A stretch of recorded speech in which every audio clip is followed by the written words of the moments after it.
To evade the relentless pursuit of the supreme deity, Yue Xia entered the myriad realms in search of energy. As a nefarious female antagonist of these realms, her mission was to conquer the male lead. Unexpectedly, a psychotic villain emerged, intent on imprisoning her or subjecting her to unspeakable tortures. While she excelled at enticing men, pleading for mercy from a villain was utterly out of the question.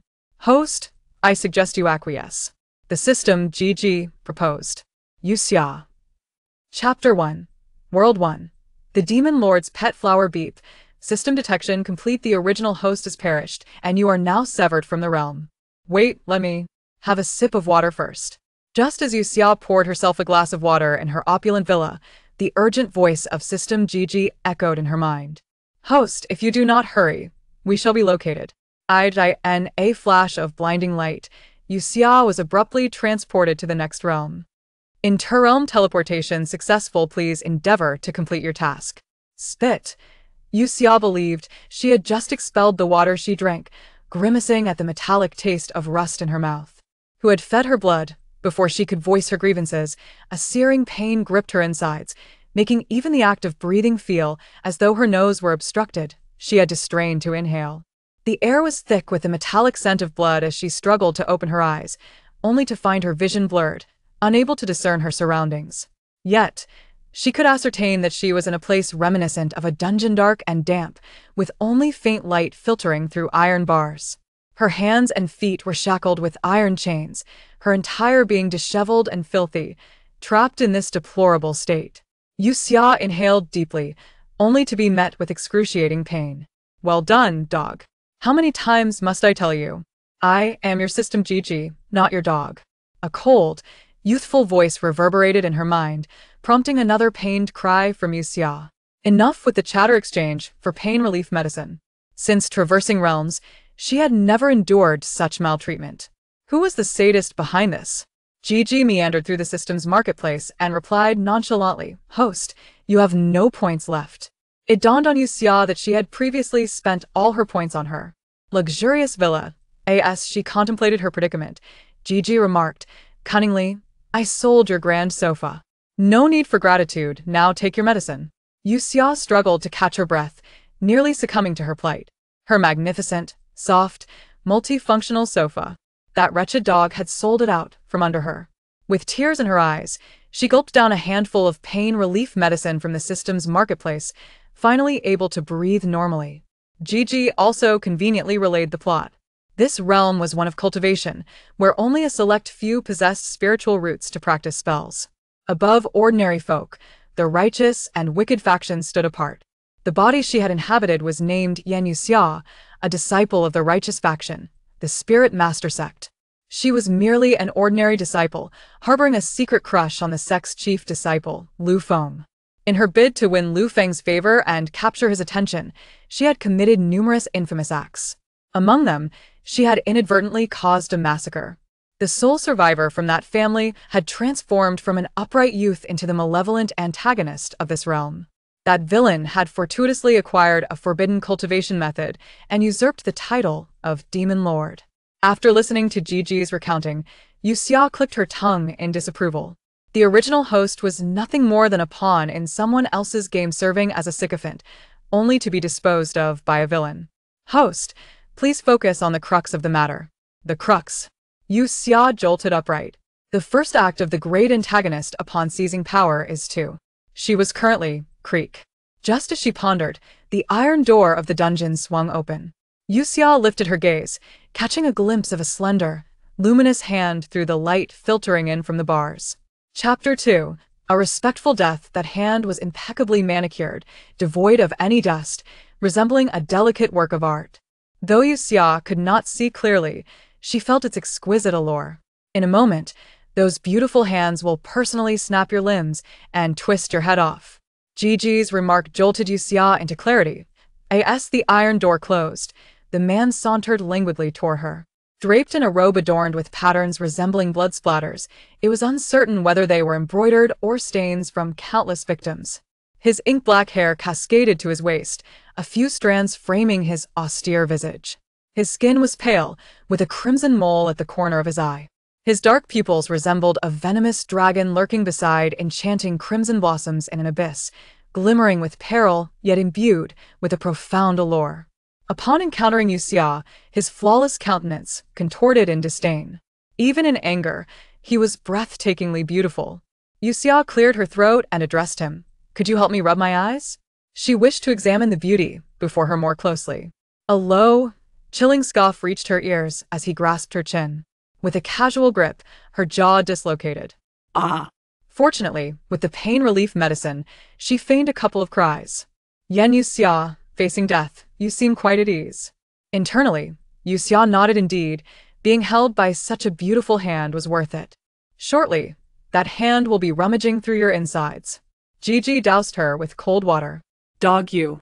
System alert. Random task initiated. The host must survive the night. What about the main quest? Did you devour it? One step at a time, host focus on surviving the villain's grasp first. Yue Xia, a seasoned veteran, would not succumb so easily. The wolves and dogs in the back mountain have gone hungry for days. Your only worth is to serve as their meal. The man's gaze dripped with scorn, traversing from her chin to her neck. Ah! The villain's hand was chillingly cold. Yue Xia instinctively recoiled. Host, do not entertain fanciful notions. Hastily plead for mercy. Bide your time, and live to see another day.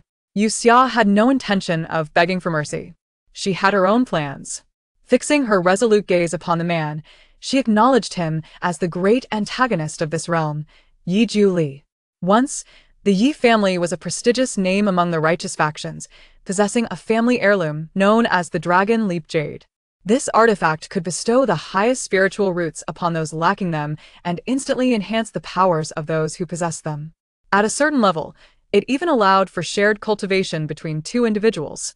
As long as it existed, its holder would be akin to a cheat, an invincible war god. Once unveiled, it incited envy among many. Yue Xia's beloved Lu Feng had once expressed his yearning for such an artifact. Driven by infatuation, she had rushed to the Yi family, deliberately luring dark forces to their doorstep, causing their defenses to falter and seizing the Dragon Leap Jade. In the ensuing chaos, she had only intended to eliminate the guards, but when others from the Yi family arrived, she panicked and released a deadly toxin. Everyone around her, save herself, succumbed to the poison. With the Dragon Leap Jade in hand, she fled, while the Yi family fell victim to the dark forces' onslaught. Host, have you devised a plan? Yue Xia's expression darkened. Perhaps it was best to feed her to the dogs. This female antagonist had committed such atrocities for a man, so a respectful death seemed more fitting. The man's slender fingers tightened around her throat. What? Have you not thought of your final words? Chapter 3. The psychotic villain Yue Xia certainly had no final words in mind. She was merely contemplating how to die gracefully. As her breath dwindled, she fought to keep her eyes from rolling back. In the stillness of the night, Yi Li felt no resistance from her. The vulnerability of her neck was palpable, and with a mere twist, she could be obliterated from existence. In pursuit of vengeance for the Yi family, he dismantled the demonic sect and slaughtered all those involved in the assault from years past. With Yue Xia, he need not squander any more time. Severing her life was but a flick of his fingers. Yet, as he tightened his grip, a raspy voice emerged from her throat. Yi. Julie, do you remember who saved you back then? His fingers halted abruptly, and the exquisite contours of his brow furrowed, evoking a desire to smooth them out. On the night of the Yi family's annihilation, someone had sent him away, their face shrouded to this day. He had yet to uncover their identity. Do you know? The urgency in his voice belied his calm demeanor, but as if in response, Yue Xia's head drooped, and she fainted. Yue Xia? Yue Xia. Yi Li grasped her hair, forcing her to look up. Her pallid complexion resembled that of a tattered doll, barely clinging to life. Damn it! He released her, awakening to embrace the sun, a surge of positive energy. Enough, Yuma. What music are you playing so early in the morning? Congratulations, host, for completing the random task. Here is your reward. No, she would much prefer points. The completion of a random task merely signified that she had not succumbed to Yi Li. Yue Xia opened her eyes, nearly blinded by the sun's brilliance. What a predicament! She moved her hands, only to find them bound once more. Yue Xia was tied up in the heart of the demonic sect, surrounded by its members, all clad in identical black attire. half kneeling in submission. Turning her head, she caught sight of Yi Julie standing beside her.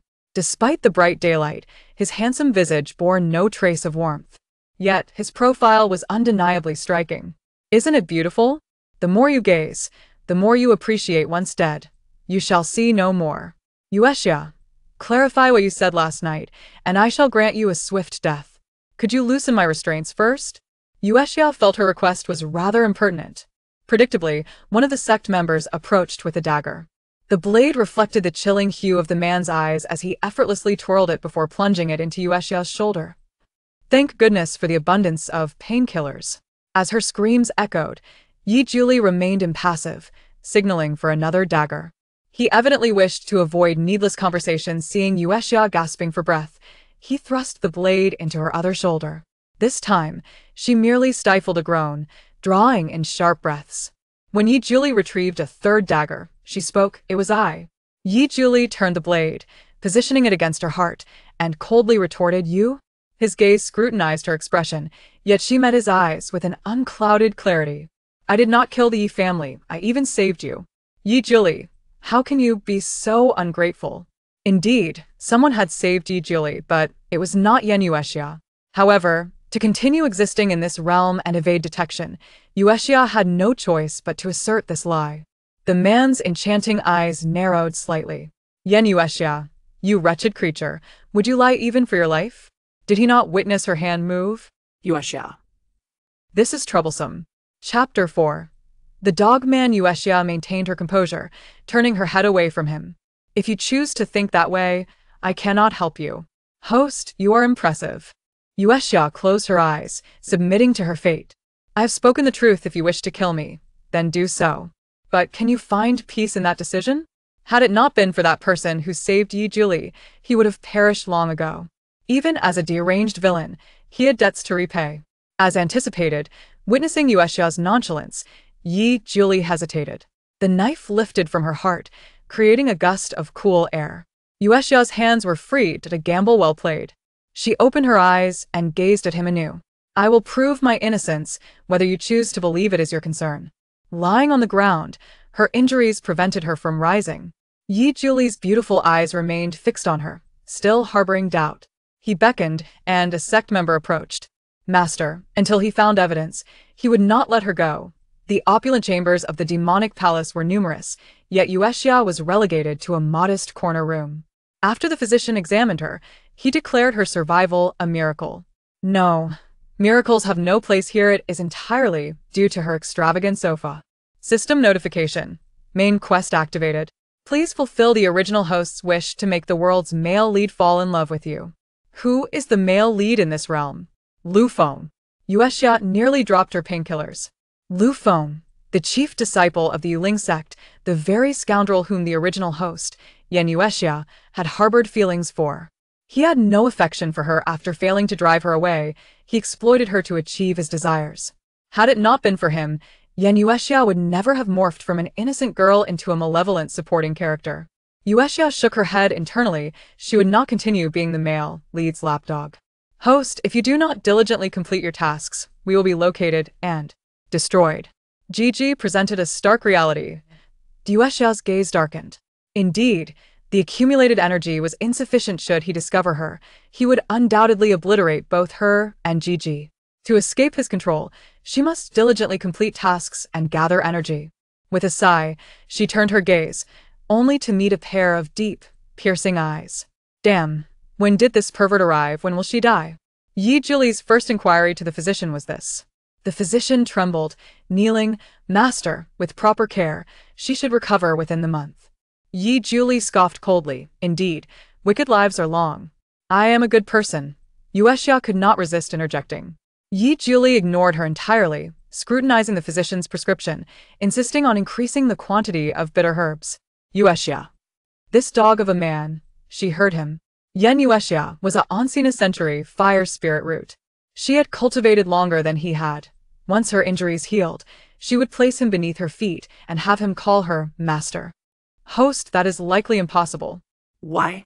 The original host's spirit root was extracted by Yi Julie. Yue Xia nearly smashed the "well done" button in frustration.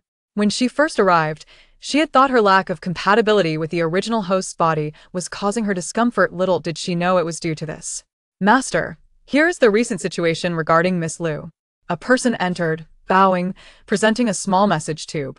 The man's cold, austere gaze softened for a moment, causing Yue Xia to gasp, "Oh, so this Miss Liu is the object of the dog man's affections." Chapter 5. Not even worth the flower pot. The note within the tube was barely the length of a finger, yet the man studied it with meticulous care, not overlooking a single detail. To an unknowing observer, it might seem like a secret of utmost importance, one that could compel the ruthless master of the demonic sect to treat it with such reverence. Upon finishing, Yi Juli tucked the note into his robe, his brow furrowed. Yue Xia lay comfortably, reveling in the thought. Oh dear, is Miss Liu on the brink of death? Host, this Miss Liu is the female lead of this realm, Lu Rouge, and is engaged to Lu Feng, possessing an exceedingly rare fire spirit root. Wait a moment. Yue Xia felt a wave of discontent wash over her. She remembered that the original host also possessed a fire spirit root. How could it be that two such rare entities appeared simultaneously? Do you understand why your spirit root was extracted? Just as Gigi posed this question, Yi Juli provided an answer. The man retrieved a delicately carved box from his storage ring, handing it to a waiting disciple of the demonic sect. Deliver this to Miss Liu. As soon as that object emerged, Yue Xia sensed a potent surge of primordial spiritual energy, nearly dancing with excitement in her bed. Alas, was that not her own fire spirit root? Yi Juli had extracted her fire spirit root solely to bestow it upon Lu Ruge? Yue Xia's heart pounded with indignation, lamenting the audacity of that man. Indeed, I possess a plethora of creative demise methods. Would the host care to peruse them? Strategically disregarding Gigi's words, Yue Xia cast a defiant glance towards Yi Juli, her pale countenance marred by resentment. Her colorless lips quivered, as though on the verge of collapse. That is, my spirit root? The scar upon her neck was glaringly evident, her voice hoarse, and her eyes misty, with unshed tears. Yi Juli merely glanced at her, offered a dismissive scoff. Fire spirit roots are exceedingly rare, typically bestowed upon the favored children of destiny innocent and wise individuals. Yue Xia, you are unworthy. How dare he? What a flimsy excuse. He simply wished to grant it to his old flame. Yue Xia, do you truly believe that I am so easily deceived? You think I would take your empty words at face value? With a flick of his sleeve, he departed, leaving behind a trail of cold disdain. Yue Xia watched helplessly as her spirit root was taken away, feeling a wave of frustration wash over her, prompting her to seek solace in the fresh air outside. System notification. Random mission activated. Host must escape the demon sect. Escape? Yue Xia resolved to linger here even in death. She was determined to vex Yi Juli to his core. Miss, take your medicine.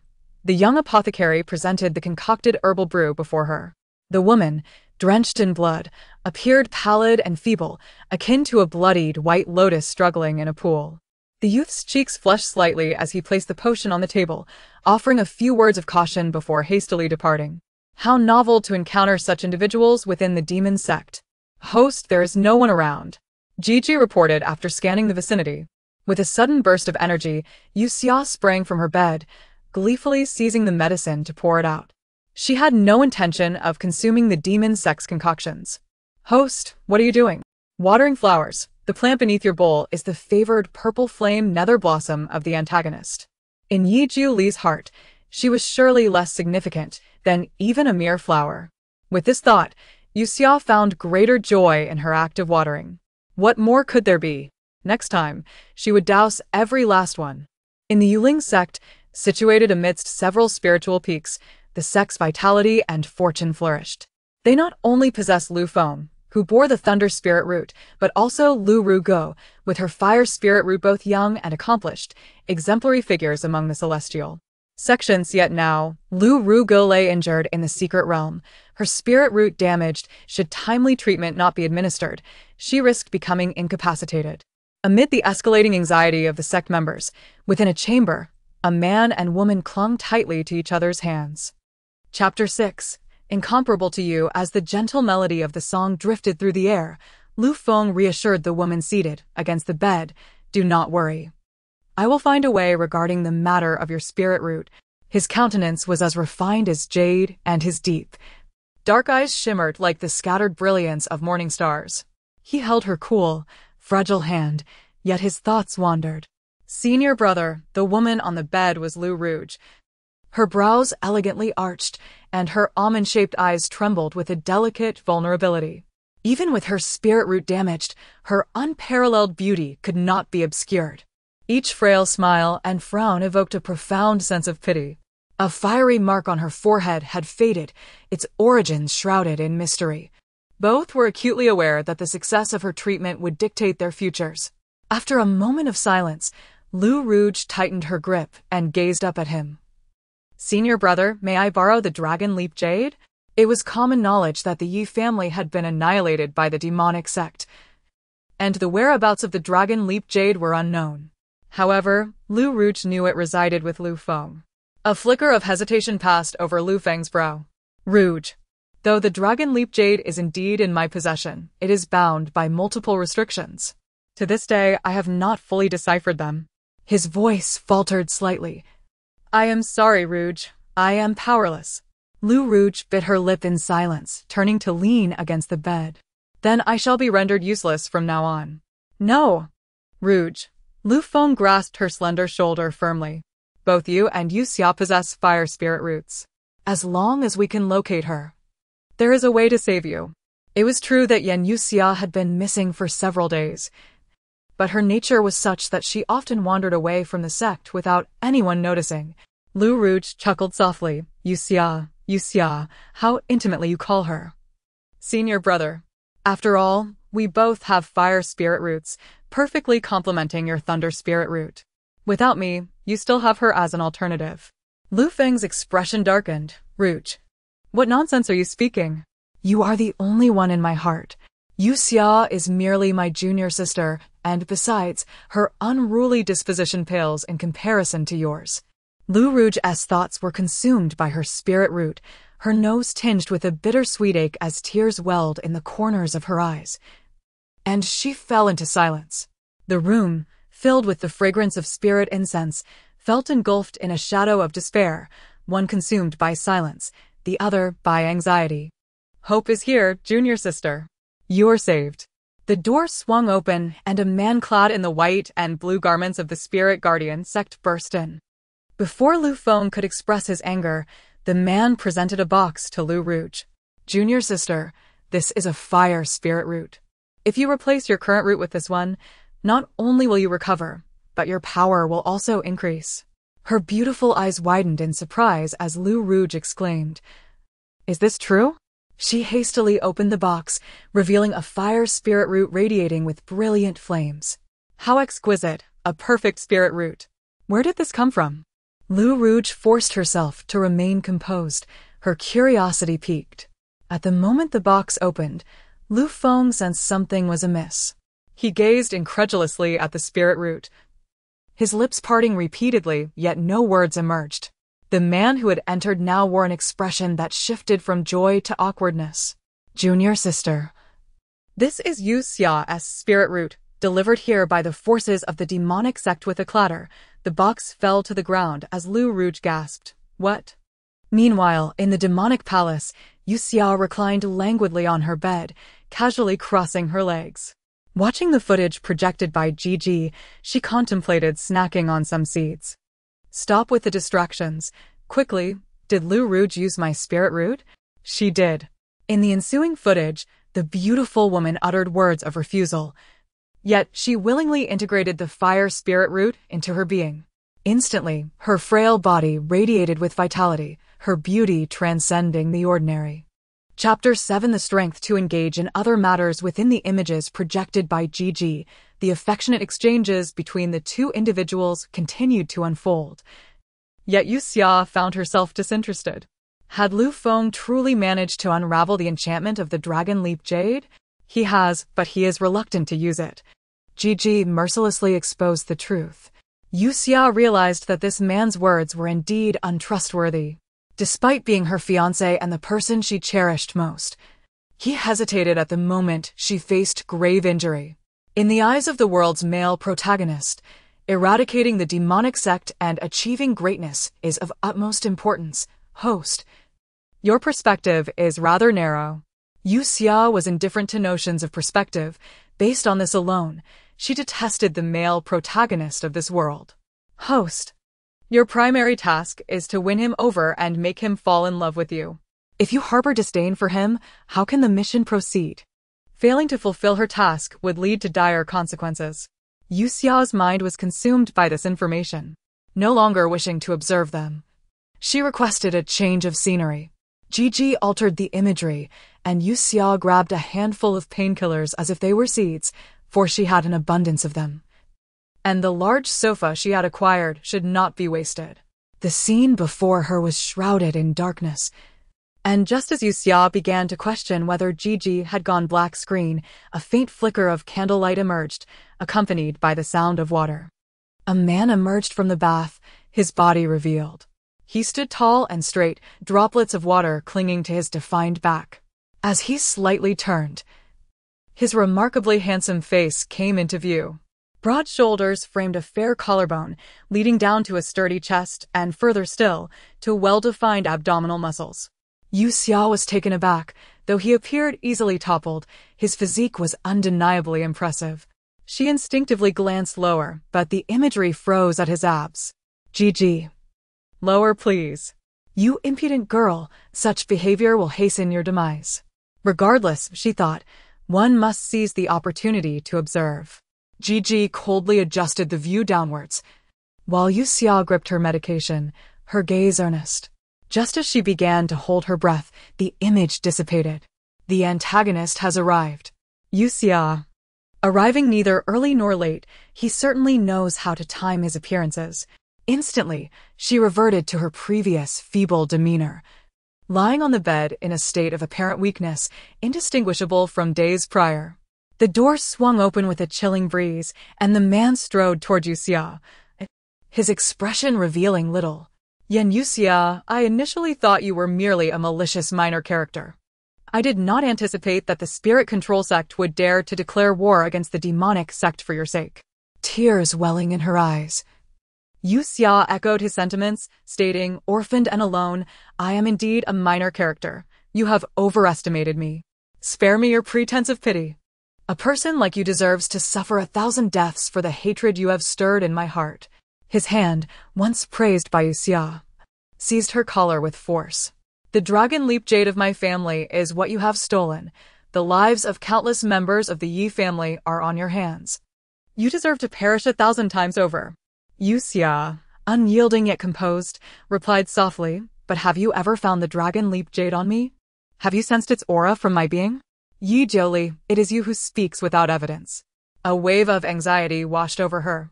While it seemed she was turning the tables, these accusations were indeed not her doing, and she had no obligation to shoulder the original owner's burdens.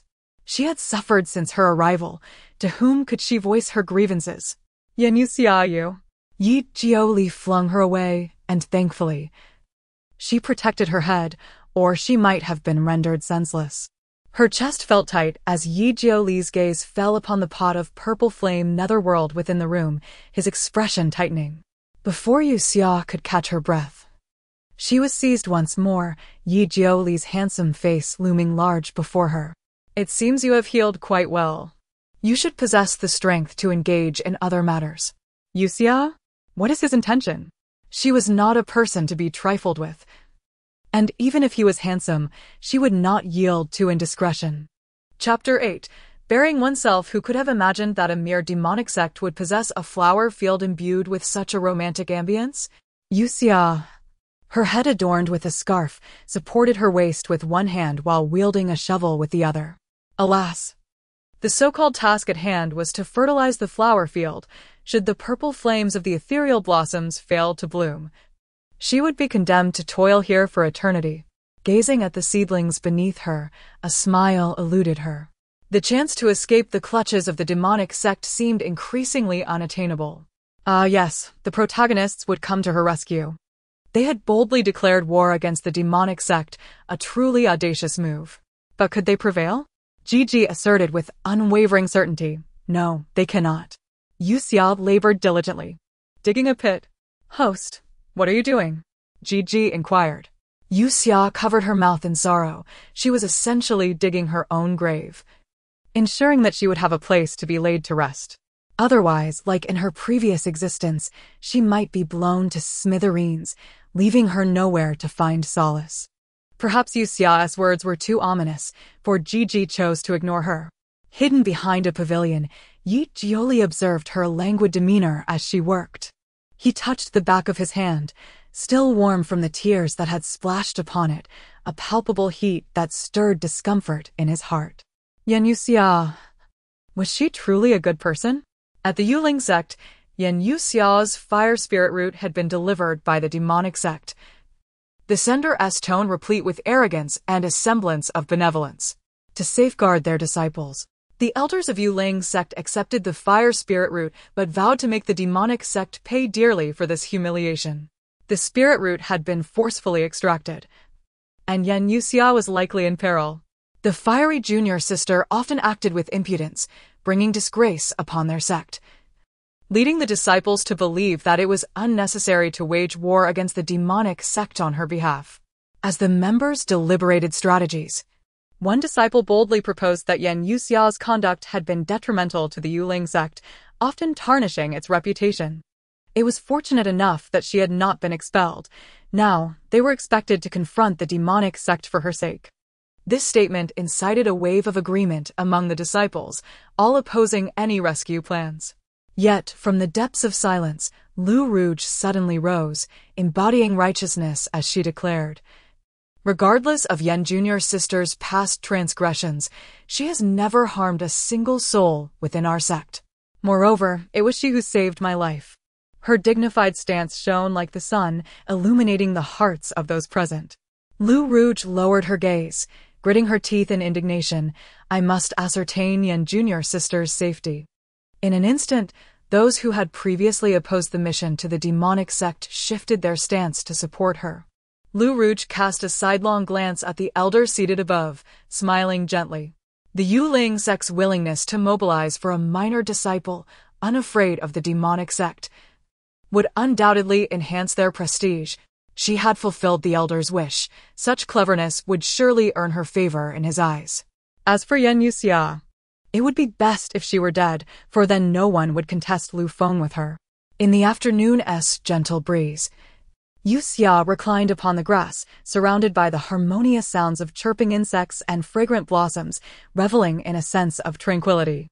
Were it not for the watchful presence beside her, she would have indulged in a peaceful slumber.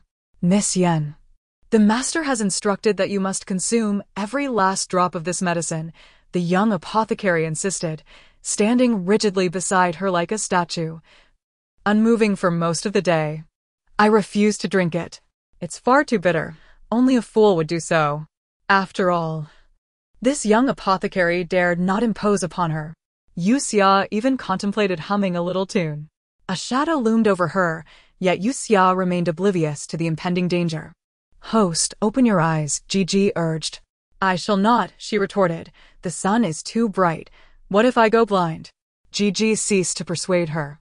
Suddenly, Yue Xia was flipped over, and as she lifted her gaze, her chin was firmly grasped by a stern-faced man who brought the bowl closer, forcefully administering the medicine. Chapter 9. This body belongs to more than just you. A bitter sensation engulfed Yue Xia's throat as she hastily called out to Gigi. Medicine? Host, you seem quite exhilarated. Gigi jested with a playful tone, but proceeded to exchange the potion for the loss of taste. The medicine bowl was cast aside as Yi Jioli released his grip. Observing the woman's pained expression, rendered speechless, a flicker of satisfaction stirred within him. Cough, cough. Having consumed the potion for the loss of taste, Yue Xia displayed no fear, executing the bitter gestures with practiced ease. The apothecary, witnessing this, felt a chill of terror, hesitating to move a single step. Is the medicine palatable? The man smirked, his words laced with derision. His visage, when adorned with a smile, would undoubtedly be strikingly handsome. Alas, he would never bestow an authentic smile upon Yue Xia. Yue Xia patted her chest, her eyes slightly reddened. Delicious. Since you are the one offering it, I can drink as much as you wish. Armed with her potion, she felt emboldened. Very well, Yue Xia instructed the apothecary to prepare a bucket for her. Yue Xia exclaimed, Wait. I'm intoxicated from the medicine. This is nonsense. How can you believe this and not trust other words? The apothecary, rigid and apprehensive, stammered. This potion should not be consumed in excess. Drinking too much could be detrimental to your health. Before he could finish, he found himself firmly grasped by the throat, rendered powerless before Yue Xia, occupying his current position. Yue Xia was no longer the innocent man he once appeared to be. Unpredictability, darkness, and silence were the phrases that encapsulated him. Those who dared to defy him met with inevitable demise. The red mole beneath his eye seemed to signal the opening of the gates to hell. As the apothecary struggled in vain, his gaze becoming vacant. To languish in despair was the fate of the weak. With narrowed eyes, Yue Xia prepared to deliver the final blow when he felt a tug at the hem of his robe. I will drink. Please do not harm the innocent. He has done nothing. The woman's pleading voice resonated, imploring him. As the pull intensified, Yue Xia's grip slackened, and the apothecary collapsed, unconscious on the ground. The man regarded her with a disdainful glint in his dark eyes. Why the pretense? Such a feeble and useless being has no purpose. Yue Xia grasped his robe, rising inch by inch with determination.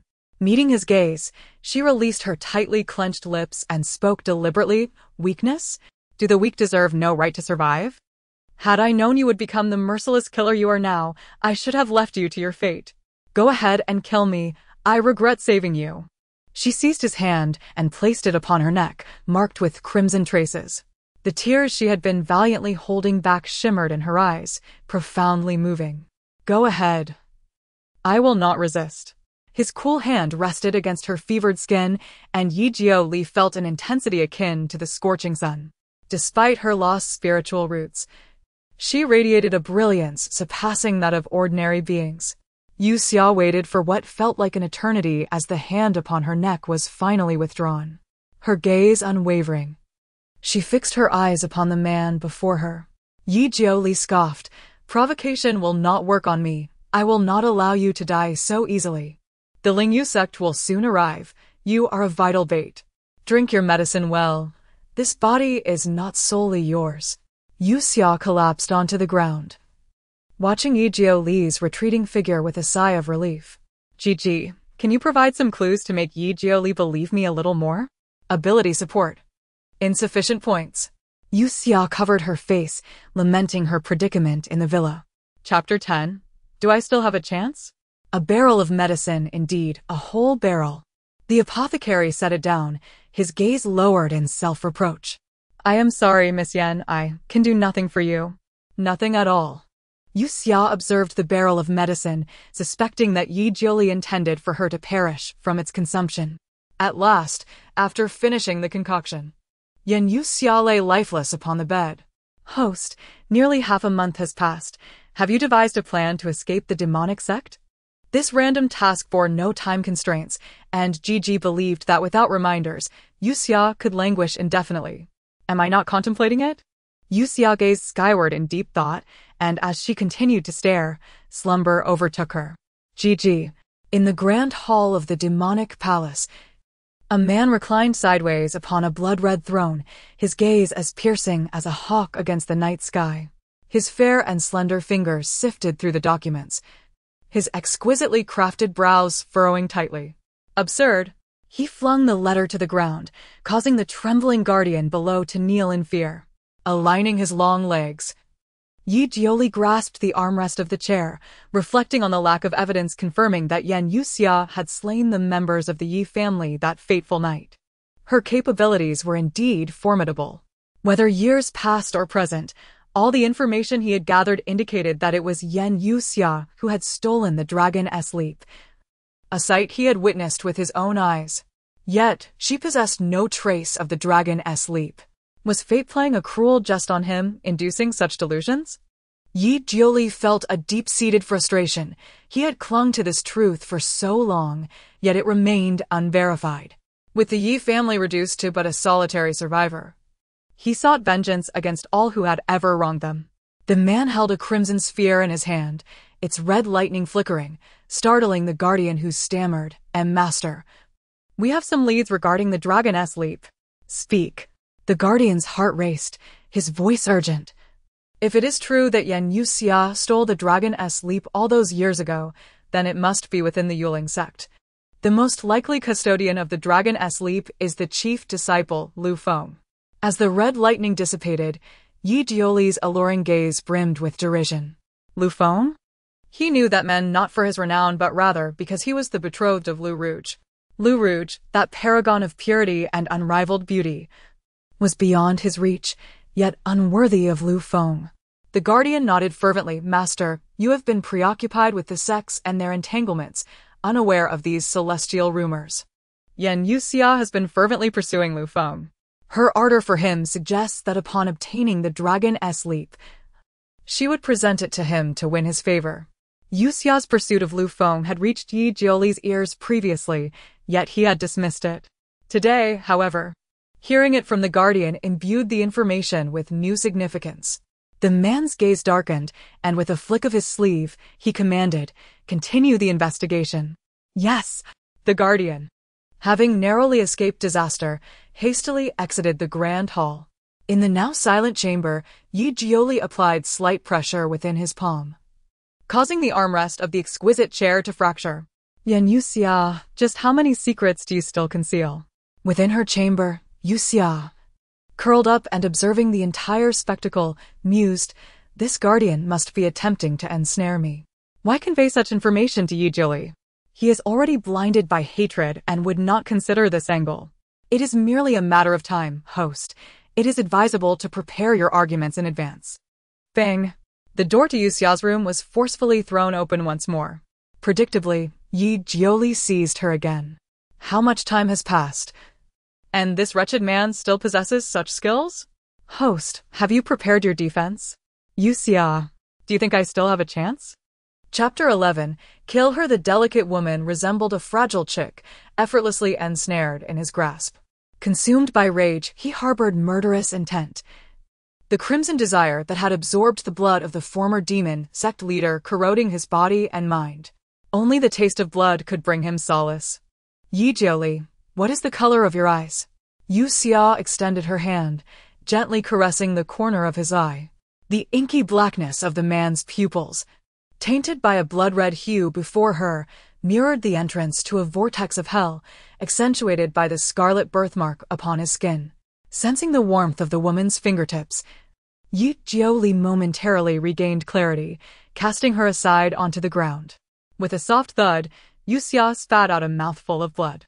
The metallic scent invigorated the chaotic forces within the man, his hand curling into a claw-like shape, crackling with blood-red lightning. Host, maneuver skillfully. Be cautious not to reveal your true self. The friendly reminder from Gigi appeared just as the man's pale lips curled into an enchanting, devilish smile, as he unleashed the lightning towards Yue Xia.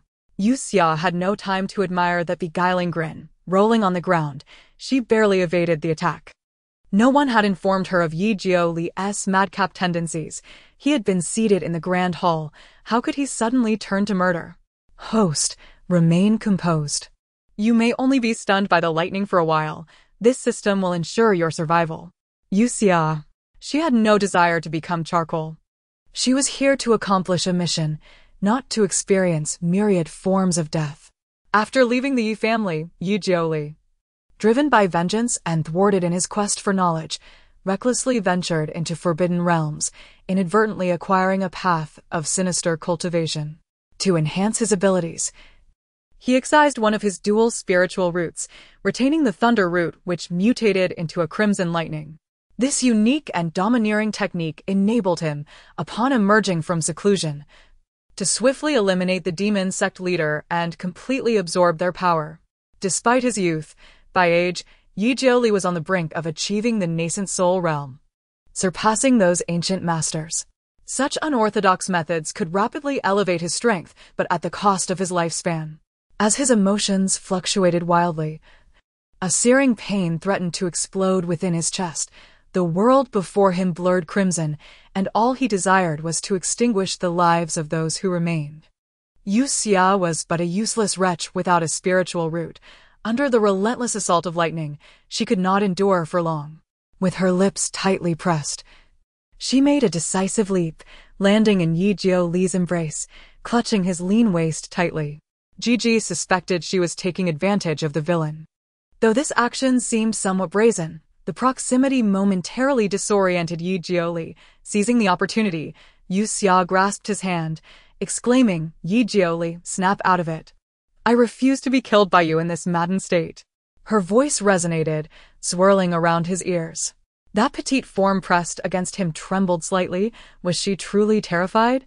So afraid, yet she dared to approach him? Yi Jioli, do not be deceived. Do not trust her every word. You must rely solely on yourself. Kill her. Kill her. Despite the relentless mantra echoing within him, the crimson light in his hand gradually dissipated. Her body, so warm. The intense exertion caused Yue Xia's chest to heave violently. She clutched the man's garment, gazing up at him, Yi Jiu. Before she could utter his full name, she slumped downwards, and the erratic, bloodthirsty man unconsciously wrapped his arm around her waist. Chapter 12. Awaiting your final rest upon awakening. Yue Xia discovered herself still ensconced within the dilapidated confines of the small abode. She lay upon the frigid floor, her garments having been changed, while the blood-stained ground had been meticulously cleaned. How considerate of them, yet, with the room so tidily arranged, one might have expected her to be gently placed upon the bed instead. Host, be grateful. You are still alive. Yue Xia touched her neck and sat cross-legged on the bed. The man, with his capricious temperament, had left her with clues crafted by Gigi that would require time to uncover. At this rate, she was likely to meet her demise before she could clear her name. It was time to embark on a random task. Gigi felt a sense of relief as their host finally grasped the situation. However, the priority remained to strategize against the male lead. She hoped she would not provoke anyone outside of her assigned tasks, as she had done in the previous realm. A soft knock echoed through the air, and Yue Xia knew only the medicine boy would exhibit such courtesy. "Lady Yen, the master requests your presence." The voice of the medicine boy reached her ears, and Yue Xia pressed her fingers to her temples, wondering what further schemes the man might have in store. Following the medicine boy outside the grand hall of the demonic palace, she faced the leering gazes of the disciples, yet she remained poised and unyielding. After all, they could not bring about her demise with mere stares. As she approached the hall's entrance, just as she lifted her gaze, the door was suddenly flung open, and a bloodied corpse was hurled out, nearly striking her in the face. She paused in shock and glanced into the hall. The man within, his fair complexion marred with blood, appeared strikingly beautiful once the crimson was wiped away. Surrounding him lay a mound of corpses, a testament to the chaos within. The azure robes he donned belonged to the Qingwei sect, known for their amicable relations with the Yuling sect. Knight Jioli's dark red robe appeared even more vibrant with blood as he caught sight of Yue Xia. With a flick of his hand, she was lifted into the air, drawn inexorably towards him. The overwhelming stench of blood enveloped him, and his crimson gaze seemed to devour her. "Esteemed faction, engaging in such underhanded tactics, are we?" "Yen Yue Xia. Do you recognize these individuals?" Yen Yue Xia recognized them, yet Yue Xia did not. Her eyes glistened with restrained tears as she gasped for breath, her lips trembling with indignation. "Knight Jioli, do you truly value human life so little?" Naturally, Yen Yue Xia. Even if you were indeed my benefactor from years past, I would show no mercy." His blood-stained eyes glimmered with a chilling light, piercing her heart like blades. Yue Xia was cast among the heap of corpses, the freshly donned attire now sullied once more. "Since you are of the righteous faction, it is fitting that you collect the remains." Yue Xia struggled to steady her trembling body, a sardonic smile gracing her lips. "Knight Jioli, I look forward to the day I may collect your remains." Angered, the man knelt, gripping her chin firmly. "The righteous are truly a facade of virtue." With a sharp motion, Yue Xia swatted his hand away, her eyes brimming with disdain and hatred. It was as if she felt a profound disappointment in him, alongside remorse for her past acts of salvation. The gathered disciples of the demonic sect stood aghast at her audacity, realizing she might soon join the ranks of the fallen. Yet the man merely smirked, rising to look down upon her. I anticipate the day you collect my remains, Yue Xia. What manner of person are you, truly? His observations could find no confirmation in her essence. If she were genuinely so virtuous, then she had mastered the art of deception to an extraordinary degree. Chapter 13. Seduction. The incident involving the murder of Qing Wei at the Qingling Gate was reported to the Yuling Gate, inciting fury among several elders who sought support from various sections. Meanwhile, Lu Feng and Lu Ruge, still en route, joined forces with disciples from other sects to form a united front. They could not linger at the foot of the demon sect's mountain. Instead, they settled on the other side of a mountain to devise their strategy. Within the sect, female disciples were already a rarity, and a woman as stunning and capable as Lu Rugu was the object of admiration for many male disciples. Observing her mingling with the other disciples, Lu Feng, sword in hand, furrowed his brow. Lu Rugu was indeed exceptional. Only a woman of her caliber could stand by his side. Yet, her brilliance and beauty attracted attention, like a flower drawing bees and butterflies. Had it been Yue Xia, she would have revolved solely around him, as he was her world. Lu Feng's brow twitched slightly as he lowered his head, running a hand over his forehead. Since encountering that fire spirit root, thoughts of Yue Xia frequently occupied his mind. Whatever he desired, she would find a way to procure it for him. That woman, burning like the sun solely for him, was now lost and unaccounted for. A sense of unease settled in Lu Feng's heart as he noticed other sect disciples jesting with Lu Ruge. He stepped forward, his voice grave. Tonight, Lu Ruge and I will scout ahead. The demon sect is fraught with peril, especially with the formidable demon lord Yue Xia nearing the Yuaning stage. Everyone knows our presence here is merely for show. No one will truly dare to engage in confrontation. For our initial reconnaissance, it shall be us. Lu Shiji should rest at the inn tonight. Though Lu Shimi possesses greater strength, it is prudent for us men to take on the risks first. In no time, the disciples from various sects grew familiar, addressing one another with ease, seemingly disregarding Lu Feng's authority.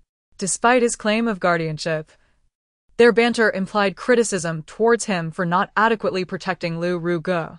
Since you all are so eager, you may accompany me. Lu Feng replied dismissively to those who merely spoke idle words. As the group dispersed to prepare, Lu Rugu approached and tugged at his sleeve, her voice soft and soothing. Senior brother, do not mind them. They are merely overly enthusiastic. They are all brothers and sisters of the righteous sects, and in my eyes, there is only you. She understood the affections of those around her. Lu Feng sighed with relief, responding, Ruge, I am not a narrow-minded person. However, there remains a distinction between men and women, and it is wise to maintain some distance. Furthermore, our engagement is known throughout the sect. Lu Ruge nodded obediently. I understand, senior brother. Tonight, please ensure your safety. Lu Feng inclined his head and embraced her. The warmth and softness of her presence brought him an inexplicable discomfort, stirring a sense of vexation within him. Meanwhile, Yue Xia was taking painkillers while watching the footage transmitted by Gigi. It seemed the time for their arrival was imminent, and she needed to prepare and seek an opportunity to escape. Doggy, check Lu Feng's affection level, would you? Quite high, came the reply. This is Lu Feng's affection for Lu Ruge. For you, the host, it is merely 15. Yue Xia tucked away the medication, astonished. So, he has divided a perfect score of affection between two women? Lu Feng's affection for the Jade Dragon Wall is 100. Yue Xia, I won't compete with a treasure. I'm not that kind of person. Suddenly, a thought struck her. With a playful tap of her small hand, she winked at the mirror. What if I were to seduce you, Jolie? Gigi responded with a smiley face. Chapter 14. The Devil's Mode replica. Before that moment, Yue Xia yearned to ascertain the extent of Ijio Li's affection for her, as it would enable her to devise a targeted strategy. Host. The antagonist holds quite a high regard for you. How much? 95. Wow, that's impressive. It seems a mere flirtation would suffice. Apologies. I mistakenly omitted a symbol. It is minus 95. Dog, refrain from speaking today. Despite the negative value of affection, Yue Xia remained resolute and confident. She had already gleaned all the entrance and exit routes of the demonic sect from GG. All she needed to do was render Ijio Li unconscious, and no one would hinder her escape. As Yue Xia spun the potion and stepped outside, she was promptly intercepted by Ijio Li's guardian. It has come to our attention that righteous individuals will arrive tonight. Yue Xia, your role is about to commence. Yue Xia, how incompetent are these children? They can't even discuss a matter without the demonic sect eavesdropping. If we don't eliminate you, who will? Yue Xia was escorted by the guardian and others to the desolate hills where bodies were typically discarded. A woman's intuition warned her that the situation was far from simple. Indeed, after being cast upon the mountain peak, the guardian unsheathed her sword, aiming it at Yue Xia's throat. You seductress, you must be a spy for the righteous side. Keeping you near the master will surely lead to calamity. Tonight, Lu Feng and his comrades will perish, and so shall you. Aside from Ijio Li, all members of the demonic sect wore masks. Though Yue Xia recognized that the guardian was a woman, she was astonished to discover that she harbored an infatuation for Ijio Li. Observing her words, it was evident that she feared Ijio Li might show mercy, moved by compassion for her. Sister, your delusions are rather severe, Yue Xia thought. That treacherous man was seeking a more brutal method to eliminate her. The guardian, gazing at Yue Xia's pale visage, raised her sword to strike. Just as Yue Xia contemplated having GG exchange for a new potion, a flash of crimson light erupted before her eyes, and the guardian's arm wielding the sword exploded in front of her. A mist of blood enveloped the air. The guardian howled hoarsely, while the disciples nearby knelt in terror. In the cool evening breeze, a figure clad in voluminous black and crimson robes descended before Yue Xia. The man's beguiling red birthmark shimmered alluringly in the moonlight as he tread upon a carpet of flesh, emanating an aura of chilling menace. She realized that he was the one she must confront personally. Any semblance of gratitude Yue Xia felt vanished in an instant. I thank you, she uttered. The guardian writhed on the ground, struggling and collapsing to her knees. Master, I was wrong. I implore you to grant me another chance. I shall not. A flash of red lightning struck, and the guardian exploded again before the gathered onlookers, but this time, it was her entire body. The sanguine fireworks fell before Yue Xia's eyes, repeatedly reminding her that the man before her was a remorseless demon lord. A moment's carelessness could lead to her demise within this devilish mode replica. This desolate wilderness had become the guardian's grave, while the other disciples who followed her severed their own limbs to preserve their lives. Yue Xia remained dazed on the ground, her arm lifted by the man, and she gazed at him in alarm. What now? Must I also sever my own limb? Are you afraid? He questioned, his immaculate fingers brushing her cheek. Were you not unafraid of death? As she met his inky gaze, Yue Xia pursed her lips, stating, the people from Qingwei sect were not killed by you. Who could have anticipated her sudden shift in topic? Ijio Li's eyes flickered momentarily, and he scoffed softly. Why? As the one responsible for their burial, Yue Xia had GG examine their corpses. Beneath the lightning-inflicted wounds lay traces of sword energy. Moreover, remnants of poison lingered within them. Given Ijio Li's prowess, he would never employ roundabout means to kill, thus she was confident he had been framed. Her unwavering gaze pierced into Ijio Li's eyes. Yue Xia, suppress that death-seeking gaze of yours. Chapter 15. I am now a wretch. Yue Xia had no desire for self-destruction. She simply found herself cast aside by Ijio Li, causing the vial of medicine in her sleeve to clatter to the ground. She hurried to retrieve it, but the man was quicker, seizing it and demanding, What is this? Yue Xia's lips twitched slightly, her gaze averted from him, deeming it a useless item. Quickly, change the medicine. She implored in her mind. Understood, host. Currently, your points are in the negative. Please repay the debt in the next realm, came the reply. Yue Xia's heart ached painfully. Yi Jioli uncorked the vial and poured out the contents, his fingers probing, his eyes pausing in contemplation. Yue Xia felt an urge to confront him. Despite being in debt, how could the medicine still be present? Your pain relief medication has been replaced with a tranquilizer to suppress his aggression, the voice informed her. Yue Xia clenched her jaw in frustration. Well done. Beneath the night sky, the woman, clad in thin garments, was buffeted by the cool breeze. Imitating Yi Jioli's demeanor, she let out a low scoff. Just throw it away. Do you dare to discard it? It represents my points, she thought, her fingertips rubbing against the inferior yet familiar vial. Yi Jioli's eyes were fixed on her, revealing a hint of urgency. Nevertheless, his reasoning was sound, without spiritual roots. She had become a useless being, so how could she possess such medicine? Yue Xia continued to ignore him, her expression a mixture of grievance and suppressed sorrow. Among those with fire spiritual roots, only a select few possessed alchemical skills. Knowing that the successor to the demon lord was you, I anticipated your descent into madness. Huh. Yue Xia chuckled softly. It matters not. I am now a wretch.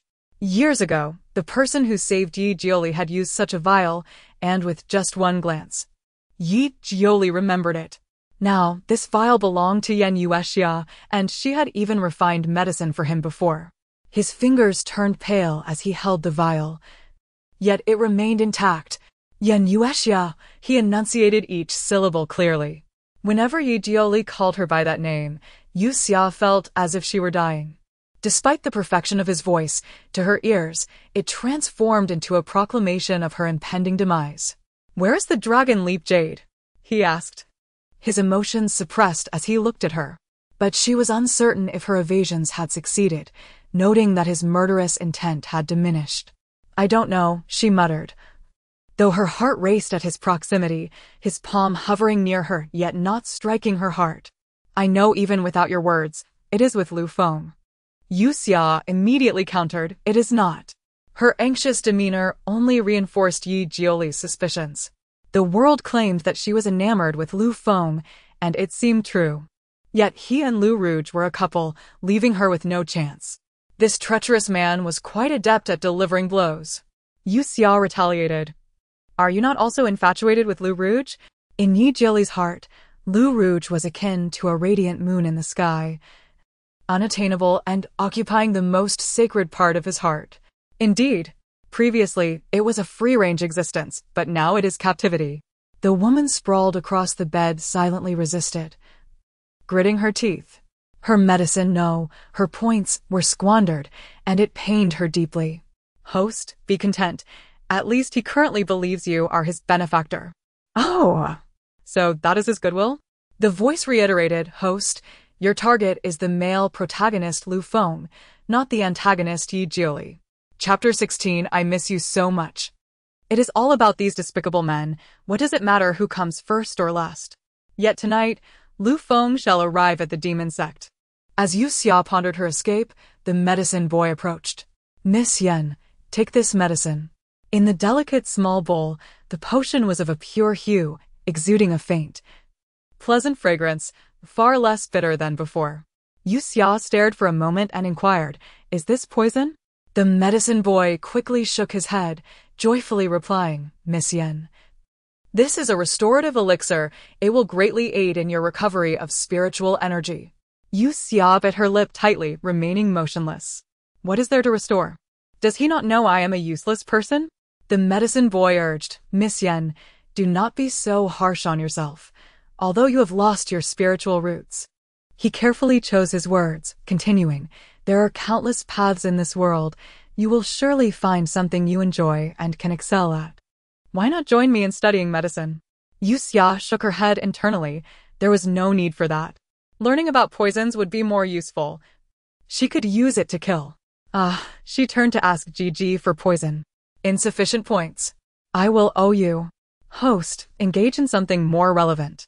Yue Xia sulked in frustration, but to the medicine boy, It appeared as though she had lost all hope in life, merely wishing to end her existence. He hurried to find Yue Xia. The man's dwelling was shrouded in darkness, obscured from the light of day. Outside stood a group of guards. Lacking any status, the medicine boy could only send a message through another. The disciples of the demon sect merely scoffed at him, refusing to relay his request. A mere upright woman. Her life or death was of no concern to their esteemed master. Master, Miss Yen is in distress. She may wish to end her life. In desperation, the medicine boy risked his own safety and shouted from outside, seeking death. The disciples raised their hands, but a voice from within inquired, seeking death? The disciples quickly withdrew, not daring to act recklessly. Upon realizing Yue Xia had heard him, the medicine boy was overjoyed and replied, I beseech you, master, to visit Miss Yen. In a moment, the great door opened, revealing a man cloaked in darkness, his hair cascading like ink. The cold glint hidden within his dark eyes, Yue Xia scoffed. Who gave you the confidence to think I would visit her? Or do you believe that if I do, she will no longer wish for death?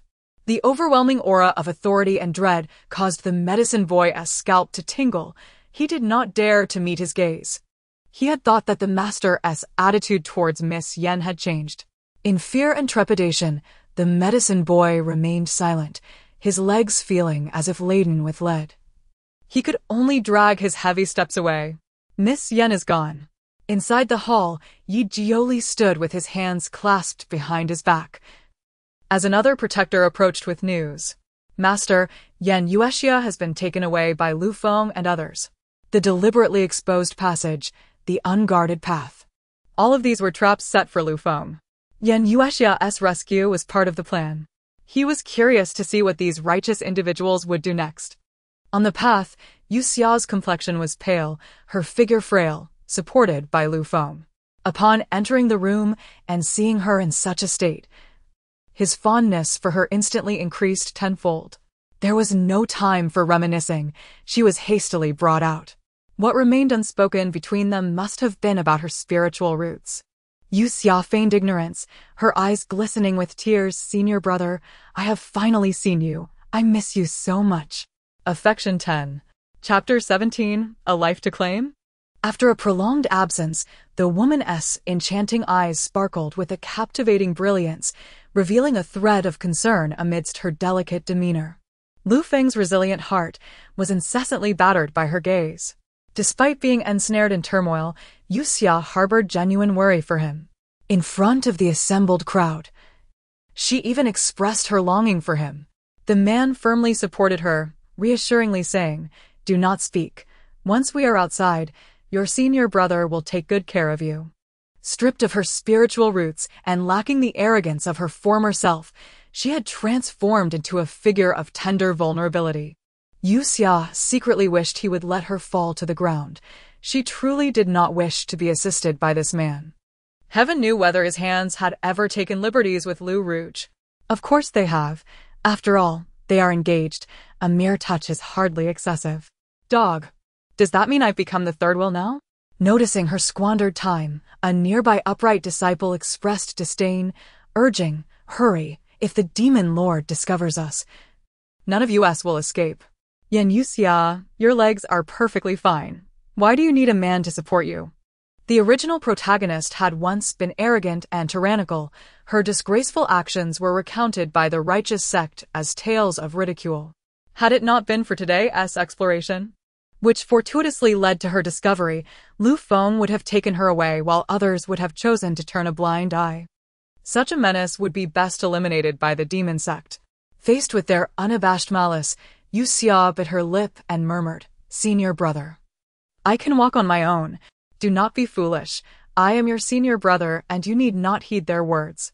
Lu Feng's heart ached for her, desiring to carry her, but Yue Xia coughed blood, staining her garments crimson. Others, witnessing her state, fell silent. Isn't that the treasure pavilion of the demon sect? During their retreat, the attention of the group was drawn to a magnificent structure not far ahead. Upon closer inspection, it indeed appeared to be the coveted treasure loft of the demon sect.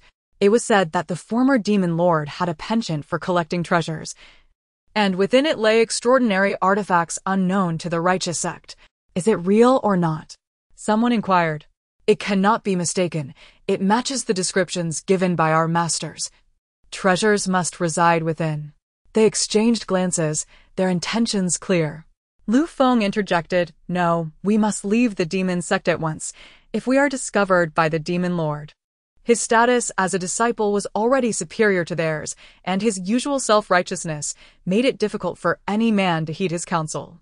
Indeed, it is evident tonight that the demon lord is absent. Otherwise, how could we so easily infiltrate? Brothers, do not be careless. Listen to me. Lu Feng's warning came too late, as they had already surged towards the treasure pavilion. To procure items from the demon sect would not only validate their strength, but also elevate their status. Yue Xia shook her head internally, thinking how impulsive the youth could be. The group surveyed their surroundings and, confirming no one was in sight, approached with uncontainable excitement. Suddenly, a crimson lightning flashed, and the expression of joy on one man's face transformed into that of a charred corpse, crashing to the ground and disintegrating into ash. A fierce wind surged, as a man clad in black robes stood atop the pavilion. The night accentuated the paleness of his skin, and under the moonlight, his eyes glinted with a sinister charm, filled with cold derision. To desire it, you must first possess the means to claim it. Chapter 18. Whatever you ask of me. As the demon lord emerged, the heavens darkened and crimson lightning flickered amidst the billowing black clouds. An overwhelming pressure weighed heavily upon the remaining individuals. Lu Feng hastily drew his sword, casting a protective spell to shield Yue Xia. Having cultivated to the Golden Core realm, he was no match for Yi Jioli's senior brother. Don't mind me. Flee at once. Yue Xia exerted all her strength to push him away, her eyes filled with urgency as she implored him again, go. They had formulated an escape strategy if they were to be captured by the demon sect, but those few, driven by the desire for glory, had no opportunity to escape, resulting in their tragic demise. Lu Feng activated the formation, gritting his teeth as he murmured, Yue Xia, leave. If she did not depart soon, she might shout until her throat was raw.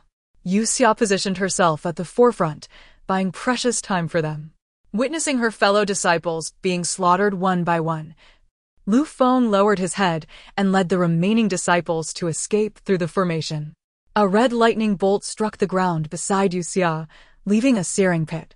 The man descended before her, lightly chiding, "You are indeed loyal and righteous." Yue Xia, do you see? Their retreating figures are truly laughable. With a swift motion, he lifted her by her collar, rendering her unable to touch the ground. He had investigated and found that the Dragon Leap mirror was not with Lu Feng. Yet it was apparent that he bore the aura of the Dragon Leap mirror, an unmistakable essence from the Yi family that he would never forget. Just moments ago, he had the opportunity to deliver a fatal blow to Lu Feng, yet he hesitated solely due to Lu Ruji's presence. It was not because he was swayed by the sight of this woman, Yue Xia, sacrificing herself for others. Struggling to breathe, Yue Xia's complexion shifted from pale to flushed. Yi Jioli released her, and she collapsed to the ground. The surrounding corpses emitted a pungent scent of blood. Yue Xia rubbed her throat and glared at him in fury. Yi Jioli, speak. What do you truly intend to do? The man stood with his hands clasped behind his back, his silhouette tall against the night. Yue Xia, if you wish to survive, join my demon sect. Killing her would be effortless, yet out of gratitude for her past rescue, he would refrain from doing so for the time being. Yue Xia, possessing extraordinary intelligence, quickly grasped his intentions. With her hair disheveled, brushing against her brow, she resigned herself. I am not as useful as you imagine. Moreover, she displayed no desire for survival in his presence. Yi Jioli raised the stakes. If you refuse, I will personally deliver Lu Feng's head to you. Yue Xia, filled with rage, retorted, You. How dare you? If you have time to threaten, why not swiftly dispose of Lu Feng? She did not exhibit any signs of being deeply infatuated with him. Host, should Lu Feng perish, your main quest will fail. Yue Xia struck the ground in frustration. her knuckles bleeding. Because of this main quest, even if she did not wish to protect Lu Feng, she must. After a long silence, Yue Xia heard her endure humiliation and respond, "Very well. I shall do whatever you ask." She was indeed, as rumored, deeply enamored with Lu Feng. At the inn, a disheveled group of disciples returned, with only Lu Feng unscathed. The waiting disciples hurriedly approached to assist. "What happened? Were you harmed by the demon lord?" The number of returnees was sparse, and as they landed, they cried out in despair, seemingly expelling the terrifying aura that had invaded so closely moments ago. Lu Ruga hurried over, also inquiring about the situation. Lu Feng, who had remained silent, suddenly clenched his fists and slammed them onto the table, his eyes filled with indignation and self-reproach. "We encountered Yue Xia. If not for Yue Xia, none of us would have survived." Chapter 19, Rising Treatment. Lu Ruja's approach momentarily faltered. "Yue Xia, she is still alive." Moreover, it was evident from Lu Feng's tone that his attitude towards Yue Xia had shifted markedly from before. How could a single act of rescue bring about such a transformation? Who could say for certain? It was possible that Yue Xia had already pledged allegiance to the demonic sect, merely playing a role in our favor. The other disciples, catching their breath, scoffed disdainfully. Indeed, the rescue seemed too effortless to be genuine. She must be scheming to ensnare us on behalf of the demon lord. As they beheld Lu Rouge, as pure as a snow lotus untouched by mud, their disparagement of Yue Xia became even more unabashed. "Enough!" Lu Feng exclaimed sternly. "If it were not for Yue Xia, you would all be dead.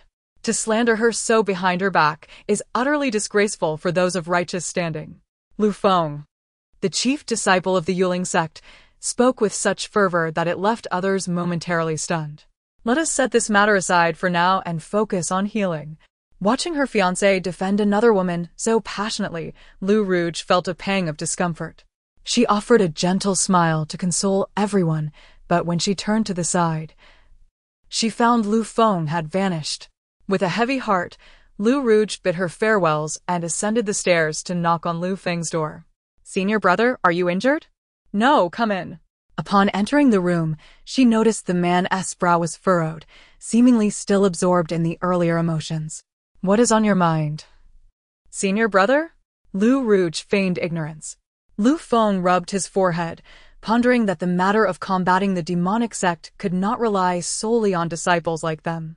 To eliminate them, it would merely take a flick of Yue Xia's finger. Yet, regarding Yue Xia, Lu Feng felt he had misspoken and added, "Is there any discomfort in your fire spirit root?" Suppressing her displeasure, Lu Rouge replied with a gentle smile, "Not at all. My fire spirit root is in perfect harmony with me." Indeed, Yue Xia had lost her spirit root and was merely a useless being. What right did she have to contend for Lu Feng's affections? It was utterly absurd. After hearing this, Lu Feng recalled Yue Xia's earlier actions. Despite her apparent frailty, she had somehow mustered the strength to push them aside and stand in front of them. Lu Rouge's finely shaped brows knitted tightly. What was this man truly thinking? Even with such a beautiful woman before him, he still held resentment? "Host, are you attempting to drive me to despair?" Gigi was exasperated, as her host seemed preoccupied with trivial matters rather than the task at hand. Not only had she moved from a dilapidated shack to an opulent chamber, but she had also been assigned several maidservants to attend to her. Yet, in her eyes, these luxuries paled in comparison to her grand villa. Yue Xia, adorned in an exquisite black robe threaded with silver, her makeup strikingly vibrant, indeed resembled a bewitching figure from the demonic sect at first glance. She popped a painkiller and waved her hand dismissively. "I don't wish to see the male and female leads. Let me see Yue Xia instead." Gigi ignored her request. "Host, you still owe a debt. Please maintain a positive attitude towards the task." Was she not being positive? To demonstrate her commitment to Gigi, she dashed straight to Yue Xia's quarters. Chapter 20, The bewitching fragrance outside the chamber of the demon lord. There were numerous guards stationed, creating an impenetrable barrier. However, upon closer inspection, there were still a few openings. Currently, Yue Xia was merely an ordinary person, thus she opted to scale the wall. Host. There is a dog hole below. Utilizing it would be more convenient for you. Dog? Am I that sort of person? I would never take advantage of your exclusive passage. GG. In this realm where spells and magical beings abound, who would engage in such a diligent act of wall climbing? Upon entering the chamber, Yue Xia felt a tickle at her nose. The fragrance within differed somewhat from the purple flame of the underworld. To discern it more clearly, she took several deep breaths, confirming it was not floral in nature. Host. You are doing splendidly. Huh?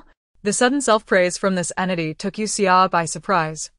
The high-density bewitching fragrance would render an ordinary person unconscious after a single inhalation. You are truly remarkable, host. Yue Xia. Surely. Knight Jiuli has a penchant for lighting bewitching incense in his chamber? She turned to flee, but her body was inexplicably drawn back. A firm grip seized her wrist, and an irresistible aura emanated from the man before her. It felt as though a lion, long in wait, was poised to devour her. Tenacious indeed. If one does not suffice, another is sought? Bewildered, Yue Xia realized, thanks to Gi's hint, that the woman who had administered the drug to Knight Jiuli had entered before her and had been eliminated by him. The corpse of that woman lay beneath the bed. The chamber was engulfed in darkness, and it was a mere illusion that she could see anything. Yet, amidst the man's terse words, slight gasps were discernible, indicating that the fragrance he employed was no ordinary one, capable of ensnaring even those of the nascent soul realm. Moreover, this bewitching fragrance bore no effect on ordinary individuals. As the presence drew closer, Yue Xia felt a tingling numbness at her scalp, as if he could consume her in a single breath. Alas! Without warning, her wrist was twisted, and Yue Xia let out a piercing scream. That wretched man. Host. Open your mouth. Take the medicine. Tears welled in her eyes as one half of her body succumbed to numbness, while her other hand clutched the bed sheets tightly, biting her lip in desperation. Upon hearing her scream, the hand that gripped her wrist loosened. Yen Yue Xia?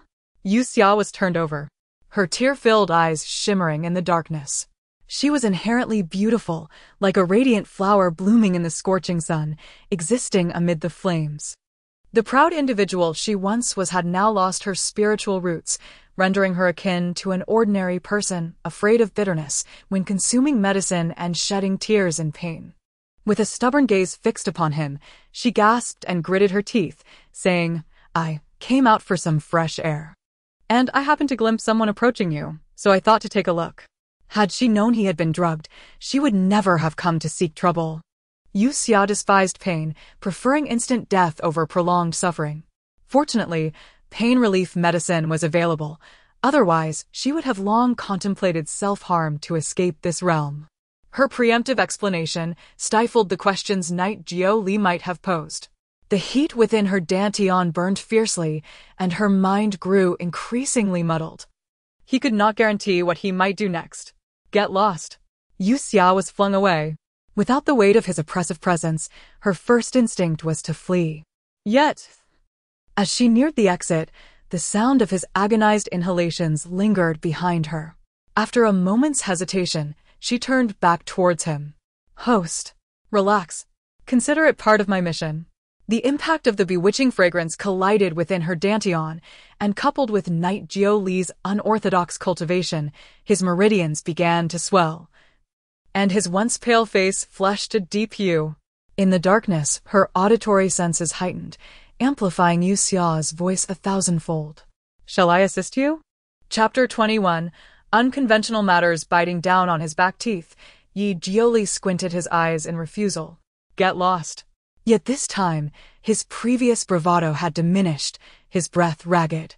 Yue Xia, however, feigned ignorance and began to tug at his garments. With her wrist ensnared, Yue Xia felt a flicker of trepidation. Could this man truly desire to render her hands useless?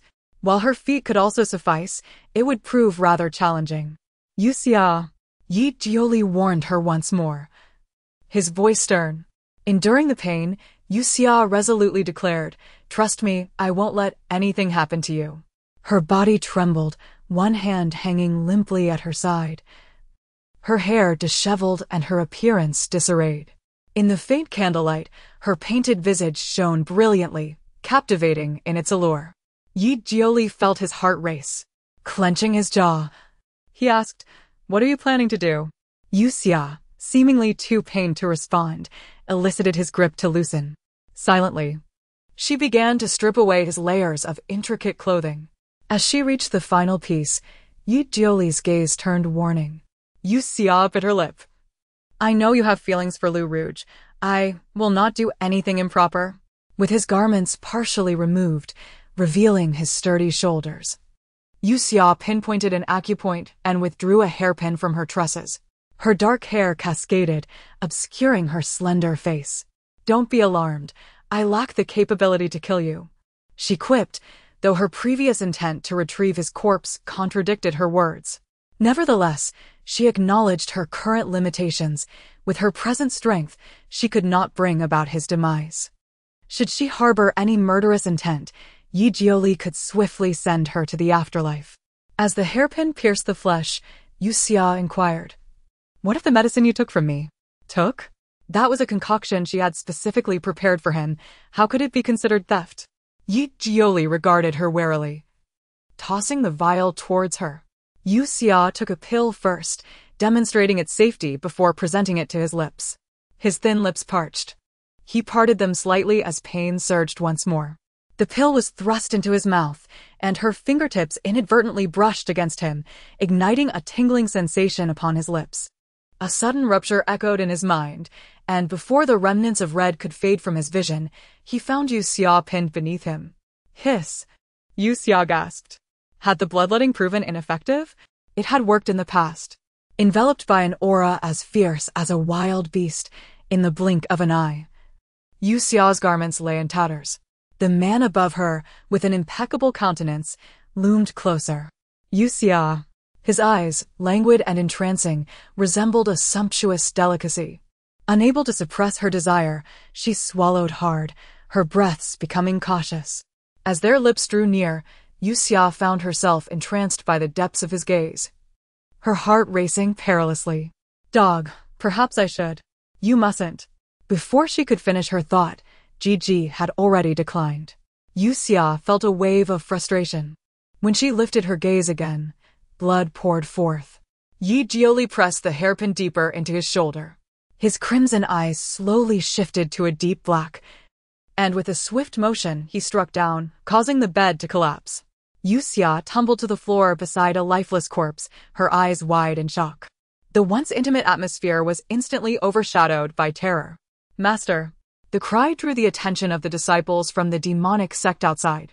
When they burst in, they beheld the man, injured and delirious, while Yue Xia lay in a compromising position beneath the bed. It was evident that she had intruded and wounded their master. Before she could rise, a robe fell from above, covering her exposed form. "Leave," the man commanded harshly. Sensing the tension, the disciples hastily turned and began to escort her out. Yue Xia. Huh? Who? Chapter 22, a casual touch in the depths of despair. Yue Xia, tormented beyond recognition, was dragged piece by the disciples of the demon sect to their prison. In a single day, she had traversed from hell to heaven and back to hell again. As the iron door clanged shut, Yue Xia faced the wall in remorse. What had possessed her to offer assistance? It was the allure of beauty that led her astray. "Ah, my dear companion," though you remained silent. "I am acutely aware of your subtle mockery," she lamented, playing with her fractured hand, a wave of inexplicable sadness washing over her. Stripped of her garments, she found herself unable to touch Yi Jioli's sculpted abs. "Do you wish to touch?" she pondered, nodding in affirmation. "In dreams, anything is possible." With a sardonic chuckle, she reclined on the cold, withered grass. As she lay there, her gaze fell upon a corpse suspended above her. "Host, please employ civilized language," came the gentle reminder. "Very well, my son," she replied silently, shifting to a cleaner spot within the confines of her prison. "Host, do you wish to sleep or request entertainment?" The thoughtfulness of her companion touched her. Perhaps a film would help to ease her mind. She requested a comedy, only to have a horror film play instead. Yue Xia sighed, opting for slumber. Later, both Yue Xia and the corpse were removed from the cell. Yi Jiuli had retreated to a separate chamber, sitting in meditation to purge his toxins. It must be said that Yue Xia's method bore some efficacy. At least his overwhelming urge to kill had abated. Amidst fears, worries, shyness, and a sense of loss, his thoughts were consumed by her presence. The warmth in his dantian surged as he rose to retrieve a painting from the stone wall. It depicted Lu Rouge, whose likeness was as radiant as the moon, with a smile that was enchanting, almost divine in its inaccessibility. Yi Jiuli had hoped that gazing upon his beloved would calm his tumultuous heart. Yet, to his dismay, he felt no stirring emotions as he beheld her image. Lu Rouge, he murmured, the name feeling foreign on his tongue. Yen Yue Xia. Yen Yue Xia. His gaze faltered, and he carefully stowed the painting back within the wall. Exiting the chamber, he welcomed the cool breeze. The lingering scent of allure nearly dissipated. Perched high above, he coldly surveyed the world. The bright moon hung overhead, and the gentle winds did little to soothe his troubled thoughts. As the loose tiles beneath his feet shifted, he made his way to the dungeon.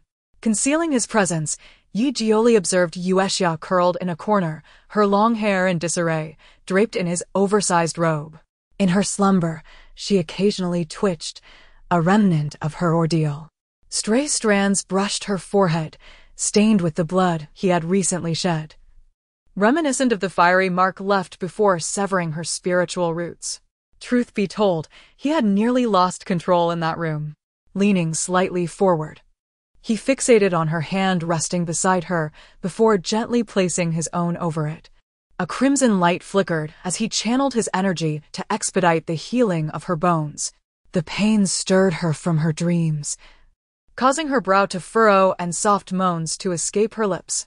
Yet, even those muted sounds were sweet enough to alter Yi Jiuli's expression. He quickened his efforts, and upon completion, withdrew from her presence. The moment his powerful aura receded, Yue Xia's eyes fluttered open. Startled in the dead of night, she half sat, moving her hands as if to shake off the remnants of her dream. Truly, those of higher realms were exceptional. A mere touch had restored her. See, her efforts had not been in vain. At least her hand was preserved. Host, will you sleep again? Yes, she affirmed.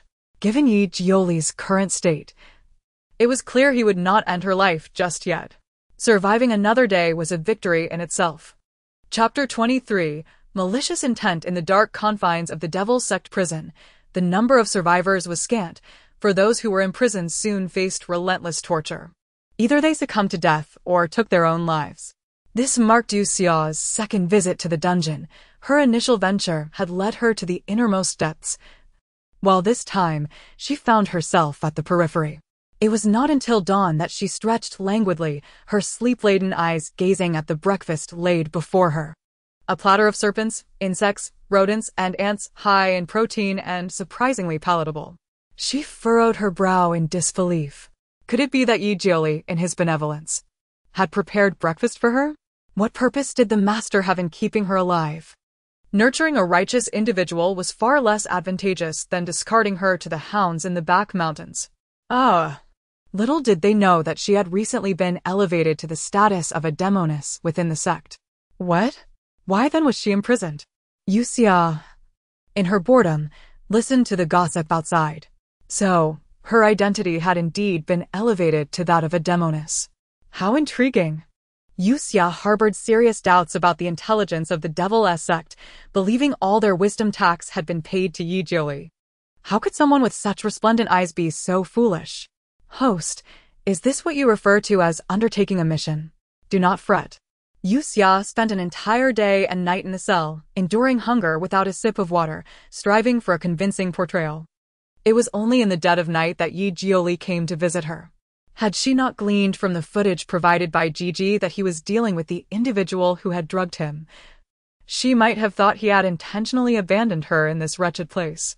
The man, clad in a long robe that blended with the night, exuded an air of coldness and detachment. The woman lying in the cell, pale and haggard, merely shifted her gaze upon his arrival, unwilling to spare him more than a fleeting glance. "I hear you have elevated me to the status of a demoness?" The man scoffed lightly, looking down upon her. "It suits you perfectly." Yue Xia, in her heart, wished to curse him. There was evidence proving her as his benefactor. Why then was he so cruel to her? Noticing her silence, Yi Jiuli spoke for himself. "Tonight, you shall leave the Devil's sect. See, missions are not to be taken lightly." Yue Xia sprang to her feet, her slender fingers gripping the iron bars. "Will you truly show such kindness?" she inquired. "Are you really letting me go? Was she not a demoness? Did she not need to report for duty? How could he simply release her like that?" Indeed, the prospect of leaving the Devil's sect, of distancing herself from him, seemed to bring her joy. Her enchanting eyes momentarily faltered, and the man's wickedness surged. "I have poisoned you, regardless of where the dragon leap stone is. You have 1 month to retrieve it and present it to me. Should you fail, you shall perish." Yue Xia's unsteady steps froze, her fists pounding against the wall in fury. "Yi Jiuli, you are truly malicious. I simply do not trust you. If you do not leave soon, I cannot guarantee your survival." Yue Xia retracted her fists, a mocking smile gracing her lips as she clutched her robe and stumbled away. It was uncertain whether Yi Jiuli had arranged for it, but the Devil sect was unusually quiet that night, devoid of even a shadow. "Host, is the poison truly unremovable from your body?" Yue Xia's system shop was no ordinary establishment. Such high-level toxins could easily be remedied with the exchange of points. The woman raised her gaze to the luminous moonlight, a slight smile playing on her lips. "Of course." Chapter 24. The Wanton and Disgraced Upon Descending the Mountain. Yue Xia felt as though her legs were no longer her own, trembling slightly as she leaned against a tree to catch her breath. "Who goes there?" A flash of sword light pierced her vision, causing her to squint as her wide sleeves slipped from her grasp, revealing her disheveled form to the approaching figure. "Yue Xia?" Accompanied by the man's exclamation, she fell into a warm embrace, a blue robe enveloping her securely. Her eyes fluttered, a blush creeping to her cheeks. "Brother, is it truly you? Must you take advantage of the situation by embracing me at first sight?" Her pitiful and disheveled appearance stirred ripples of concern within Lu Feng, prompting him to hold her even tighter. "Yue Xia, is it really you? How did you escape from the demon sect?" Lu Rouge stood not far off. Her anger ignited as she witnessed Lu Feng's urgent tenderness towards Yue Xia. The audacity of Lu Feng to disregard her, his betrothed, while showing such intimacy with another woman infuriated her. "Sister Yue Xia," she called, her lips pressed together. "I am glad to finally see you both." Just then, Yue Xia fainted, collapsing into Lu Feng's arms. "Yue Xia, what has happened to you?" He hurriedly examined her injuries, only to find her in a severely weakened state. The mountains above glowed with flames as the forces of the demon sect surged forth, compelling Lu Rouge to divert her focus to cast a protective formation. "Brother, we must leave at once." As the formation illuminated, the three vanished from their location. Moments later, a man cloaked in darkness appeared, retrieving the wide robe left behind. The garment still bore Yue Xia's warmth and blood. He clenched it tightly, reducing it to ashes. "Master, shall we pursue?" inquired a nearby guardian. The man's eyes narrowed slightly. "No need." The disciple of the Yuling sect, Yue Xia, had grievously injured Yi Jiuli during an ambush orchestrated by the demon lord's followers, which allowed her to escape the clutches of the demon sect. This news rapidly spread, marking Yue Xia as the first target on the demon sect's wanted list. While the outside world buzzed with commotion, the subject of this uproar gradually awakened from her slumber. Yue Xia slowly opened her eyes. The first face she beheld was none other than Yi Jiuli. The man lounged casually, his chin resting on his hand, his striking features reminiscent of a beguiling fox. Fortunately, her confidant had prepared her for this encounter. Otherwise, she might have fainted on the spot. A delicate hand seized her chin, and a bowl of cold water was forcefully poured into her mouth. Cough, cough. Was this man attempting to drown her? Just as she was about to protest, his icy fingers brushed across her lips, freezing her momentarily. Widen your eyes, Yue Xia. I am no deceiver. Yue Xia felt the urge to bite him. This room belonged to Lu Feng and his companions, and it was brazen of the notorious demon to linger within her quarters. Yue Xia's glistening eyes locked onto him, ready to speak, but he rose, dissipating into a cloud of darkness before her. Where are you off to, you scoundrel? The door creaked open, and as Yue Xia turned her head, she was met by Lu Rouge's entrance. The woman donned a uniform in blue, white, and red. Her long hair, artfully styled in an elegant updo. Truly, she was the world's leading lady. Her beauty was impeccable. While Yue Xia admired her appearance, Lu Rouge closed the door and approached her, coldly admonishing, Yue Xia, you truly are a shameless and wanton disgrace. Chapter 25. Seizing the moment while she is ill, Yue Xia experienced a fleeting moment of bewilderment. Had there not been a slight distance between them, she was certain Lu Rouge would have slapped her. Yue Xia clutched her damp clothing, lowering her gaze as she asked, Senior sister, why do you speak of me this way? Put away that pitiful demeanor. Were it not for the need to rescue you, Brother Lu would not have suffered ridicule before disciples of other sections. Stripped of her fiery mark and arrogant disposition, Yue Xia appeared unexpectedly delicate, making it no wonder Brother Lu was rendered speechless in her presence. Do not think that just because your fire spirit root is in my possession, I am obliged to yield to you. In fact, the fire spirit root serves me far better than it does you, Lu Rouge retorted aggressively, her disdainful attitude starkly contrasting with the divine persona she portrayed in public. Yue Xia understood. After all, she was her rival in love. Despite her complete lack of affection for Lu Feng, nevertheless, she had no intention of passively allowing this world's heroine to bully her. Senior sister speaks the truth. Yue Xia tightened her grip on the blanket, curling up as she recalled that the fire spirit root was extracted from her by the demon lord Yi Jiuli, who, aware of senior sister's damaged spirit root, had deliberately sent it to her. Not only that, Yue Xia's tone brimmed with envy as she continued, he even cultivated a garden of purple flame, ghostly blossoms for you within the demon sect. The purple flame, ghostly blossom was, in fact, Lu Rouge's most cherished flower. It was only after Yi Jiuli learned of this that he began to nurture it by her side. Truly a lovesick fool. Well, what did you say? Lu Rouge was momentarily taken aback by her words.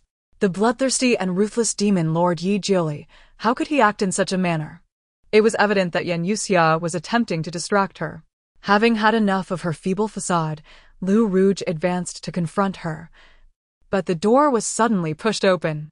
Indeed, Rouge is a beauty of unparalleled grace. Even the demon lord bows before your charm. Lu Feng entered.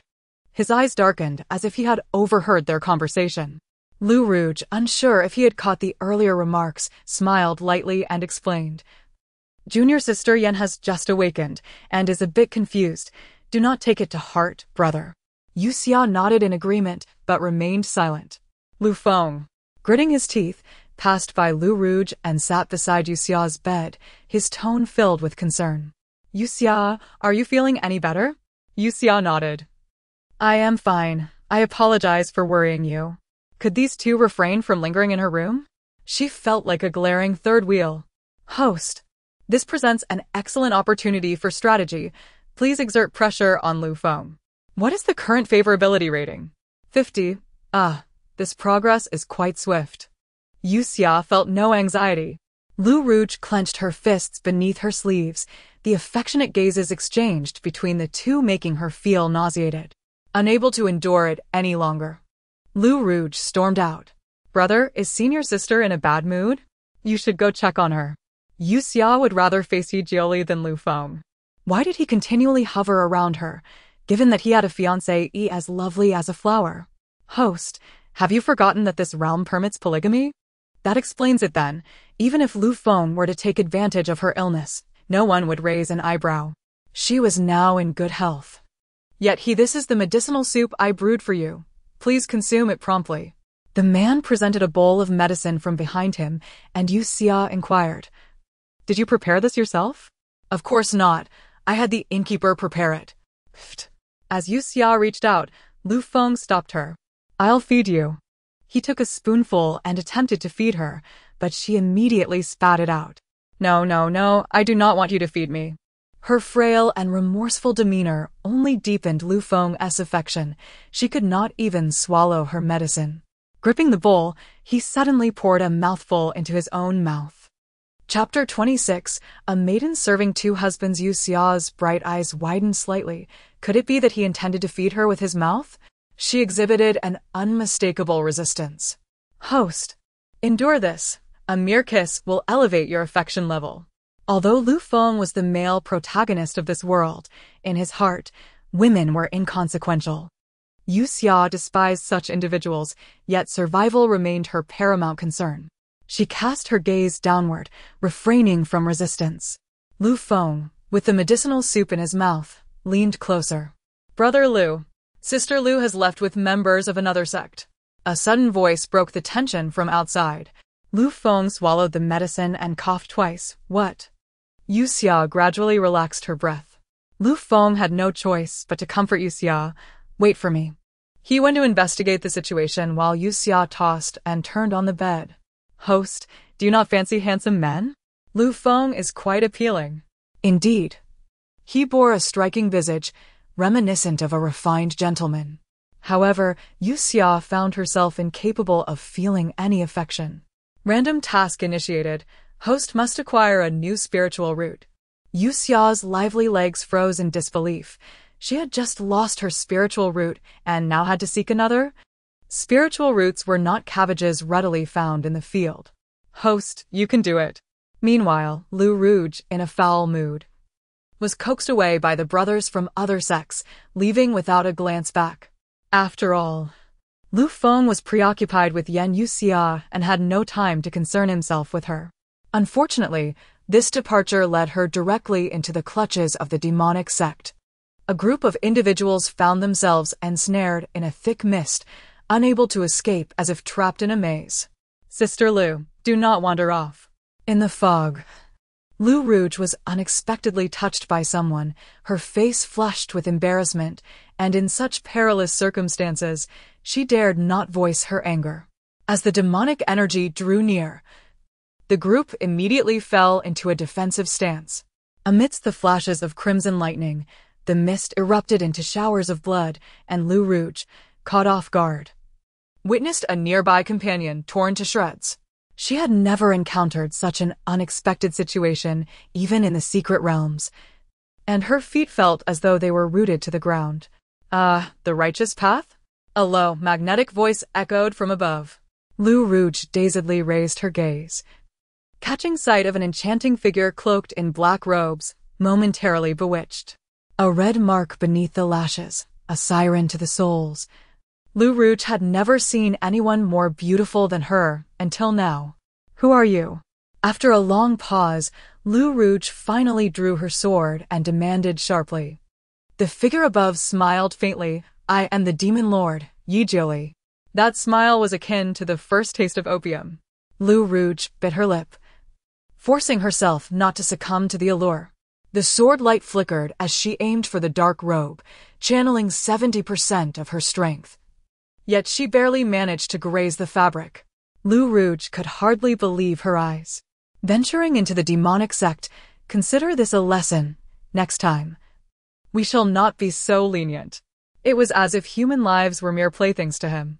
As his voice faded, the mist dispersed, revealing a spectral purple flame gently landing in Lu Rouge's hand.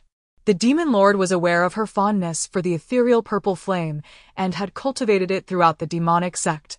Lu Rouge recalled Yue Xia's words, and waves of emotion surged within her. Yi Jioli, does he have feelings for her? What nonsense! That scoundrel appeared solely to show off and present flowers? Yue Xia opened a bottle of painkillers. How mundane. Yet, judging by Lu Rouge's expression, it was evident that she had been captivated by Yi Jioli's visage. Lu Feng could take multiple wives, but she could not serve two husbands. Host, indeed you can. Yue Xia? Well, perhaps she had underestimated him. The scoundrel Yi Jioli had just been laughing heartily. Chapter 27. Unreasonable disturbance upon the garments of the esteemed sect, stained with the blood of fellow disciples. Lu Rouge sat in contemplation, wielding the purple flame of the ethereal abyss. Senior sister, are you injured? Yue Xia, now able to move, descended to offer assistance. Other sects bore disdain for the rumored figure, yet upon witnessing her frail state as she tended to their wounds, their entrenched perceptions began to shift. Is junior sister Yen eager to see me harmed? Lu Rouge's grip tightened slightly, the essence of flowers soaking her hand. Yue Xia shook her head, casually remarking, "The demon lord would never inflict harm upon senior sister. This is something I find solace in." You. Lu Rouge glared at her. Yue Xia lowered her gaze and continued, "When my spiritual roots were severed, I was engulfed in agony, yet I heard that my roots saved senior sister. Do you understand how relieved I am that they proved useful?" Surrounded by fellow disciples, Lu Rouge found herself unable to unleash her fury, suppressing her anger while feigning sisterly affection. "It was my tardiness that caused you to suffer. Had I rescued you sooner, you would not have endured such pain." Yue Xia nodded. "Senior sister, I do not hold you accountable." This exchange of dialogue transformed Lu Rouge into the apologetic party. Nearly choking on her own feelings, she wished fervently to draw her sword and strike down Yue Xia. On the return journey, the other disciples of Yuling sect, having shifted from disdain to surrounding Yue Xia with care and concern. "Host, your focus should be on Lu Feng. What purpose does it serve to cultivate camaraderie with these disciples? If you understood, you wouldn't be a mere dog." Yue Xia sat beside the fire, its glow illuminating her features, reminiscent of her once fiery and fearless self. Lu Feng could not help but glance at her. Yet, even amidst the laughter and chatter of the surrounding disciples, she quietly gazed towards him. This fleeting glance conjured memories of the past, when she would call out to him as her elder brother. Resolute, Lu Feng turned to seek out Lu Rouge. The woman practiced her swordplay within the dense forest, the brilliance of her sword radiating with a fervent crimson light. Upon concluding her vigorous training, she sat cross-legged to meditate, yet her mind was a tempest of chaotic thoughts. Unable to focus, "Rouge." A male voice drew near, and she slowly lifted her gaze. Her long, curled lashes trembled slightly, her eyes shimmering with brilliance. "Elder brother, what brings you here?" Lu Feng, admiring her beauty for a moment, stated directly, "You and Yue Xia both possess fire spiritual roots. Could you assist her in her cultivation?" Her expression stiffened, and Lu Rouge ceased her meditation, rising to confront him. "Elder brother, do you recall what you once told me? You claimed to cherish only me, to hold me dearly in your heart. Yet now observe how much time you have devoted to Yue Xia. You know her medication schedule. You are aware of her every wound. Do you understand the torment I have endured these past days? Elder brother, you promised you would never deceive me. Have you truly developed feelings for Yue Xia?" In her frantic outburst, Lu Feng was taken aback. The woman he adored had transformed into someone so distraught. "Rouge, do not act irrationally." Lu Feng's tone turned serious. "As a fellow disciple, it is my duty to provide her with care." Chapter 28. Desire? Lu Rouge chuckled. Their debate ultimately devolved into her being unreasonable. With a flick of her sleeves, Lu Rouge coldly declared, "Forget it. I will not save Yue Xia, regardless of whom I choose to rescue." Lu Feng, agitated, retorted, "But your spiritual root belongs to Yue Xia." "So what?" she replied. "This was bestowed upon me by the demon lord, not something she willingly gave." Leaving Lu Feng in silence, Lu Rouge bit her lip and departed. Yue Xia, perplexed, inquired of those nearby, "Senior brother, is the sweet potato ready?" As cultivators, they had learned the art of fasting early on. Now, only Yue Xia required sustenance. And seeing her eagerly eyeing the sweet potato, they felt compelled to present her with all the delectable offerings. "Here you go, senior brother will blow on it for you." One of her fellow disciples assisted her. Yue Xia was beautiful, but her past arrogance, coupled with Lu Rouge's presence, had led many to remember her unlikable demeanor. Furthermore, she always trailed behind Lu Feng, scarcely glancing at anyone else. In this moment of intimacy, however, she garnered genuine affection.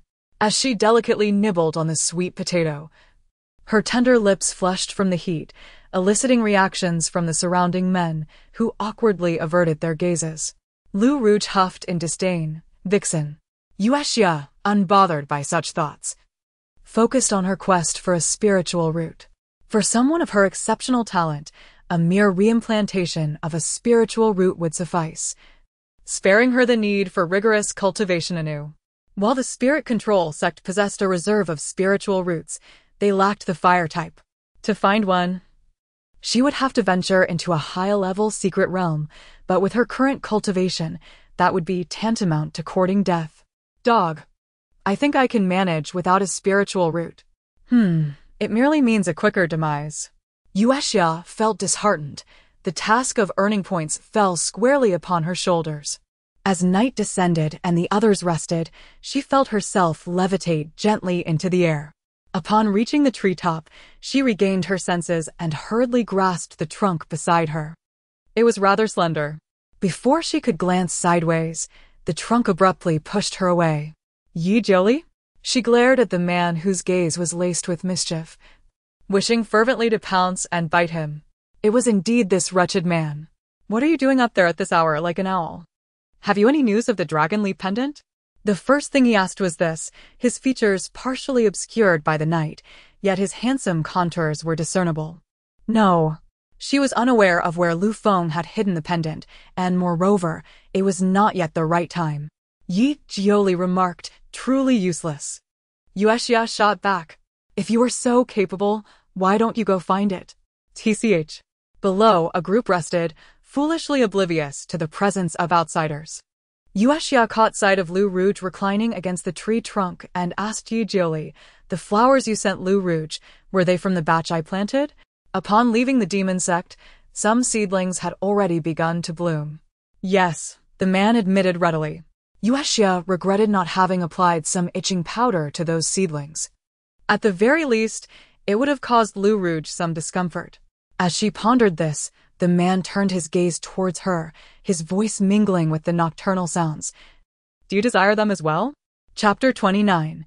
The child groomed the man's voice, a perfect blend of jade-like resonance and huskiness, captivated Yue Xia, who, despite not being particularly enamored with voices, found it exceptionally pleasing. Alas, Lu Feng lacked such charm. Swinging her legs, she hummed softly, proclaiming that her preference lay with Shui Yan Yuming, rather than the ubiquitous Si Yan Yuming. This sentiment, albeit somewhat insincere, held a grain of truth. Zi Yan Yuming was no mere trifle, but its abundance was overwhelming, akin to a commodity readily available in the marketplace. In contrast, Shui Yan Yuming was a rare bloom, found only in the depths of 1,000 secret realms, and even a single petal could elevate the cultivator's prowess. Yi Jiuli remarked lightly, your crude nature belies your lofty aspirations. Yue Xia, taken aback, chose not to engage, deeming him somewhat deranged for his affection towards the female protagonist. In his eyes, no other woman could compare to Lu Rouge. Yan Yue Xia, why did you save me back then? After a brief silence, the man spoke first. Yue Xia deliberately replied, naturally, it was to take you as my child groom. At that time, she was already an adult, while Yi Jiuli was but a mere infant. Her argument, though cunning, held a semblance of validity. Indifferent, she mused that she could be even more shameless. Yi Jiuli's skepticism towards her remained, and the current calmness in their conversation was merely a pretext for the coveted Longyu Bai. Yue Xia harbored no illusions. Once the artifact was in her possession, her demise would be inevitable. As she turned to inquire further, the man had vanished without a trace. Glancing down at the ground, she hesitated to swing her legs. That wretched man had left her up there before departing. Yue Xia spent the entire night clinging to the tree, fearing a fatal fall, and thus had not slept at all. When the others below awoke, they discovered her absence. Senior brother, Yue Xia called out to Lu Feng, who was obliged to lower his head under the eaves. The man soared into the air and landed beside her. Yue Xia, how did you end up there? Her eyes glistening with unshed tears, Yue Xia bit her lip and whispered, I thought I could manage. Lu Feng's heart ached for her as he lifted her down to the ground. Why must you be so foolish? Even if you were an ordinary person, I would always be by your side to care for you. This was akin to a vow of I will provide for you, to which Yue Xia nodded, though the words went in one ear and out the other. We have lingered on this journey long enough. Senior brother Lu, do you think we accompanied Sister Yan for a leisurely outing? Lu Ruga scoffed, her sword in hand, showing no regard for Lu Feng in front of their peers. Ruga, at the very least, Yue Xia saved you. Do not be so unreasonable. Lu Feng's words provoked Lu Ruga to laughter. Her skill in twisting concepts was impressive. Without waiting for this group, enchanted by Yue Xia, to respond, she activated the formation and departed first. Sister Lu. A portion of the remaining disciples followed her, and Yue Xia counted. There were still quite a few who wished to protect her. Senior brother, Sister Lu is right. Do not concern yourselves with me. Accelerate your pace. Lu Feng expressed his concern, Yue Xia, about your health. Having been rescued was already a great fortune. Yue Xia dared not wish for more. Stop dawdling. Let us move swiftly. Host, please be a bit gentler towards the male protagonist. That is unfeasible. As their pace quickened, the group reached Yuling Men within 3 days.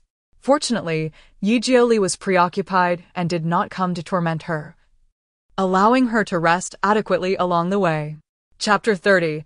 My ruin, my joy gazing at the unfamiliar yet familiar scene beyond the door. Yue Xia reminisced about the woodland cottage of the original owner. Her junior sister was indeed fragile, requiring Brother Lu's support even to walk. Observing her feeble appearance, it seemed as though she would collapse against Brother Lu at any moment. Brother Lu Feng, who had been assisting her, instinctively released his grip. Very well. Yue Xia obediently nodded. Once Brother Lu Feng and the others departed to report back, Yue Xia followed the path etched in the memories of the original owner, making her way to the woodland cottage. However, upon arrival, she discovered the dwelling reduced to ash, leaving only charred wood and debris. Who could be so cruel as to obliterate her home? Your brother Zhang and junior brother Lin. How outrageous! The grudge of a burned home is irreconcilable. Hearing that other sects had suffered casualties, she feared she was a harbinger of misfortune, bringing calamity to those around her. Indeed, some individuals ought to reflect on their current circumstances rather than attempting to allure Brother Lu. Did they truly believe themselves worthy? As Yue Xia mourned the loss of her cottage, 2 men and a woman approached. Clad in immaculate and distinguished uniforms, each bore a sword emblematic of their sect. These were the culprits behind the destruction of her home, Brother Zhang, junior brother Lin, and the ever-obedient junior sister Yang, who was perpetually trailing behind Lu Rouge, serving tea and water. Yue Xia brushed off her dress, removing the dried grass that clung to it. I am fortunate and blessed, perhaps owing my good fortune to the noble deeds I performed in my past life to save the world. While other sects suffered grievous losses, it could only be said that their skills were lacking, yet they still dared to aspire for fame and fortune. As for my attempt to entice Lu Feng, Yue Xia approached junior sister Yang, lightly touching her own cheek. Indeed, my visage is far more captivating than yours. I possess the allure to attract him. The trio was taken aback, their anger igniting as they drew their swords against her. Although I am currently rendered powerless, I am still a disciple of the Yuling sect. You may have stealthily destroyed my home, but do you truly intend to brazenly take my life? Host. As an invalid, you seem rather proud. Indeed, I find joy in my ruin. You are quite the silver-tongued woman. The entire Yuling sect despises you. Do you genuinely believe Brother Lu will protect you? Junior sister Yang lunged at her first, but Yue Xia was caught off guard and received a cut across her face. Yue Xia. Brother Lu Feng arrived just in time, enveloping her in his embrace. Blood seeped forth, and she dared not touch it. What a troublesome child. Of all places to be injured, why her face? Brother Lu. The trio hastily bowed to Brother Lu Feng, but as they bent down, they were forcefully thrown aside. They crashed against the remnants of the cottage, each spitting blood, particularly junior sister Yang, whose face was marred by a deeper gash from a sharp piece of wood. Ah! She clutched her bleeding wound, her expression contorted in anguish. Next time, do not let me witness you harming fellow disciples again, Brother Lu Feng spoke coldly, leading Yue Xia away. Yue Xia was bewildered. Why was he leaving? Shouldn't he continue to fight? Host, this is not Lu Feng. Huh? Once brought to another mountaintop, Yue Xia was unceremoniously tossed to the ground. Indeed, this was not Lu Feng. Had it been, he would never have treated her so. Chapter 31. Unable to bewitch even a man, the Yuling sect. Nothing more than this. The man waved his sleeves, brushing across his face, though his attire remained unchanged, his visage transformed into that of Yi Jiuli. Do not tell her he has come merely for amusement. Yi Jiuli, have you come here specifically to see me? Yue Xia rubbed her backside, which had met the ground rather unceremoniously. How presumptuous. Yue Xia uttered a sound of realization, so he has come to see Lu Rouge, humph, infatuated fool. The wound on her face was minimal. She took out a small mirror to inspect it. Ouch! Yang Shimi truly possesses a fierce hand. You will understand once you see her injury. What you have is nothing in comparison. Dog, whose side are you on? Nevertheless, Yang Shimi bore a far greater mark upon her face, which brought a sense of relief to Yue Xia. Yi Jiuli, so. As she raised her gaze, Yi Jiuli vanished once more, leaving Yue Xia questioning whether she had ingested too much medicine, leading to hallucinations. Casting her eyes sideways, she picked up a discarded medicine box from the ground. Inside was a skin regeneration ointment of the finest quality. Yue Xia could not help but feel tears welling in her eyes. Dear child, Baba shall remember your kindness. She applied the ointment to her face, and the minuscule wound swiftly healed. Tossing the medicine box playfully, she pondered her predicament. Her home was gone. Where would she reside? In the grand hall of the Yuling sect, a council of elders sat above, while Lu Feng and others knelt below.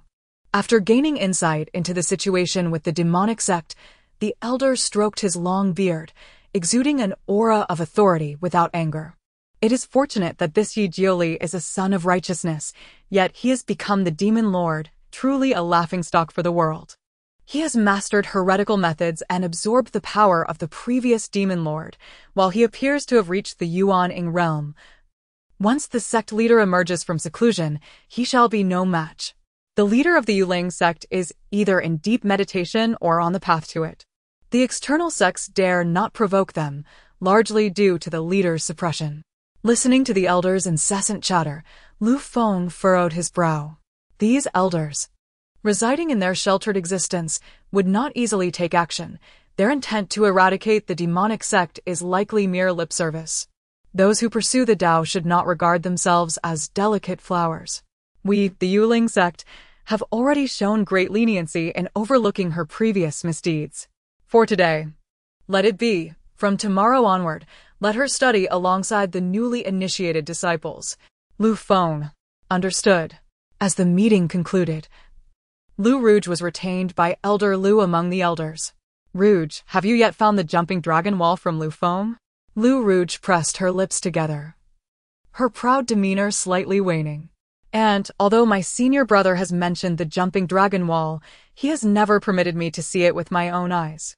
Elder Lu, filled with disappointment, lamented, I persuaded the elders to betroth you to him precisely because of his extraordinary talent and possession of the jumping dragon wall. Before the secret becomes widely known, you must swiftly claim the jumping dragon wall for yourself. You possess unparalleled beauty, grace, and strength. How can you not ensnare a man? Lu Rouge bit her lip and whispered, the last time my spiritual root was damaged, he did not present it to save me. That was a scheme devised by Elder Lu and herself. In the eyes of outsiders, Lu Feng has shown her meticulous care over the years, sensing the time was right. She recklessly entered a secret realm, damaging her spiritual root, hoping Lu Feng would use his resources to rescue her. Unbeknownst to her, it was instead Yue Xia's spiritual root that was utilized. Chapter 32. Rest in my room. This scorching summer truly brings forth mischief. Not only does Lu Rouge feel this way, but Elder Lu shares the same disdain for Yue Xia. Such men, who find it all too easy to obtain, seldom cherish what they possess. Before marriage, one must ensure they do not gain the upper hand too easily. Securing the coveted well-long by is of utmost importance. Lu Rouge. Stepping away from the grand hall, there was not a hint of joy upon her countenance. She harbored feelings for Lu Feng, believing that only a man of his caliber deserved her. Coincidentally, he possessed a remarkable treasure, and acquiring that item would elevate her status among the younger generation, rendering her the most revered of them all. Such a twofold accomplishment should be easily attainable. Yet, it was all because of Yue Xia. Had she not interfered, Lu Rouge would not have been reduced to competing for his affection. With a swift motion, she drew her sword, remaining vigilant of her surroundings. Within the Yuling sect, none dared intrude upon her quarters. After confirming the area was deserted, a flicker of surprise crossed her features. Could it be sent by Yi Jiuli? Daring to speculate, Lu Rouge was well aware that the presence of those from the demon sect within the Yuling sect would spell disaster. Yet, she was still captivated enough to retrieve the Xian Yuming. Yi Jiuli. As she whispered his name, her lips involuntarily curved into a smile. See, I knew that scoundrel was here to see Lu Rouge.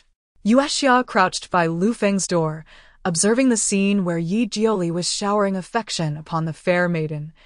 And she scoffed softly. Villains pursue girls, why can't you pursue a man? Who says I can't? Matters of the heart require gradual nurturing. That aside, my dear hound, quickly check if there is a well-long by within Lu Feng's residence. None. Where on earth has that fellow hidden it? Yue Xia, what brings you here? Yue Xia pursed her lips.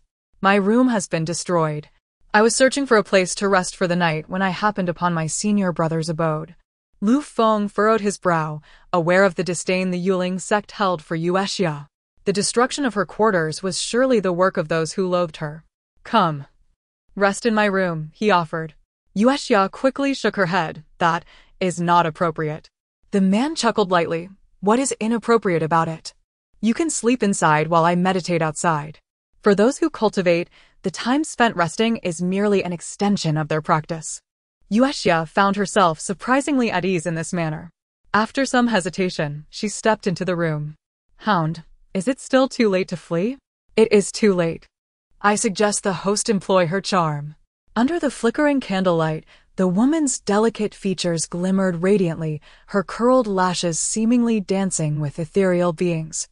Captivated by such a vision, Lu Feng, perhaps still influenced by the remnants of his practice, felt his breath quicken, unable to resist the urge to grasp her delicate hand.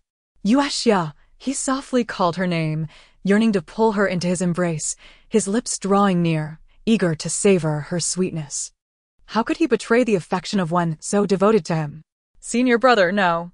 With their breaths intertwined, Yue Xia summoned all her strength to push him away. Lu Feng stood momentarily stunned, perplexed by her reaction. Yue Xia steadied herself against the table, biting her lip. You and senior sister Lu are truly a match made in heaven. I am simply not worthy of you now. Senior brother, forget about me. With that, she dashed out of the room. Chapter 33. Beauty without washing her face with the lingering warmth and touch of a woman still on his hands, Lu Feng brought them to his nose, inhaling the unique fragrance that belonged to Yue Xia. A man ought to have multiple wives. So why should he disregard all other women for the sake of a single Lu Rouge? Moreover, Yue Xia had now become incapacitated. Relying solely on him within the Yuling sect, Yue Xia's panicked escape from Lu Feng's room did not go unnoticed by Sister Yang, who, as Lu Rouge's devoted confidant, promptly relayed the incident to Lu Rouge. Sister, she is so brazen that she fears no one knowing her lack of propriety, openly seducing Brother Lu. It is truly disgusting. Inside the room, Lu Rouge sipped her tea, maintaining a calm facade despite her inner fury. She is merely a fool. I shall not let her trouble me. Young sister felt a twinge of embarrassment at Lu Rouge's indifference. But sister, Today Brother Lu was injured because of Yue Xia. Yang's sister embellished the tale, gesturing to her wound. Look, sister, he is usually so gentle, yet it was that enchantress Yue Xia who led him astray. The gruesome injury, treated in time, appeared less severe than before. Lu Rouge, seething with anger, crushed her teacup in her grip. You have all fallen for Yue Xia's schemes. She is the foremost at playing the victim. Next time, do not do so in front of Brother Lu. There was an underlying message in her words, and Yang's sister absorbed it all. Sister, do you have any of the grade 1 healing ointment left? The elders had presented numerous gifts to Lu Rouge, which they seldom had the chance to receive themselves. Of course, Lu Rouge replied, regaining her composure as she handed her 2 boxes. I have plenty of this. Next time you run out, feel free to ask me. Thank you, sister. Yang's sister left joyfully with the ointment. Shortly after the door closed, Lu Rouge swept the tea set off the table in a fit of rage. Yue Xia. The woman pressed her hands against the table, her gaze filled with murderous intent. Yue Xia had spent the night in the back mountain and was summoned by the elders early the next morning to the new disciples' training ground. Glancing at the clear lake, she realized she had no time even to wash her face. Host, you are beautiful even without washing your face. Really? Do you believe it? Yue Xia splashed a handful of water, yet before she could apply it to her face, stones fell beside her, splattering water all over her and sending a chill through her body. All disciples must heed the teachings. Why are you still here enjoying the view of the lake? Turning her gaze, she wondered who this person was. Zhang, the one who burned your house. It came back to her. Water droplets cascaded from her hair, and her fair complexion was moistened by the lake's water, her enchanting eyes shimmering with vitality. Understood. Perhaps he had overexerted himself in cultivation as Zhang kicked the water. The newly initiated disciples were still learning to control their swords. Yue Xia approached the sword distribution area, standing aside without taking one. Is she really the fire Yue Xia who shares the same fire affinity as Lu's sister? She is quite beautiful, but I heard she is now just a waste. Listening to such tired remarks, Yue Xia nearly yawned. What was she doing here, if not to be a mere bystander? Today, the class for the new disciples is being taught by Lu Feng. Opportunities abound. How is it that she encountered the male lead everywhere? Look, it's Brother Lu and Sister Lu. They make such a lovely pair. Chapter 34, deserving of a life of solitude amidst the astonished gasps of the disciples. Lu Feng and Lu Rouge, the illustrious pair, gracefully descended before them, their swords sheathed. They resembled radiant beacons, captivating the attention of the eager onlookers. Junior disciples. Today, Master Lu and I shall instruct you. Do not dare to be idle beneath our watchful eyes, Lu Rouge declared, embodying the admiration and reverence that her peers held for her. Each smile and frown of hers garnered a throng of admirers. Standing steadfastly beside her, Lu Feng projected an aura of unwavering loyalty. The new disciples stood in neat rows as Lu Rouge turned her gaze towards Yue Xia. Junior Sister Yen, why have you not claimed your sword? Her inquiry immediately drew the attention of all present, who turned to look at Yue Xia.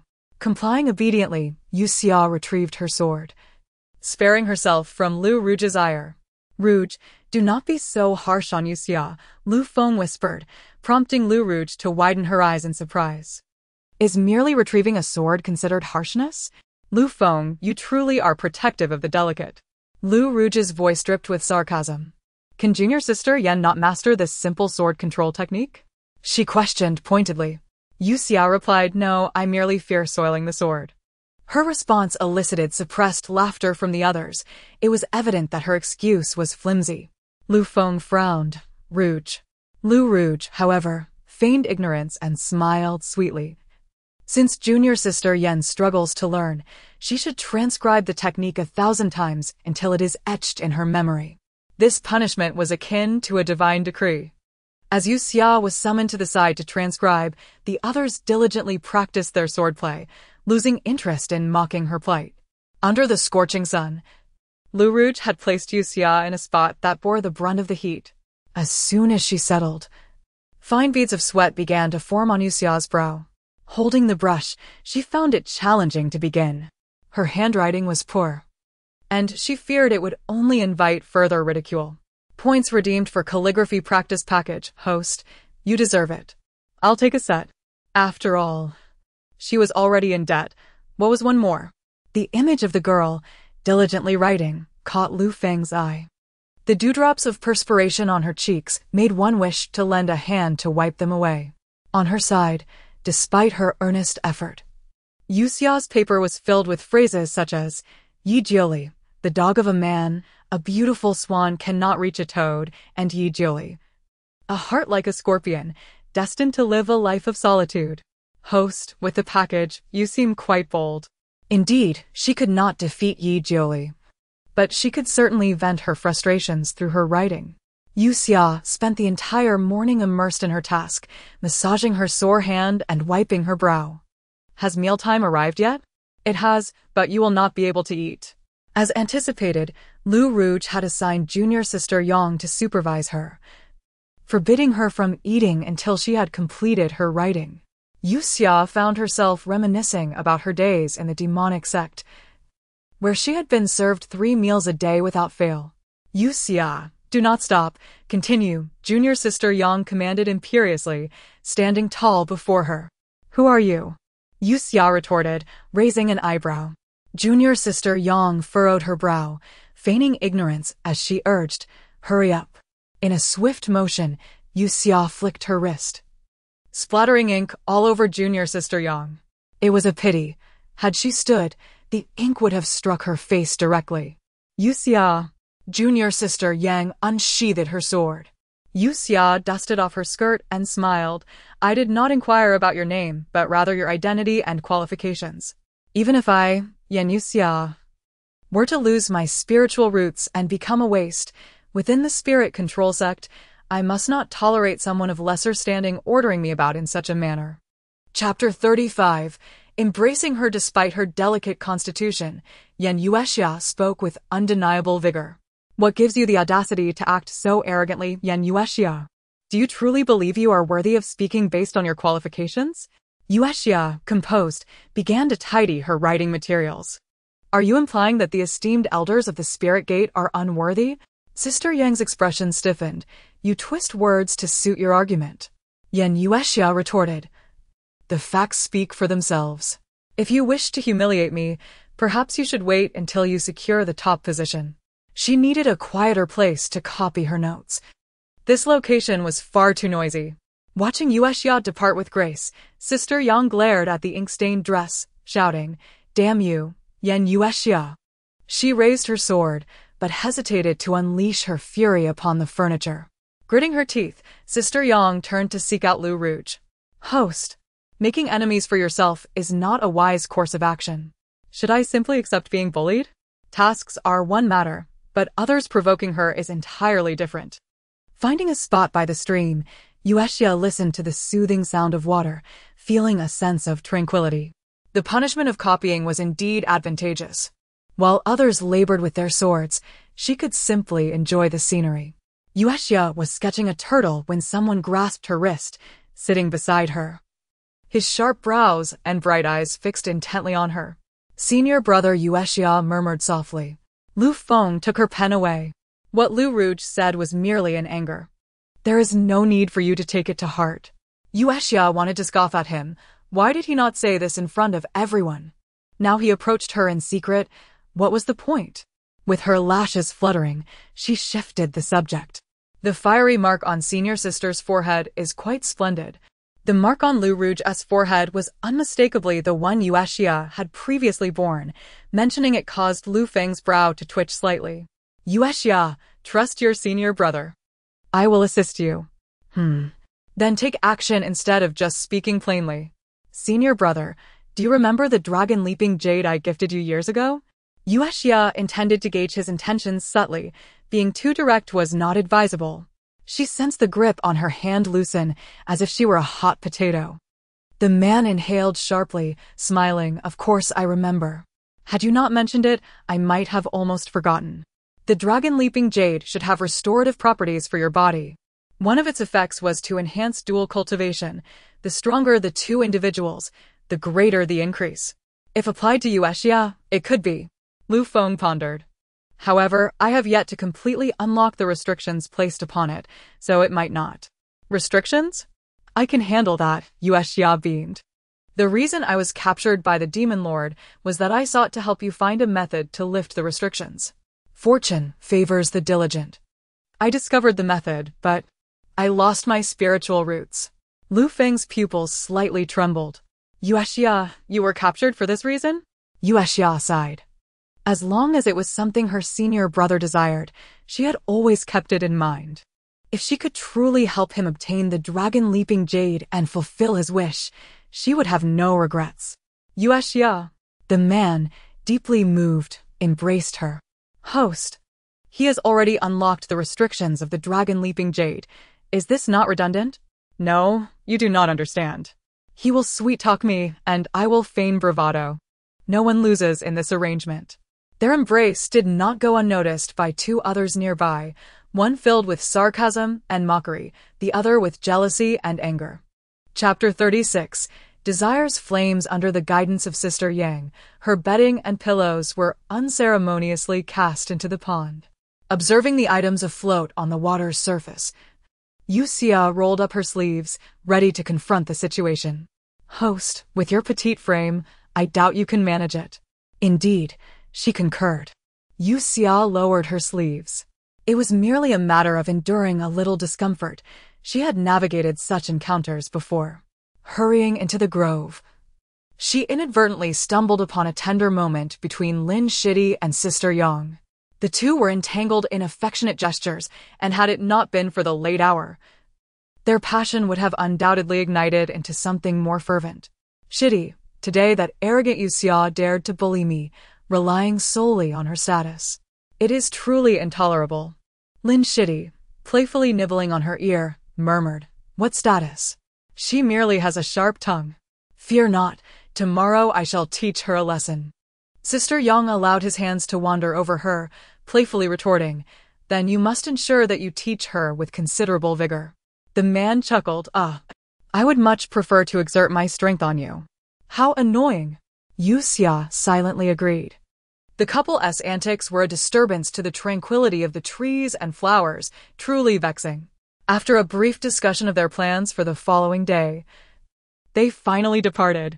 Host, at the rate you consume medicine, you would owe more than the villa itself. Yue Xia set aside the pain relief pills. With no sunflower seeds at hand, watching the spectacle felt rather hollow without something to munch on. Did you overhear their plans? Will you be joining them tomorrow? Indeed.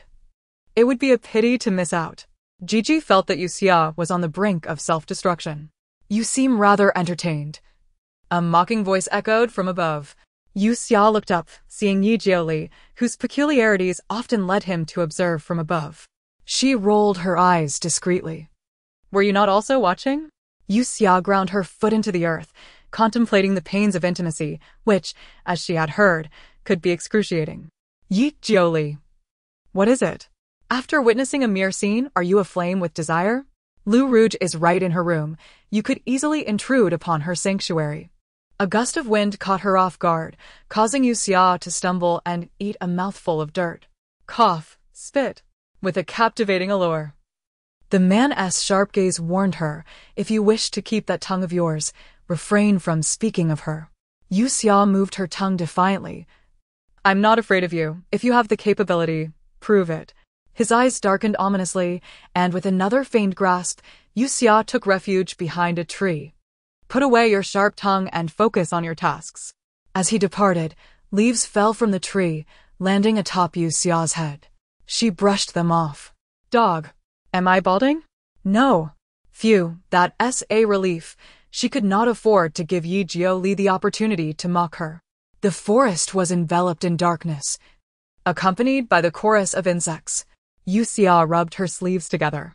It was dreadful. She would once again have to sleep in such a place tonight. The vulnerable facade she had presented while in the demonic sect was, indeed, an act. It was her sharp wit and eloquence that truly defined her. Chapter 37.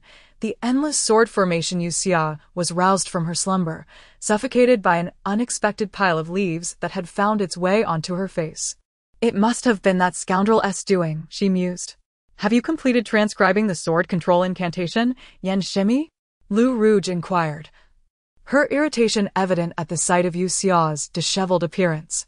Yue Xia shook her head obediently, explaining that Brother Lu had advised against it. The words were uttered by Lu Feng, and if there was an issue, she could confront him directly. Lu Rouge's brows knit together in discontent. Yue Xia, do you not regard me, your elder sister, with any respect? Once again, Yue Xia shook her head. Sister, how could I? My eyes are too small to overlook anything. Yue Xia, sister, I am aware that I am your savior, but you need not address me so formally. It feels distant. Simply call me Yue Xia. Yue Xia was determined to vex her. With Lu Feng absent today, Lu Rouge was resolute in her intention to punish Yue Xia, just as she contemplated a suitable reprimand. A secret edict from the elder summoned her to a meeting.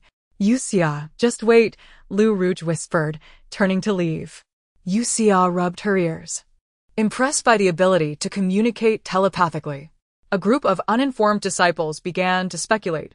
Lu Shiji was evidently favored by the elders.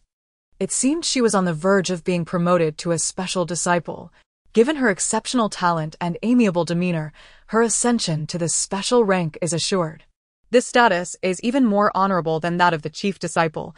Such a position could lead to becoming an elder or even the sect leader. Host, go become the sect leader, the voice chimed in.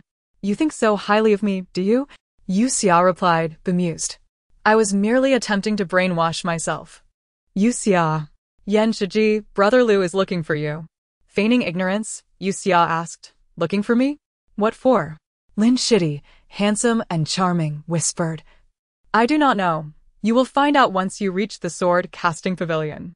A flicker of disdain crossed Lin Shidi's eyes, yet he remained silent, vanishing without a trace after delivering the message. Host, be warned, your life may be at stake, the voice cautioned. Yue Xia raised her gaze and smiled sweetly. Isn't there still half a life left? The sword-casting pavilion served as the heart of the Yuling sect, where swords were forged and stored. It was overseen by the most austere elder, who forbade all outsiders from approaching. Lin Shidi's plan was to lure Yue Xia here, activating the endless sword formation that the elder was currently developing. Should this unbound sword array be unleashed, Yue Xia would undoubtedly meet her demise. Upon her arrival, Yue Xia scanned her surroundings, seemingly awaiting Lu Feng. Come closer, just a bit closer. Yang Shimi hid in the shadows, waiting for Yue Xia to fall into her trap, yet the latter wandered aimlessly outside the designated path. Sister, what are you doing here? Lu Rouge asked, passing by on an errand for the elder. Sister, Yang Shimi stammered, awkwardly concealing her hands behind her back. If discovered, Lu Shiji would surely despise her. I did nothing.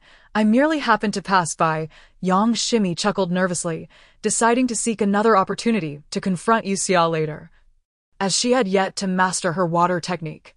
She took her leave, allowing Lu Rouge to spot Yue Xia meandering nearby. The matter of the sword formation was well known, and all had been warned against approaching it recklessly. What was Yue Xia doing here? Observing her naive and innocent demeanor, Lu Rouge's gaze darkened slightly as she surveyed the surroundings, placing her hand on the wall's edge. Chapter 38.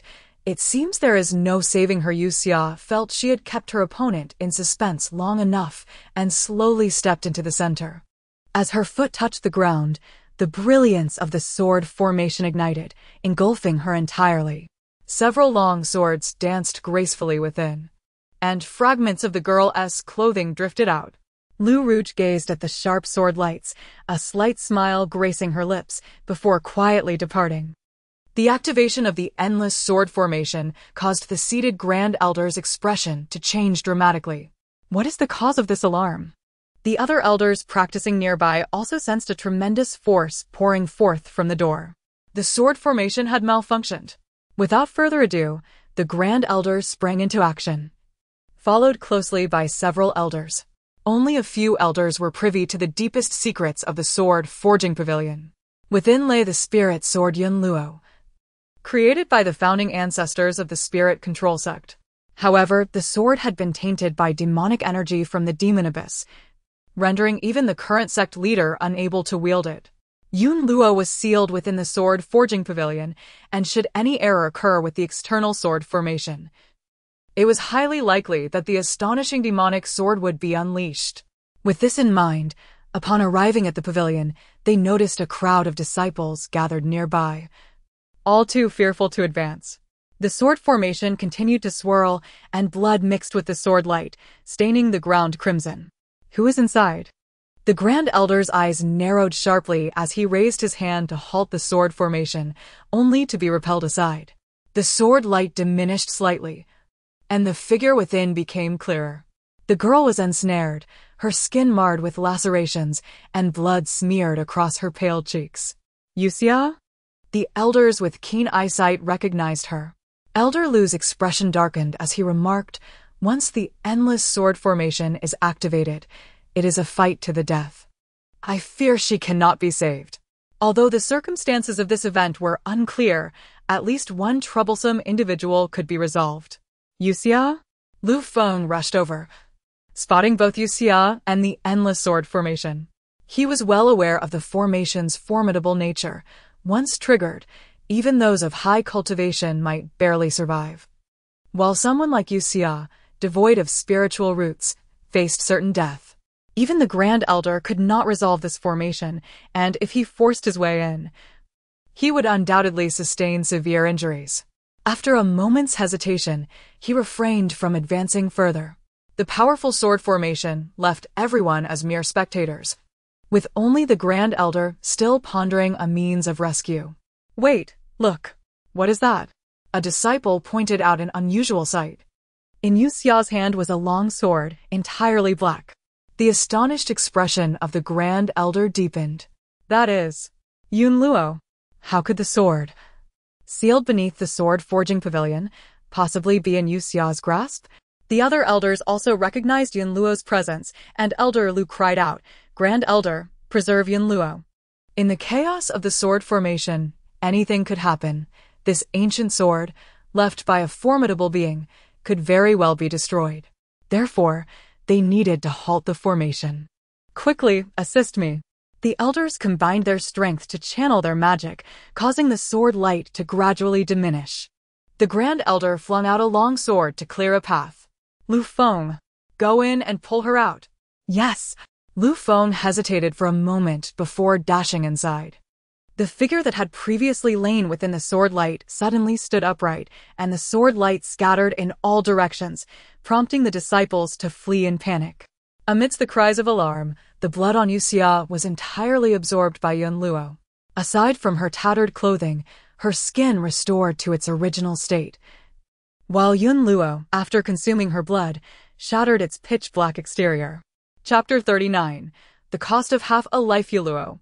The sword left behind by the founder of the Yuling sect after ascension had long been coveted by many. However, tainted by demonic energy, none dared to touch it. Yet now it had astonishingly reverted to its jade-white hilt, with a blade radiating a chilling brilliance. As her toes touched the ground, Yue Xia slowly opened her eyes. Beneath the gently flowing strands of her hair, her bright pupils seemed to harbor the essence of the natural world, and beneath her elegantly shaped nose, her lips were naturally tinted with a delicate red.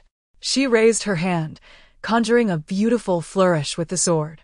In an instant, the sword forging pavilion fell silent, as if nothing had transpired. "Host, you truly sacrificed with great resolve." Yue Xia was the daughter of the sun, her birth chart intertwined with the element of fire.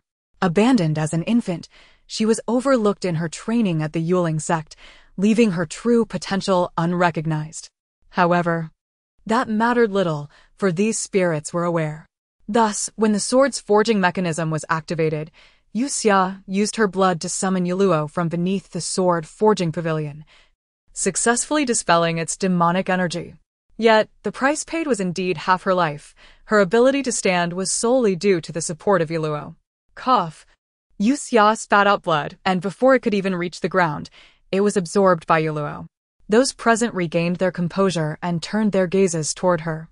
Lu Ruge's eyes brimmed with disbelief. Earlier, the elders had summoned her to discuss the matter of the sword, hoping that she, with her fiery spiritual root, could subdue the excessively imbued Yunluo. Yet now, instead of witnessing Yue Xia's demise, they found her in possession of Yunluo, with her teeth clenched tightly. A wave of frustration surged within Lu Ruge, darkening her expression. Elder Lu's voice thundered, "Yue Xia, release Yunluo at once." Yue Xia obediently nodded and tossed Yunluo toward Elder Lu, but as soon as the sword was thrown, it floated back to her side, steadfast and unmoving. The Grand Elder furrowed his brows and shook his head. Yunluo had recognized its master. Henceforth, she, Yue Xia, would be the rightful owner of the Yuling sex treasure, Yunluo. Upon awakening from her slumber, Yue Xia gazed at her tattered garments and addressed the upright Yunluo beside her. "Compensate me for my clothes." Surely, they must have retreated to devise a strategy. Meanwhile, Lu Feng and Lu Ruge, both injured by the sword's light, were now in the medicinal chamber, receiving treatment like the observing disciples. Yunluo floated nearby, clearly unable to compensate Yue Xia for her attire. Host, the random task assigned was to acquire a spiritual root, not to obtain a treasured sword. Isn't this simply a matter of convenience? Yue Xia retorted playfully. Yue Xia, are you feeling unwell? Lu Feng, having completed his treatment, approached her without hesitation. Assessing her injuries, he sighed in relief. Fortunately, you are unharmed. Thank you for your concern, senior brother. Yue Xia hugged her knees, her voice trembling slightly as she, having survived a calamity, asked, "What brings you to the sword forging pavilion?" Lu Feng looked puzzled. What? Why would I send you there? Yue Xia recounted the events to him, and the furrows on the man's forehead deepened. That Lin Shitty deceived you, he exclaimed, rising in anger. I shall confront him at once. Yue Xia hurriedly grasped his hand. Senior brother, it is of no great consequence. Lin Shitty is still quite young. He likely only intended to tease me, not realizing the sword's mechanism would activate. With a gentle smile, she presented Yunluo to him. However, it is precisely the sword's mechanism that unexpectedly granted me Yunluo. Senior brother, did you not once express a desire for Yunluo? Chapter 40. The simpleton. The woman's demeanor and smile were reminiscent of the times when she quietly devoted herself to him. Lu Feng felt a surge of emotion, his thoughts swirling. Silly Yue Xia, you exchanged half your life for this. Upon examining her, he refrained from voicing the truth. Her lifespan had drastically diminished.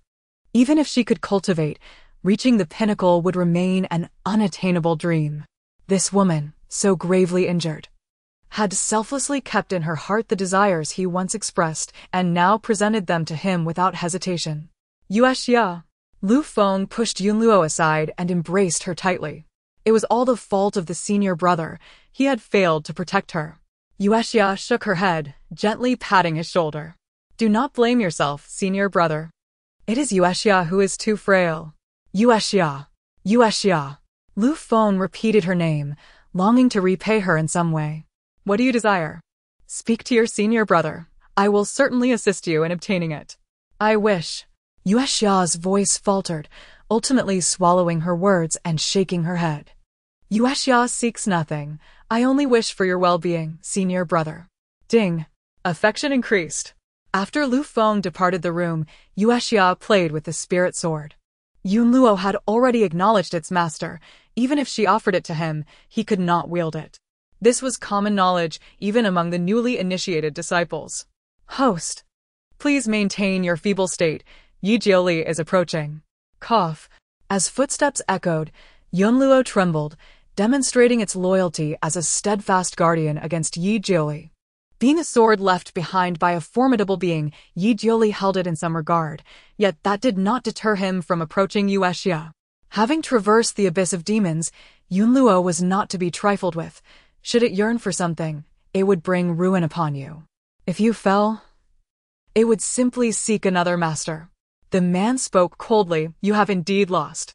As he drew nearer, Yunluo swayed, seemingly sensing the disrespect directed toward its master, and lunged at him. Stop. Yue Xia raised her hand to block it, the blade cutting into her palm. Foolish sword, do you not comprehend?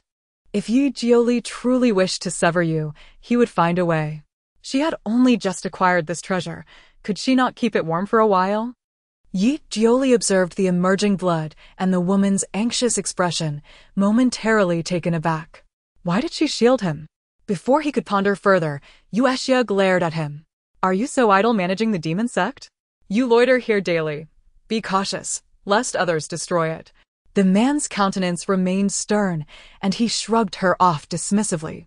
Mind your own affairs first. The demon sect is but a triviality. It can be obliterated at any moment if desired. As Yi Jioli stood to leave, Yue Xia grasped his sleeve. Yi Jioli, have you been taking your medicine properly? His brows furrowed. Yi Jioli shook off her grip, feigning indifference. Once again, she seized his sleeve. Taking a deep breath, she implored, do not burden anyone but yourself. The medicine I painstakingly procured must not go to waste. The original owner had indeed harmed the Yi family.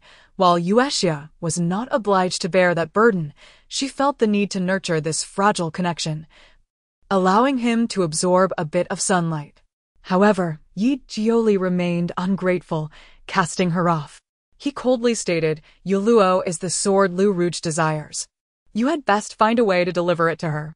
With that, the man departed, leaving Yue Xia sulking on the bed. Lu Rouge, Lu Rouge. Your heart is only for the leap dragon jade.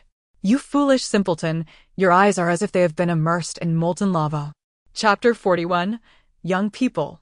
Dreamless, the antagonist desires the Dragon Leap Talisman, a coveted object also sought after by the male and female protagonists, and various sects are in pursuit as well. Perhaps the Dragon Leap Talisman represents the pinnacle of the food chain in this world. Yue Xia's eyes sparkled. If the talisman were to acknowledge her as its master, she would ascend to a position of power. Host, young one, dream less. It is precisely because of youth that one should dream. You do not understand. The news of Yue Xia's acquisition of Yunluo spread throughout the Yuling sect, and for an entire day, the discussions among the people around her revolved around this event. Who could have imagined that just a few days prior, Yue Xia was still learning sword control as a new disciple, and now she would not need to study further, for Yunluo would take her to the skies. That sword, a legacy from her ancestors, likely possessed power comparable to the nascent soul realm. Is it true? Even without her spiritual roots, Yue Xia would surpass senior brother Lu and senior sister Lu. It is truly terrifying. In an instant, disciples of the Yuling sect dared not to offend Yue Xia lightly. Even when discussing her, they were exceedingly cautious. How could such a grave error occur? Did you not claim her demise was inevitable? Within the rockery, Sister Yang furrowed her brows, reproaching Brother Lin. The man grasped her hand and whispered, That sword is indeed formidable. Who could have foreseen her luck in obtaining Yunluo? Sister Yang pulled her hand away, knowing that she would undoubtedly be even more arrogant now. If she were to wield Yunluo to humiliate me, I would have no means to retaliate. Do not fret. If she becomes too arrogant, Senior Sister Lu will protect us.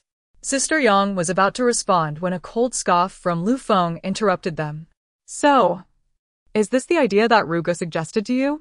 The man stepped forward, his gaze sharp as if to pierce through the two of them. Lu Feng was aware that Yue Xia had suffered injustice, but he was dismayed to find so many within the sect conspiring against her.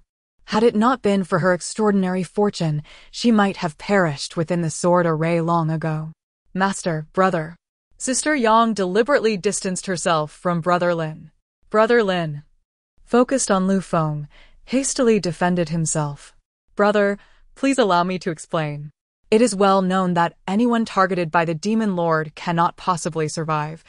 Yet Yue Xia not only escaped the demon sect, but even wounded the Demon Lord.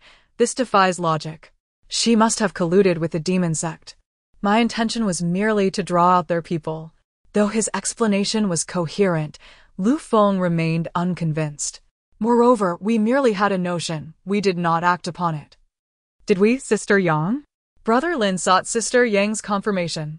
Sister Yang's gaze lowered slightly. Brother Lu, I know nothing. I have merely heard these things from Brother Lin. I have done nothing. Indeed, she had not had the chance to act, nor did she know how the sword array was activated, but if she were to intervene now, she would undoubtedly face punishment. Brother Lin felt a chill in his heart, gripping the sword hilt tightly, his expression twisted in distress. Brother Lin was taken by Lu Feng to Lu Ruji's residence. Lu Rugo was applying ointment when she heard Lu Feng's voice. Her expression brightened slightly. But upon opening the door to see his furious demeanor accompanied by another, her countenance turned grave. Brother Lu, what brings you here so late? Lu Rugo was perplexed, as her connection with Brother Lin was not particularly close. Lu Feng, with a stern expression, threw Brother Lin to the ground. Speak for yourself. Due to their differing realms, Brother Lin felt the pressure of the man's aura and could only recount the events in detail. Brother, I truly did not deceive you. I have not done anything. And Lu's sister is unaware. Lu Ruji's brows trembled as she raised her eyes to Lu Feng, her voice firm as she bit her silver teeth. So, you suspect that Yue Xia's inadvertent entry into the sword array was instigated by me? Chapter 42. Let us break the engagement. Lu Feng remained silent. Yet it was this very silence that unveiled his true sentiments to Lu Ruj. With a long, mirthful laugh, Lu Ruj's almond-shaped eyes lost their sparkle. Lu Feng, we have been childhood companions, training together within the Yuling sect for so many years. Yet now, you doubt me without any evidence? Not wanting to endure this version of Lu Feng any longer, Lu Ruj turned away, declaring, "It is not me.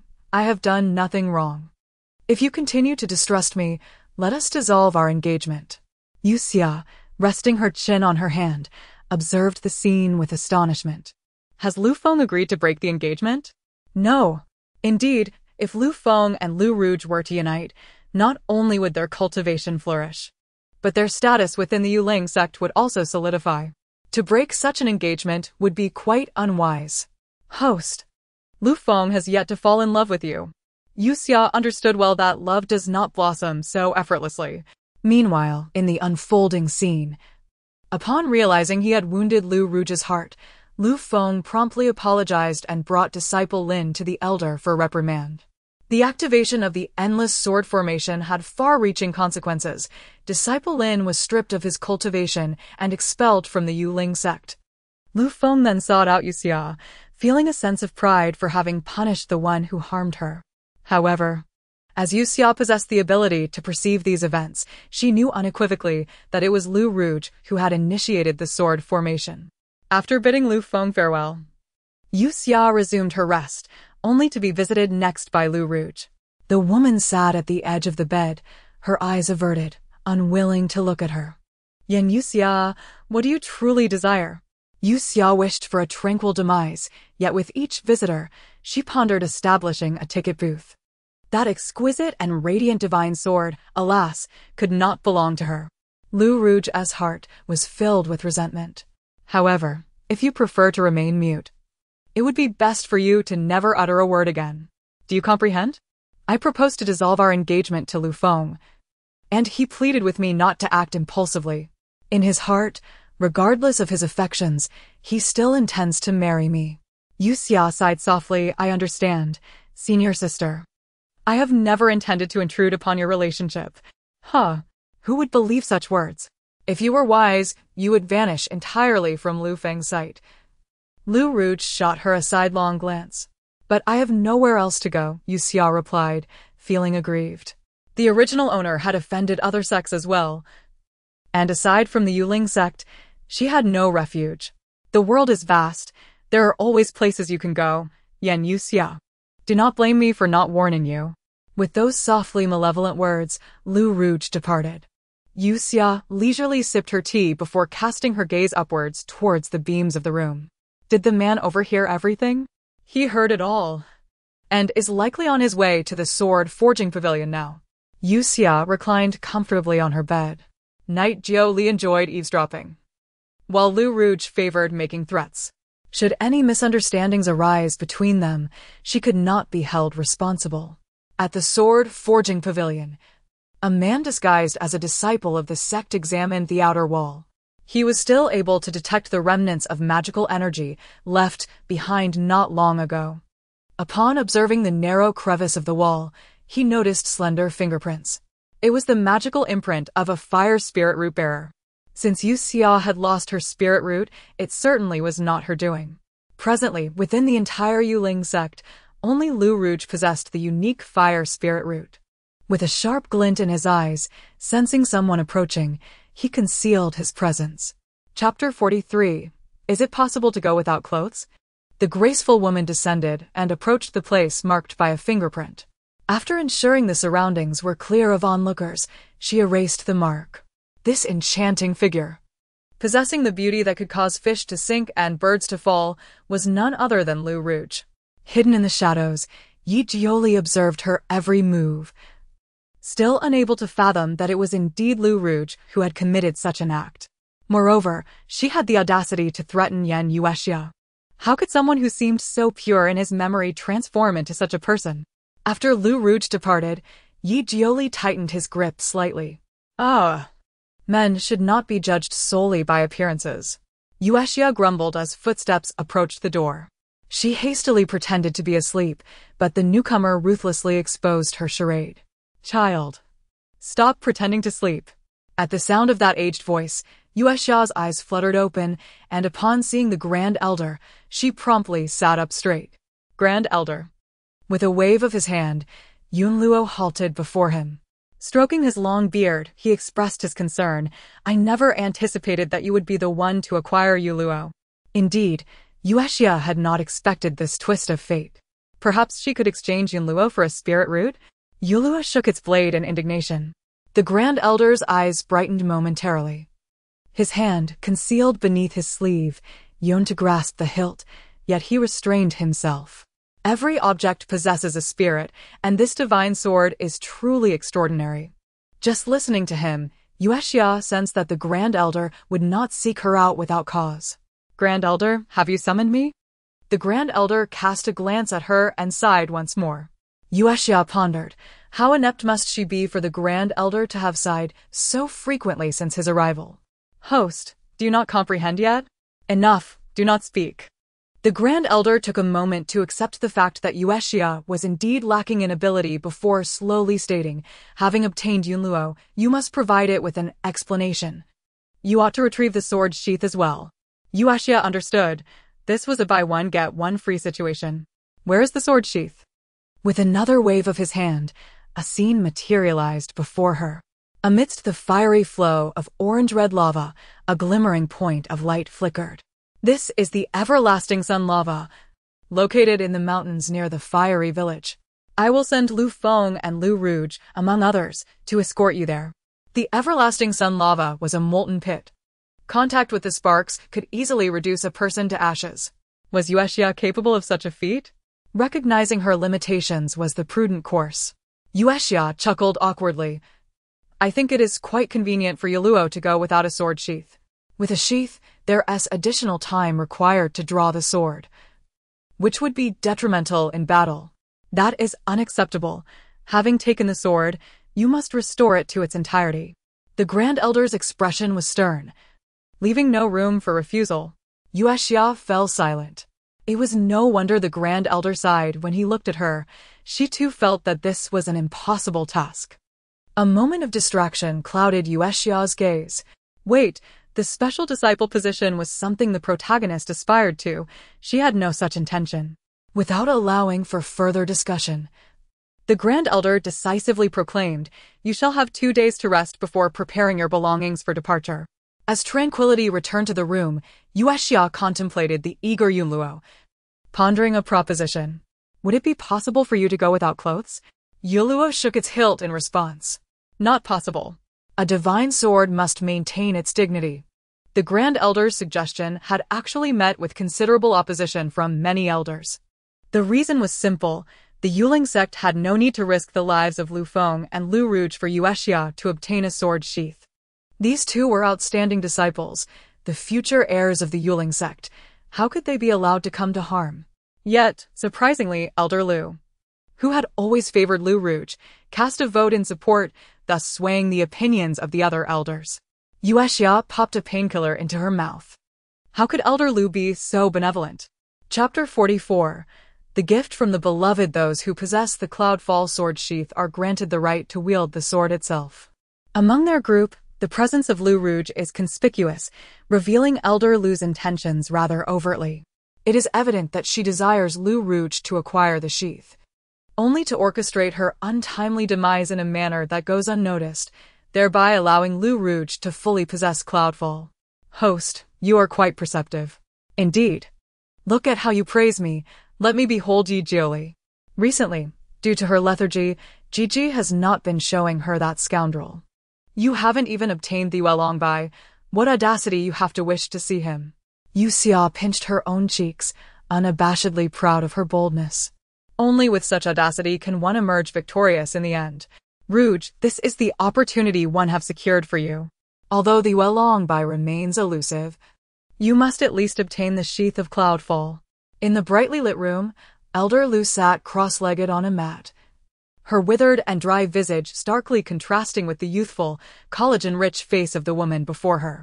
And Lu Rouge deftly avoided the topic, countering. If a man's heart is not with me, what should I do? Elder Lu is her only blood relative within the Yuling sect, and now, her troubles can only be alleviated by her guidance. Elder Lu chuckled softly, providing her answer. Then take control of him. The woman pressed her lips tightly. Yet to express her stance, Elder Lu continued, Rouge, you must understand that on the path of cultivation, your own interests are paramount. Becoming a formidable being is our ultimate goal. This served as a reminder to her not to place all her affections upon a man. It is merely a temporary need, not an everlasting bond. Lu Rouge, possessing great wisdom, instantly grasped her deeper meaning. I understand, Aunt. Elder Lu patted the back of her hand, leaning closer to whisper, the sheath must be obtained. In critical moments, do not hesitate. A mere spark in the ancient realm of Yang Rong can render her lifeless. Understood. The 2 days of rest for them passed swiftly. Among those embarking on this journey were not only Lu Feng and Lu Rouge, but also the intermediate disciples, Brother Zhang and Sister Yang. This path still offered opportunities for training, hence they had also brought along some novice disciples. The travelers quickly divided into 2 factions, one led by Lu Rouge, who stood firmly by her side, casting numerous veiled jabs at Yue Xia. The other faction adopted a neutral stance, avoiding offense towards either side. Yue Xia, as the focal point of this endeavor, was also shielded in the center, for among them all, only she was unable to cultivate. The individuals worthy of wielding Cloudfall in my heart are solely Sister Lu and Brother Lu. How is it that it has fallen into the hands of Yue Xia? It infuriates me. Indeed, and we have become her guards, treating her like a princess. How can this be justified? Keep your voices down. Did you not see Brother Lu showering her with concern? Be cautious of his reprimand. What do we have to fear? We have Sister Lu on our side. Yue Xia drank from the stream water that Lu Feng had fetched for her, smacking her lips. Truly, only those with idle time become so gossipy. Yet, feeling hungry, she pondered, shall we eat something more? Lu Feng offered her fruit. Throughout this journey, he had been looking after her. Since their quarrel, the Cold War between him and Lu Rouge had reached a level of notoriety. Once outside, his intimacy with Yue Xia became all the more pronounced. Let no one think Yue Xia is unaware. He is using her as a mediator between them. Yue Xia accepted the fruit, and once Lu Feng had stepped aside, she leisurely began to nibble. Is the food given by a beloved truly so delectable? It warrants savoring. Suddenly, a familiar deep voice echoed in her ears, nearly choking her. Chapter 45. Regret. She glanced sideways, her cheek pricked by a branch. The man before her bore an unfamiliar face, yet his nonchalant, wicked smile allowed Yue Xia to recognize him instantly. That scoundrel. It seems he has grown addicted to playing the role of the righteous. And her face, oh, it hurts. Host, how can your face hurt when you have such thick skin? Go away. Yue Xia turned away, rubbing her face, and whispered, Why are you here, Yi Jiuli? The man wore the same uniform as them. Despite his ordinary features, his elegance and charm could not be concealed. Yi Jioli tilted his head slightly, a smirk playing on his lips. You recognized me at once. Of course. You always wear that smile when you intend to kill me. How could I forget? He stepped past her, glancing at Lu Rouge, who was drinking from the stream not far away. The woman's graceful swan-like neck arched slightly, droplets of water cascading down. As she crouched there, a stunning sight indeed. The last time Lu Rouge displayed such disdain for Yue Xia, it must have been provoked by her. Yue Xia was perplexed. What did I do to Lu Rouge? Merely surviving is difficult enough. She had no desire to engage with him. Yi Jioli showed no interest in prolonging their conversation, stating his piece before retreating to his resting place. Yue Xia felt a surge of anger. What a lovesick fool! You're just finding excuses to linger around Lu Rouge. Why waste your time on romance when you could be fulfilling your role as a villain? Host, your fixation on the villain is excessive. Please focus on pursuing the male lead. Oh! Reluctantly, Yue Xia resumed her duties, her emotions shifting as she playfully waved at Lu Feng. The man approached, quickly inquiring about her well-being. Senior brother, this fruit is so sweet. You must try it. She had saved the reddest fruits from the handful Lu Feng had given her. His heart warmed at her gesture. All right. Yue Xia's delicate fingers, slightly tinted pink, gently held the fruit, her eyes sparkling with a hint of mischief. Lu Feng's throat tightened. His gaze fixated on her, clearly anticipating her to feed him. Blushing, Yue Xia pushed it into his hands, exclaiming, "How annoying. Senior brother, you do it yourself." Ugh. I want to feed you.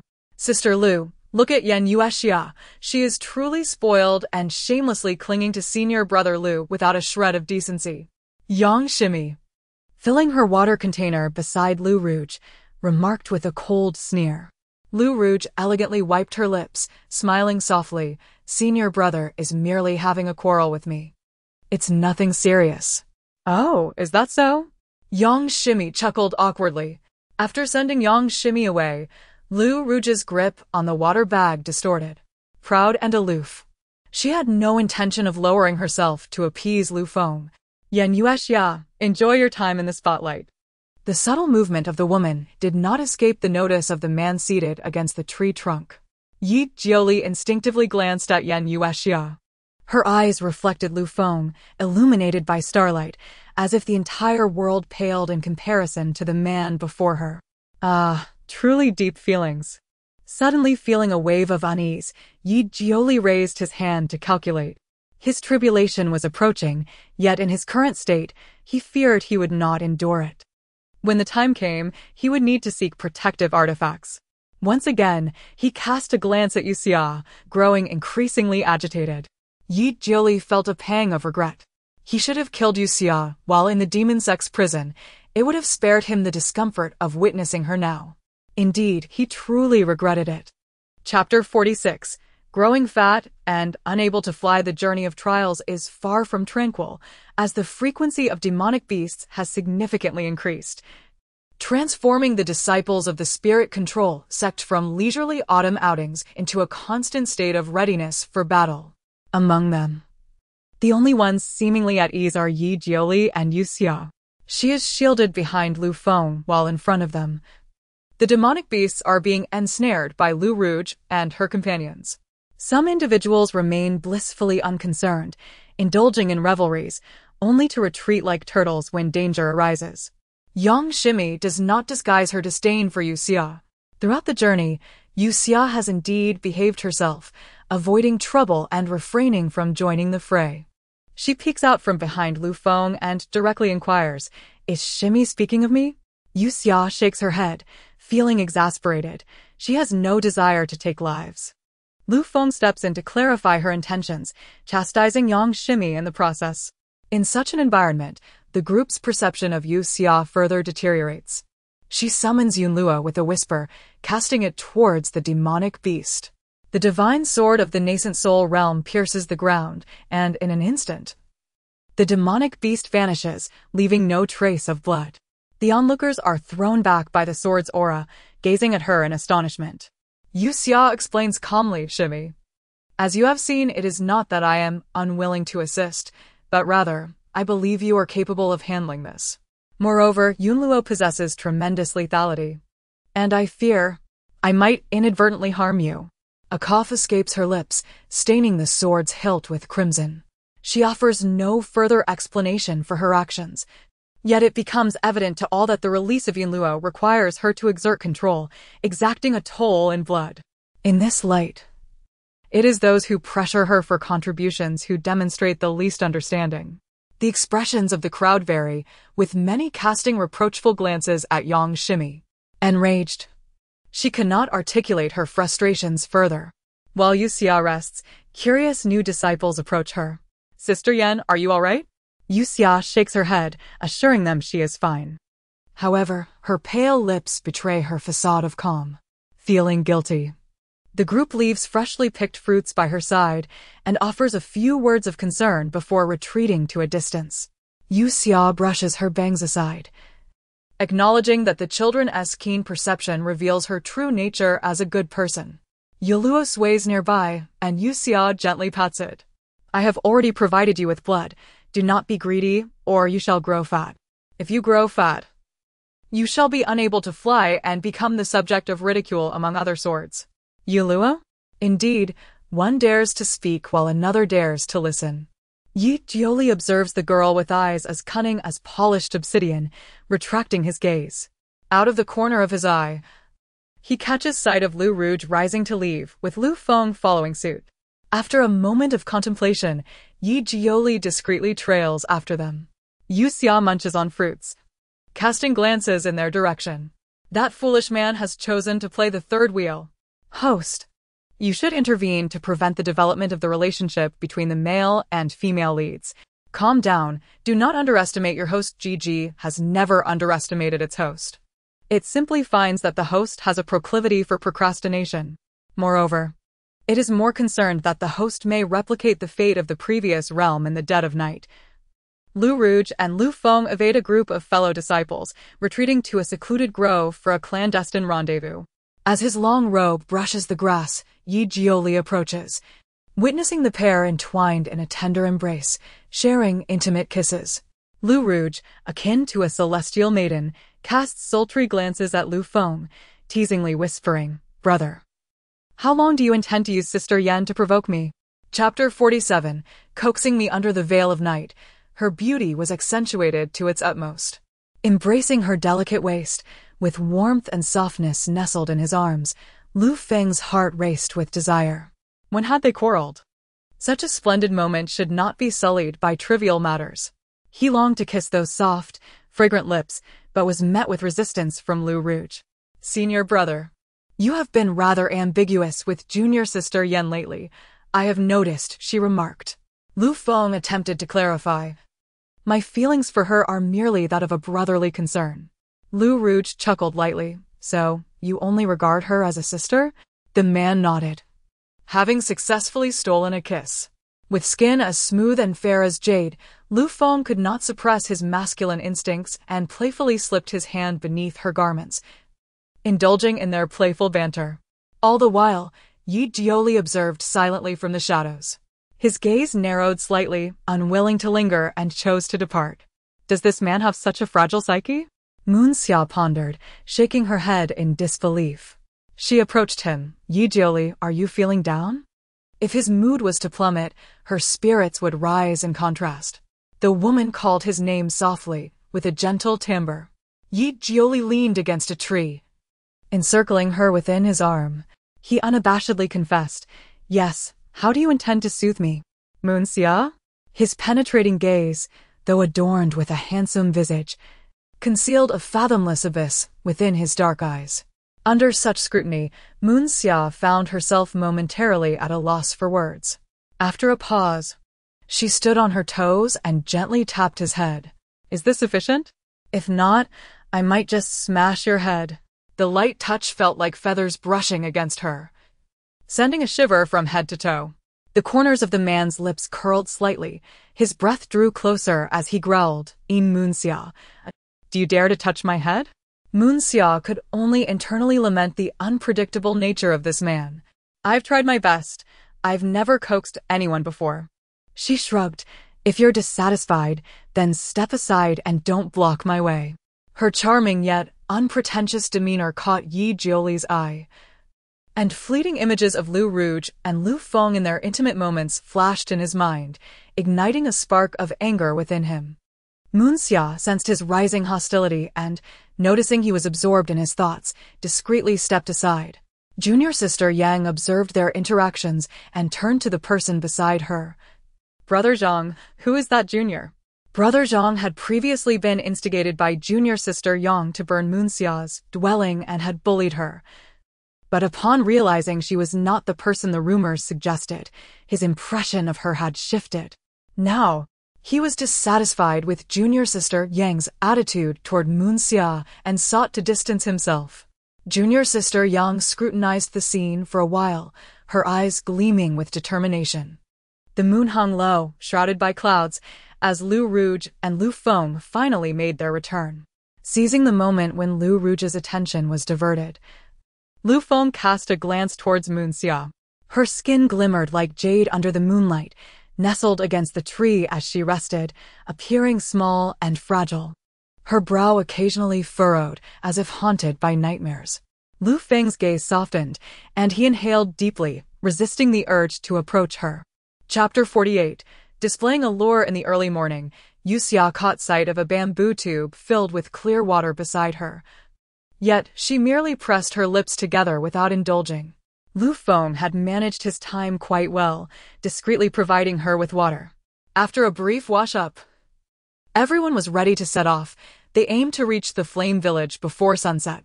During their march, Sister Yang, who had been contemplating, seized the opportunity to sidle up to Yi Shidi. I've finished my water. Could you lend me some? The man halted, casting a frosty glance her way before resuming his forward stride. Sister Yang felt a twinge of embarrassment, and a fellow novice whispered that Yi Shidi was a loner and advised her not to provoke him. Yet, such individuals often presented a challenge, unlike Lin Shidi, who could be easily courted with a few flirtatious glances and gestures. Host Yi Jioli harbors intentions of murder towards Yang. Yue Xia rubbed her forehead. Sister Yang was clearly restless. Why provoke Yi Jioli of all people? Ignoring the matter would likely delay the acquisition of the sword sheath. She moved closer to Yi Jioli and poked his arm. Do you wish for death? His harsh words sent Yue Xia retreating. To lighten his mood, Yue Xia suggested, women tend to favor the strong, handsome, and gentle types.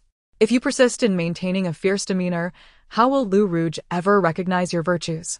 The man let out a low scoff. Are you suggesting I expose their intentions, so that you and Lu Feng can be together? Her thoughts being so quickly unraveled left Yue Xia scratching her face. Wasn't it a win-win? After all, he had an affection for Lu Rouge. Shameless. Feeling inexplicably chastised, Yue Xia's temper flared. She had just been berated for shamelessness by a villain. Fine, fine, do as you wish, she retorted, unaware that Gigi had not informed her that Yi Jioli's murderous intent had dissipated. Upon entering the Flame Village territory, a wave of heat enveloped them, and before long, their clothes were drenched in sweat. With Yun Luo shielding her, Yue Xia remained cool, unlike the others who continuously resorted to cleansing spells. The oppressive heat affected Lu Rouge the most. Her garments clung to her, revealing glimpses of her skin, prompting the disciples to avert their gazes. Lu Feng intended to elegantly drape his garment over her shoulders, but was met with refusal. It's too hot, senior brother. How can we possibly cultivate crops in such sweltering conditions? Other disciples muttered as they wiped their brows and pressed onward. Yue Xia only now grasped the advantage of having Yun Luo around. She didn't need to trade points for cooling ointment.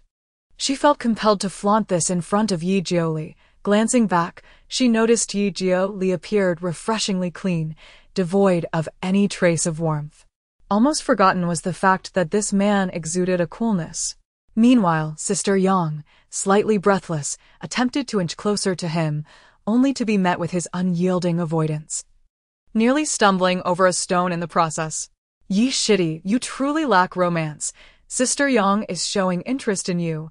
A fellow disciple attempted to enlighten Yi Jioli. evidently believing that this junior had yet to grasp the nuances of affection, remaining as stiff as a log. This Sister Yang possessed a beauty distinct from Lu Rouge. Yi Jioli's expression remained indifferent. I am not interested. Women who flaunt their allure are no different from those in brothels, so stern and unyielding. He left no room for jest, prompting the others to refrain from further conversation with him. Chapter 49. The Fiery Village. Is that a villager from the Fiery Village? One of the junior disciples boldly approached to inquire, but Lu Feng was unable to intervene in time. Excuse me, elder. Could you please direct me to the entrance of the Fiery Village? The hunched figure paused for a moment before slowly turning around. Beneath the coarse cloth wrapping, the woman's face was fair and striking, even more so than that of Sister Yang. This revelation momentarily astonished the junior disciple, who had initially assumed from her silhouette that she was an elderly woman, only to discover she was a beautiful young maiden. My apologies, young lady. The junior disciple chuckled awkwardly. The woman did not display any reproach in her eyes. Instead, she smiled gently and gestured towards a direction. We proceed straight that way? The woman nodded, gazing momentarily at the group before continuing on with her cane. Next time, do not act so recklessly, Lu Rouge admonished. Understood, senior sister. The junior disciple replied. Lu Rouge glanced at Lu Feng, noticing a hint of lingering affection in his gaze. She scoffed softly and nudged him with the hilt of her sword. Yes, the group continued their journey. Yue Xia maintained her composure, yet internally she shook her head repeatedly. Behind her, Yi Jioli wore a frown, though he remained silent, betraying no unusual reaction. As evening approached, the temperature showed no signs of abating. The village entrance. Wei spotted the village entrance. In this sweltering place, how could the villagers possibly endure such heat? A large stone stood at the village's entrance, engraved with the village's name. The eternal sun blazed upon the mountains, offering a momentary respite, yet the scorching heat made lingering here unbearable. Upon entering, they expected a somber atmosphere, but to their surprise, evening stalls and inns were bustling with activity, and the villagers seemed impervious to the heat, clad in heavy, thick garments. The villagers regarded the newcomers with varied expressions. Esteemed immortal masters, after your arduous journey, please partake in some water. A kindly man, his face warm and inviting, approached them with a large jar, eager to offer his local specialty. Just a sip, and you shall feel much cooler. As the water was poured into bowls, a mere glance at its crystalline clarity brought a refreshing sensation to their eyes. Lu Feng, as the leader of the group, instinctively rejected such foreign offerings. Yet the audible sounds of his companions swallowing hard pierced his pride. Under their watchful gazes, he reluctantly took a sip. A wave of refreshing energy enveloped him, and he blinked in surprise before downing the entire bowl in one go. Setting the bowl down, he addressed the others, "Drink up." Only then did the others step forward to receive the water. Lu Feng expressed his gratitude to the hospitable villagers and handed over some silver. No, esteemed masters. Are you planning to stay here? Lu Feng nodded. We have quite a few people with us. Could you kindly recommend a good place to stay? The man smiled. Certainly. After you finish drinking, please follow me. After several bowls of water were consumed, Yue Xia stared at one bowl for a moment before lifting it, only to have it snatched away by Sister Yang. If you're not thirsty, allow me to take care of it. With that, Sister Yang downed the contents, her expression one of sheer satisfaction. Yue Xia offered no resistance and instead glanced at Yi Jioli. The man's bowl was now empty, his lips slightly moist and glistening. Could it be that he has already drunk? The intensity of her gaze was too much for Yi Jioli, who shot her a sideways glance with cold eyes. What are you staring at? Chapter 50. The eerie Yue Xia rubbed her eyes, remaining silent. The group had been settled in the largest inn of the village. After a long journey spent braving the elements, they were finally able to lie down in bed, and the disciples felt a flicker of joy. However, travelers to the Flame Village were few, and the inn had limited accommodations, leading to a predicament regarding room assignments. Lu Rouge took charge of resolving this issue, while Lu Feng approached the innkeeper for information. The arrangement allowed for pairs and with an even number in the group. Those with close relationships quickly paired off. Sister Yang shyly approached Yi Jiuli, casting a glance at Lu Rouge. "Yi shitty you and..." The man replied coolly, "I shall simply meditate on the rooftop. Sleep is insignificant compared to cultivation." Yue Xia raised her hand to avoid disturbing your cultivation. "I am content to rest alone in a single room." After all, she had no practice to attend to. "Why should you have a room to yourself?" Sister Yang retorted, displeased. "What gives you the audacity to say such a thing?" Yue Xia pursed her lips. "If not, I could share with you, sister." Sister Yang detested her and wished to avoid her presence. The only other female in the group suitable for pairing was Lu Rouge. To Yue Xia as surprise, the gentlewoman suggested, "How about I share a room with Sister Yan?"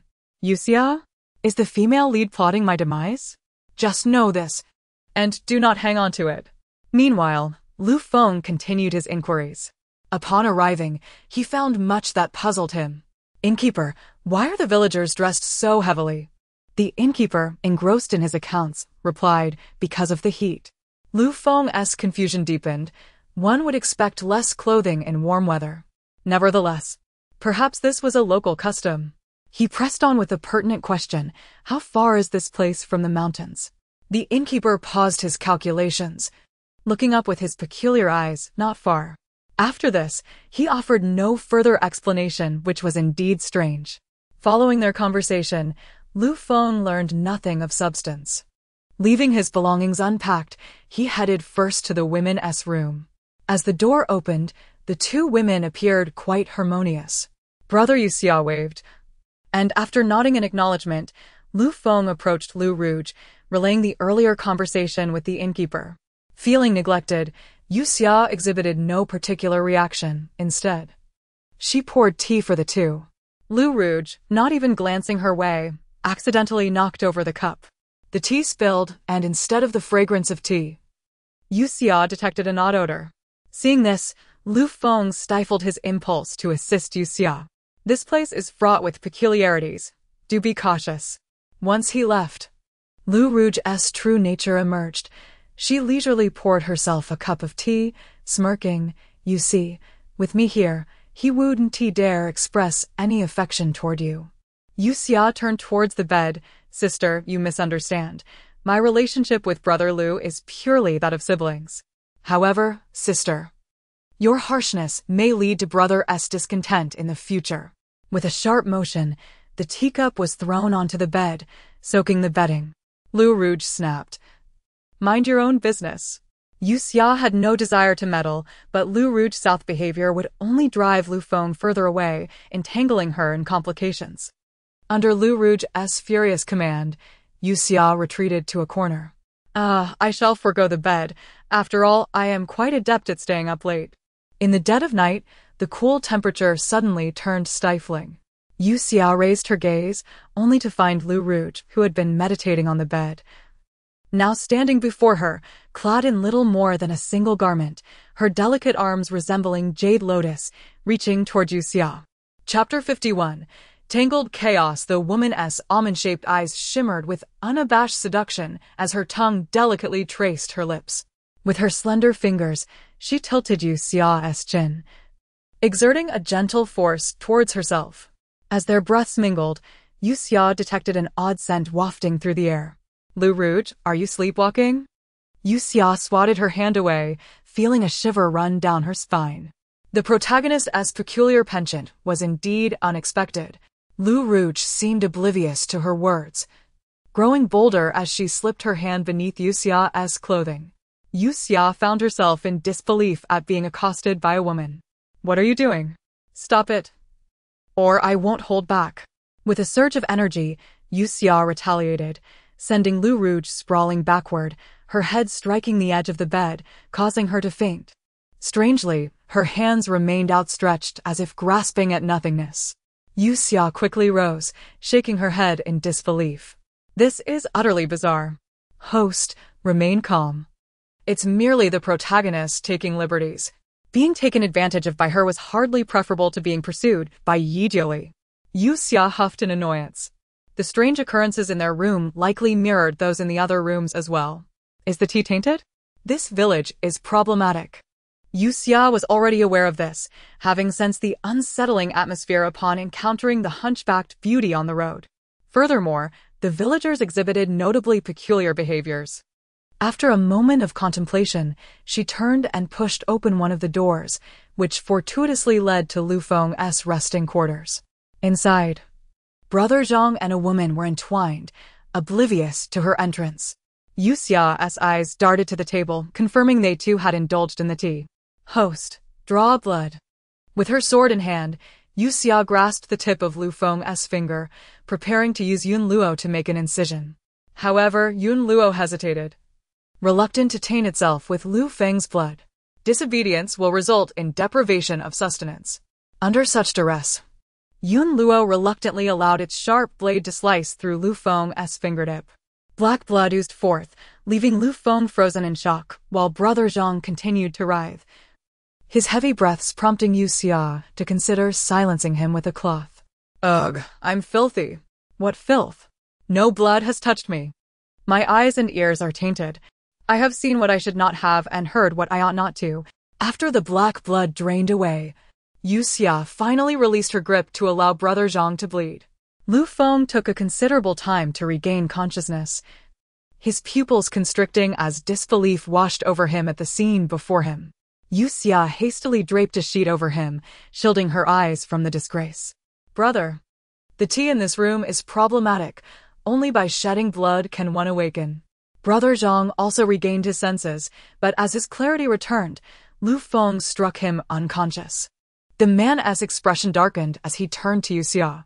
I was peacefully sleeping when junior sister Lu suddenly leaned in, startling me and causing her to fall.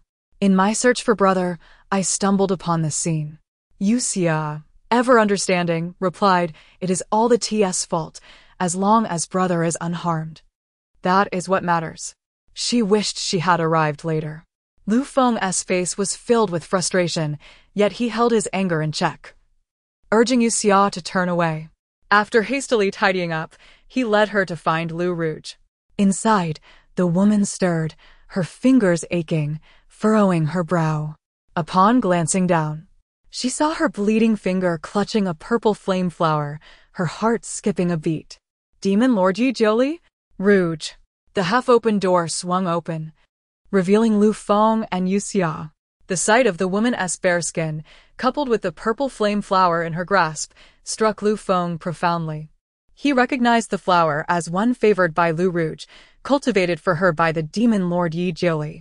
How could she be seen in such a state by another man? Junior sister, are you all right? Yue Xia attempted to assist her, but Lu Rouge pushed her away. Yue Xia, what have you done?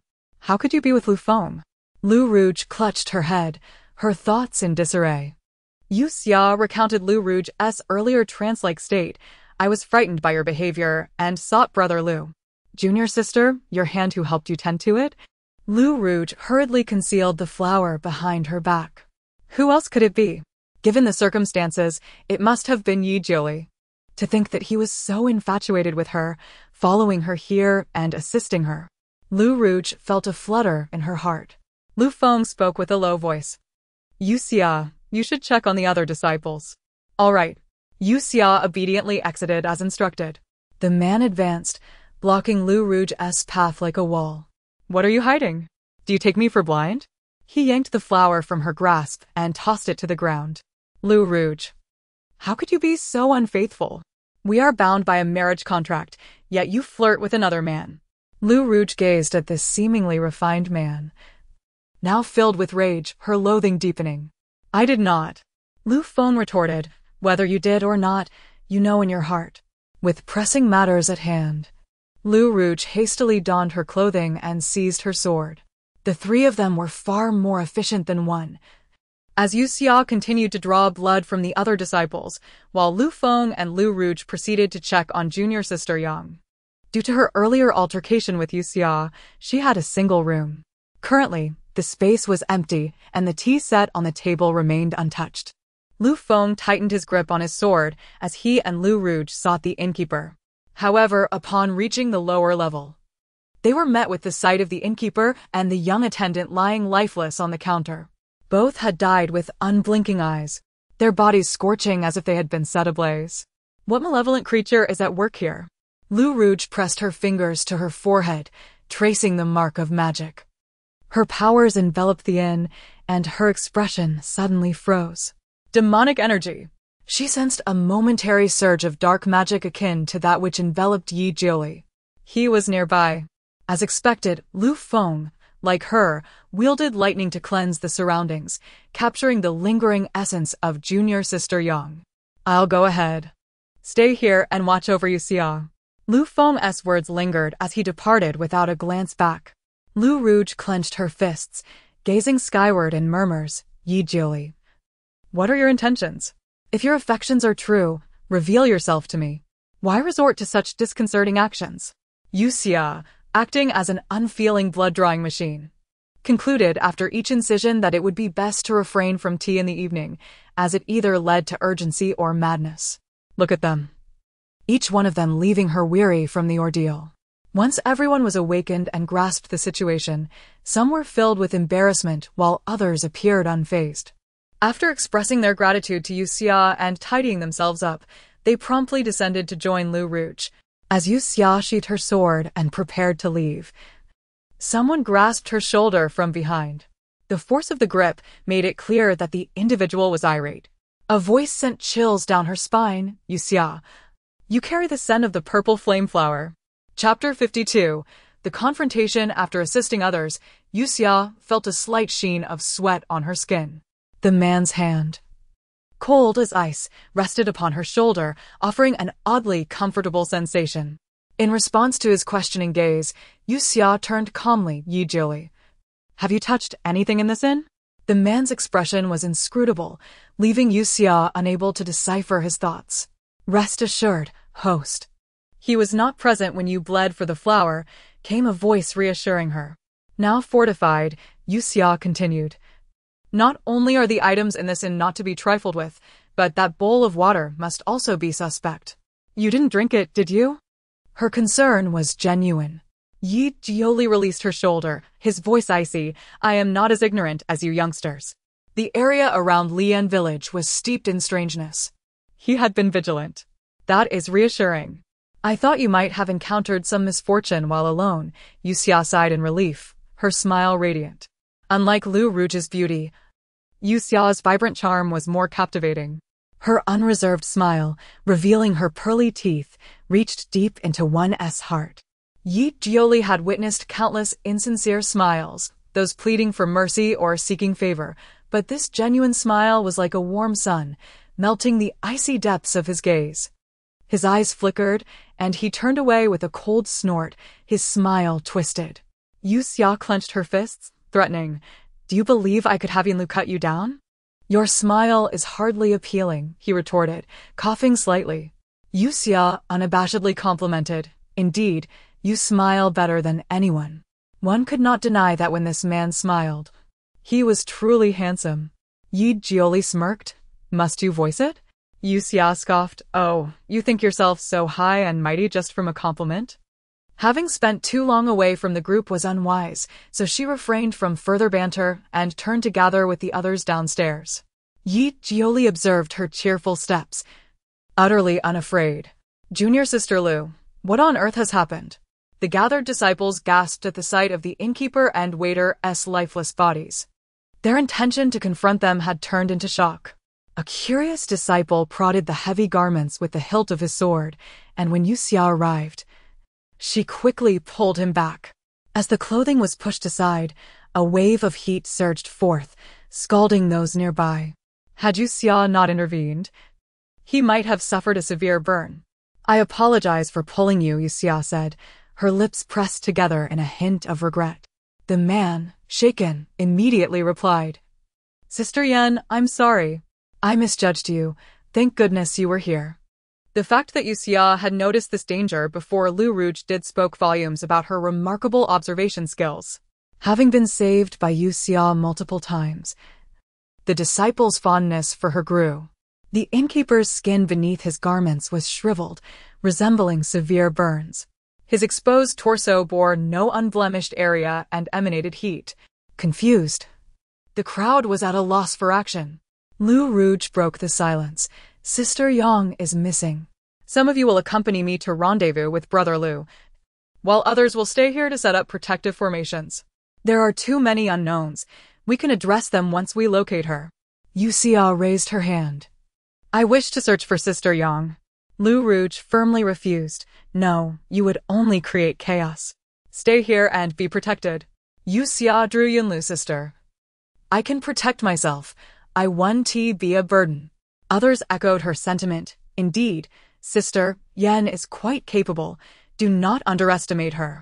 Some began to suspect Lu Rouge intended to claim Yue Xia's credit. Faced with their compelling arguments, Lu Rouge reluctantly agreed to take Yue Xia along.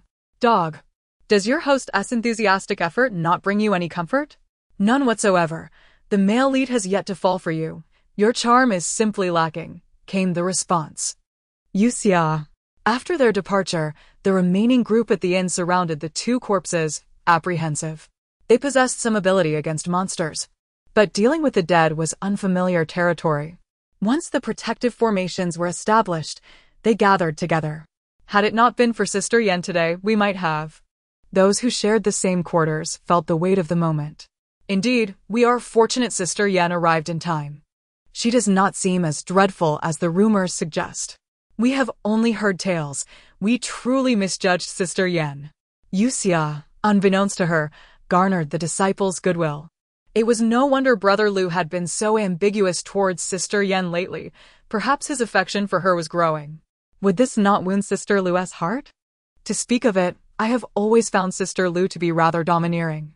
Why do you think the endless sword formation was activated last time? As they exchanged gossip, they remained oblivious to the innkeeper's fingers at the counter, twitching ever so slightly. Under the starry night, the group soared on swords, following the trail left by Lu Feng. Lu Rouge led the way, with the other disciples closely trailing behind. Upon reaching the skies, the heat returned, but the wind provided some relief. Yue Xia, awkwardly riding Yunlu, struggled to regain her proficiency after such a long time away from sword flight. Yet she managed to stay aloft. Lu Rouge paid her no mind, even seeming to anticipate her potential fall. Meanwhile, Yue Xia was occupied with comforting Yunlu. It's just a bit of blood. You're not dirty. Next time, I'll polish you up and wash you clean. Yunlu expressed a desire only for her blood. If Yue Xia had the power, she would have folded him in half by now. Their communication faltered, and Yue Xia swayed, nearly plummeting. Several brothers quickly surrounded her. With one foot dangling, she fell into a man's embrace. In the demonic sect, his body had exuded a strong scent of blood, but here among the Yuling sect, the demonic energy was masked, replaced by the fragrance of the medicine Yue Xia had used along with a faint floral scent. Nestled against his chest, the aroma was quite clear. Yue Xia clutched his clothing, gazing up at him. Their eyes met, and she was drawn to his dark orbs, missing the small red mole at the corner of his eye. As she leaned closer, the heat she had tried to avoid surged within her. Her heart raced. Inhaling the fresh scent emanating from him, her cheeks flushed as she whispered, "What are you doing?" A cool breeze swept by, the man's raven hair fluttering. His brow slightly furrowed as he casually glanced down. "What do you think you are leaning against me for?" Chapter 53. Death. Yue Xia was bewildered. Could she really use her special attributes to brace against him? Looking down, she realized it was the hilt of Yun Luo's sword. Yue Xia. A misunderstanding. A misunderstanding. Thank you for studying me. Yi Jiao Li seemed to ignore her, turning her around.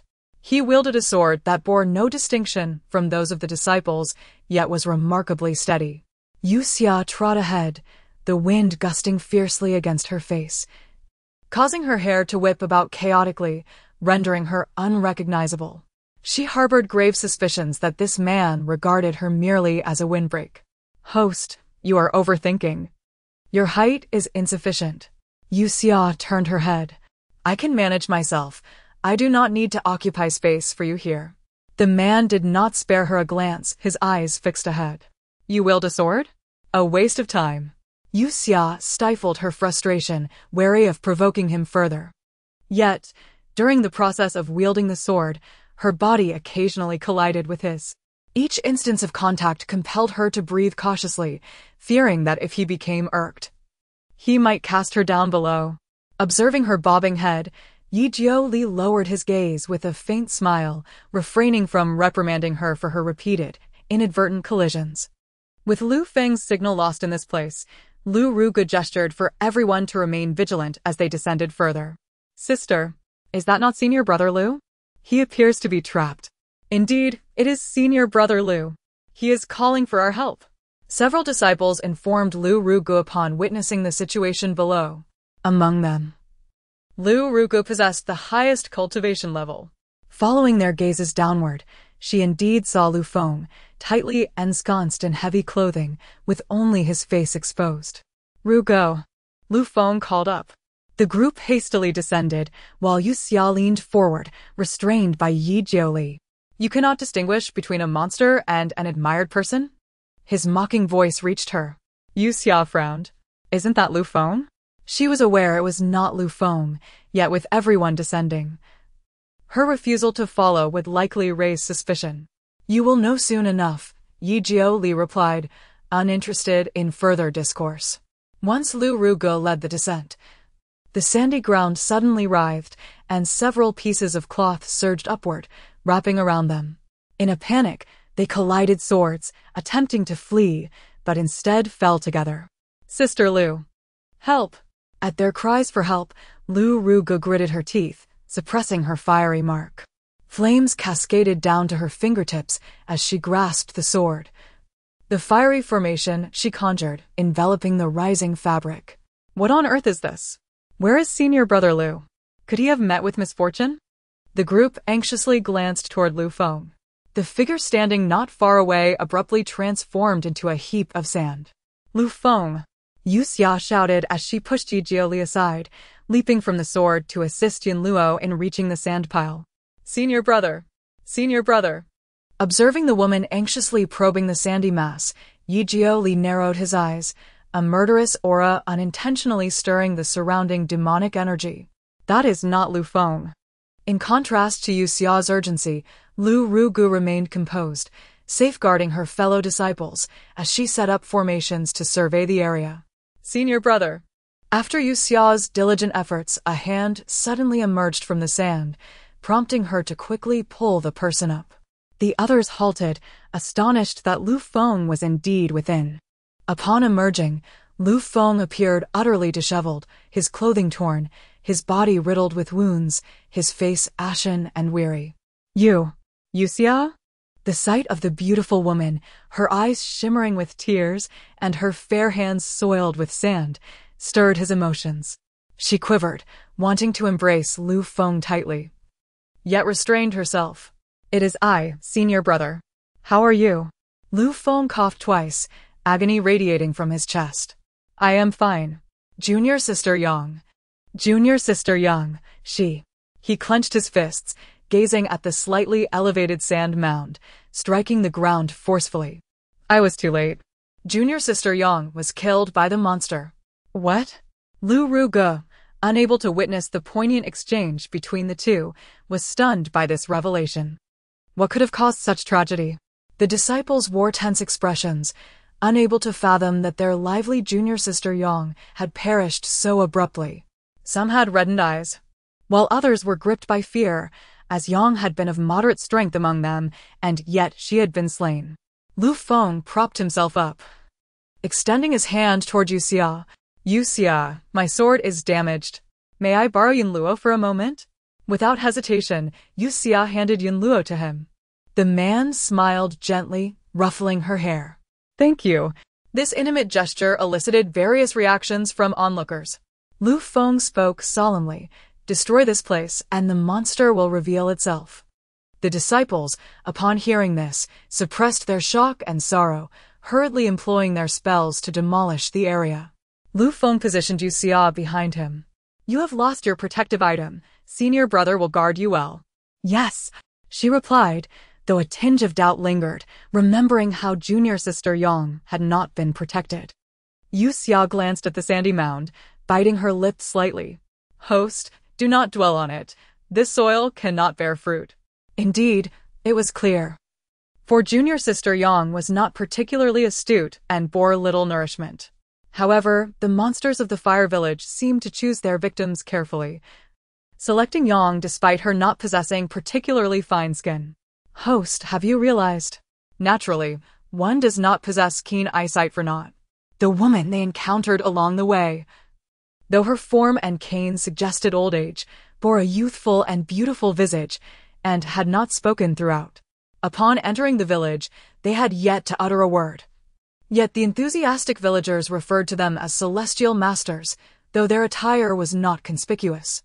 Moreover, the bodies of the innkeeper and the waiter after the tea incident bore signs of having been scorched by the flames. It was rumored that a mere spark from the eternal sun could be fatal. Thus, Yue Xia deduced that the villagers of Fire Village must have been harmed by the eternal sun, transforming passing travelers and disciples into their own skin and life.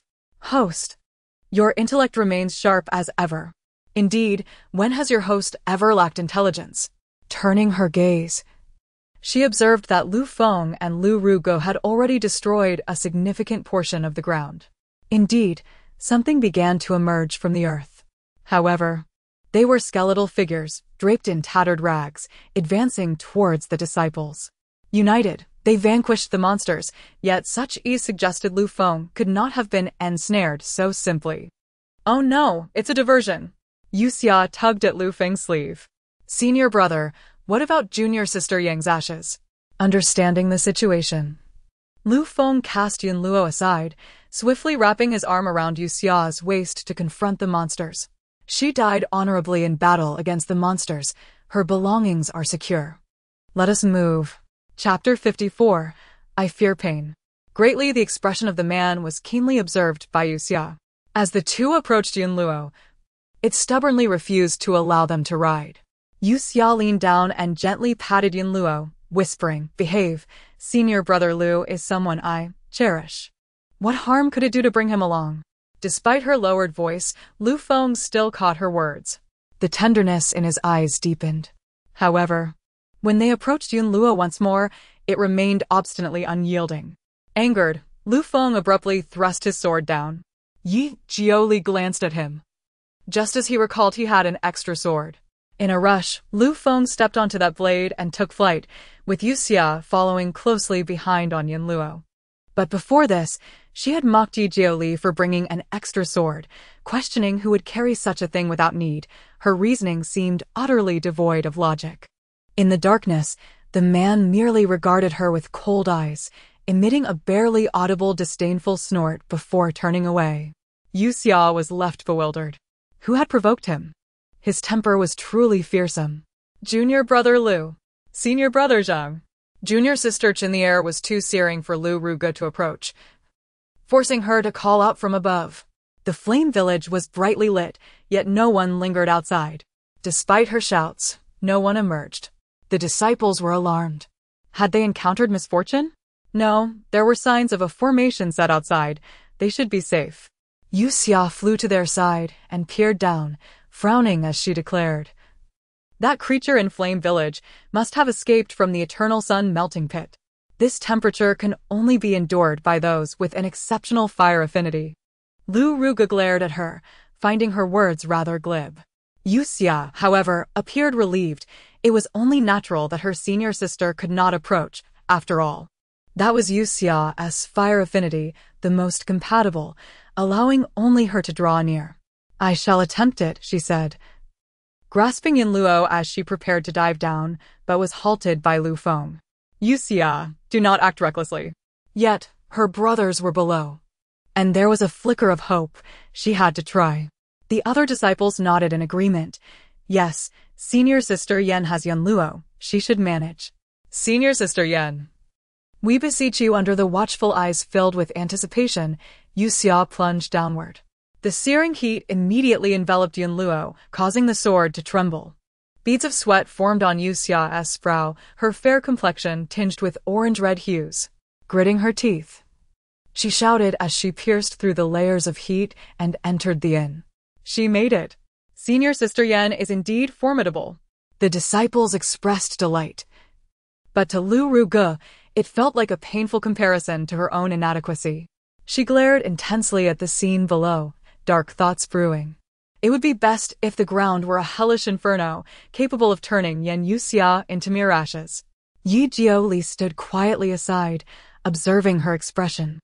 Upon successfully landing, Yue Xia crashed down, shattering a table. The scent of blood filled the air as she quickly raised her gaze, confronting the scattered bodies. Senior Sister, the disciple nearest to her, bore burns on his skin, blood oozing from his face and hands. The injuries varied among the others, with only 2 or 3 remaining unscathed, bravely wielding their swords. Upon seeing Yue Xia, they became animated. Through their excited chatter, Yue Xia grasped the situation. Not long after their departure, the innkeeper and a waiter had suddenly perished, their bodies bursting forth and releasing the orange gas that now enveloped the establishment. The disciples attempted to escape, but were met with the gas, which seared their skin upon contact, and the small wounds rapidly spread. "Sister, save me." The burned disciple felt an unbearable itch and pain on his skin, wanting to scratch yet desperately holding back. "What should I do?" "Host, they are irrelevant to the task. There is no need to save them." Though the AI's words were devoid of warmth, they rang true. Yet they had all spoken kindly of Yue Xia. Placing their hopes in her, they desperately needed her. "Host, please do not let emotions cloud your judgment." Standing frozen, Yue Xia relaxed her fingers slightly. "You are right." Suddenly, a piercing scream erupted from within the inn. All those riding swords above recognized it as Yue Xia's voice. "Yue Xia." Lu Feng hastened forward on his sword, while simultaneously a shadow darted down faster than he could react. The figure rushed inside. But Lu Feng was halted by the intense heat. He looked down at his damaged robes, sighing inwardly. "Yue Xia." Another person rushed in. The astonished expressions of the onlookers unchanged. Yi Jiuli swiftly locked onto the disheveled form of Yue Xia. He strode forward and caught her. Looking down, he noticed the delicate skin of her arm had been sliced by Yun Luo, blood trickling out. "Do not waste it, do not waste it," Yue Xia furrowed her brows. On the verge of tears, she paid no mind to Yi Jiuli, taking a nearby bowl to catch her blood. Her innate fire affinity and being a daughter of the sun made her blood exceptionally potent against fire poison. Yi Jiuli felt her body trembling violently and coldly remarked, "It is merely a small cut. What are you fussing about?" This wound, less than an inch in length, seemed trivial compared to her scream. Yet she appeared to be making a mountain out of a molehill. Yue Xia bit her lip, her tear-streaked face in his view, her nose reddened. "I fear pain. I am so afraid." With that, tears streamed down her cheeks as she sniffled, looking pitiful. "If only I had taken painkillers while drawing blood. It would have been useless. Why must I suffer like this? My intelligence seems to have led me to foolishness." "Ugh." The man's eyes darkened slightly. "Afraid of pain? Back in the demon sect, you bore it quite well. Why now do you resemble a frightened little girl?" Each tear seemed to strike at Yi Jiuli's heart, reminding him of the warmth of her tears against his hand. After collecting her blood, Yue Xia sprinkled it upon the disciples suffering from fire poison. "Host, you certainly have a knack for creating your own troubles." The AI's typically nonchalant tone now bore a hint of reproach. "I was wrong. Regret is futile." The wounds on the disciples remained, but their hearts were relieved of their previous anxiety and impatience. Yue Xia applied the remainder of her blood around the inn, causing the hovering orange gas to gradually dissipate. Meanwhile, those above began to descend in succession. After Lu Ruge landed, she paid no mind to Yue Xia but inquired about the situation of the disciples. They relayed new information. "It is the demon sect.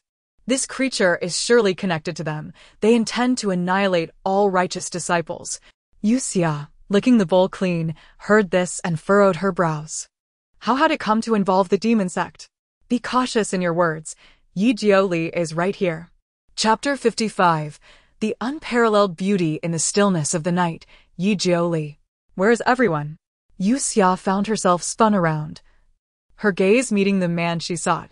He extended a finger, delicately tracing beneath her eyes to wipe away the traces of tears. Her crying was indeed unseemly. His calloused fingertip grazed her tender skin, eliciting a slight sting.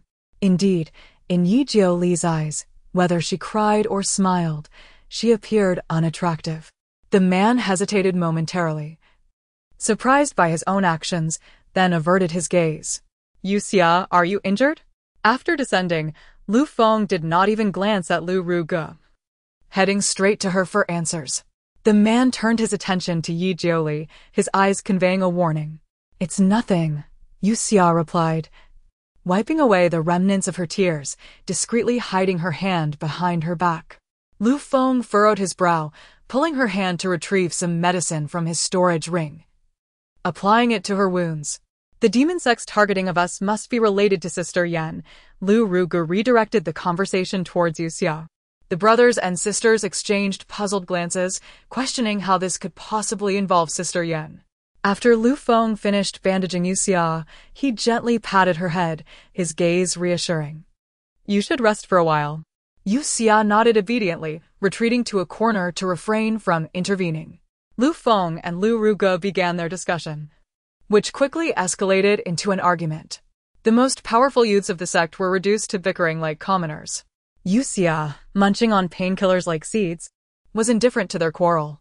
Suddenly, the inn's door was battered as the villagers outside shouted angrily, "You have killed the innkeeper and the waiter. Murderers must pay with their lives. Open the door." The cacophony of voices grew louder, the door shaking violently. Just when they were struggling with the matters concerning the demon sect, trouble arose anew. The villagers of Lian village are all demons. We must hasten to Wangu Yangrong. Lu Feng insisted on departing immediately. Meanwhile, Lu Ruge hoped that the disciples could deal with the villagers first, with each holding their ground. The disciples turned their gazes towards Yue Xia for direction. Unfazed, Yue Xia continued to consume her medication, disinterested in the chaos. While this suggestion gained approval, just as Lu Feng nodded, the formation outside the inn was breached, and the villagers' faces twisted with rage as they awaited outside. Lu Ruge hurriedly coordinated with Brother Zhang to set up a teleportation array. All the injured disciples gathered together, but as the array began to glow, it was shattered by a bowl of water thrown by the villagers. How could this happen? Lu Ruge exclaimed in disbelief, unable to comprehend how a well-formed array could be so easily destroyed. Water glistened on the ground, and a voice warned, "Host, they are coming." Understood. The disciples who had just been aided by Yue Xia suddenly changed in expression, uncontrollably advancing towards her. Blood. We need blood. Their voices melded together, their faces and movements synchronizing in a uniform, desperate craving for Yue Xia's blood. This was the side effect of the assistance they had received. Anyone who drank from the bowl of water at the village's entrance had become addicted to her blood upon contact. Before Lu Feng could react, Yue Xia was surrounded. The villagers, restless and agitated, surged forward, disrupting their spellcasting. In the ensuing chaos, blood was spilled, and Yue Xia was abducted. Lu Ruge also vanished without a trace. Yue Xia, Ruge. Lu Feng gripped his sword tightly, disregarding everything else. With a flurry of swordsmanship, he sent the villagers sprawling. Senior brother. Both senior sisters and our fellow disciples are missing. What should we do? Lu Feng's brow furrowed in contemplation as he wrapped himself in bedding from the room. We must pursue them. Since they are clad in thick garments, they will not be harmed. Observing the disciples' panicked movements, Yue Xia gradually faded from sight. He was eager to see who possessed the audacity to frame the demon sect for their crimes. Meanwhile, the heat finally subsided, and Yue Xia, Lu Ruge, and the others were thrown into a deep pit. Fortunately, the sword energy of Yun Luo enveloped her, preventing the other disciples from climbing on top of her. Under the watchful eyes of her captors, Yue Xia dusted off her dress. Lu Ruge, having fallen face first into the pit, struggled to rise, sword in hand, without surveying her surroundings before lunging at Yue Xia. Sister, what are you doing? Faced with those who sought her blood and another who aimed to take her life, Yue Xia felt her existence was particularly arduous. Wasn't Lu Ruge supposed to be formidable? How could she be so easily swayed? Yue Xia suspected she might be attempting to eliminate her at this opportune moment. High Priestess, we have captured the two women, a voice echoed from above the pit. Yue Xia squinted upwards, catching sight of two figures illuminated by flames, one of whom was a stooped woman leaning on a staff. Yes, she is the one I seek. The woman's voice rasped, aged and hoarse, akin to rough stone scraping against iron. The other man's voice was recognizable to Yue Xia. He was the enthusiastic villager who had brought them water. What about the others? The man asked cautiously. They are yours to keep, the woman declared. At her words, the hefty man leaped with excitement, exclaiming, Thank you, High Priestess. The woman looked down, locking eyes with Yue Xia. Within her beautiful yet hollow gaze lay a lifelessness akin to that of a marionette. Yunluo? Yue Xia realized, smiling knowingly. So you have come seeking the sword sheath. She waved at the woman. Elder, may I ask what this pit is for? The woman maintained her smile. What do you call me? Yue Xia's eyes sparkled as she raised her voice. Elder, I am quite polite, or else how should I address you? Should I call you Old Witch?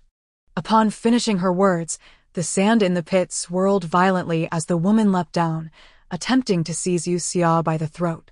Yet, Yunluo was swifter, striking at the opportune moment to sever the woman's outstretched arm. The severed limb fell to the ground, and the woman did not flinch, as if the appendage did not belong to her at all. My face unparalleled in beauty, and yet you are so blind. What use is your sight? Yue Xia waved her hand dismissively. If you are truly so exquisite, why then do you seek me and Lu Ruge? To put it plainly, is it not because we possess more appealing features? No, what I desire is not your faces, but your skin. No sooner had she spoken than a dome of sand enveloped Yunluo. The sword energy within flared wildly, and it became evident to Yue Xia that Yunluo was truly trapped. Chapter 56. Are you teaching me how to do things? Without Yunluo, Yue Xia was utterly ordinary. The woman's laughter was reminiscent of a tinkling bell, yet it took on a disconcerting quality in her presence. I shall grant you another chance, if you address me correctly. I shall spare you some suffering. Yue Xia nodded, but as the woman relaxed her guard, she swiftly sidestepped into a crouch. With Yunluo's protection gone, Lu Ruge and her fellow disciples surged forward, but just as Yue Xia evaded their attack, it all landed upon the woman instead. The woman's garments were torn apart, revealing her grotesque skin beneath. The rotting flesh was even more horrifying than that of the previous individuals, emanating a faint, foul odor. Yue Xia pinched her nose, comprehending why she was so heavily swathed in layers of clothing. Cunning little creature, the woman remarked, rewrapping her body and pushing the others aside. After a painful collision, Lu Ruge regained a moment of clarity, spotting the woman's arrogant demeanor, and charged forward with her sword. The blade struck the woman's heart, inciting her fury as she tossed Lu Ruge aside, rendering her unconscious once more. Is she really that fragile? Not advisable. Yue Xia sighed, observing the woman tossing people around like a juggler. Taking advantage of the moment, she sought Yunluo. In an instant, the woman flung Yue Xia away, who fell against the wall, her body limp and weak as she gazed at the woman. The woman approached, lifting Yue Xia's chin. She harmed me. Here is your chance. Extract her fire spiritual root. Wow, what an opportunity, but... With her hair partially obscuring her face, Yue Xia lifted her gaze. I see determination directed at the woman. Are you teaching me how to do my job?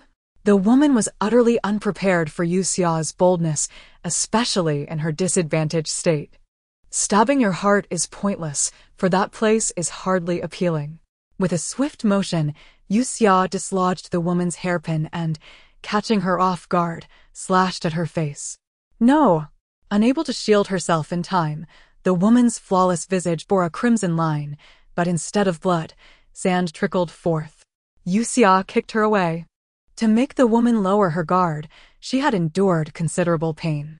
Seizing the opportunity, she hastily brushed aside the sand enveloping Yunluo, gripping tightly. The sword energy made her hair dance, her exquisite eyes shining with an unnatural brilliance. And it is not you who confines Yunluo, but this ancient sun furnace. With the sword held horizontally, Yue Xia and Yue Luo ascended in a spin, slicing through the exit before the woman could intervene. Host, you missed the mark. It matters not. Yue Xia swung her sword again, questioning why the dog-esque gaze was so keen. The pit was cleaved open, debris fell from the damaged wall, and with 2 swift movements, the woman cried out in pain. On the final strike, Yun Luo embedded her sword into the wall, forcefully dragging it downward. Yet it proved futile. Under the impact of Yun Luo's sword energy, the woman split apart. Her 2 halves glared at Yue Xia, who brushed off the dust and stepped aside. Do not look at me like that. It was you who revealed your flaws. Originally, she had not intended to eliminate the woman, but the latter's brazen display had left her no choice. The blade of Yun Luo rested against the woman's neck, provoking a shrill scream. You dare. I shall mar your face. Extract your intestines. Yue Xia waved dismissively. Spare me your threats. Farewell. With a gentle slice, the woman's body fell apart, her anguished cries transforming into a puddle of fine sand. Yue Xia rubbed her arms, weary from the exertion.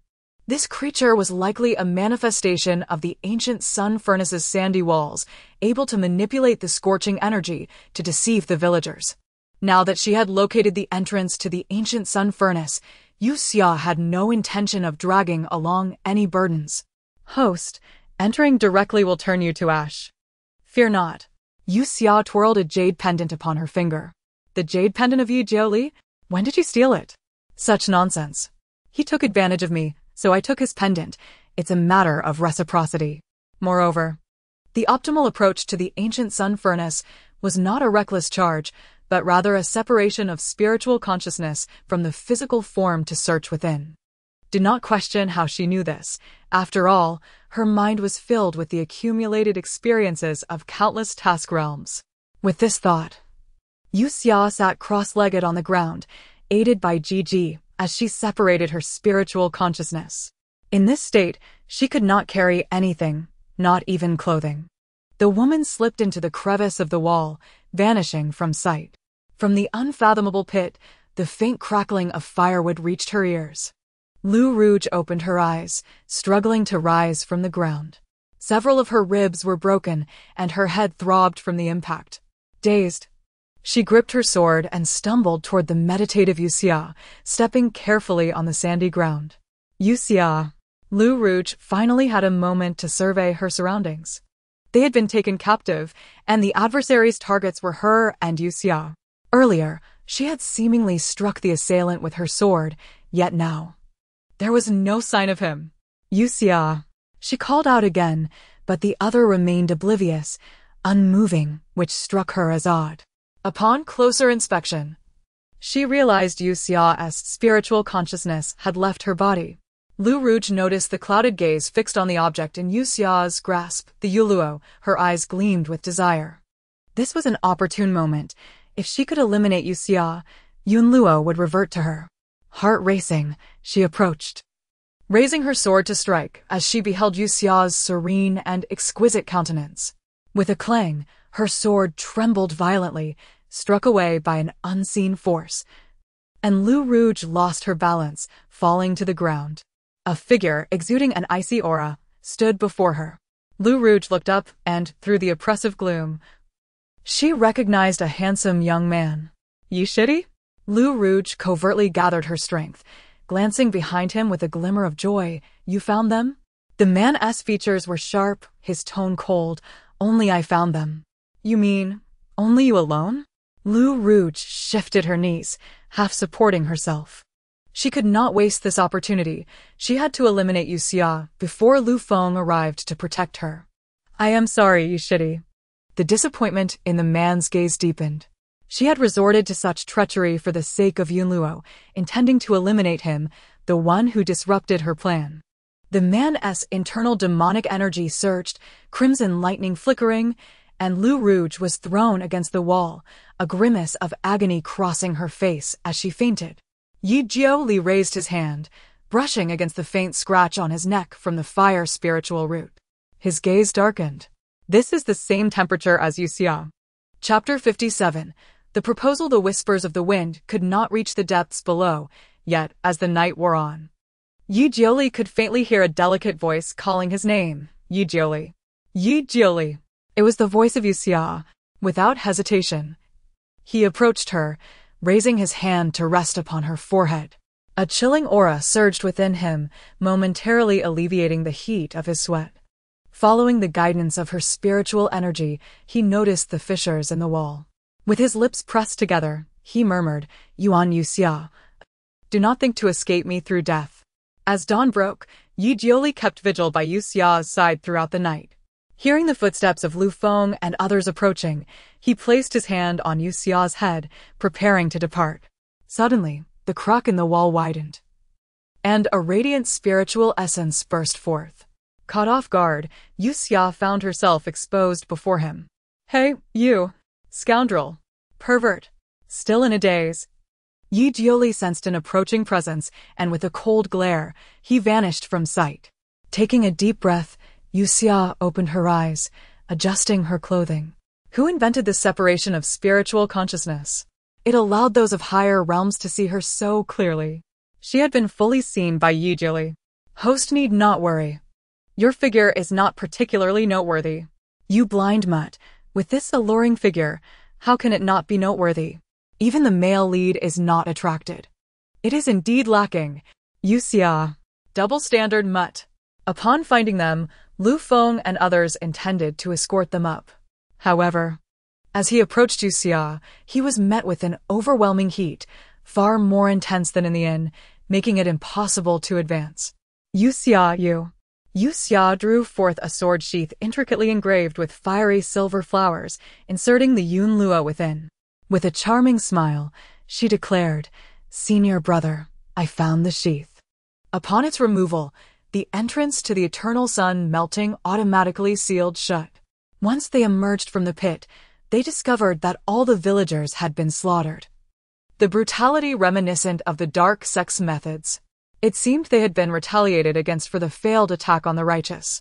Yue Xia searched for Yi Jiuli but could not locate him.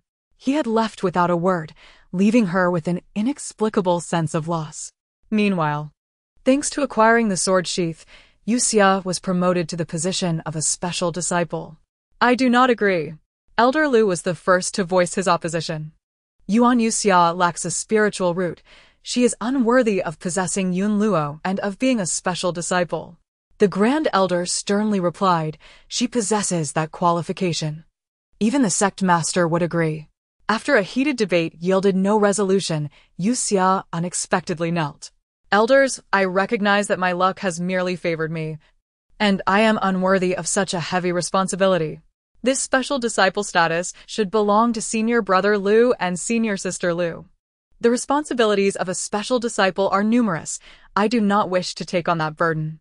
Lu Feng, kneeling behind her, realized that she was still considering him, while he was now responsible for Lu Ruge's rashness. Suddenly, an idea surged forth. Elders. Lu Feng bowed deeply, pausing for a moment before solemnly stating, I request the cancellation of the engagement between myself and Lu Ruge. Throughout their time together, he had discovered his deeper feelings for Yue Xia. She was the one most suited for him. He wished to find a wife whom he loved, rather than one who sought to control him, often quarreling and displaying unyielding ambition like a fierce tiger. What did you say? Elder Lu was furious, and the disciples present were bewildered. Lu Feng and Lu Ruge were an ideal pair, eagerly anticipated by all for their wedding, yet now Lu Feng was renouncing his engagement. His mind was consumed by thoughts of Yue Xia's visage, and he continued, Disciple, my heart belongs to Yue Xia, and I wish to marry her. Senior brother. Yue Xia's eyes shimmered with disbelief as she gazed at him. Oh dear, has the male lead lost his mind? In such a serious moment, he proposed? How dare you? What of the sect master's orders? What of Ruge? Elder Lu was infuriated, her eyes narrowing as she drew her sword towards Lu Feng, only to be intercepted by the Grand Elder. The younger generation is foolish. Elder Lu, think carefully. Lu Feng is an outstanding talent of our sect. He must not be ruined by you. As the two elders clashed, Lu Feng remained undeterred, resolutely gazing at Yue Xia. Yue Xia, do you wish to marry your senior brother? Host, please agree. Yue Xia would certainly say yes, she must. She cherished him deeply, willing to give him everything, even her life. What reason could she have to refuse him? In Lu Feng's eyes, besides the fervent emotion, there was a sense of inevitability. Looking into his deeply affectionate face, Yue Xia's eyes curved with a smile, and amidst the tense anticipation, her soft lips parted. Senior brother, I'm sorry. I'm sorry. I'm sorry. The clear, unambiguous rejection echoed in his ears, and Lu Feng, overwhelmed with frustration, spat blood. He had been publicly rejected. Senior brother. Lu Feng. Senior brother. Various voices called out, but Lu Feng could no longer hear. His head throbbed painfully as he collapsed to the ground. Ultimately, Lu Feng was punished and sent to seclusion. Yue Xia knelt in the hall, and Elder Lu slowly approached her, her gaze sharp as she raised her hand to strike. Anticipating this, Yue Xia collapsed to the ground. Feigning weakness. The warning words echoed in her ears, but she remained silent. As the people in the grand hall departed one by one, Yue Xia finally stood up with ease. Host, the male lead's affection for you has decreased. Why did you refuse the proposal? Because I do not harbor feelings for Lu Feng. Is affection more important than the mission? Mutt, I know what you're implying. But do you recall what Lu Feng did to Yue Xia in the past? When Yue Xia first opened her heart, Lu Feng had already set his sights on Lu Rouge. Thus, he distanced himself from Yue Xia, even exploiting her feelings for him to commit heinous acts. All the infamy was shouldered by Yue Xia, while Lu Feng simply walked away. What right does such a man have to earn Yue Xia's affection? After a moment of silence, Gigi spoke. For me, the most crucial aspect is that we remain unscathed. Yue Xia gazed towards the azure sky, her expression heavy. Yes, she must live. She must survive. Chapter 58. I want you dead in the demon sex palace. The man reclined languidly upon the blood-soaked throne, the sound of flowing blood echoing in his ears. The demon sect shall surely be eradicated by the righteous. Knight Jiuli, your arrogance has limits. The few individuals suppressed by the disciples of the demon sect spat blood and succumbed to weakness. After a brief examination, a disciple reported, Master, they have taken poison to end their own lives. The figure on the reclining chair slowly straightened up. He scoffed softly, I have not even lifted a finger. Yet they are so eager to meet the King of Hell. Barely a few words were exchanged before they hastily chose to ingest poison. As they were dragged away, the protector leaned closer, whispering, Master, the righteous are growing increasingly audacious. When shall we seize this world? Seize the world? The man tapped his fingers lightly, gazing contemplatively at the protector. His words were delivered with a casual nonchalance, devoid of any urgency. I harbor no ambition for this world. Knight Jioli's gaze drifted lazily. What? Do you wish to act on my behalf? The protector quickly knelt, exclaiming, I meant no such thing. The man chuckled lightly, it would not be amiss if you did. The protector, sweating profusely, sensing the man's thoughts were inscrutable, hastily changed the subject. Master, the righteous have joined forces. They may have intentions of an attack. Our defenses are well prepared. Knight Jioli seemed disinclined to continue the conversation, rising and with a wave of his long sleeves, vanished from view. The protector gritted his teeth, his gaze fixated on the blood-soaked throne. A maid entered, startled and kneeling. Master, do you wish to bring in more? No need. After waiting in silence for further orders, the maid quietly withdrew. Knight Jioli sat at the table, sipping tea, an unexpected thought crossing his mind, causing his lips to curl slightly. Master. His reverie was interrupted as a disciple entered, bearing a letter. It contained the monthly updates regarding Lu Rouge, meticulously gathered for his perusal. Read it directly. Knight Jioli's demeanor was indifferent, lacking the urgency of before. The disciple swiftly opened the letter and began to read aloud. Upon hearing that Lu Rouge had been injured and was bedridden, his expression remained unchanged, yet when the next line was revealed, the teacup in his hand shattered. Lu Feng wishes to annul his engagement with Lu Rouge and publicly proposes to Yue Xia. Master? The disciple, noticing the shattered cup, was taken aback. Knight Jioli gently brushed the remnants from his hand, inquiring, "Did Yue Xia consent?" The hypocrisy of the righteous was already clear to him, however. He had not anticipated that the person he had always regarded as pure would be no different from the rest. His admiration and compassion for Lu Rouge dissipated upon witnessing the truth. The disciple glanced once more at the letter, confirming its content pertained solely to Lu Rouge, with Yue Xia merely mentioned in passing. "Master, I am unaware." The man's aura flared, sending the disciple flying, leaving him perplexed. The letter found its way into Knight Jioli's hands. His gaze was consumed by the name Lu Rouge, while the singular mention of Yue Xia occupied but 3 fleeting words. The letter disintegrated into fragments, and after a moment of silence, Knight Jioli declared, "The target of surveillance will henceforth be Yue Xia." The disciple responded, "Understood. Why should this be?" Yue Xia murmured in discontent from her bed. "GG. Host, are you prepared to face the wrath of the heroine?" "I am not afraid." Yue Xia rolled about, her confidence shining. After all, she now possessed a spiritual root. Within the ancient sun's furnace, she had not only acquired a sword sheath, but also an exceptional fire spiritual root. This fire spiritual root was far superior to her previous innate one, rendering her undetectable and allowing the assimilation of all her spiritual energy within her meridians.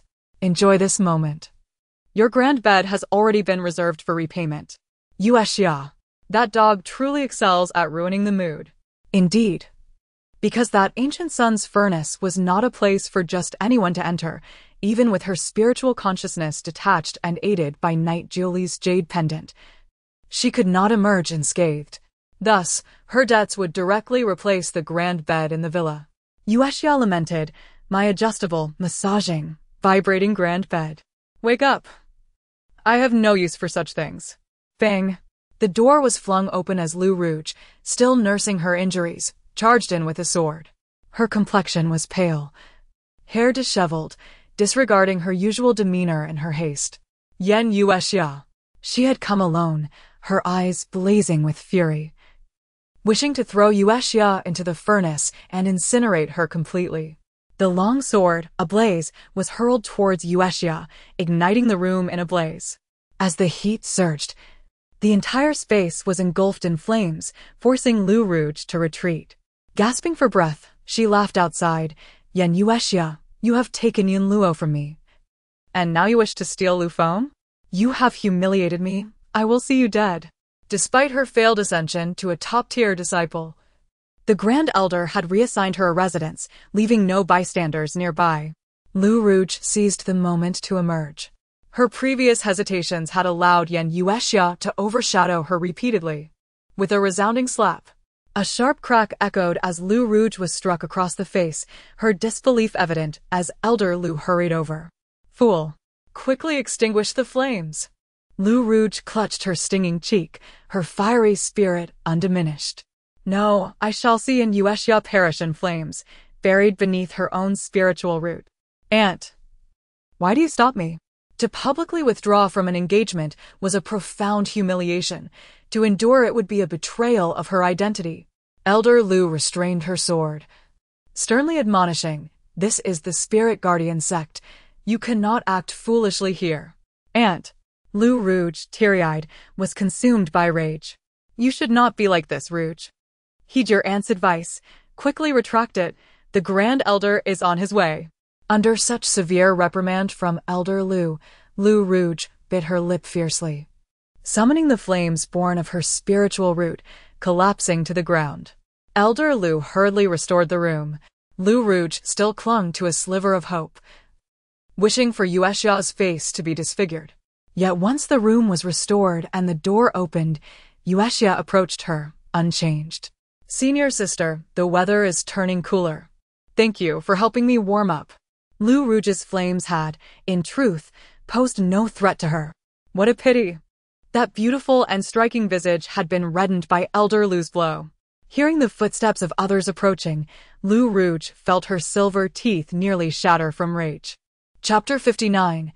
Entangled in romance, the house was engulfed in flames, with Elder Lu maneuvering within, using Lu Rouge's explosive power as a pretext to dispel the suspicions of the Grand Elder and others. Due to the fact that Yue Xia emerged unscathed, the incident was scarcely mentioned thereafter. It was unclear who leaked the information, but many speculated that Lu Rouge, unable to withstand the shock, sought revenge on Yue Xia, resulting in the fire. Unable to endure the whispers, she remained confined within her quarters, nursing her injuries and honing her skills. Lu Feng was assigned to the peak, where only 2 disciples were stationed to oversee him. Apart from a cave and a stone bed for rest, he was utterly alone. After being angered by Yue Xia, he sat on the stone bed, recuperating. He heard rumors that Lu Shiji had confronted Yan Shiji and even set her dwelling ablaze. Had Yan Shiji come to any harm? Fortunately, she had not, and she remained silent about the incident. One must envy Lu Shixiang for having 2 beauties vying for his affection within the sect. I too feel envious, but didn't Lu Shixiang propose recently, only to be rejected by Yan Shiji?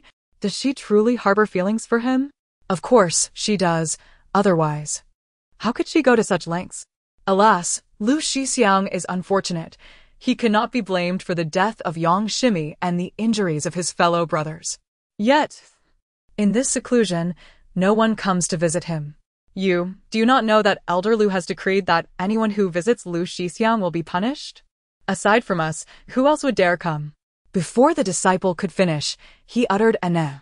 Lu Feng perked up his ears, but could not discern what was said.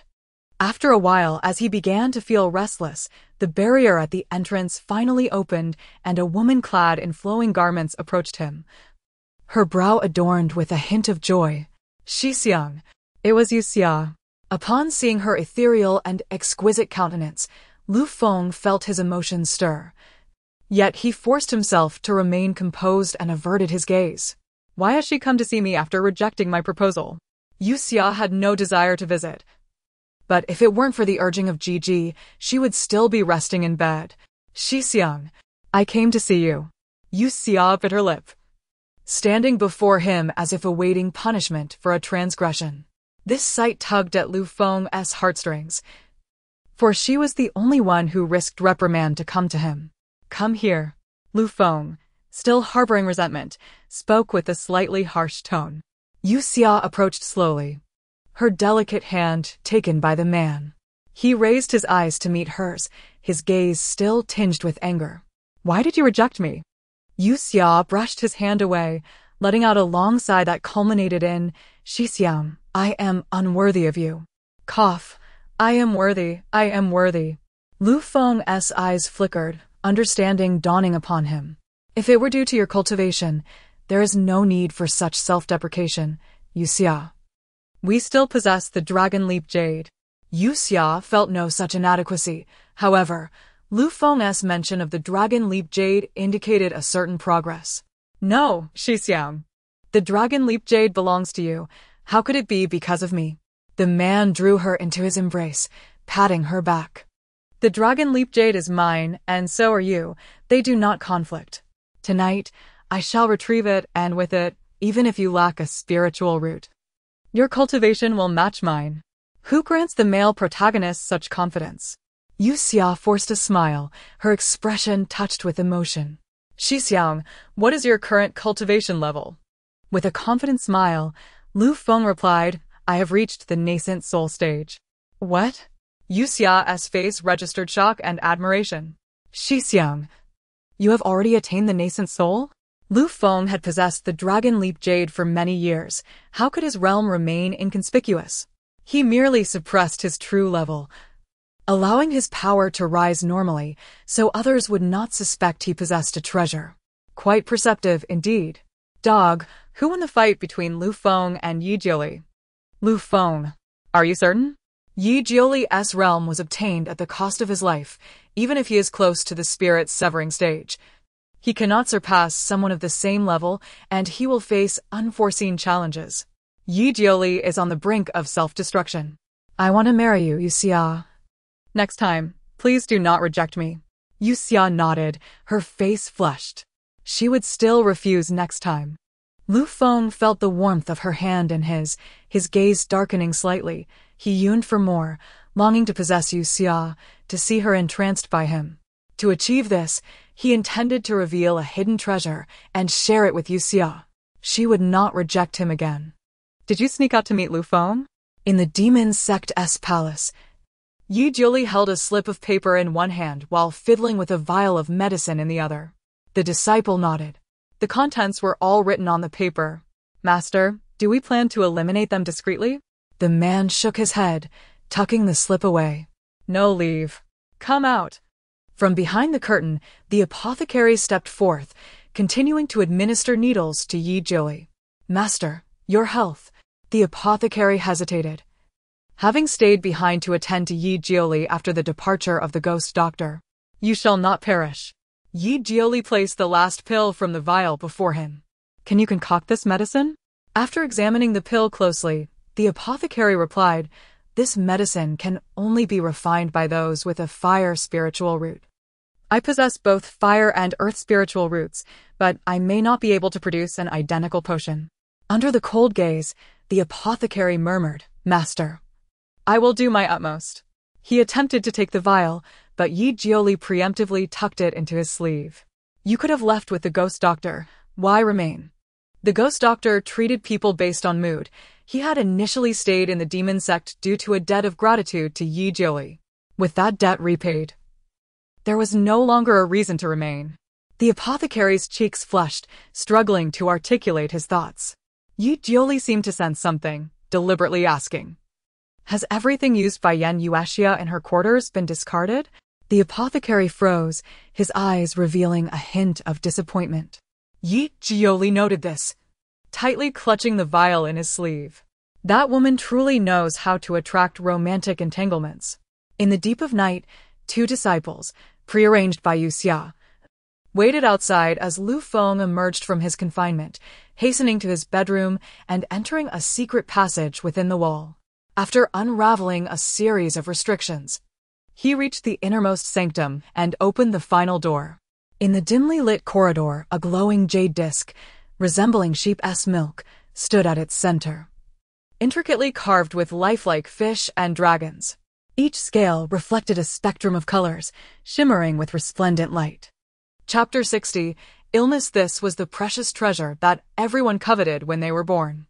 Ultimately, it was the Yuelongbai that Yue Xia delivered into Lu Feng's hands. The man's eyes shimmered with brilliance as he grasped it firmly.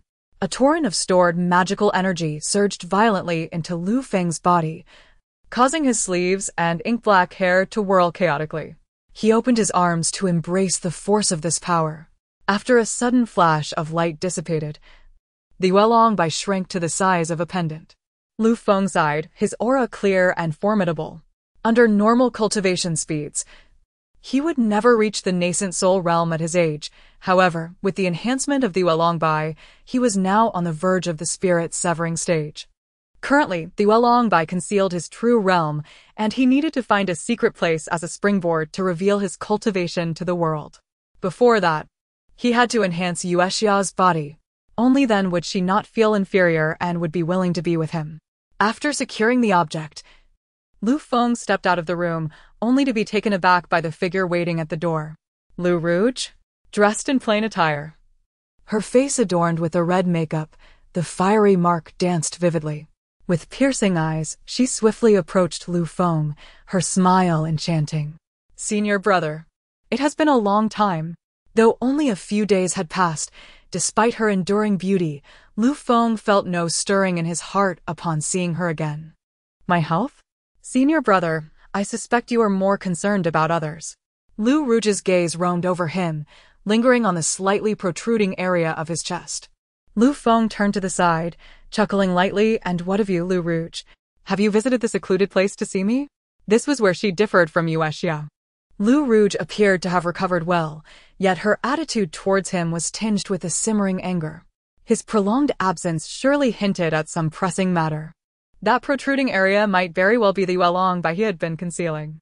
Taking a deep breath, Lu Rouge stood tall and commanded, Lu Feng, you must marry me. Rouge, I. Before he could voice his opinion, Lu Rouge smiled slyly. The invitation has already been sent out. Moreover, by marrying me, you will become the future leader of the Yuling sect. Upon closer inspection, the admiration in her eyes had diminished somewhat. What did you say? Becoming the leader was indeed one of Lu Feng's aspirations, but could it be as effortless as Lu Ruch claimed? Believe it or not. I have no intention of explaining further, but I can forgive the insults you hurled at me before, and you may marry Yue Xia. But she shall only be a concubine. With that, Lu Rouge vanished, clearly unwilling to engage in further dialogue. Consider how to accommodate her. She left him with that thought. Faced with such enticing benefits, it would be a lie to say he was not moved.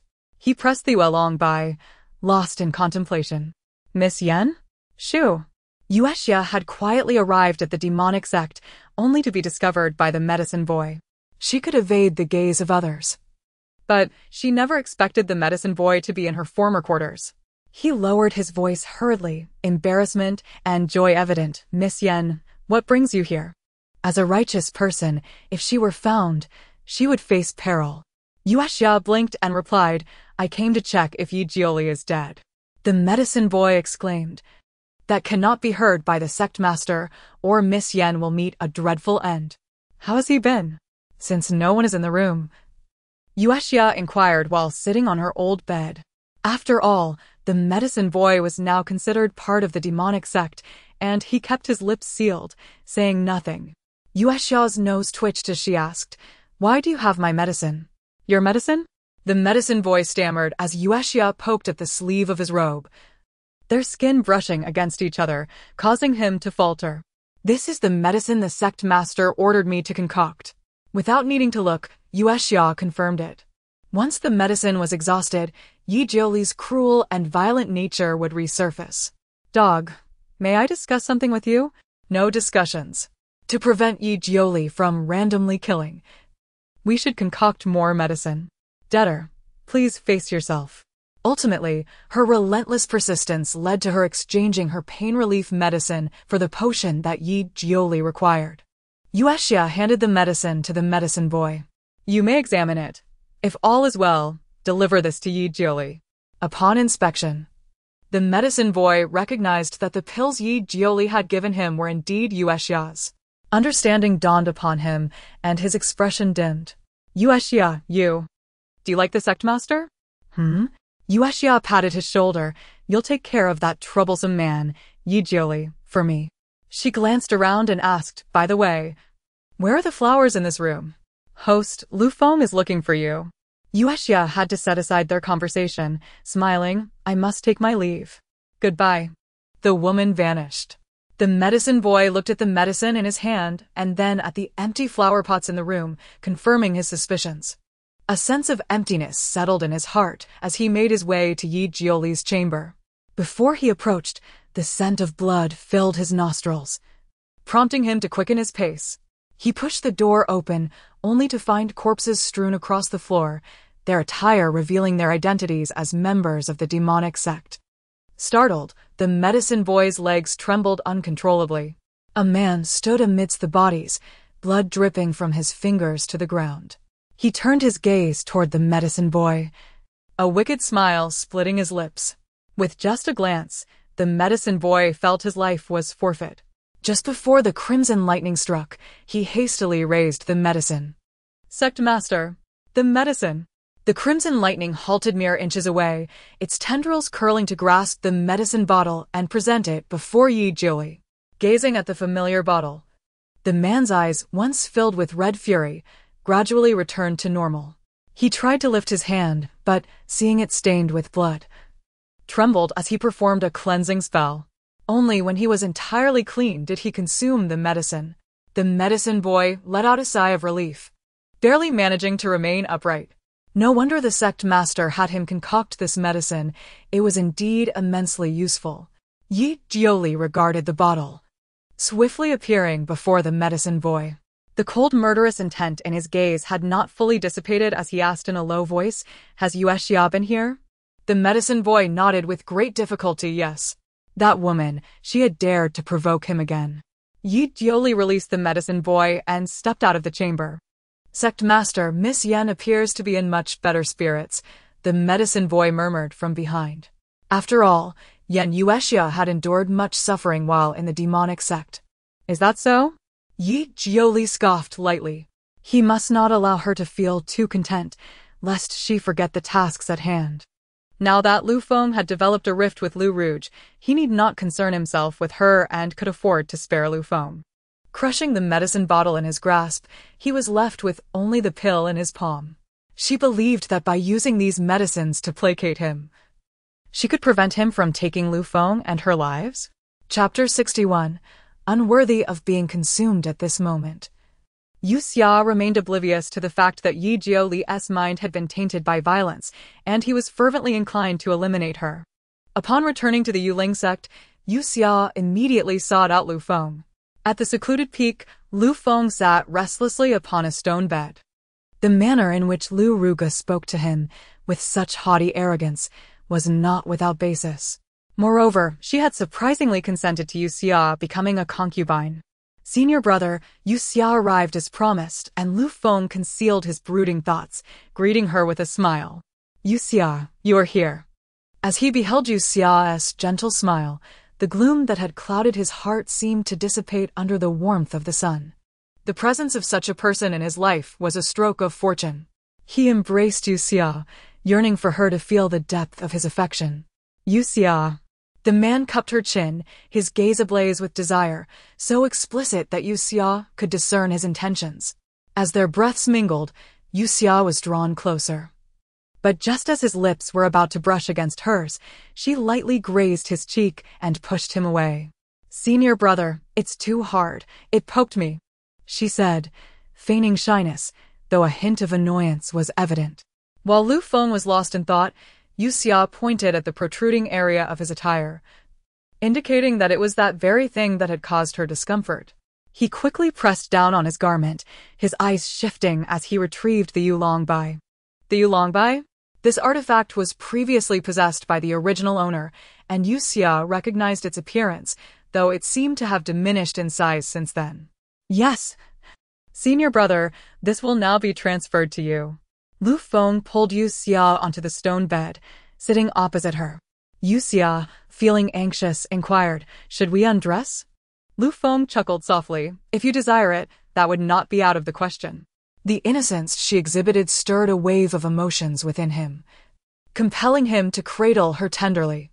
He could not help but recall Lu Rugo, who presented herself as aloof and pure before others, yet behind closed doors, acted like a woman endlessly yearning for satisfaction. In comparison, the unrefined Yue Xia appeared far more charming. As the transfer of magical power required undivided focus, Lu Feng suppressed his wayward thoughts and sought to connect his hands with Yue Xia's, while the Yulongbai began to ascend between them. A soft azure light enveloped them, and Yue Xia felt a refreshing, invigorating essence wash over her. This essence seemed to awaken the fire spirit within her, causing her tightly shut eyes to flutter, while a sense of lightness coursed through her limbs. She reveled in this comfort, yet Lu Feng experienced a stark contrast. After the Yulongbai linked them, he was met with excruciating pain as his bones felt as though they were being crushed, accompanied by a burning sensation.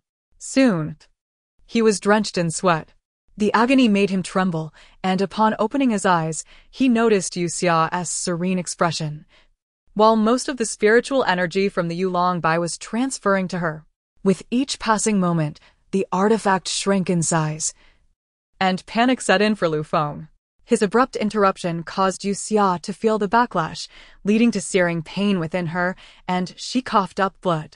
Yun Luo, the divine sword, flew in to collect her blood. This sword truly excels at nothing but bloodletting. Yue Xia. Lu Feng caught her as she slumped. Are you all right? Yue Xia was indeed unwell. She wished to rise and wield Yun Luo against Lu Feng. If you weren't mentally prepared to sacrifice the Yulongbai, then you shouldn't have brought it out for me to use. And now look, I've been harmed instead. She clutched Lu Feng's attire, wishing she could twist his head off. Senior brother, I'm fine. Are you all right? He closed his eyes tightly, his expression filled with remorse. Yue Xia couldn't help but chuckle inwardly. Unsuitable physique? No, her physique was the most compatible, which is why the Yulongbai absorbed her energy swiftly. Lu Feng was willing to utter such childish lies to prevent the artifact from being fully absorbed. Yue Xia didn't even want to feign any semblance of performance for him. K9, check affection levels. Due to the fractures in her limbs, she required time to recover and could only lie on the bed. Host, although his affection for you is nearing the threshold of love in his heart, the Yulongbai remains of utmost importance. This was to be expected. Throughout history, there have always been certain things in a man's heart that hold greater significance than their woman. Few would regard a woman as the center of their universe, more precious than life itself. Yue Xia casually consumed painkillers, occasionally glancing outside. When she sensed someone approaching, she quickly lay still. The door remained still, yet a figure stood at her bedside. The man's eyes bore a hint of crimson, and as Yue Xia lifted her gaze, she recognized him. Yi Jiuli? He emanated the chill of the night wind, mingled with the scent of blood and medicine. Abruptly, he lifted Yue Xia from the bed. Just as she was about to exclaim, he leaned in closer, inhaling her scent. Inch by inch, from her neck to her wrists, Yue Xia found herself holding her breath. Why did it feel as though this dog of a man was performing some kind of ritual before a meal, assessing her before deciding to consume her? Host, don't be vain. Yue Xia, what? Is it that I am unworthy of being devoured? The Yulongbai. Sensing her fingertips, he raised his gaze slightly, the red mark on his skin appearing alluring, as if sending her signals from the abyss. Yan Yue Xia, you bear the scent of the Yulongbai. Coughing. She realized he was merely sniffing for the artifact's aroma. Yue Xia's fingertips brushed against his cool, soft lips. Before she could contemplate further, her arm was seized again, and she winced, drawing in a sharp breath. Yi Jiuli seemed to sense her discomfort, his eyes flickering with concern. Where is it? Yue Xia bit her lip, shaking her head. I don't know. Yan Yue Xia, do you truly believe I am a good person? The kind who wouldn't kill you? He tossed her onto the bed, kneeling over her. Her petite frame made it easy for him to restrain her. Yue Xia gazed intently at him. You are not inherently a villain. Those you have killed were merely those who wronged you or committed other misdeeds. Yi Jiuli. In my eyes, you are a good person. As she spoke, her eyes sparkled like stars, illuminating the darkest corners. Yi Jiuli found her gaze blinding, wishing he could pluck out her beautiful eyes. Do not look at me like that. Do not use such a gaze upon me. The Yulongbai is with Lu Feng. Do you think that I would be deterred from acting against him? Chapter 62. Please me, everyone is aware of Yue Xia's affection for Lu Feng. Many have witnessed her pursuit of him, including himself. Yi Jiuli's heart was tangled with frustration. He turned to seek trouble with Lu Feng. However, his robes were caught, and Yue Xia pulled him back, urging, Yi Jiuli, grant me a little more time, and I shall return the dragon leap jade to you. If he confronted Lu Feng now, one of them would surely perish. As her target, Lu Feng must not die, and neither can Yi Jiuli. Thus, it would be wiser for her to keep it first, and then return it to Yi Jiuli. How can I trust your words? The man did not shake off her grip. Instead, he advanced a step, trapping her firmly between the bed and himself. Their time together had not been extensive. Yet Yi Jiuli's gaze and heart were irresistibly drawn to her. They belonged to different worlds, and though he warned himself of this, he found himself faltering whenever he approached her. What was it about Lu Feng that made women willingly submit to him? Why? What do you wish for me to do? I shall comply. Yue Xia grasped his arm, her eyes slightly downcast, as if she had made a resolution, gritting her teeth. She added, as long as it earns your trust. The curtains suddenly fell, concealing their figures.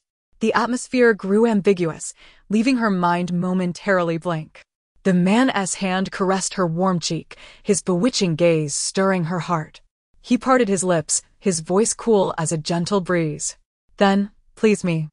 Her eyes widened in disbelief as she regarded him. Please? His fingers roamed her soft lips, and he coldly inquired, What, is it beyond your capability? Her heart tightened, and with trembling lips, she managed to ask, "To what extent must I go?" "Until I am satisfied."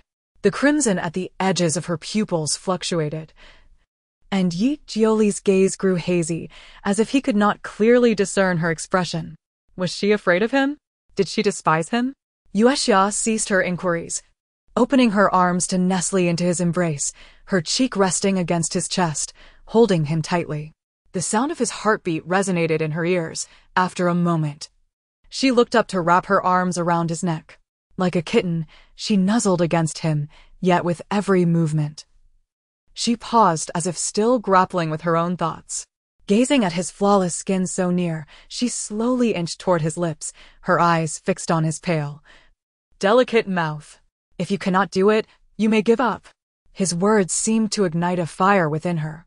Without a word, Yue Xia lifted herself slightly and pressed her lips against his cool, thin ones. Their lips met, and Yi Jioli's brows fluttered. He remained still, observing the girl who was striving to please him with an indifferent gaze. It was as if it were her first time. She was inexperienced, so much so that she could barely breach the gap between their lips, merely grazing the surface. Being beneath him, she could only exert herself with her hands, and before long, she found herself breathless, her strength waning. Yue Xia contemplated surrendering and seeking another approach.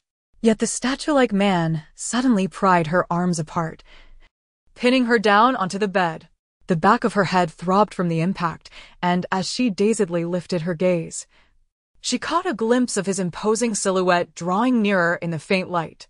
With fingers intertwined, he loomed over her, capturing her lips, his powerful and assertive kiss overwhelming her senses, leaving her defenseless. Yue Xia's limbs instinctively resisted, her hands pinned down, her legs restrained, as if she were a lamb awaiting slaughter, left to be savored piece by piece.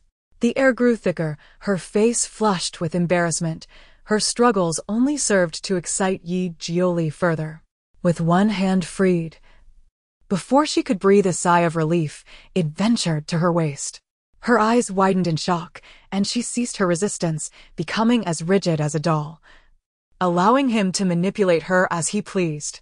This unyielding passivity dampened the man's enthusiasm, and sensing her resignation, Yi Jioli paused, releasing all restraints upon her. As the oppressive aura lifted, Yue Xia gasped for breath, her hair tousled, her eyes shimmering with unshed tears, her small face flushed like a bride adorned with makeup. Yi Jioli's breath hitched. Yue Xia's lips were chapped, and as she prepared to unleash a torrent of curses, the man kissed her once more, yet this time it was gentle and cautious, akin to tenderly cherishing a beloved object. The depth of feeling in his gaze was restrained yet undeniable, revealing a mix of vulnerability and intensity.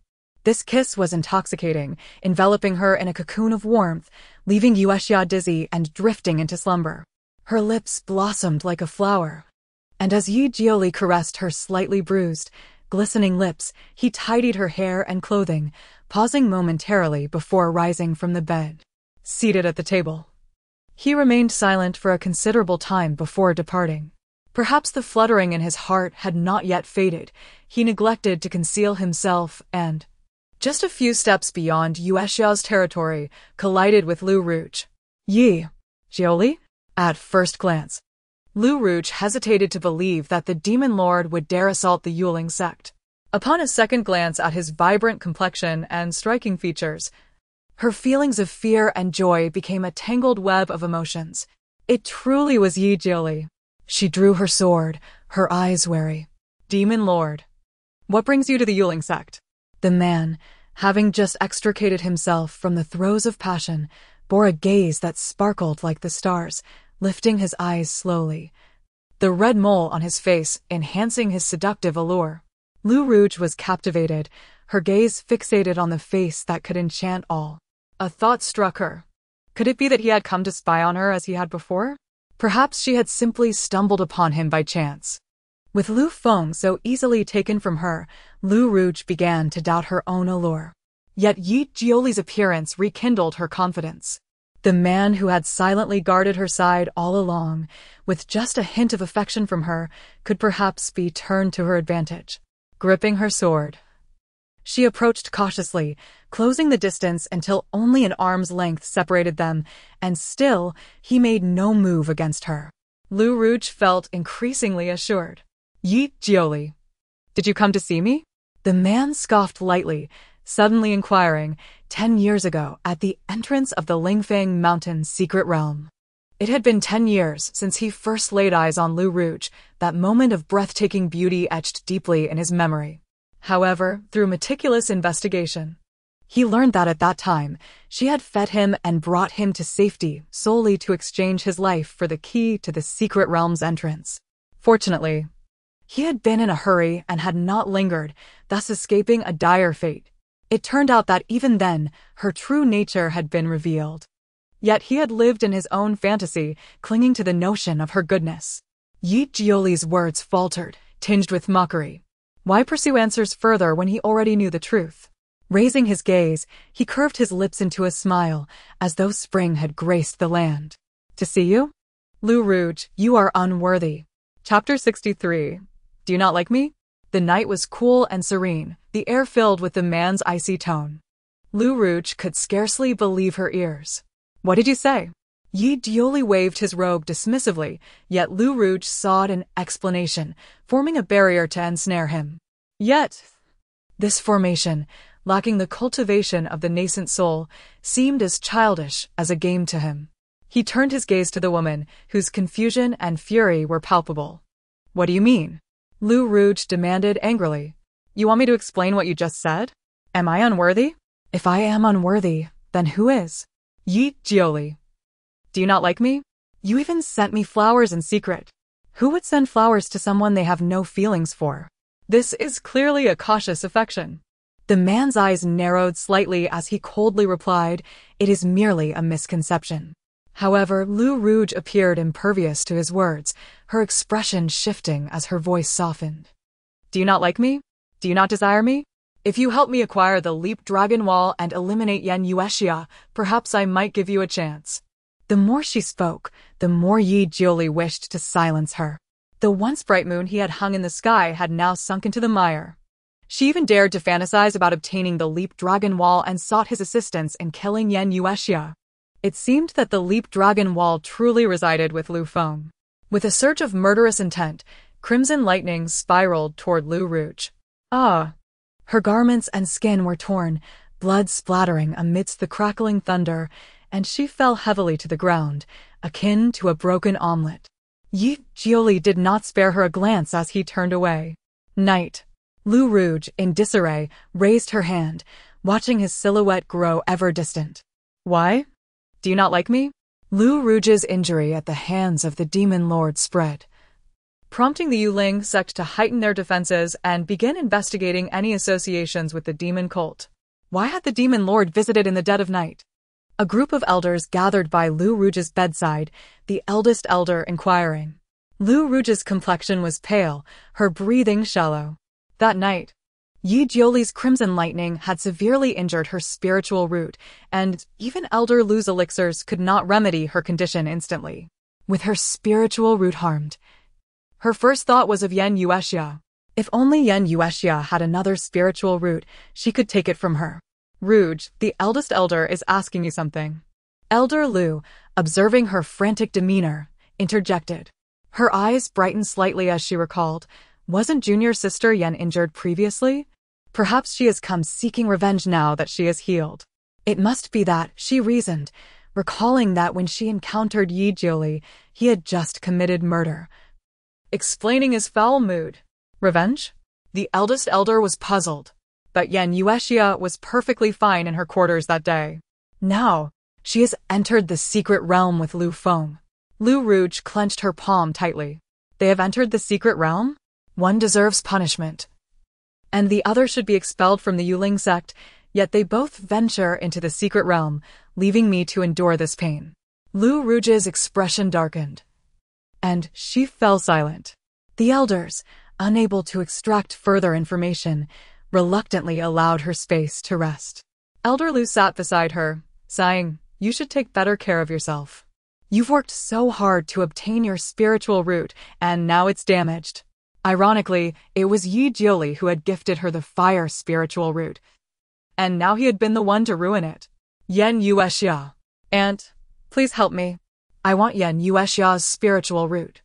Elder Lu furrowed her brows. You no longer possess a spiritual root. How can I give you one?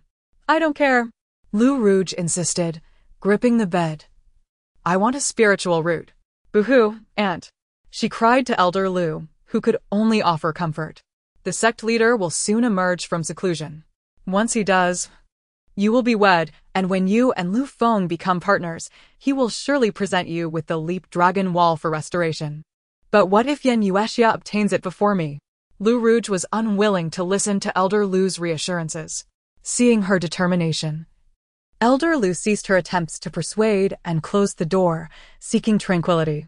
In the secret realm, while it appeared that Yue Xia and Lu Feng were together, in truth, Yue Xia was merely waiting outside. After all, those without a spiritual root could not enter. Host, please restrain the inappropriate thoughts in your mind. Is that Yue Xia's first kiss? Indeed. Yue Xia was unconvinced, knowing that the man was far too skilled, igniting her desires. But alas, she had lost consciousness before it could progress further. I suspect you interrupted my good fortune. If you wish to indulge in inappropriate thoughts about the male lead, I wouldn't interrupt you. Not at all. Faced with Lu Feng, Yue Xia could not bring herself to kiss him or even initiate contact. As the door to the secret realm opened, Lu Feng emerged and immediately embraced Yue Xia. I have advanced. Yue Xia replied, Wasn't the Leap Dragon Wall supposed to help you advance long ago? Are you trying to steal my resources? Congratulations, senior brother. Yue Xia felt the Leap Dragon Wall concealed beneath his robe. Yes, it's still there. I must find an opportunity to take it. As Lu Feng released her, intending to mount his sword, Yue Xia suddenly felt a wave of dizziness, her body weakening. Fortunately, Lu Feng caught her just in time, preventing her from collapsing. Yue Xia, what is wrong with you? Yue Xia pressed her hand to her chest, struggling to speak. Perhaps I'm still recovering from the injury caused by the Leap Dragon Wall. Lu Feng, filled with guilt, replied, It is all my fault. Of course, it is your fault. The sudden impact forced Lu Feng to guide Yue Xia to a nearby spot to rest while he sought food. Bored, Yue Xia leaned against a tree and soon, colorful fruits began to fall before her. They were vibrant and glimmering. What an extravagant display! These must be valuable. Is that so? Then trade them for points. The system does not support that. Yue Xia rolled her eyes and glanced at the treetops, seeing nothing. The man was as sneaky as a thief. Picking up a fruit and casually wiping it, she took a bite, and the juice burst forth, sweet and delectable. The taste was quite delightful. Since she and Lu Feng had entered this secret realm, Yue Xia had followed them the entire way, evidently fearful of losing the Leap Dragon Wall. Exhausted, Yue Xia had to remain vigilant to prevent him from harming Lu Feng. Senior brother, thank you for the fruit. It's very sweet. Lu Feng looked at the tree, puzzled. I didn't bring this. Could it be that it fell from the secret realm? Before he could ponder further, he embraced Yue Xia, teasing. Shall I let you taste as well? As his lips drew near, more fruits fell, striking him directly. Lu Feng winced in pain, even more confused. Does this tree possess a spirit? Yue Xia felt the weight of her worries, utterly fatigued. Chapter 64. Fragrance or points as the two set forth. They felt the ground tremble and the entrance to the secret realm radiate with brilliant light, birds soaring forth from within. He shielded Yue Xia behind him, attempting to suppress the entrance with his magic in an effort to close it. In an attempt to make his ascension appear natural, he had deliberately sought out a high-level secret realm. However, under his influence, the entrance of the secret realm instead expanded. Sensing something amiss, Lu Feng swiftly pulled Yue Xia away. Yet, the vines on the ground seemed to possess a sentience of their own, entwining around their legs. Yunluo. Responding to Yue Xia's call, Yunluo severed the vines with precision. Yet, before they could rejoice, a thunderous roar erupted as a colossal beast emerged from the entrance of the secret realm. The creature stood upright on its hind legs, its body cloaked in glossy black scales, a tail thrashing behind it in a frenzy. Lu Feng's gaze shifted in alarm. Was this not the very beast sealed in the depths of the secret realm? How had it escaped? He unleashed his formation to attack. But the beast's hardened scales dulled the edge of his blade, producing only a discordant screech. The man summoned bolts of lightning. Yet the beast moved with such swiftness that it eluded his strikes, its massive form nimbly dodging his assault. In the blink of an eye, it leaped before Lu Feng. A deafening roar resounded as it swiped at him with its claws, tearing through his clothing and snatching the Dragon Leap Wall from him. The Dragon Leap Wall! Lu Feng's pupils constricted as he reached out to intercept, but the beast swiftly pivoted, its tail sweeping across his arm. Ack! His arm fractured. Lu Feng's complexion turned a shade of deep purple. How could he, at such a level, be unable to vanquish a mere beast? Watching as the creature prepared to flee, Lu Feng shouted, "Yue Xia!" Yue Xia understood. "Senior brother, wait here for me." With a leap onto Yunluo, she pursued the beast.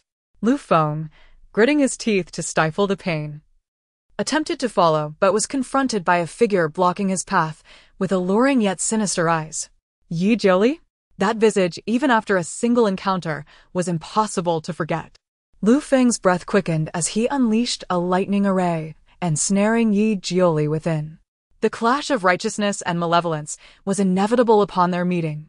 Perhaps that beast had been intentionally released by him. Lu Feng's realization struck him. Indeed, he had come to seize the Dragon Leap Wall. His azure and white lightning enveloped Yi Jiuli, but the crimson lightning surrounding Yi Jiuli flickered menacingly, preventing Lu Feng's lightning from drawing near. Lu Feng's expression turned to astonishment. How could this be? Wasn't he merely at the nascent soul stage? According to his current cultivation, Yi Jiuli should not have been his adversary. The man, enshrouded in red lightning, smirked. "Lu Feng, do not forget, I have taken a different path." At the cost of his life, his cultivation advanced relentlessly, even without practice. Even if Lu Feng reached the Spirit Division stage through the Dragon Leap Wall, Yi Jiuli would still be several levels above him. Utilizing external forces, his foundation was more solid. The red lightning coiled around him, swiftly eroding Lu Feng's lightning. Lu Feng immediately unleashed another layer, cold sweat streaming down his brow. Under the pressure of their levels, he comprehended his defeat. He could not prevail. Turning to flee, a barrier formed by the red lightning obstructed his escape. Yi Jiuli swiftly appeared before him, raising his hand to seize him. Lu Feng slipped, stabilizing himself with his sword, narrowly avoiding Yi Jiuli's grip on his throat. The Dragon Leap Wall has been in your possession for so many years. It is time for it to be returned. The man's gaze darkened, tinged with bloodlust, intent on ending Lu Feng's life. In dire straits, every cell in Lu Feng's body contemplated escape. Suddenly, he shouted, "I know who the enemies of the Yi family are." Yi Jiuli's red lightning hesitated momentarily as Lu Feng continued. "It is the demon sect, the Qingwei sect, and Yue Xia." The demon sect and Qingwei sect lay within Yi Jiuli's grasp. Uttering their names now was bound to divert his attention. "Yue Xia, forgive me. What proof do you have?" Yi Jiuli's demeanor shifted, his overwhelming malice brewing anew. "The Dragon Leap Wall was given to me by Yue Xia. If she had not done something to the Yi family, how could she have obtained it? Moreover, the Dragon Leap Wall is no longer in my possession." Lu Feng was increasingly convinced that Yi Jiuli's objective was the Dragon Leap Wall. He needed to divert him, to lead him away. As Lu Feng prepared to escape while Yi Jiuli was momentarily distracted, the red lightning descended without warning. Ack! A series of thunderous blasts struck him, flesh and bone rupturing, leaving no part of him unscathed, instead emanating a foul odor of charred flesh. Watching Lu Feng endure torment amidst the red lightning, Yi Jiuli scoffed. To save himself, he shifts the blame to others. "Lu Feng, you do not deserve the affection of Yue Xia." With his gaze unwavering, Yi Jiuli pursued the direction in which Yue Xia had just departed. "Do not flee. The distance is sufficient." Yue Xia, standing upon Yunluo, beckoned to the beast ahead. The creature, scratching its head, exuded none of its previous terrifying aura, descending in a goofy manner to await Yue Xia. Noticing its firm grip on the dragon leap wall, Yue Xia tapped its fearsome head with the sword sheath. Release your claws. Since Yue Xia possessed spiritual roots, how could she truly wait obediently outside for Lu Feng? Shortly after Lu Feng entered the secret realm, she followed, not in search of treasure, but to give the beast a thorough lesson, instructing it on the forthcoming proceedings. The beast loosened its grip, and the dragon leap wall fell into Yue Xia's hands. Her fierce warning was unexpectedly adorable. The beast grinned and scampered away. Host splendid. The dragon leap wall is in hand. Are you truly prepared to give it to Yi Jiuli? Of course, it was originally his possession. This coveted item in the realm of cultivation was now being toyed with by Yue Xia. What if I said this item could be exchanged for points? Yue Xia paused. Fragrance or points, perhaps. Yue Xia. The man suddenly appeared. Yue Xia raised her gaze, and without a word, she handed the dragon leap wall to Yi Jiuli. Here. Take it. Quickly, take it away, or I might not be able to resist using it for points. Yi Jiuli found himself overwhelmed. He noticed the woman was slightly out of breath, her hair disheveled, and instinctively helped her smooth it. Are you injured? Even he found it somewhat challenging to face that beast. In the next moment, the dragon leap wall was once again thrust into her embrace. This dragon leap wall is yours. System notification. Random task completed. Indeed. Yue Xia's fourth random task in this realm had been to become the master of the dragon leap wall. Traditionally, the master of the dragon leap wall had always been a member of the Yi family. Now, with Yi Jiuli bestowing it upon her, she had become its new mistress. This segment of the journey had been completed with astonishing swiftness, almost without her conscious effort. Why give it to me? Yue Xia's face bore a frown. Yi Jiuli. Are you toying with me? Chapter 65. A life at stake for the sake of the dragon leap pendant. Yi Jiuli has shed countless blood. Yue Xia nearly perished at his hands, and within her, the poison he had administered still lingers. Moreover, she has been coerced into pleasing him, and now he has directly bestowed it upon her. Yi Jiuli gazes at her with a calm expression, inquiring, Do you understand the significance of the dragon leap pendant to the Yi family? Yue Xia remains oblivious and uninterested. She clutches the pendant, feeling its coolness, and after a moment, tosses it back to Yi Jiuli. I refuse. Yi Jiuli's lips part slightly, his expression turbulent yet silent. You haven't harmed Lu Feng, have you? Yue Xia's keen eyes catch the crimson stains on him, which Gigi suggests belong to Lu Feng. With her affinity for him nearing 90, Lu Feng cannot be allowed to falter at this moment. Upon hearing this, the man's demeanor shifts abruptly. He steps forward, seizing Yue Xia's wrist. Are you still thinking of Lu Feng? Do you not realize Yue Xia listens to his words, fully aware yet bound by her mission to survive, forcing herself to feign indifference. As for Yi Jiuli, her feelings towards him. Yue Xia's body softens, no longer rigid. Host, do not let him influence you any further. Reminded by Gigi, Yue Xia takes a deep breath and shakes off Yi Jiuli's grasp. Her gaze turns frosty. What is it to you? This is the first time Yi Jiuli has witnessed such a look on her face, and his long-sealed heart suddenly aches. Yue Xia draws her sword, stepping back. The dragon leap pendant has been returned. Yi Jiuli, farewell. We can only be adversaries. She departs gracefully, leaving Yi Jiuli rooted in place, unmoving for what feels like an eternity. Why does it hurt so much? Is it because of her audacity? Does she truly believe he would not lay a hand on her? Yi Jiuli caresses the pendant, still warm with the residual heat of its previous holder. Yue Xia. Yue Xia soars through the air on her sword, repeatedly thumping her chest to steady her breath. She did not wish to utter such words to Yi Jiuli. Host, do not suffer the same loss twice. In the previous realm, Yue Xia had provoked someone unrelated to her mission, resulting in the main task being completed only at the last moment, leading to the destruction of her body. Yet, when she attempts to recall those events, only vague and incomplete memories remain. Dog, I know. Yue Xia is astonished that his hair hasn't exploded into chaos. Yi Jiuli has indeed held back. Who? Is it Yue Xia? A man shakily raises his hand, and Yue Xia seizes it, observing his pain-induced convulsions. Senior brother. It is I. What has happened to you? Lu Feng gasps, speaking in fragmented sentences. The dragon leap pendant. Where is it? Yue Xia grips tighter. I am sorry, senior brother. The beast fled too swiftly. I could not find it. Lu Feng trembles more violently, ultimately succumbing to unconsciousness. Yue Xia releases his hand. Dog, Lu Feng looks like a burnt dish. Just as she prepares to assist him, a surge of lightning erupts from him, prompting her to swiftly dodge aside. The sound of cracking skin fills the air as the sand on the ground converges upon him, enveloping his entire body. Yue Xia furrows her brow, witnessing the man rise anew from the sand mound. Moments later, the sand dissipates, revealing Lu Feng unscathed before her. The man stands bare, eyes snapping open.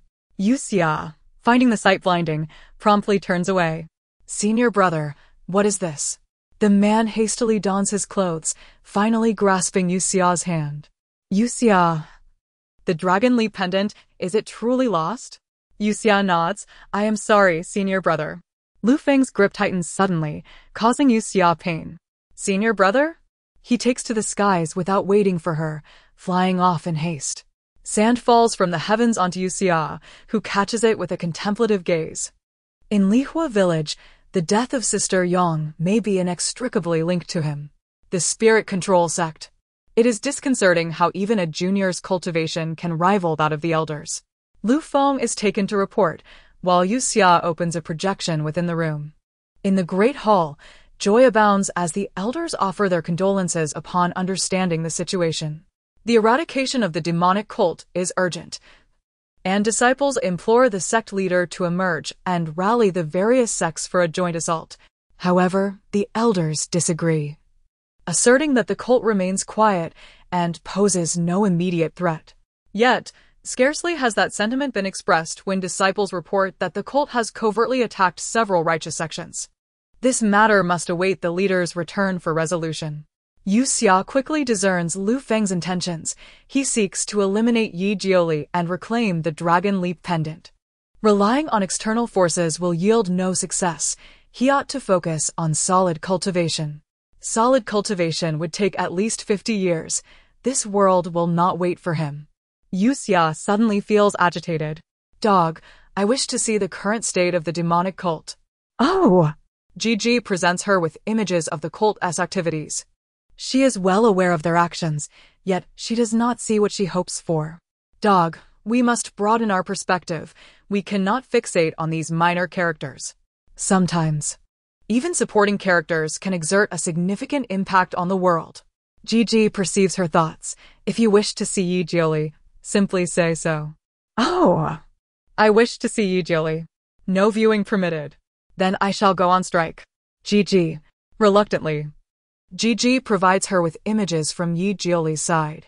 As the scene unfolds, it is shrouded in crimson. Dog, your screen is dirty. Gigi remains silent, and Yue Xia continues to watch. As the scarlet fades, it reveals the man's wickedly red eyes. In the vision, Yi Jiuli is mercilessly slaughtering the righteous sects advancing against the demonic cult. Has he not taken any medicine? Why do his eyes appear thus again? A flash of red lightning erupts from his hand, striking toward the screen. Yue Xia's vision blurs as she rubs her eyes, and the screen vanishes. Yi Jiuli's realm has increased. If you continue watching, he will discover you. Yue Xia remains silent, sitting on the edge of her bed, hugging her knees. Life is but a fleeting few autumns. Why is he so eager to court death? The door bursts open and Lu Feng storms in. He tightly grasps her hand. Yue Xia, you still possess the dragon leap pendant's power. Transfer it to me. Did you not promise that you would find a way for whatever I desire? Once the formidable chief disciple of the spirit control sect, now he begs a woman in such a manner. Yue Xia smiles. Chapter 66. You will regret it. The wide robe of Yi Jiuli was heavily soaked in blood, leaving a trail of crimson behind with each step he took. He sat upon the blood demon throne, delicately retrieving the diminutive dragon leap jade, smaller than the palm of his hand. As he cautiously approached, the medicine boy appeared before him, bowing in greeting. "Master, I must take my leave," the medicine boy stated, pressing his lips together. Fully aware that Yi Jioli understood the gravity of his departure. His time was short. He no longer required the medicine boy's services. "The medicine gifted by Miss Yen has proven somewhat effective for you. Should you find it difficult to suppress, you may take it." Recently, his madness had intensified, and the demon sect was drenched in blood, with not a single safe haven in sight. Their relationship was purely that of doctor and patient, and there seemed to be no lingering words of farewell. As he turned to depart, he could not restrain his curiosity. "Master, does this jade have a backstory?" The jade was a pale azure, and, even from a distance, he could feel its chilling aura. The man's previously chaotic gaze finally converged, but in that fleeting moment, the light in his eyes dimmed once more. "This is a gift from the Yi family, intended for the future daughter-in-law." The Yi family had produced this treasure, and they all recognized it as both an omen of fortune and a harbinger of disaster. Their original intention was to seal it away until Yi Jioli ascended to the Yi family, to present it to the woman he cherished for their mutual cultivation. However, they never anticipated that before he could mature, the Yi family would be annihilated. With his fingers turning pale as they gripped the dragon leap jade, Yi Jioli concealed it within his sleeve. "Let us depart. Do not take the small path." The medicine boy understood this as a reminder, nodding in gratitude. "Master, farewell." After the medicine boy left, the crimson floor of the demon hall was once again tread upon. A guardian approached him, kneeling with fists clasped in respect. "Master, the leader of the Yuling sect has emerged from seclusion." The man raised his cold gaze slightly, his robes billowing, exuding an aura of menace, and he responded with a soft, "Oh?" After Lu Feng's departure, Gigi reinserted the recently hidden fire spirit root back into Yue Xia's body. The process was excruciating, yet she bore it without fear, thanks to the painkillers. Once the fusion was complete, Yue Xia treated the pills as casually as one would candy. All the spiritual energy that Lu Feng had previously bestowed upon her was now reclaimed. As a result, her face drained of color, lying on the bed like a piece of parchment. Fortunately, the fire spirit root allowed her to recover swiftly. "Host, the sect leader has emerged from seclusion. What does that have to do with me?" Yue Xia suddenly recalled that she possessed the Yun Luo, something the sect leader had not obtained. Would the leader trouble her? Upon the leader's emergence, all disciples were required to present themselves. Even the injured Lu Rouge strained to attend the audience. The leader of the Yuling sect appeared to be in his 30s, radiating vitality and bearing an imposing presence. His sharp, discerning eyes belied his age, for he had surpassed a century. Seated upon a white jade chair, he surveyed the surroundings, focusing on Lu Feng and Lu Rouge. Recent events within the sect had already been reported to him. The marriage of these two young disciples had certainly encountered numerous tribulations. However, the urgency of eradicating the demon sect loomed larger. Perhaps, with a simple directive, he could allow them to disperse, after which he would retain them for further discussion. Lu Feng. Lu Feng clasped his fists in greeting. "Disciple is present." The leader placed a hand upon his shoulder, perceiving the formidable realm he now occupied. Indeed, he was a talent worth nurturing. Turning his gaze towards Lu Rouge, he lamented the misfortune of such a gifted individual suffering 2 consecutive setbacks to her spirit roots. "I am aware of your matters. In 3 days, on an auspicious date, the marriage contract shall be formalized." Ignoring the peculiar expressions on their faces, the leader continued, "After the wedding, we shall deliberate on the eradication of the demon sect." "Leader." Lu Feng wished to speak, but Lu Rouge knelt before him first, exclaiming, "Thank you, leader." At this, Lu Feng knew that expressing his thoughts would only incur the leader's displeasure, and thus he clenched his teeth and followed Lu Rouge out. The leader watched their departing figures, rubbing his fingers together. His slightly stubbled upper lip curled in a smirk. "So it is." Yue Xia, in her current state, could not even rise from her bed. The mere thought of further news would surely be unbearable. Lu Rouge smiled wryly. If you are unwilling, seek the leader. She did not wish to converse further with Lu Feng, turning to leave, only to be grasped by Lu Feng, who sternly declared, "You have damaged Yue Xia's spirit root. Had I known then, I would never have allowed you to use it. What now? You once devoted yourself to saving me. But now that you have someone else you favor, am I nothing?" Lu Rouge wrenched free of his grasp. "I, Lu Rouge, am 1,000 times better than that Yue Xia, even with my spirit root damaged. Lu Feng, you are blind. You will regret this." Watching Lu Rouge stagger away, Lu Feng was consumed by regret. Yue Xia, Sister Lu, spirit root, damaged, cultivation difficult to elevate. Sister Lu is likely. She covered her ears, unwilling to hear the incessant chatter. So noisy, so noisy. Please, no more talk of me. I do not wish to hear. Rouge, Rouge. Elder Lu pulled at her, and Lu Rouge awoke from her stupor, panic-stricken. Aunt, they say It is all right, Rouge. Aunt has found a solution. Elder Lu patted her head. Whether you possess dual spirit roots or 5, as long as you extract and merge the fire spirit root into your own body, it can be restored. Is that true? Lu Rouge gazed at her, her beautiful eyes tinged with a hint of madness. Within the sect, who? Elder Lu shook her head. No, one must not act against those within the sect. Seek another. Who? Who can I seek? Elder Lu smiled. There is a little medicine boy passing by the foot of the mountain. I have observed him. He possesses dual fire and earth spirit roots. After extracting the fire spirit root, he can survive.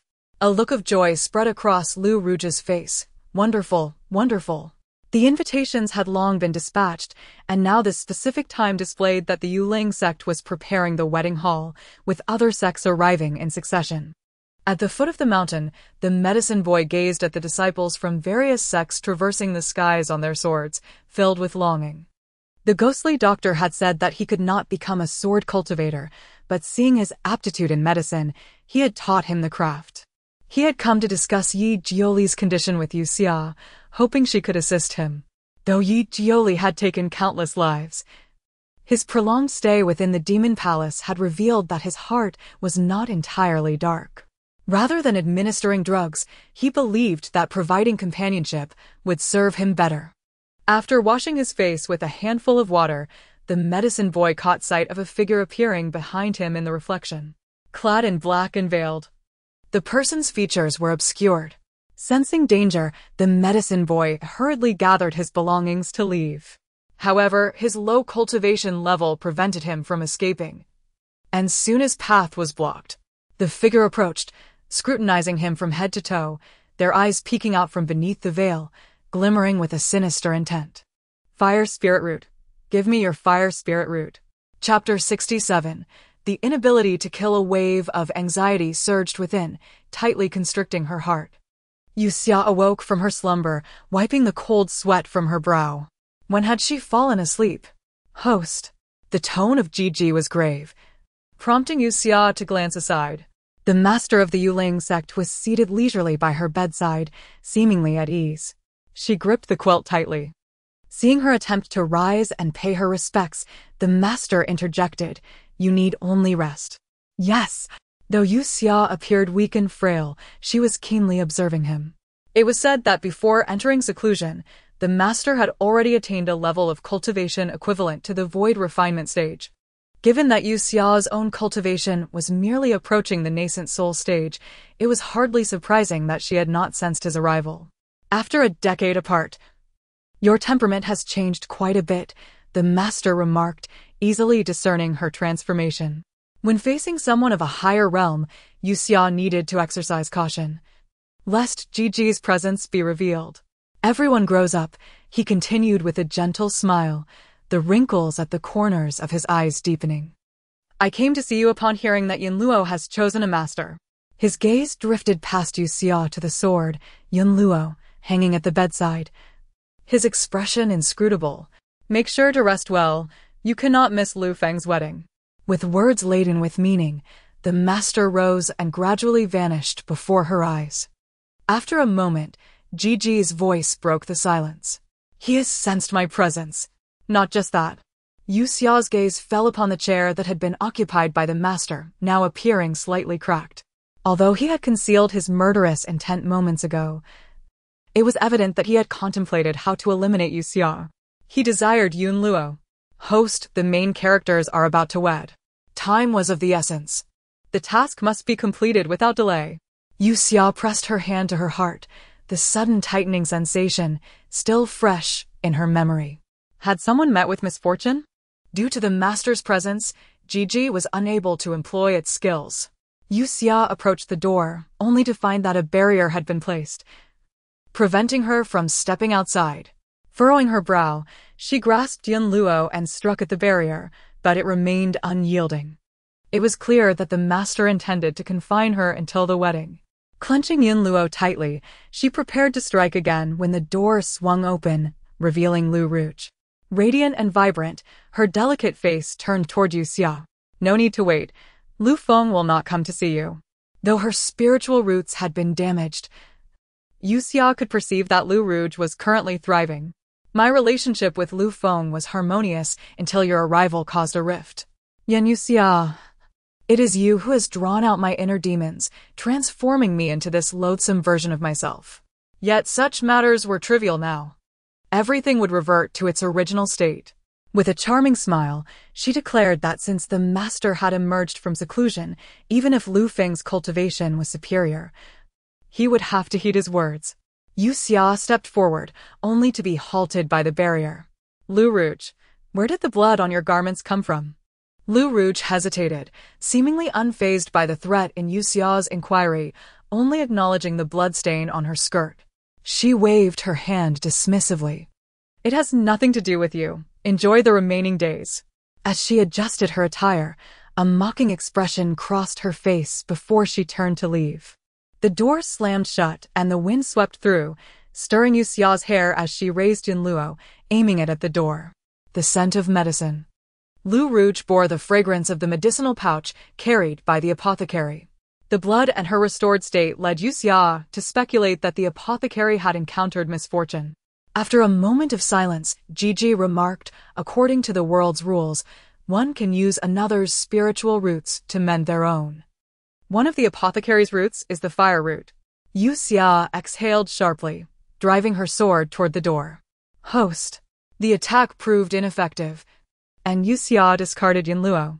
She pounded on the door with her fists, again and again. Lu Rouge did not deserve to be the heroine of this world, nor did Lu Feng deserve to be the hero. She understood the reasons, yet she could not harm the protagonists.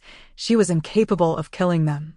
Yue Xia, it is precisely for this reason that we traverse the myriad worlds, escaping. Yue Xia, do not forget your original intent. After a prolonged moment, Yue Xia regained her composure, leaning against the door. Her beautiful, spirited eyes shimmered with anger and determination. News of yet another righteous sect being slaughtered by the demonic cult spread, instilling fear in the hearts of many. The desire to unite forces to eradicate the cult grew ever more profound. Meanwhile, the one they vilified most was immersing himself in scalding water. Before the hot water could redden his skin, the chill emanating from him froze the entire pool into solid ice. His fingers stiffened, frost creeping across his brow, even his lips turning a shade of blue.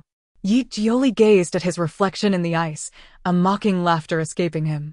Is this the sensation of nearing death? The blood within him ceased to flow, his muscles stiffened, and even the consciousness in his mind began to lag. A smile bearing the warmth of spring appeared before him, and he murmured absent-mindedly, Yue Xia. The flow of blood resumed, and he pressed his cold forehead. With vengeance unfulfilled and the mastermind still at large, he could not afford to perish in such a manner. Leaping from the pool, he donned a simple robe, and news from outside filtered in. Upon reading the letter, his brow furrowed. The number of those attacking the demonic cult was on the rise. Many of the disturbances plaguing the martial world were not solely the cult's doing. Someone was stirring the pot, intent on eradicating the cult completely. Master, all sects are converging at the Yuling sect. Why not seize this opportunity to capture them all in one fell swoop? The urgent voice of the protector echoed from outside the hall. Yi Jioli tightened his grip on the letter, replying coolly, "The recent sect attacks may concern you.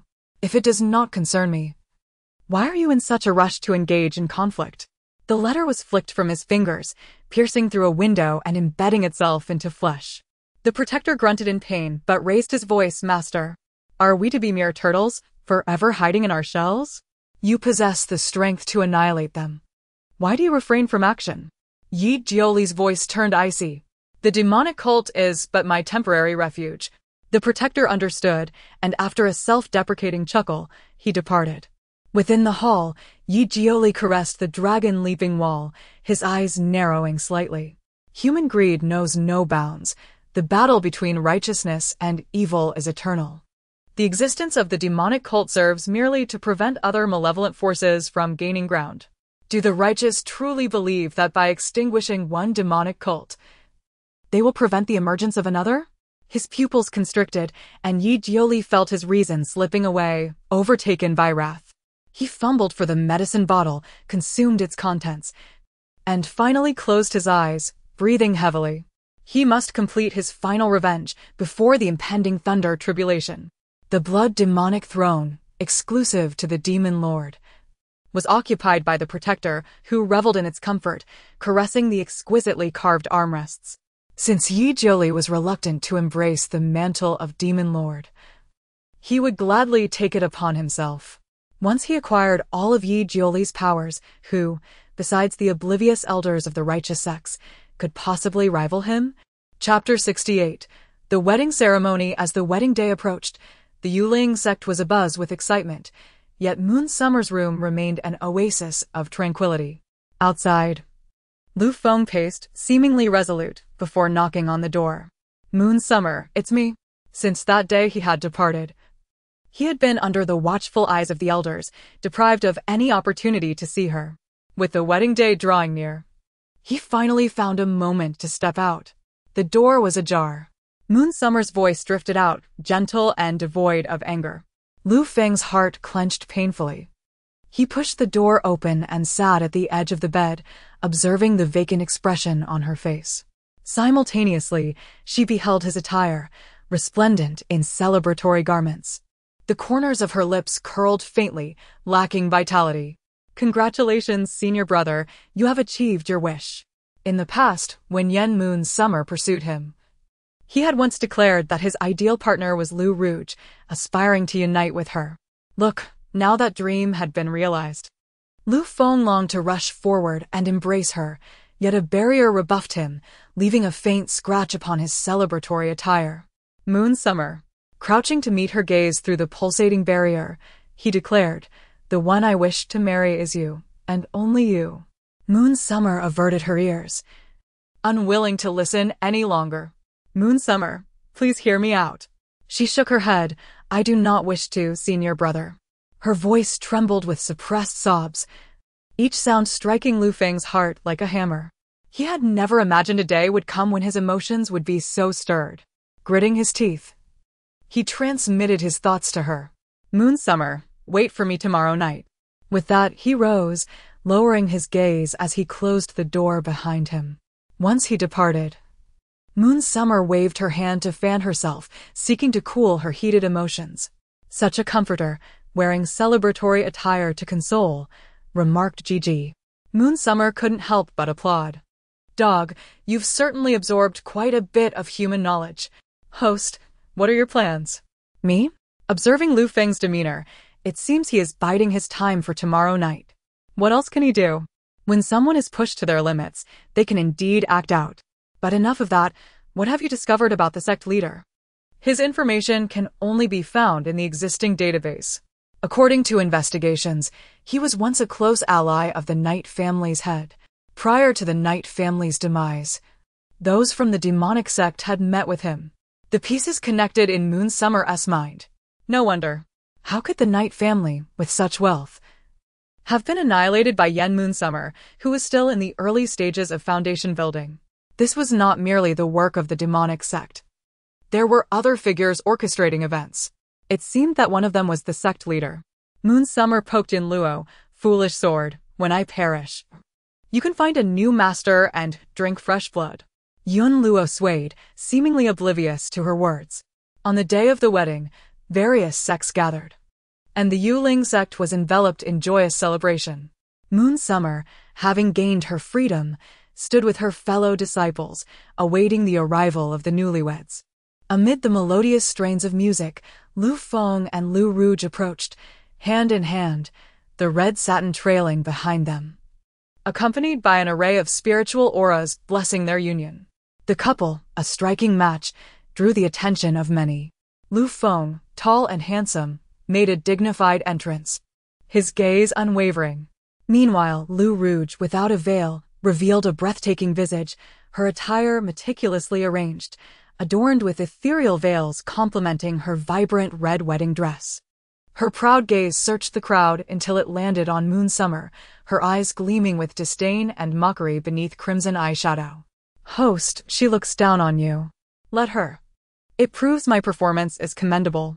Seated at the high dais were the sect leader and elder Lu, watching over the younger generation with fondness. As the music ceased, the red veil descended upon Lu Rouge's head. "Bow to heaven and earth." The couple turned in unison, their elbows brushing. Lu Rouge whispered, "Why not take a glance at your beautiful maiden?" Lu Rouge. Lu Feng growled through clenched teeth. Lu Rouge feigned ignorance, relishing in her own beauty. How lovely she would look in this wedding attire, even more captivating than I. Lu Feng, lost in thoughts of her, had unwittingly envisioned Moon Summer as the one to be wed. Enough. In a sudden motion, Lu Feng tossed the red satin aside. The onlookers, caught off guard, murmured amongst themselves, the atmosphere growing tense. Though Lu Rouge was upset, she maintained her composure, retrieving the satin and placing it back into Lu Feng's hands. "Mind your manners. Senior brother Lu." Elder Lu attempted to redirect the conversation, alleviating the awkwardness that had settled over the gathering.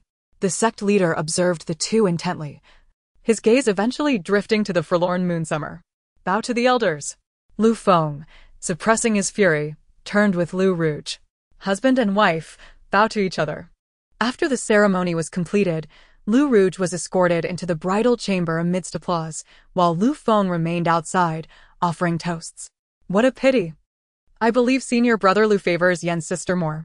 Yet bound by this engagement, he must marry Lu's sister. Have you forgotten the last time senior brother Lu openly renounced his marriage? What use is there in speculating? The ceremony is complete. But I wonder why he was so incensed just now. Do you not understand? The one he wishes to marry is not Lu's sister. With so many people around, the disciples of Yuling sect whispered among themselves, wary of alerting outsiders to their discussions. Yet Lu Feng's earlier outburst had not gone unnoticed. Curiosity was inevitable. However, this was the Yuling sect's domain. After feasting and revelry, they would convene to discuss matters further. Amidst the throng, Moon Summer found the murmurs around her rather amusing. Occasionally jostled, she paid little mind, but before she could regain her footing, a waft of faint gas enveloped her, causing her to squint and collapse to the ground. This Lu Feng, he could at least have given me a warning. Weak and fatigued, Moon Summer struggled to lift her gaze, finding herself beneath a canopy of red drapery. Dog. Host, this is the bridal chamber. After Lu Feng had someone render her unconscious, he brought her to the chamber he had prepared. Was this truly a scheme? To marry two women in one night? Such greed. The potency of the drug was indeed formidable. Moon Summer's body was still limp. Host, do you require an antidote? No. Where's Lu Feng? He is currently dealing with Lu Rouge. He intends to swap you with her and consummate the marriage tonight. A chilling breeze swept through, the flickering candlelight casting eerie shadows as the door creaked open. Moon Summer, unable to move, could only shift her gaze. In her peripheral vision, she caught sight of a figure clad in red robes, but before she could discern his features, a gust extinguished the candlelight, plunging her into darkness. The door shut once more. The figure approached her slowly, drawing nearer to the bed. Sensing his presence, Moon Summer called out, "Senior brother Lu?" Her voice was soft, laced with uncertainty. If there were light, his ethereal eyes would surely shine like the moon. The man remained silent, his slender fingers brushing against her lips, inching closer. Chapter 69. The bride of the Yi family. The warm candlelight flickered as Yue Xia, akin to a doll undergoing a transformation, was deftly manipulated by the man.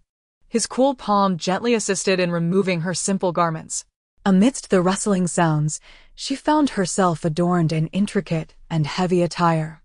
"Host, this is the wedding dress," came a reminder. The man was in the midst of dressing her in the ceremonial attire. The occasional brush of skin ignited sparks, sending shivers coursing through her. As she was turned about, the bed creaked with suggestive sounds, yet his grip was tender, devoid of any roughness. Once the wedding dress was adorned, Yue Xia anticipated his departure, only to be surprised as he pulled her up to sit halfway on the bed. They faced each other, and she caught a glimpse of his silhouette, handsome and flawless. "Brother Lu?" She called out again, prompting a brief pause in his breath as he grasped her arms, leading them to bow to one another. This was the ritual of husband and wife bowing. Before she could fully comprehend, she was pushed back onto the bed in the same position as before, the man leaning over her, loosening her garments. Yue Xia was perplexed, caught in a game of dress-up where clothing was donned and discarded with rapidity. This time, however, his movements were no longer gentle, with a mere tug. Her attire fell apart. The chill sent her instinctively shrinking away, and he enveloped her in his embrace. "Lu, seemingly intent on silencing her. He pressed his lips against hers, leaving no space between them. Yue Xia felt her breath hitch, her wide eyes staring in confusion. The kiss sent tremors through her, and she could only emit muffled whimpers, her breath stifled beneath his palm. His voice, muffled in her ears, offered reassurance. "It will be all right. It will be over soon."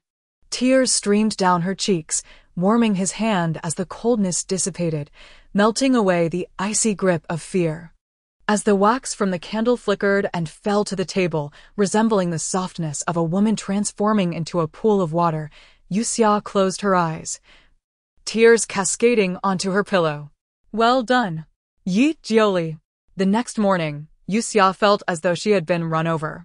Struggling to prop herself up at the edge of the bed, she murmured, "Dog, the medicine."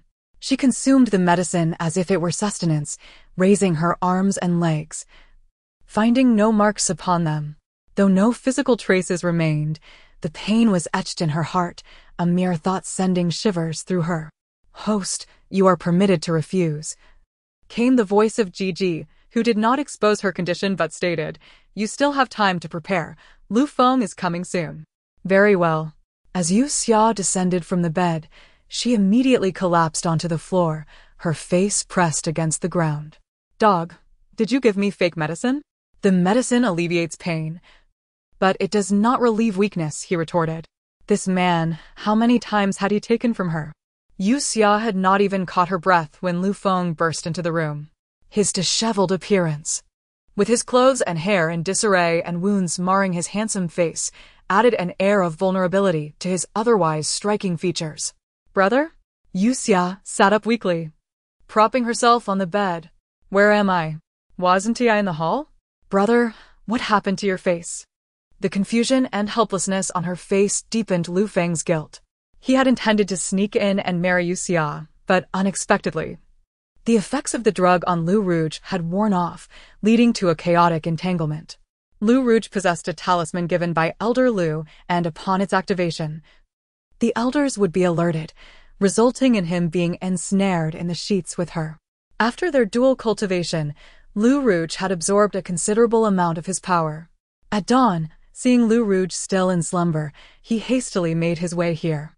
"I am fine, let it be," he said, attempting to wipe the wounds from his face, only to find Yue Xia's expression filled with melancholy. "Brother, you and sister, you consummated the marriage, did you not?" His heart felt constricted, unable to breathe. Brother, there's no need to say anything, I understand. I should bless you both, but..." Yue Xia pressed her hand to her heart, tears flowing like a stream. "It hurts here, a sharp pain, as if there's a void, letting the air seep through." As she touched her chest, She inadvertently sensed the presence of the dragon-jumping jade. Yue Xia had given her the dragon-jumping jade once more, and this time, it had completely fused within her. He had employed some special method, and Lu Feng, being so close, had remained oblivious. Seeing her in such agony, unwilling to plead for even a modicum of his attention, Lu Feng's heart ached. Yue Xia, it is I who has wronged you. He embraced her tightly, inhaling her delicate fragrance, yet his mind could not escape the memories of the previous night with Lu Rouge. It was all Lu Rouge's fault. Because of her, he felt unworthy to touch Yue Xia. From now on, Yue Xia would remain the purest and most sacred part of his heart, untouched by any poison. A sound interrupted them, and Lu Rouge appeared, now clad in fresh garments, her hair elegantly styled as if to flaunt before Yue Xia. I told you. Lu Feng can only be mine, she whispered, a smile gracing her lips. Lu Feng, positioning Yue Xia behind him, furrowed his brow at Lu Rouge. What do you want? Oh, nothing much, just that the sect leader has summoned you. I am merely here to inform you, she replied lightly. Lu Feng, when you go out, cover your face a bit. Don't let others mock you. Fury surged within Lu Feng as he thundered, Lu Rouge. This thunderous outburst could have been avoided. But due to her unwarranted entanglement, she was caught off guard and struck. Her brow furrowed in distress, Lu Rouge clutched her abdomen and hastily retreated. Yue Xia, I will provide you with an answer. Wait for me after I confer. I understand.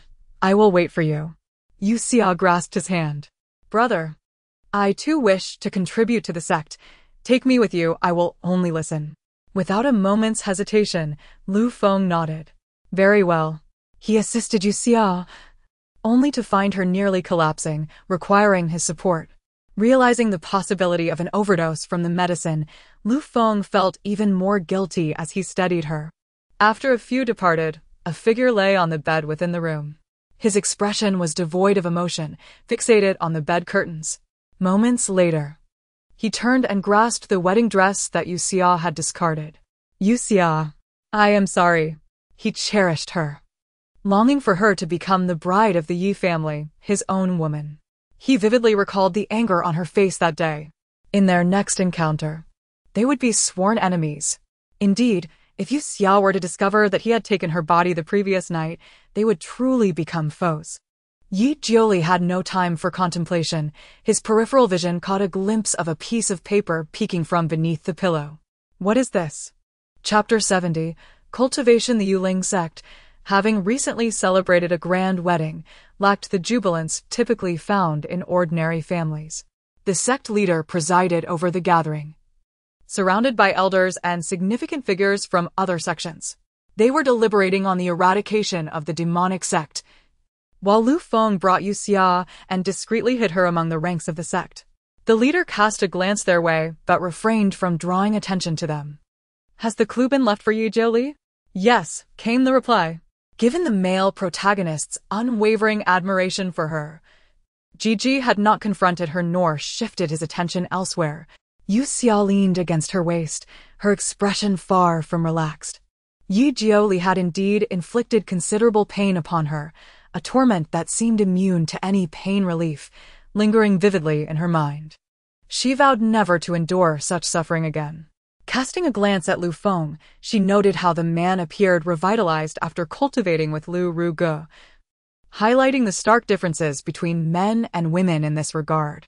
Yue Xia redirected her focus to the discussions among the sect leader and the others. With the leader as their anchor, the other sects readily concurred, simply following his directives. The demonic sect's rampant cruelty was intolerable. Many of their fellow sect members had fallen victim to its malice, and this time, retribution was imperative. However, rumors suggested that the destruction of the Qingwei sect was not the work of the demonic sect. An elder from another sect raised a question. Furthermore, during the investigation post-massacre, many disciples bore no distinctive marks left by the demonic sect. Other elders countered, asserting that all rumors are unreliable. Who else, if not the demonic sect, would dare to strike against the Qingwei sect? This doubt was quickly dismissed, yet Yue Xia observed an unusual expression on the leader's face. With so many powerful figures present, she felt it unwise to connect with Gigi. As the discussion turned to confronting Yi Jioli, the leader unexpectedly shifted the focus to her. Our disciple, Yue Xia, has previously injured the demon lord Yi Jioli. Yue Xia, come forward and share your experience with the esteemed elders. Suddenly called out, Yue Xia realized he had been watching her all along. Lu Feng deftly diverted the topic. And while the leader did not elaborate further, the attention of others turned towards Yue Xia, especially since she possessed the divine sword Yun Luo. She remained silent, feeling like a mere bystander. Her gaze remained fixed on the sect leader, who openly regarded her and occasionally made eye contact.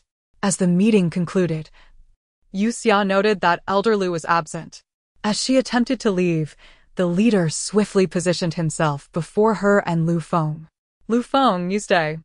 Concerned for Yue Xia, Lu Feng hesitated. Leader, my junior sister is unwell. I should escort her. I can see through your intentions. Do not disappoint me. Lu Feng. Lu Feng trembled slightly, releasing Yue Xia's hand. Junior sister, wait for me. Yue Xia had no intention of waiting. Once the leader and Lu Feng were alone, Lu Feng attempted to kneel but was halted by the leader. Lu Feng, the affairs of love are trivial. You are my favored candidate for the sect's successor. Do not let me down. Lu Feng's pupils flickered with excitement as he looked at the leader. At least in this matter, Lu Ruge had not lied. The leader intended to cultivate him. This conflict between good and evil is paving the way for you. The one who must slay the demon lord Yi Jioli is you. Lu Feng recalled the overwhelming resistance he faced against Yi Jioli, feeling conflicted. Leader, but I. The leader's hand rested firmly on his shoulder as he spoke gravely. To achieve greatness, one must understand that for every gain, there is a loss.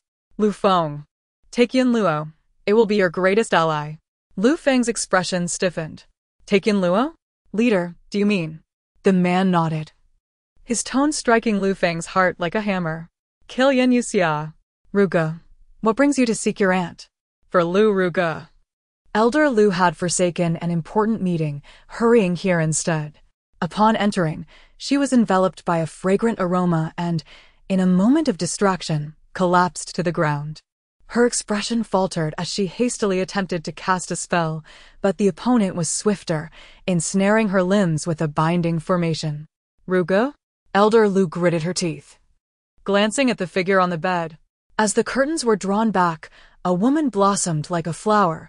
Upon closer inspection, she bore a resemblance to Elder Lu in her youth.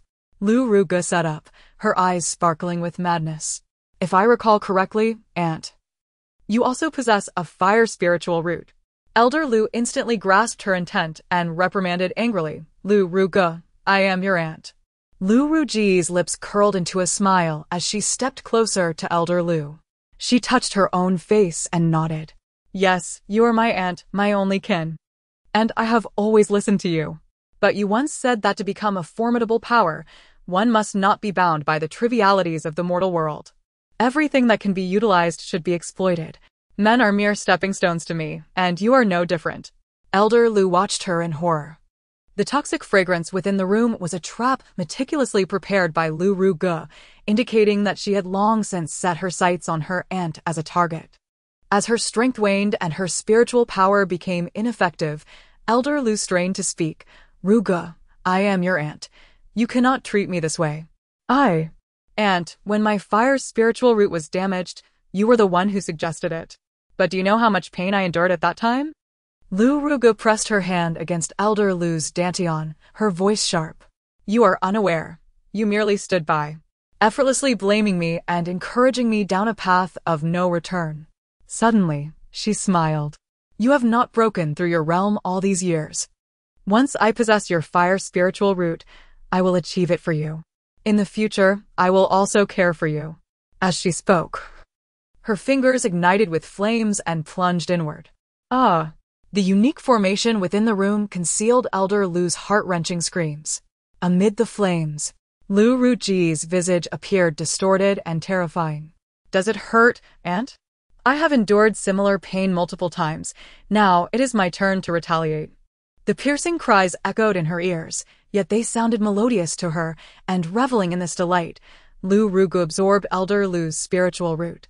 At that moment, Yue Xia observed the scene within the room, her expression impassive as she watched the two self-destruct. Her gaze was shrouded in darkness. Host, Lu Feng harbors murderous intent towards you. Yue Xia rubbed her face, unperturbed. Check the favorability rating. 98. Truly, that's quite commendable. Chapter 71. A decision to walk together for a lifetime on the third day after the joyous events at the Spirit Gate.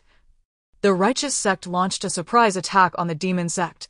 With their formidable assault, the demon sect's branches fell one after another.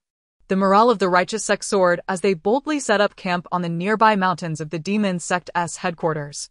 Among the valiant actions of these days, Lu Feng and Lu Rugu from the Spirit Gate stood out, cutting through obstacles with remarkable synergy, quickly establishing their names. Although disciples from other sects felt envy, they lacked the strength to compare, and their flattery was nothing more than an art form they had mastered. Senior brother, are you injured? Facing the worried expression of the young woman, Lu Feng suppressed the ruthless thoughts rising within him and embraced her. The blood is from the demon sect. I am fine. Despite their effective collaboration, the two had always viewed each other with disdain, and their conversations were scarce. The crimson sky hinted at ominous foreboding. He tightened his embrace. If he had sufficient power, he would not need to sacrifice Yue Xia. He could have killed Yi Jioli himself. Or perhaps he had overexerted himself in recent days. Lu Feng felt dizzy, barely managing to support himself with Yue Xia. Senior brother, still claiming you are fine? Yue Xia helped him into the tent. And as soon as he lay down, fine sand surfaced on his skin. Panic-stricken, the man covered himself, while Yue Xia gently pressed down on his arm. Her expression filled with concern. You need not hide this from me, senior brother. I have known for a long time. During their time in Lian Yan village, he had made a deal with the sand wall demon. The sand wall could protect him but could also destroy him. Excessive use of its power would lead to his demise. Lu Feng was taken aback by her insight as his heart seized, and he coughed up a mouthful of bloody sand. Yue Xia, Yue Xia. He called her name, holding on tightly, begging for more time. Believing he could recover. Seeing him in such pain, her eyes brimmed with tears. Senior brother, why not end my life? Yue Xia, you. Lu Feng propped himself up, alarmed by her words. The young woman summoned Yun Luo, placing it at his bedside. The heavy sword felt like a weight upon his consciousness. Yue Xia placed Yun Luo in his hand, but suddenly wiped her tears away, her tone resolute. Yun Luo can help you rid yourself of the sandwall demon and assist you in advancing. Senior brother, kill me and become the master of Yun Luo. No! Lu Feng shouted, casting Yun Luo aside. He grasped Yue Xia's hand tightly, trembling. Yue Xia, do not entertain such foolish thoughts. I will never harm you. I promise. As he swore this to her, he also reminded himself not to commit any act that would harm her. She was the one he loved, the one he had chosen to walk through life with. He could not sacrifice her for the sword. Unbeknownst to him, Yue Xia had become the most important presence in his heart. Senior brother. Tears streaming down her face, Yue Xia cried out. I do not wish to see you hurt. Should the need arise, I would willingly sacrifice myself for you, if only you desire it. Lu Feng wiped her tears away, his heart aching. To have such a person by his side, what grace did he possess? He must find another way. After sending Lu Feng away, Yue Xia coughed up a mouthful of blood, clutching her chest as she breathed slowly. Host, the poison given to you by Yi Jioli is about to take effect. Gigi spoke in a calm tone, as if discussing a matter of little consequence. This was indeed a heavy gift. The Dragon Leap Jade could neutralize this poison, but Yue Xia had not utilized it. To her, everything possessed its own purpose. Wiping away her tears, Yue Xia applied ointment to her reddened eyes. This weeping truly was tormenting. Dog, how is Lu Rugu faring? She is currently absorbing the fire spiritual roots from other sections. How diligent. not fearing the risk of overexertion. That will not be an issue. Lu Feng will help her digest part of it. Indeed. Yue Xia smiled faintly. The two of them occasionally practiced together. Even if Lu Feng disliked Lu Ruge, he would still partake when necessary. In her vision, the scene shifted to Lu Ruge being pinned down on the bed. She gazed up at the man above her, mocking, "What is this?" "Just came from Yue Xia's side, yet you're so busy." "Enough chatter. Since you've chosen to marry me, you must submit to your husband." "Hurry!" Lu Feng, with reddened eyes, tore apart her clothing. Amidst the strife and curses, they melted into one another, commencing their dual cultivation. Yue Xia rubbed her eyes. "Dog. I wish to see something else to cleanse my vision."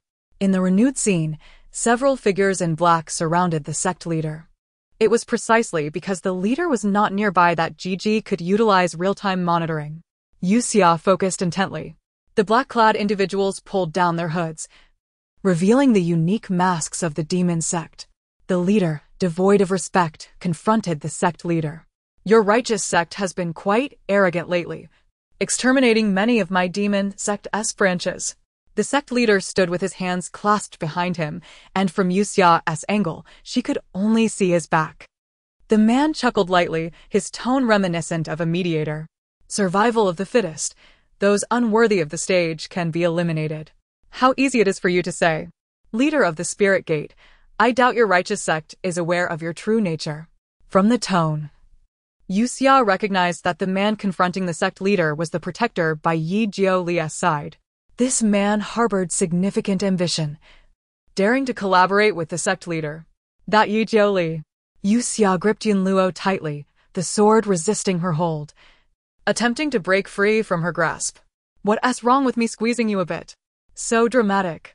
Yue Xia continued to observe the scene, where the protector and the sect leader reached an agreement to jointly eliminate both righteous and demonic sections. The sect leader certainly had grand ambitions. Perhaps his secluded cultivation was merely an exercise for his appetite. As it was a secret matter, how could others eavesdrop? The sect leader turned, casting a spell, and before the demon followers could react, they all disintegrated into dust, collapsing to the ground. Only the protector remained alive, glaring furiously from beneath his mask. Realizing the sect leader's gaze was upon him, Gigi quickly closed the scene. Yue Xia commented with delight. The sect leader's skill would be excellent for drying cured meats. She felt a wave of dizziness wash over her, her body unwell again. "This is the consequence of your late-night movie-watching habits," Gigi admonished her. Yue Xia ignored the critique, tossing aside the sheets Lu Feng had lain upon and replacing them with a fresh set. After a bit of fuss, she settled into a comfortable position and swiftly fell asleep. As her breathing became steady, the fragrance of flowers mingled with medicinal aromas enveloped her pillow. The man's gaze was intense, lingering for a long while before he finally waved his sleeve and departed. Yue Xia.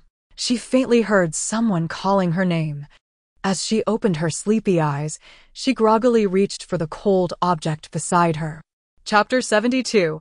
The Battle of Good and Evil. The delicate fragrance of the medicinal flower was instantly recognizable to her. Night Jioli had come to secretly observe her once again. Yue Xia lowered her gaze, her hands cradling the silvery, ethereal snowflame flower, which was on the verge of blooming. A blossom that could only be found in 1,000 secret realms, and yet he had managed to procure one. This dog. Flowers such as these undeniably captivate a woman's heart. Yue Xia smiled gently, unable to resist the allure of the flower. "Host, do you prefer points or flowers?" Yue Xia shot an exasperated glance, for this insufferable dog always dampened her spirits. Taking in the fragrance of the flower, she tucked it away carefully. Meanwhile, Lu Feng and Lu Rouge found themselves at odds.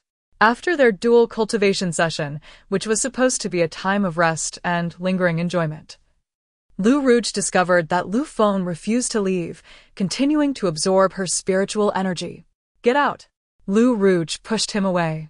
The magical power she had painstakingly accumulated was on the verge of a breakthrough, and now Lu Feng was contesting it with her. "No." Lu Feng tightened his grip around her wrist, both of them perspiring profusely. Lu Rouge, I know exactly what you have done. Don't force me to expose you. Lu Rouge was taken aback, and in her moment of surprise, Lu Feng seized another opportunity to absorb her energy. No, stop. Please. Lu Rouge cried out in pain as the luster of her skin began to fade. It hurts. Get it out. Her insides felt as if they were being torn apart, and nausea overwhelmed her. With a burst of fiery energy, she kicked Lu Feng off the bed. The flames spread rapidly, drawing the attention of others. Lu Feng had no choice but to summon lightning to quell the fire. Lu Rouge, have you lost your mind? Do you want everyone to see us in such a disgraceful state? Both were entirely disrobed, their disheveled hair a testament to their predicament. If anyone were to witness this, it would be more than mere embarrassment. And what of it, Lu Feng, you hypocritical scoundrel? Lu Rouge retorted angrily. Enraged, the man grasped her throat. Silence. Lu Rouge. Do not push me to kill you. Though she had enhanced her cultivation through dubious means, Lu Feng was quicker, and she was no match for him. Seeing her struggle to breathe and her body weaken, Lu Feng finally tossed her onto the bed. With a quick incantation, he reverted to his charming self. Lu Rouge. Calm down. He stepped outside to handle the situation, while Lu Rouge regained her composure, the flames on her forehead burning a vivid red. Yue Xia, Lu Feng, I will ensure you both meet a gruesome end. Not long after, Elder Lu's corpse was discovered by disciples of the Yuling sect. Her hair was withered, her face marked by terror, and her dantian destroyed, lying lifeless in the path of the Yuling sect's patrol. The righteous sect's animosity toward the demonic cult intensified. On their way to the headquarters of the demonic cult, red lightning illuminated the sky. Before they could approach, several disciples with low cultivation levels were already under attack. Quick! Form a protective barrier. The morale of the righteous sect surged, yet a hint of panic ensued as they gathered together to fend off the looming thunder. In a flash of red light, a man clad in robes appeared, accompanied by the forces of the demonic cult. Armed with an array of weapons, they aimed menacingly at the righteous sect. The tribulation has not yet begun. Protect yourselves, if you cannot withstand it. An elder began to speak. But before he could finish, red lightning exploded above his bald head, sending him crashing down, plunging the sect into chaos. How weak you are, yet you dare to boast. The man's voice echoed through the clouds, reaching every ear. Yue Xia, shielded behind Lu Feng, lifted her gaze. Within his vast starry eyes, his dark pupils were rimmed with red, and the mark beneath his eye stirred a profound fear within everyone present. His expression was cold, and beneath his prominent nose lay a devilish smile that could ensnare souls. This was Knight Jiuli, a man who regarded the world with disdain, brazen and domineering, leaving others helpless in his wake. As if sensing Yue Xia's gaze, he slightly arched an eyebrow, yet did not divert his attention, instead directing the lightning to strike down upon those he found displeasing. As the leader of the Yuling sect, the sect master threw out a magical artifact that formed a barrier, mitigating the damage from the lightning. Bolstered by the artifact, the impact of the lightning was lessened, granting the righteous sect a chance to retaliate. They utilize all their learned skills to combat the oncoming forces of the demonic cult.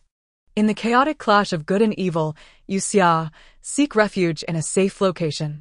Lu Feng wished to tether her to him, but the circumstances compelled him to engage in battle. Senior brother, I can protect myself. With the protection of Yinluo, the demonic cult posed little threat to her. Yet, Lu Feng was more concerned about Knight Jiuli targeting her. Observing the man's contemptuous demeanor, reveling in bloodshed, and neglecting to pay attention to her, Lu Feng felt a slight sense of relief. However, after he departed, the demonic cult indeed turned their attention toward Yue Xia. She wielded her sword flower, driving them back. Why did they only target the easy prey? Others faced one-on-one confrontations, while she was outnumbered. Host, be extra cautious. Yue Xia was not a soft target. She was strong, yet these demons seemed to be directed to converge upon her. It was evident that they aimed to kill her, and by proxy, they sought to use others. Yet, was it not a gain for the demonic cult to possess Yinluo? Unless, with narrowed eyes, Yue Xia turned the Yunluo to shield her back. A clang resounded as the assailant behind her felt a jolt of pain in their wrist, almost losing grip on their sword.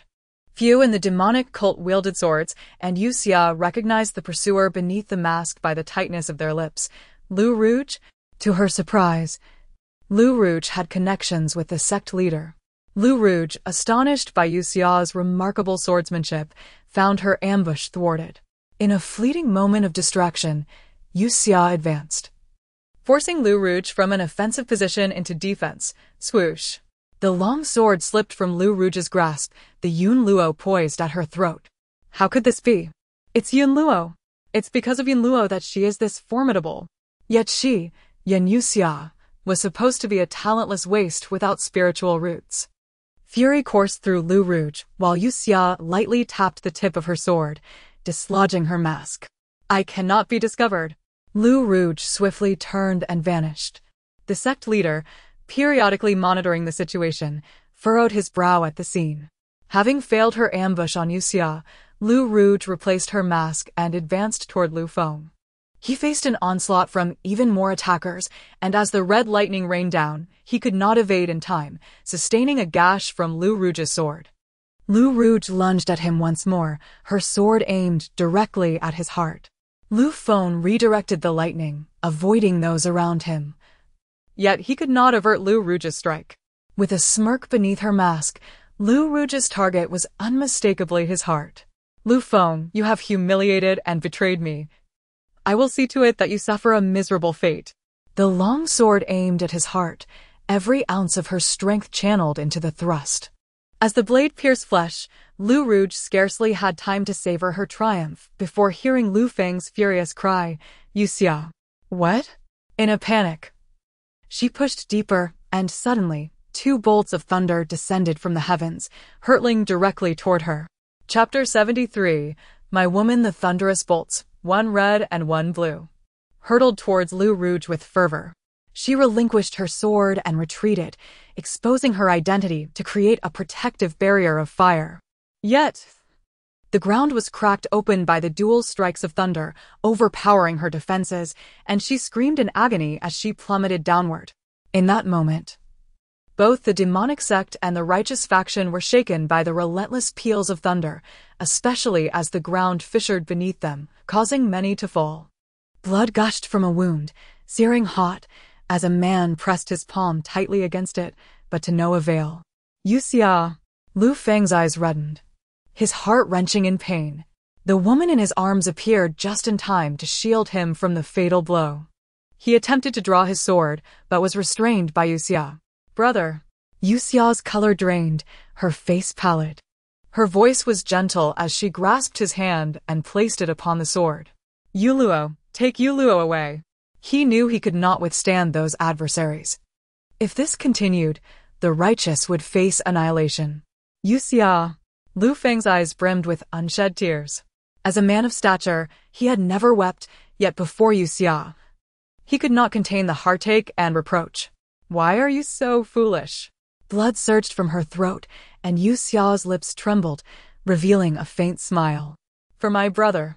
It is worth it. Brother, do you love me? In that moment, Lu Feng's affection reached its zenith, the glistening tears in his eyes cascading down. I do. I love you, Yue Xia. I cannot be without you. I do not want Yunluo, I do not desire the position of sect master.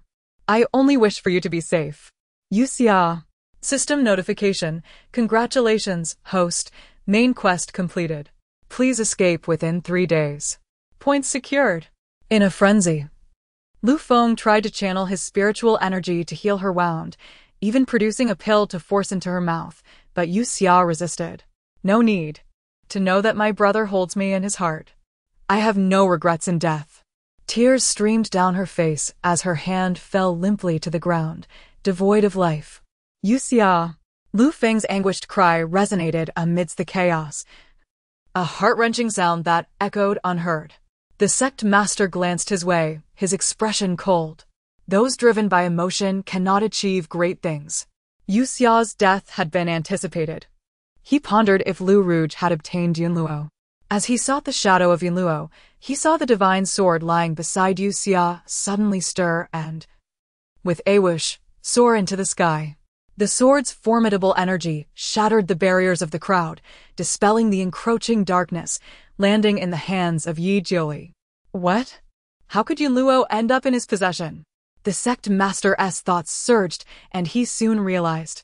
Aside from slaying the master of Yunluo, there was another way to acquire it, by having a marital bond with the master of Yunluo. Yi Jiuli. Huh? He actually had a marital bond with Yue Xia. The heated scabbard trembled incessantly in his grasp, the clamor of battle raging in his ears. His brow furrowed as he gazed upon the woman who lay in the man's arms, suddenly clutching his heart and coughing up warm blood. Yue Xia. Yue Xia. I will not let you die. His figure hesitated, his complexion growing increasingly pale, as claws and weapons struck from the side, simultaneously ensnaring him within a formation. The position of Demon Lord is mine. The protector launched an attack, but as his words fell, Yunluo detached from the scabbard, swiftly slicing through his neck. The protector's body crumpled, knees buckling, and fell to the ground, soon trampled into the mud by the crowd. How could I not know your intentions?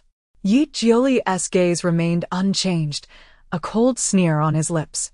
The followers of the protector were taken aback, unable to fathom how their ambitious leader had been so easily decapitated. Yi Jiuli's strength was formidable. However, they had envisioned him as a dying man, cornered and desperate. The formation set by the sect master had indeed injured Yi Jiuli. The man roared, breaking free from the formation, enveloped in a crimson thunder as he charged into the crowd, leaving devastation in his wake. The Demon Lord has arrived. The righteous faction scrambled to evade, their earlier bravado evaporating. The man leaped before Lu Feng, raising his hand to grasp Yue Xia as she fell into his embrace. The red thunder struck fiercely, causing Lu Feng to spit blood, forced to brace himself against the ground with his sword. Yi Jiuli. Yue Xia is mine. In contrast to Lu Feng's furious shout, Yi Jiuli remained indifferent, taunting him. She chased after you for so long, ultimately sacrificing her life for your affection. How ironic. She is already dead, Lu Feng. She does not belong to you. The cold body in his arms was tenderly cradled by Yi Jiuli, who pressed a kiss upon Yue Xia's lips and provocatively looked at Lu Feng. We have exchanged vows and shared a bed. She is my wife, my woman. Lu Feng, you are not even worthy to touch her corpse. Each word struck Lu Feng's heart like iron needles, his gaze sharp and piercing. What did you say? The man smirked, though it was unclear whether it was a smile or a lament. I can repeat it as many times as you wish. She is my woman, mine. The attacks from the sect master and others arrived as anticipated, but as Yi Jiuli pivoted, he vanished with Yue Xia. The ground was littered with deep craters as Lu Feng lunged forward, searching desperately. Yue Xia. Yi Jiuli. His voice was hoarse and turbulent, resonating in every ear. Smack. The sect master slapped him. Lu Feng, pick up your sword. Now is the time to resist the demonic sect. How many more must witness the farce of my spirit control sect? In this turmoil, Lu Rouge infiltrated the demonic sect to assassinate his fellow disciples. The divine sword fell into the hands of the Demon Lord, and disciple Yue Xia became the Demon Lord's woman. How shameful! How laughable! And this esteemed chief disciple, Lu Feng, was lost in a haze, oblivious to everything but his own fury.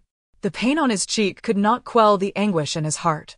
Lu Feng gritted his teeth and whispered, Yue Xia.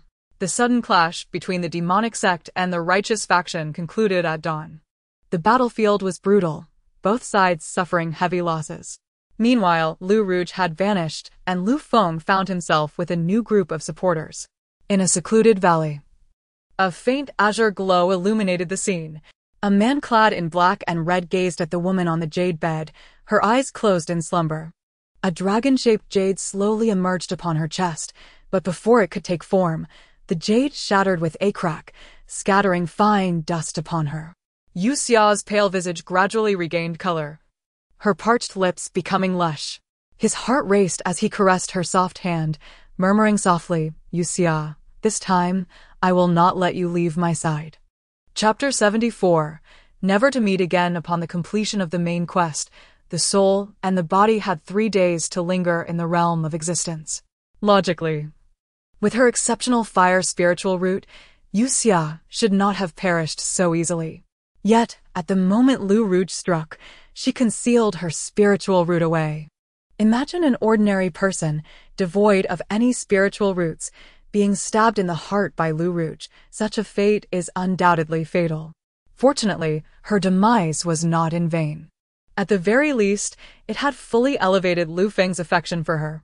Host, do you not intend to awaken? There are still 3 days left. What is the rush? Observing the man's helpless expression up close, Yue Xia felt a weight in her heart. Why was this foolish man so daft? Instead of mourning over her corpse, he ought to contemplate how to ensure his own survival. Distraught? The man seemed incredulous that she had yet to awaken, his handsome face etched with resentment and sorrow. Yue Xia? Yue Xia. He shouted her name. Yue Xia's body had recovered completely, yet her consciousness remained vacant. No matter how much Yi Jiuli called, she did not stir. He pressed his hand to her forehead, but still felt nothing. Why do you refuse to awaken? Yue Xia, is it because Lu Feng is not by your side at this moment? The man's wrathful energy shattered the surrounding stones into dust. Yi Jiuli leaned down, caressing her cheek, invading her lips with his breath, wishing to envelop her entirely in his essence, making her wholly his. After confirming that she truly remained unresponsive, he fell into a prolonged silence, holding her tightly. Yue Xia, I beg you, awaken. Open your eyes and see who is waiting for you. The man, who had always been arrogant and seemingly invincible, now uttered a plea in vulnerability. A pang of discomfort struck Yue Xia's heart. Yi Jiuli, please wait for me. 2 days passed, and Lu Rouge finally crawled back up. However, her visage was utterly ruined, her voice rendered hoarse. Her skin, a grotesque mess, made her nauseous. With a long howl, she expelled several mouthfuls of black blood. After injuring Yue Xia, a poison had seeped from her sword into her body. She had utilized all her magical energy to delay the effects, barely managing to endure until now. Following her howl, she erupted into manic laughter. Yue Xia was dead. She had personally killed her. The memory of Lu Feng's shocked yet helpless expression lingered in her mind. Deserving. She couldn't even be bothered to wipe the blood. Staggering about in a wretched state, they all deserved it. She touched her dantian, relieved that Yue Xia's fire spiritual root still resided within. As long as she continued to absorb others' spiritual roots, she could restore herself. Yes, and with dual cultivation alongside Lu Feng, her revival was assured. She stumbled toward the righteous sex camp. At the righteous camp, Lu Feng's injuries were treated by several elders simultaneously, supplemented by rare medicinal herbs, restoring him to peak condition. Yet, surrounded by the crowd, he appeared lost, devoid of any glimmer in his eyes. His dry lips moved, uttering the name Yue Xia. The sect leader raised a hand to strike, but was halted by the elders. Lu Feng was now the most promising youth among them. He could not be harmed. Foolish, the sect leader remarked before sweeping out his sleeves. They were still searching for Yi Jiuli's whereabouts. The demonic sect was currently leaderless, easily crushed. The sect leader's objective had never been the demonic sect itself, but rather the Dragon Leap Stone and the unorthodox cultivation methods of Yi Jiuli. Lu Shizhi. One must learn to let go. Life is fleeting, and one must look to the future. Indeed, with 1 or 2 women lost, a man can take multiple wives. You will encounter better ones. Lu Feng cast a sidelong glance, glaring at the speaker. There would never be another like Yue Xia. He bit his lip, pressing against his pulse, softly lamenting. Yue Xia, before her death, had even dispelled the demonic energy from his body. Yue Xia. He would never meet another woman like her. Senior brother Lu, but isn't Sister Yan's corpse taken by that demon lord? A fellow disciple's reminder ignited Lu Feng's fury, unleashing a thunderous blast that obliterated the tent. Yue Xia belonged to him. Even her corpse must belong to him. As the night breeze whispered, a man in black robes sat atop a steep cliff not far from the righteous camp, gently patting the arm of the woman in his embrace. Yue Xia, what do you think the consequences will be for those who wronged you? His voice, ghostly and haunting, resonated in the deep night. Below, the firelight illuminated Lu Rouge as she staggered towards the camp. Who goes there? The watchmen turned to her, drawing their swords. It is I. Lu Rouge shouted furiously, waving her hand, as if nothing had transpired. She glared at the men, fixating on their dantian as she declared, I am Lu Rouge. I demand to see Lu Feng. She also needed to see the sect leader. Surely, the leader would assist her. Is that Lu Rouge? The men exchanged glances, growing wary of her. Lu Rouge had defected to the demonic sect in front of everyone, and had killed Yue Xia. She was now not only a traitor, but also a dangerous element. Fire spiritual root. Who possesses the fire spiritual root? Her eyes brightened as she lunged at one of the disciples. Though a mediocre spiritual root, it could still. Pfft. She coughed up a large mouthful of black blood, barely able to stand. In disbelief, she looked toward the sect leader, reaching out to him. Leader, it is I, Rouge. Why have you expelled me from the sect? I followed your commands diligently. Ugh. The leader frowned, drawing his sword and striking. Lu Rouge, now covered in wounds, gazed at him, barely clinging to life. She had informed the leader about Lu Feng possessing the Dragon Leap Stone and had agreed to assist him in obtaining Yun Luo. But why was the leader not helping her now? Leader, cough. She swayed slightly, the leader's long sword barely missing her heart. She understood now. The leader intended to kill her. With her remaining artifacts, Lu Rouge seized the opportunity to change her position. As the group searched below, she laughed, bloodied and breathless. Even the leader seeks to kill me. Why? Why? Collapsing to the ground, she barely remained conscious, as if even the starry night sky was fading from her sight. Upon reopening her eyes, a cold, handsome face appeared before her, a charming red mole igniting her desire. She beheld the man's arrival, suddenly smiling with excitement. It's you. Yi Jiuli, are you here to save me? Chapter 75, As Husband and Wife.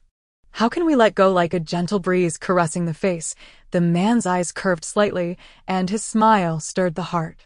Around them, an invisible barrier had been erected, firmly enclosing them within. Lu Rouge breathed heavily, her anxiety palpable, just as she was about to speak.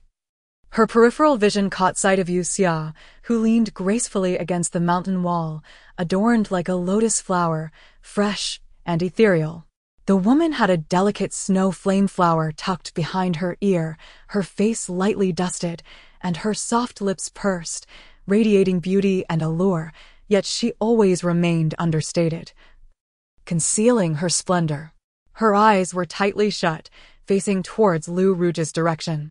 In a panic, Lu Rouge exclaimed, Yi Jiuli, what do you intend to do? She attempted to raise her hand to break the barrier, but her movement was abruptly severed by Yun Luo. Black blood gushed forth, and Lu Rouge writhed on the ground in agony. Yi Jiuli erected a barrier before Yue Xia, shielding her from the blood. With a light tone, he remarked, That hand of yours, you have used it to harm her. Yi Jiuli, may you suffer a fate worse than death. Are you mad? Lu Rouge cried out, the pain overwhelming her, her body convulsed as she struggled to breathe, her eyes glaring at Yi Jiuli. I will kill you. Yi Jiuli waved his hand dismissively, immobilizing her. His cold gaze fixated on Lu Rouge's dantian as he reached out, his hand hovering over that spot. You must return her fire spirit root. The pull was immense, and Lu Rouge felt a wave of pain that caused her to faint. Is it painful? Yi Jiuli's expression remained impassive, yet his eyes glimmered with a hint of red. He had forcibly extracted Yue Xia's spirit root, and knowing how much she feared pain, she must have loathed him for it. Thus, she resorted to slumber as a means of punishment. Yue Xia, I will grant you whatever you desire, as long as you awaken. As he withdrew his fingers, the fiery spirit root, radiant and blinding, was extracted. Although Lu Rouge had lost consciousness, her body involuntarily convulsed, waking her from the pain. The brilliance of the spirit root was dazzling, and she instinctively reached out, only to realize her hand was gone. Henceforth, not only could she not cultivate, but she could not even wield a sword. Ha ha, ha ha ha, you are all utterly enchanted by her. What right does she have? Yi Jiuli. Even if you take the fire spirit root, it is futile. She is already dead. Yue Xia is dead. Ha ha. Her laughter was maniacal until Yi Jiuli struck her again. Quiet, do not disturb her, he said in a deep voice. Her laughter faded gradually until Lu Ruge's breath ceased, her body still twitching. Yue Xia. He caressed Yue Xia's cheek, a faint smile gracing his lips. I know you love my laughter. Whenever I smile, you would gaze at me intently. In the future. Boom. Rumble. His words were interrupted as he glanced displeased at the sky. Dark clouds rolled ominously. Silver lightning flashed in layers, and a colossal oppressive aura descended, the first thunder crashing down. His magical artifact propelled forth to shield against the thunder. He continued to caress Yue Xia's face, seemingly unfazed. In the future, I will plant a field of snow flame flowers for you, with all the formalities. To formally propose marriage. If you were dissatisfied with our last encounter, next time, I shall let you take the lead. You govern the outside, I govern the inside. With you by my side, I shall always be the second most formidable person in this world. Yue Xia, why do you not awaken? The weight in his voice grew heavier, darker than the looming storm clouds. The second and third strikes of thunder descended, still failing to harm him. Perhaps you despise me and harbor hatred, but if you do not awaken soon, there may be no one to claim my corpse. Boom. Rumble. The fourth and fifth strikes. Amidst the flickering lightning, Yi Jiuli sensed someone approaching. The sect leader and others had noticed his location and rushed toward him. The righteous faction, emboldened, declared, Yi Jiuli, the lightning tribulation has arrived. Today, you shall undoubtedly perish. See, they must wait for the lightning tribulation to feel such confidence, Yi Jiuli mused nonchalantly. Before the tribulation concludes, how many of you will still be alive? Lu Feng also saw, but his gaze was fixated on the woman leaning against Yi Jiuli. Yue Xia.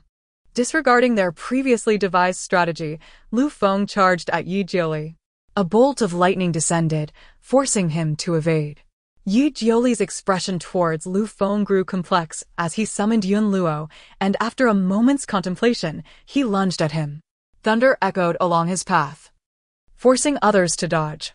Lu Feng raised his sword to resist, but Yi Jiuli suddenly veered, appearing before the sect leader. Based on the information Yue Xia had left under her pillow and the subsequent discoveries he made, all signs pointed to the sect leader as the true mastermind. His real enemy was the sect leader. The sect leader, unprepared for the sudden attack, found himself confronted by someone whose cultivation was alarmingly close to his own. This unconventional method was undeniably effective. Yi Jiuli, at such a young age, had reached a high realm. If he were to obtain it, the desire to kill Yi Jiuli intensified within the sect leader, who then coordinated with other sects to attack him. Caught between the righteous faction and the lightning tribulation, Yi Jiuli found himself besieged. Noticing Lu Feng approaching Yue Xia, he unleashed a red lightning bolt to halt him, sustaining injuries in the process. As the tribulation descended, his robes were torn, yet his focus remained fixated on the sect leader and Yue Xia. The 10th, 11th, 12th. The man's movements grew labored as he lifted his sword. Host, time is running out. GG reminded. Yue Xia. Lu Feng reached Yue Xia once more. With Yi Jiuli injured, the barrier had weakened. Summoning all his strength, he shattered the barrier and reached for Yue Xia. Her closed spiritual eyes suddenly opened, evading his grasp. The man's joy had yet to manifest when she softly admonished, Lu Feng, step aside. The male protagonist was utterly unappealing to her. Once her task was complete, she would be the one in charge. She soared to the sect leader's rear, lightly calling, Sect leader, farewell. The sword sheath pierced from behind. Caught off guard. The sect leader was wounded by Yue Xia, but that was not enough. Directly before him was Yi Jiuli, who plunged Yun Luo into him. One from the front, one from the back, the sect leader fell. His body plummeted, and Yi Jioli summoned lightning to strike down, shattering his spiritual consciousness. He aimed to ensure that the sect leader would have no chance of resurrection. The righteous faction descended into chaos as above. Yi Jioli awaited the one he longed for, who smiled gently at him. Yue Xia. Was this a dream, or was it reality? Yue Xia stood 2 meters away from him, with thunder still crashing around them. Yi Jioli, she cleared her throat, addressing him. I love you. A tempest surged within Yi Jioli's heart. Was she not in love with Lu Feng? I said, I love you and I wish to marry you to share another night together. Boom, boom, boom. The 18th and 19th strikes. Yi Jioli's heart raced, his eyes brightening as he yearned to embrace her, yet the countdown of the thunderclaps approached its end. He dared not draw near, allowing the tribulation to rain down upon him. Rumble. The 20th strike. This blow sent Yi Jioli crashing down. Yue Xia swiftly followed, grasping him tightly. But I regret it. Her smile was etched into his heart. I do not wish to collect your corpse. Yi Jioli's heart tightened. Yue Xia. Let go. The combined forces of the tribulation. The 21st strike. His life was drawing to a close. Just moments ago, the 20th strike had already damaged his mutated spirit root. Falling into the hands of the righteous would mean certain death. As husband and wife, how could they easily let go? Yue Xia embraced him, kissing his lips. Yi Jioli. I will always be with you. You must live well for me. With that declaration, amidst the delicate fragrance of herbs, the 21st bolt of lightning descended. Rumble. The entire sky was illuminated by lightning, and everyone looked up, waiting for the demise of the great demon, Yi Jioli. However, all that could be seen was the emptiness cradled in the man's arms, while the clouds descended upon his head, and at his dantian, a blinding fire radiated. The formidable demon Lord Yi Jioli, who shook the very foundations of the world, clasped his arms together, his eyes reddening as he raised his face to the heavens and let out a heart-wrenching roar. Moon Summer. Chapter 76. World 2. The Third Master's Secret Affection for the Little Spicy Pepper. Host. Stop lounging around. The reckoning will come eventually. In the realm of consciousness. Within the grand villa, Yue Xia lay on her large bed, unwilling to rise. Can't you change to something else? The young woman, clad in sleepwear, clung tightly to the edge of the bed. No way. As Gigi's words fell, the bed vanished, settling the debts of her previous points. Yue Xia tumbled to the ground, rubbing her face in frustration. One day, I shall settle the score with you. Gigi replied calmly, do not make idle threats. Fortunately, the task was completed smoothly. You still have 5 minutes to rest. Once the time is up, we shall proceed to the next world. Half sitting on the floor, Yue Xia's eyes sparkled as she tentatively inquired, Dog, what will happen in that world? She genuinely had a fondness for Yi Jioli, as the man met her tastes in every aspect. However, she could never remain in a single world for long. Gigi remained silent, directly presenting the scene before her. It depicted a vast sea of snow-colored flowers. Yue Xia suddenly quieted, no longer pestering Gigi. In the final moments before departing that world, she helped Yi Jioli withstand the last of his tribulations, intertwining her exceptional fire spirit root and the essence of the dragon leap jade into his dantian. Though her form ceased to exist, she persisted within Yi Jioli in another way. From then on, as long as he resumed his cultivation, his life would be free from peril. In the snowy flower field, the man sat quietly in black attire, while Yun Luo stood beside him, both enjoying the beauty of the floral expanse. Yue Xia hugged her knees, as if she could truly smell the fragrance of the flowers. The man had indeed kept his promise, planting her a field of snowflame ghostly blooms. She wondered how he had acquired so many flowers. Disinterested in Lu Feng's fate, Yue Xia directly asked Gigi, what of Lu Feng? The male protagonist of the world will naturally continue his grand endeavors. Yet, matters of love would become an indelible shadow in his heart. Yue Xia was dissatisfied with this outcome. Host, Time is up. What?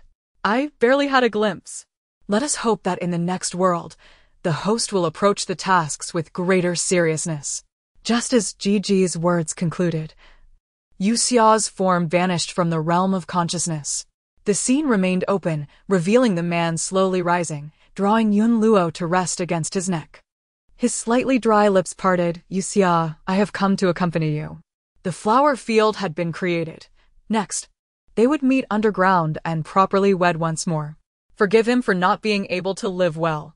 The blade was sharp, glimmering faintly, blood spreading, dyeing those snow flame ghostly blooms into blood flames. He fell to the ground, stirring a flurry of dancing petals, blood-red blossoms gradually covering and entombing him. The familiar pain nearly caused Yue Xia to cry out. Dog. Just as the painkillers kicked in, she was splashed with a handful of liquid. Cough, cough. It tasted like whiskey. Struggling to open her eyes in the dim light, she found herself confronted by a group of men in suits. Behind them sat a man shrouded in swirling smoke, and as she attempted to see him clearly, her hair was yanked back forcefully. Ah, damn it. Do you not know that a girl's hair should not be pulled so carelessly? Awake? The man who had splashed her with liquor slapped her face. Do you realize your error? Her mistake had been not lingering a bit longer on her bed at the villa. Damn, why was she in such a dire situation again? Yue Xia gasped for breath, spitting out, "Pa." But a slap in return was intercepted by the man seated behind with a wine glass. The suited men quickly bowed their heads in alarm. Third master. Dust from the smoke settled on the table as the man raised his sharp gaze, coldly remarking, If I do not keep this face, how can I make her my signature? Yue Xia? Daily thoughts of rebellion. As the suited men faced reprimand, Gigi relayed the plot. This world was set in modern times, with the original host named Lin Yue Xia, a rising star in the entertainment industry. Simultaneously, she was the clandestine lover of the male protagonist, Xinge, the young heir of the Xin group. With Xinge's backing, she ruled the entertainment scene, attracting considerable disdain and jealousy. At the height of her arrogance, she inadvertently sabotaged the business of the formidable Third Master Li, causing him substantial losses. Now, without Xinge's protection, she had fallen into the hands of the idle Third Master Li. Bound and beaten, she was not only injured, but also drugged. Yue Xia's plight was dire, as she had missed the peak of the original host's fame. Dogs, the powerful figure seated behind cannot be Third Master Li. Can he? Indeed. The heavens seek to destroy me. System prompt. Random task initiated. Please survive the night, host. Yue Xia? This task sounds all too familiar. In the original plot, Lin Yue Xia, after enduring tremendous torment, was cast into a venue operated by Third Master Li, where she met her untimely demise that very night. If she did not devise a plan, she would soon be receiving guests. Dog. I suddenly feel that escaping with the customers might be easier. You could also escape from here. First, take an antidote. That thing is quite expensive. You have remaining points from your big bet. I've exchanged for it. No need to thank me. A routine operation. Before Yue Xia could express her anger, after drinking the antidote, the drugs within her body were expelled. She finally regained her senses, gazing towards the dissipating smoke. Beneath sharp brows, the man possessed a pair of steady, piercing eyes, each glance conveying shrewdness and insight. His deep-set eyes seemed to hint at mixed heritage, and beneath his high nose bridge lay lips of exquisite shape, rivaling any male model, drawing one in with the desire to taste their sweetness. Isn't he handsome? That mouth could speak words that could slay you. Gigi discerned Yue Xia's thoughts, shattering her fantasies. The man uncrossed his legs and approached her. He exuded the aura of a mature man, accompanied by the alluring scent of tobacco and irresistible magnetism. Exhaling smoke rings towards Yue Xia, he regarded her with disdain. This one, and Xinge is completely captivated? Yue Xia, do not provoke me to bite you. Who knows, she might be quite skilled in bed. Young Xinque, brimming with youthful exuberance, could easily falter in the face of a woman's allure. After all, she was not entirely abandoned. Women, after all, are like garments. Having navigated the entertainment industry for so long, she could not possibly be innocent. Her experiences were plentiful. Perhaps after tonight, she could become the top star at Indulgence. Given her expertise, a group of suited men critiqued her, and Third Master Li did not intervene. He waved his hand with disinterest, preparing to command her to Indulgence. Suddenly, the woman let out a light, cold laugh. Li Qianhan, if I had not sabotaged that deal, you would have perished long ago. Chapter 77. The woman of the Third Master. This declaration left those around her in a state of shock.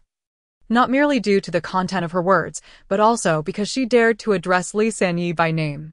In recent years, others had only referred to him as Li Sanyi, a title imbued with both respect and fear. Yet here was a woman, reduced to a mere extra. Who had the audacity to do so? With her jaw firmly gripped, Yue Xia briefly believed her bones might shatter. You possess quite the audacity, he remarked, his piercing gaze fixed upon her glistening eyes, imbued with a hidden threat. As his fingers descended, her breaths quickened in response. His grip tightened around her neck, eliciting a wave of nausea.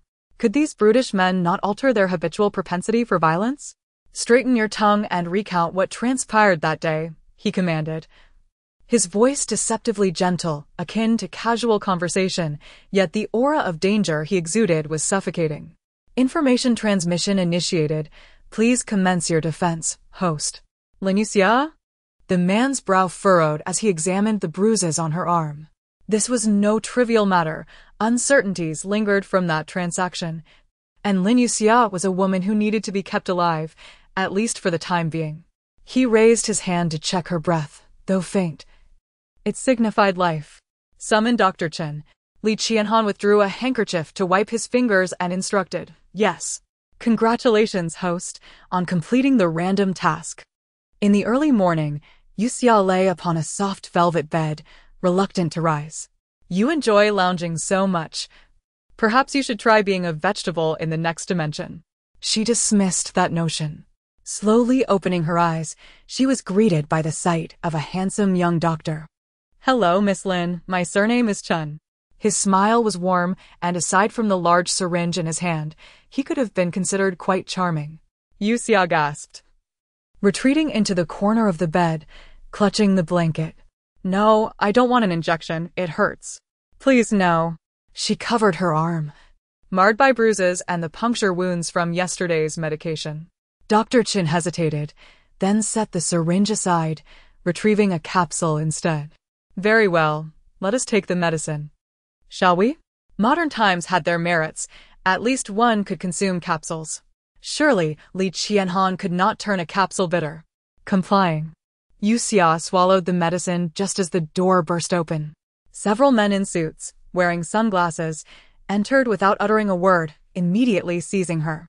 What are you doing? Don't touch me. Ah. Yue Xia retaliated, striking the nearest man's glasses from his face. His eyes flared with anger, ready to retaliate, but Dr. Chen intervened. Do not be so rough with a lady. If you harm someone the Third Master desires, you will bear the consequences. Seeing that the men refrained from striking her, Yue Xia lowered her arms and slowly descended from the bed. Li Qianhan wishes to see me? Lead the way.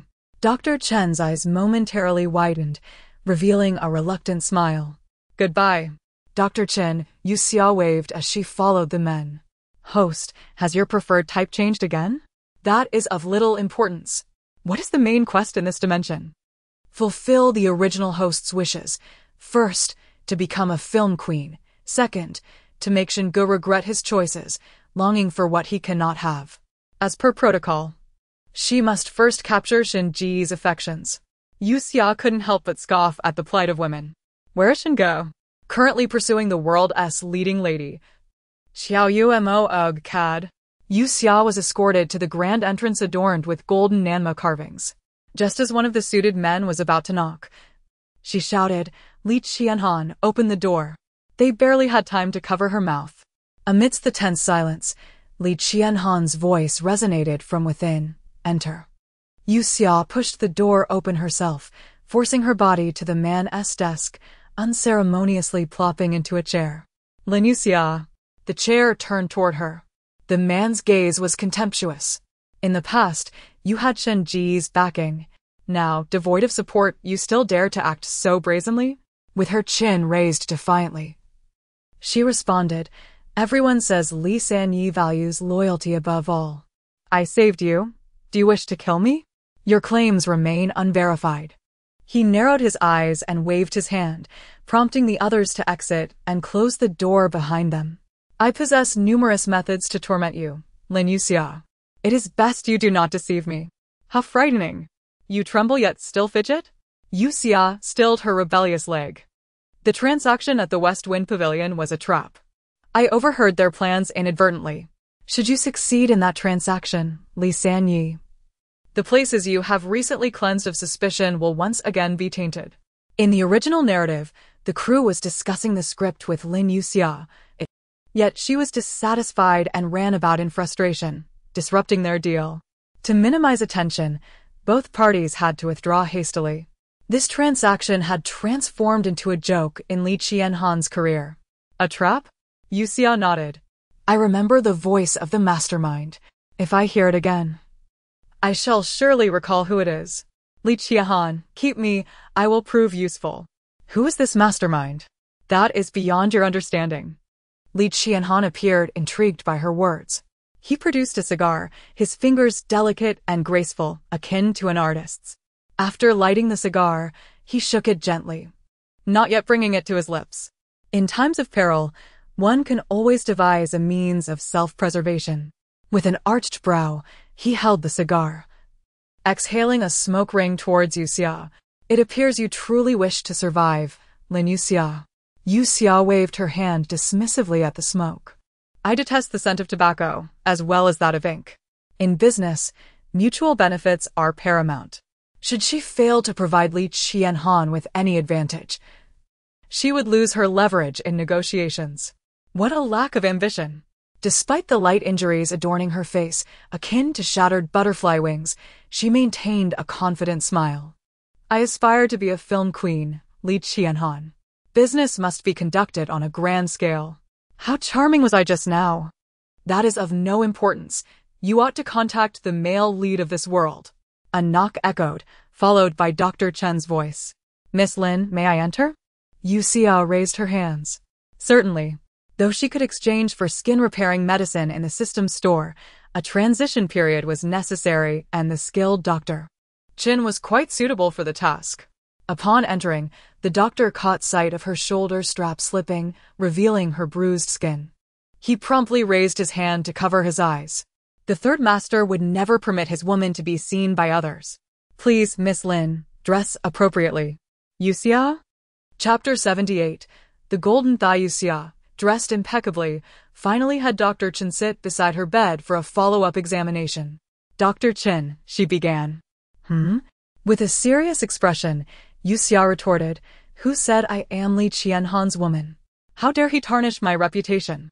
I am still a pure maiden. That does not count. You have been a lover before. Be quiet. Dr. Chen rummaged through the ointments and remarked, You are the first woman to reside in the third master's household. Furthermore, you address him by his name, and he does not seem displeased. Is that all? Yue Xia was dissatisfied. She aspired to be the formidable Li Qianhan. It's merely a misunderstanding. Casting her gaze out the window, she spotted birds chirping on the treetops, taking flight. This was a cage. True freedom lay beyond it. She would not succumb to anyone attempting to confine her. Having recuperated for 3 days in solitude, her skin had nearly returned to its former glory. On the day she was abducted by Li Qianhan's men, she had lost everything. Thus, she boldly knocked on the door of Li Qianhan's study. The suited men guarding the entrance frowned, deeming her actions reckless. Who is it? Yue Xia nearly placed her hands on her hips and declared, Your woman. I am Yue Xia. Yet, she refrained from provoking Li Qianhan. Come in. As she pushed the door open, the astonished gazes of the suited men followed her. With a startled exclamation, the woman inside gasped, but Yue Xia remained composed as she approached Li Qianhan. Yue Xia, do not test my limits. His cold eyes glanced at her, his tone laced with displeasure. Yue Xia licked her slightly dry lips, a smirk forming as she taunted Li Qianhan. So this is your type? Host, meddling will lead to trouble. Yet it cannot kill me. The woman, feigning anger, coquettishly implored, Third Master. How could she say such a thing to me? After a moment's contemplation, Li Qianhan chuckled softly. She speaks the truth. The woman appeared bewildered as Li Qianhan unceremoniously tossed her to the ground. She cried out in pain, prompting him to summon the others. Third Master. With a slight glance, he commanded, throw her into the lower section of drowning in color. Third Master, please. What have I done wrong? I can change. Third Master, Third Master. As the woman was dragged away, Yue Xia rubbed her ears. She sensed that Li Qianhan had intentionally used her words to dismiss the woman. What do you want from me? Li Qianhan, nonchalantly wiping his hands, furrowed his brow slightly, seemingly contemplating a change of furniture or even his attire. Phone, wallet, and a place to stay. Yue Xia presented her demands. Lin Yue Xia, where is your sense of shame? Yue Xia boldly grasped his hand and placed it on her face, insisting, Isn't this enough? You can feel for yourself. Her complexion was smooth, white, and elastic. A gentle touch left a rosy mark. She bore no overwhelming fragrance, only a subtle medicinal aroma that was pleasant and not cloying. Li Qianhan's gaze momentarily faltered, his hand instinctively tightening. Yue Xia swiftly withdrew her hand. This man really knows how to squeeze. Li Qianhan turned his chair, facing her. Lin Yue Xia, that act you performed on Shingo will not work on me. Do not think to seduce me. Yue Xia? Seriously? Am I seducing you? I haven't even removed my clothes. Li Qianhan certainly possessed a sense of humor. After making a phone call, Li Qianhan arranged for Yue Xia to receive what she desired. Yue Xia frowned. Xiao Yuma, who is that? The world's leading lady, the woman Shingo cannot forget. What connection does Li Qianhan have with her? Li Qianhan's grandfather instructed him to protect Xiao Yuma well. He regards her as a granddaughter. Truly, the world's leading lady had an impressive network. However, whether she would cause trouble for Yue Xia depended on Xiao Yuma's intentions. Understood. Yue Xia waved her hand. Li Qianhan, let us stay in touch. As the door closed, the noise dissipated. The man opened a cigar box, about to reach in, but paused, sniffing his fingers. The lingering sensation from squeezing Yue Xia's face remained, accompanied by that gentle fragrance. A slight smile graced his lips as he rose to freshen up. Wow! Li Qianhan is indeed generous. Yue Xia surveyed the grand villa, feeling quite satisfied. Are you satisfied? You'll cover your own utilities. Yue Xia, this miserly man, Li Qianhan. Wouldn't he even pay her utility bills? After enjoying a refreshing shower, Yue Xia opened her trending topics. Former flower Lin Yue Xia, spotted in entertainment venues, has fallen this low. Xiao Yuma wins Best Newcomer Award. Xiao Yuma pursued passionately by wealthy heirs. Yue Xia scrolled through, finding it acceptable. At least the original owner occupied a few trending topics. None of them are favorable evaluations. At least there is some attention. Recalling the number from the original owner's memory, Yue Xia dialed Shingo's private phone. The first call ended abruptly. The second call met the same fate.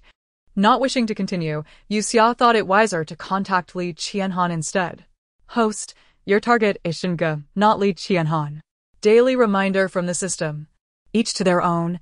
Li Qianhan is my golden thigh at present. What's wrong with reaching out? With her calls continually rejected, Yue Xia decided to stop. She opened the camera and took several beautiful selfies, uploading them to her Weibo. Rumors are but empty words. Among the myriad stars, you are the only one. Feigning artistry. She added a few poetic lines before resting her head. Lin Yue Xia has posted on Weibo. In the dressing room, clad in a white floral dress with delicate embellishments, Xiao Yuma glanced at her reflection in the mirror. What does it say? She gently brushed the glitter beneath her eyes, adjusting her look slightly, and smiled radiantly. Resembling a blooming lotus, the public's first love goddess. After a brief silence, Her assistant presented the content to her, which included a few selfies. In the images, Yue Xia bore some resemblance to her, yet her smile was bolder, her eyes sparkling, entirely unlike someone who had endured hardship. Isn't she the one abducted by those from Drowning in Color? As Xiao Yuma uttered this, she glanced around, her voice softening. When did she post this? Half an hour ago. Xiao Yuma clenched her fists, her expression darkening, just as her phone rang, displaying Shingo's name. After calming herself, she answered, "Hello." On the other end, a cautious voice responded, "Yuma, when do you finish work tonight?" "I've reserved a private room at a Western restaurant," Xiao Yuma interrupted. "Young Master Shin must be quite busy. You have a beauty to accompany, so how could you find time for dinner with me?" Indeed, aside from helping Yue Xia, what leverage does she possess to escape from Drowning in Color? At that moment, Shingo's tone faltered. "Beauty? Chapter 79, may I touch it?" The words of Xiao Yuma left Shingo perplexed. Before the man could patiently coax her, Xiao Yuma abruptly hung up the phone. The assistant nearby kindly reminded her, "Miss, do you think your attitude towards young Master Shin is a bit too cold?" The woman spritzed perfume onto her neck, practicing a gentle smile in the mirror. Believing that the colder she appeared, the more enticing she would be to a man who could not possess her. A knock echoed from outside the makeup room. "Miss Qiao, are you ready? The reporters have been waiting for quite some time." Xiao Yuma touched up her makeup, thinking there was no rush. Let them wait a little longer. The later one made an entrance, the more significant they appeared. In the office, a phone was flung onto the table as the secretary placed a cup of coffee down. "Young master, is something wrong?" The woman had a captivating figure, her attire struggling to conceal her curves, every slight movement radiating a peach-like allure. The man seated in the chair exuded the air of an aristocrat, adorned in the finest garments and accessories. He was handsome and wealthy, his gaze bright and affectionate. Yet his lips parted in a frown of distress. "Lily, investigate Yue Xia." The secretary remained poised, replying, Yue Xia was recently exposed by the media for her scandalous outings. After going missing for several days, she posted a selfie on Weibo this afternoon. Shin Ji's brow furrowed slightly. Ever since he had distanced himself from Yue Xia, his mind had been considerably clearer. He had not kept track of her, only knowing she had fallen into misfortune. He had not anticipated that she would seek solace in scandal. "What selfie? Lily, find it and show it to me." Several vibrant close-ups of the beauty revealed her natural charm. Having spent 3 years in the entertainment industry, she was now 21, yet she still radiated an ethereal quality. Untouched by the grime of the world, Shinji's gaze fell upon her caption, a myriad of stars. He had once complimented her eyes, claiming they were more beautiful than the galaxy itself. She had playfully retorted that, in her eyes, a myriad of stars could not compare to Shingo. Now that she had been cast aside, she still could not let him go. Shingo curled his fingers slightly, picking up the phone to dial Yue Xia's number. After a lengthy ring, a voice answered, "Hello, is this Shingo?" The warmth in her tone contrasted sharply with the coldness he experienced from Xiao Yuma. Shingo spoke, but not with pleasantries. "It's me, Yue Xia. You said you would leave my life. What do you want now?" "Money, a house, a car." "Haven't I given you enough?" "Stop entangling me. I like Xiao Yuma. How many times must I say it?" Yuimyo must have seen her selfie and thought she was in good spirits, leading to her anger. After a long silence on the other end, Yue Xia erupted like a flame, her voice deafening. "Shingo, after all these years together, do you think I was after your money? You fool, I never want to see you again." The call abruptly ended, leaving Shingo momentarily stunned. He furrowed his brow and called out, "Lily, check on the assets I provided to Yue Xia." "Yes." Coughing, Yue Xia took a sip of water. Speaking to Shingo truly strained her voice. Fortunately, she was not a singer, otherwise he would have ruined it for her. "Host. Perhaps he prefers a gentler demeanor." Yue Xia shook her finger. The original persona had failed to capture his heart even with her gentleness. How could she continue to emulate that character? She intended to be a bit more tempestuous, making her voice linger in Shinji's ears, hoping to haunt him in his dreams. Host, please treat the male lead kindly. He is your target. He has not shown me kindness. Hey, I wish to see Li Qianhan. As the scene unfolded, it resembled a gunfight, with bullets flying as Yue Xia witnessed Li Qianhan sustain injuries. She grabbed her phone and headed outside. Host, where are you going? I'm going to check if Li Qianhan is alive. If he is, I will finish the job. Yue Xia hurriedly drove to Li Qianhan's villa, her high heels clicking as she barged in. The grim-faced men in suits blocked her path, but, under Li Qianhan's orders, refrained from taking action. Li Qianhan is looking for me. Do not delay, Yue Xia asserted confidently. So, they reluctantly assigned someone to watch her as they escorted her inside. The corridor was long and ornate, prompting Yue Xia to remove her high heels and quicken her pace barefoot.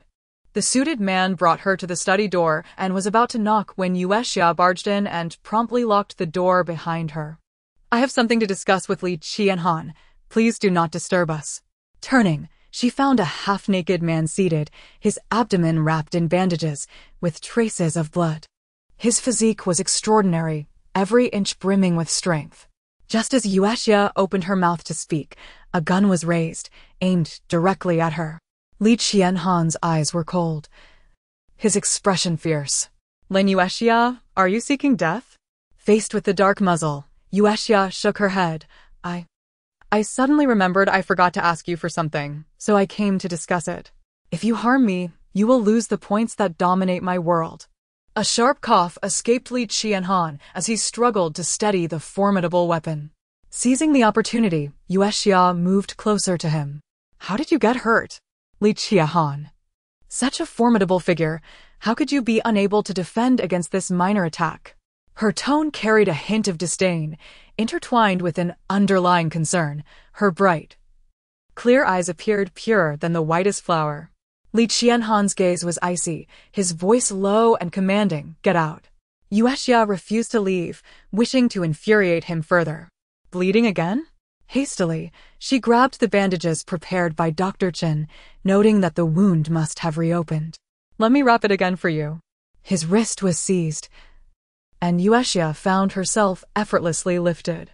Lin Yue Xia, what exactly do you want? To see me humiliated? To see if I'm alive or dead? Yue Xia bit her lip.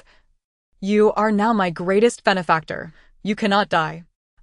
So it's for this reason. Li Qianhan released her wrist, his cold gaze locked onto her.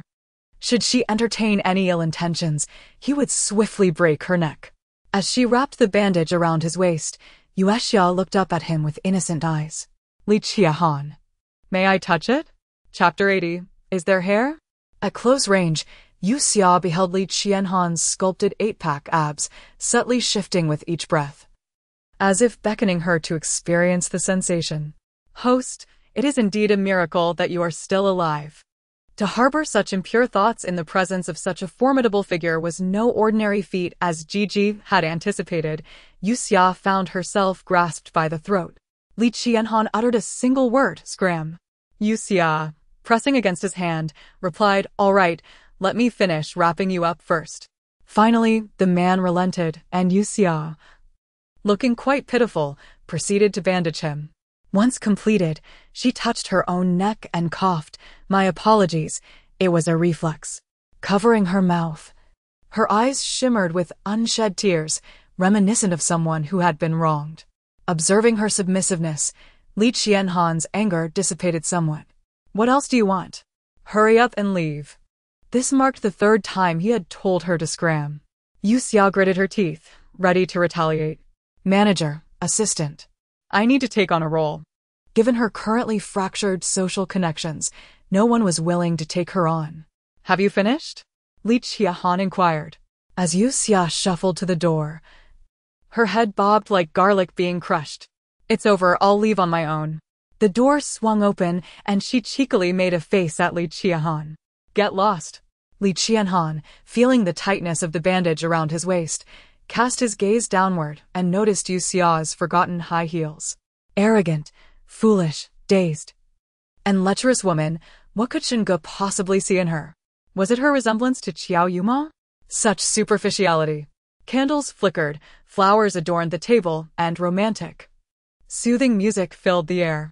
In the privately booked Western restaurant, Xiao Yuma, clad in an exquisite gown that sparkled like the stars, sipped red wine, her elegant swan neck perfectly poised. This delicate display was meant for the eyes of the musicians performing, while across from her, Shinge, impeccably dressed and handsome, was fixated on his phone. It had been half a month since he and Yue Xia parted ways. Who would have thought that the compensation he offered her for emotional distress had gone unclaimed? Without his support, the entertainment company accused her of misconduct, claiming she harmed their interests. Reluctantly, Yue Xia signed the contract to terminate her agreement, leaving her heavily in debt. The messages flooding his phone served only to illustrate her current misfortunes. Steadying his resolve, Shinge focused on pursuing Xiao Yuma, seeking her forgiveness and hoping to rekindle their relationship rather than dwelling on Yue Xia in this critical moment. Shinge? Shinge? The sudden call startled him. Yuma. What is it? Is the food unsatisfactory? She turned to leave, her gown swishing, but Shinge intercepted her. In the ensuing struggle, her wine glass shattered against her, staining her exquisite dress. Fury surged within her. Shinge, your love for me has changed. You were never like this. That's not true, Yuma. You still deny it? Why did you take Yue Xia as your mistress? If I hadn't caught you, would you have concealed it for a lifetime? You are humiliating me. Desperate to clarify, Shinge pleaded, Yuma, Yue Xia is merely a stand-in. I never loved her. I love you and only you. A heavy silence fell between them. The male lead's current affection level is merely 10. Host, please enhance your work ethic. Reclining haphazardly in bed, Yue Xia observed the scene of a couple in love and couldn't help but applaud. Dog, I fear I have lost my chance. They seem quite harmonious. The doorbell rang, and upon checking the monitor, she saw her new manager had arrived. The man in his 30s was brawny with distinct frown lines etched upon his forehead. Hello, Miss Lin. I am your manager, Ace-san. Before Yue Xia could greet him, he hurriedly continued, without further ado, considering your current circumstances, you are best suited for minor yet impactful roles in large productions. Here is the script I have brought for you. Take a look.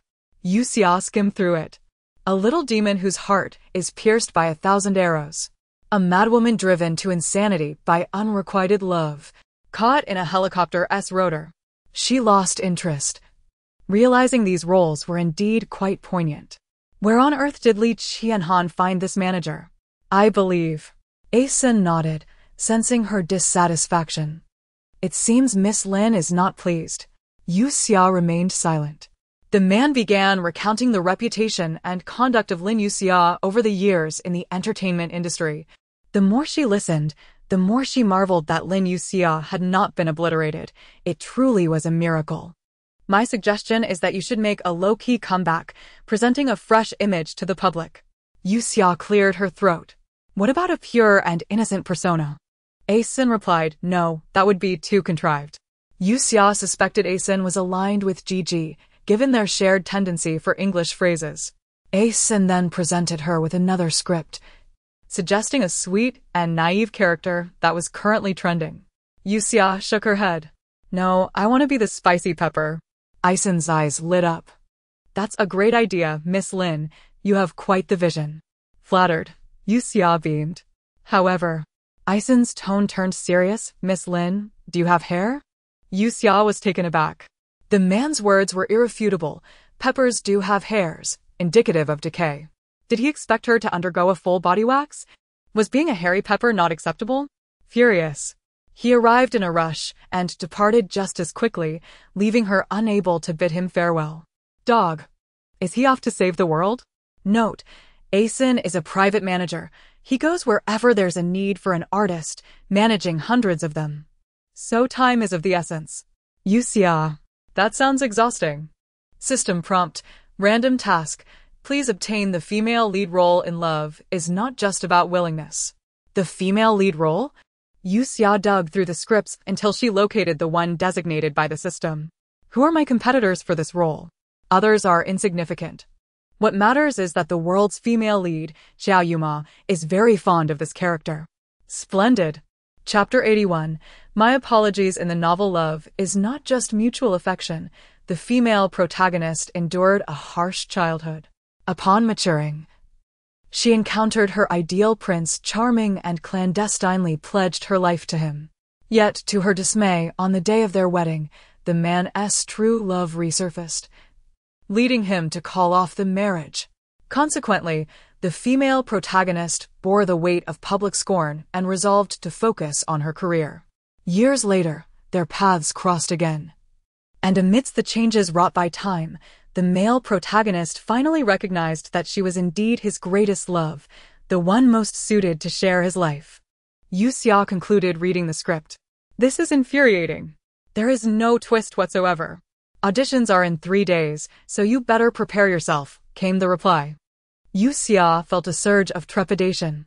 Third Master, the woman we sent to the lower district of Misai has confessed. She indeed intended to steal information. Fortunately, you saw through her scheme. It appeared that this new batch of goods would not be leaving anytime soon. Why not? That Sunday, inside the private room of the club, smoke swirled around the man, mingling with the scent of alcohol and the presence of women. Several portly men surrounded him, their lack of charm evident, as they rambled on in the colorful atmosphere, causing a headache for anyone listening. Third Master, do you think we should alter the plan? The discussion shifted to another individual. As Li Qianhan exhaled a smoke ring, the ash dropping onto the arm of a nearby woman. She gasped, her voice sultry. Third Master, you burned me. His eyes narrowed, cold and piercing. The woman recoiled slightly, discreetly moving away.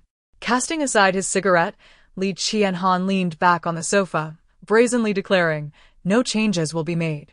Very well. We shall follow your lead. The others responded, proceeding to drink and gossip. Not to speak out of turn, Third Master, but these women of Misai should watch more television and learn from the women in the entertainment industry. Their poise, beauty, and demeanor are exemplary. Look at you. How many have you been with?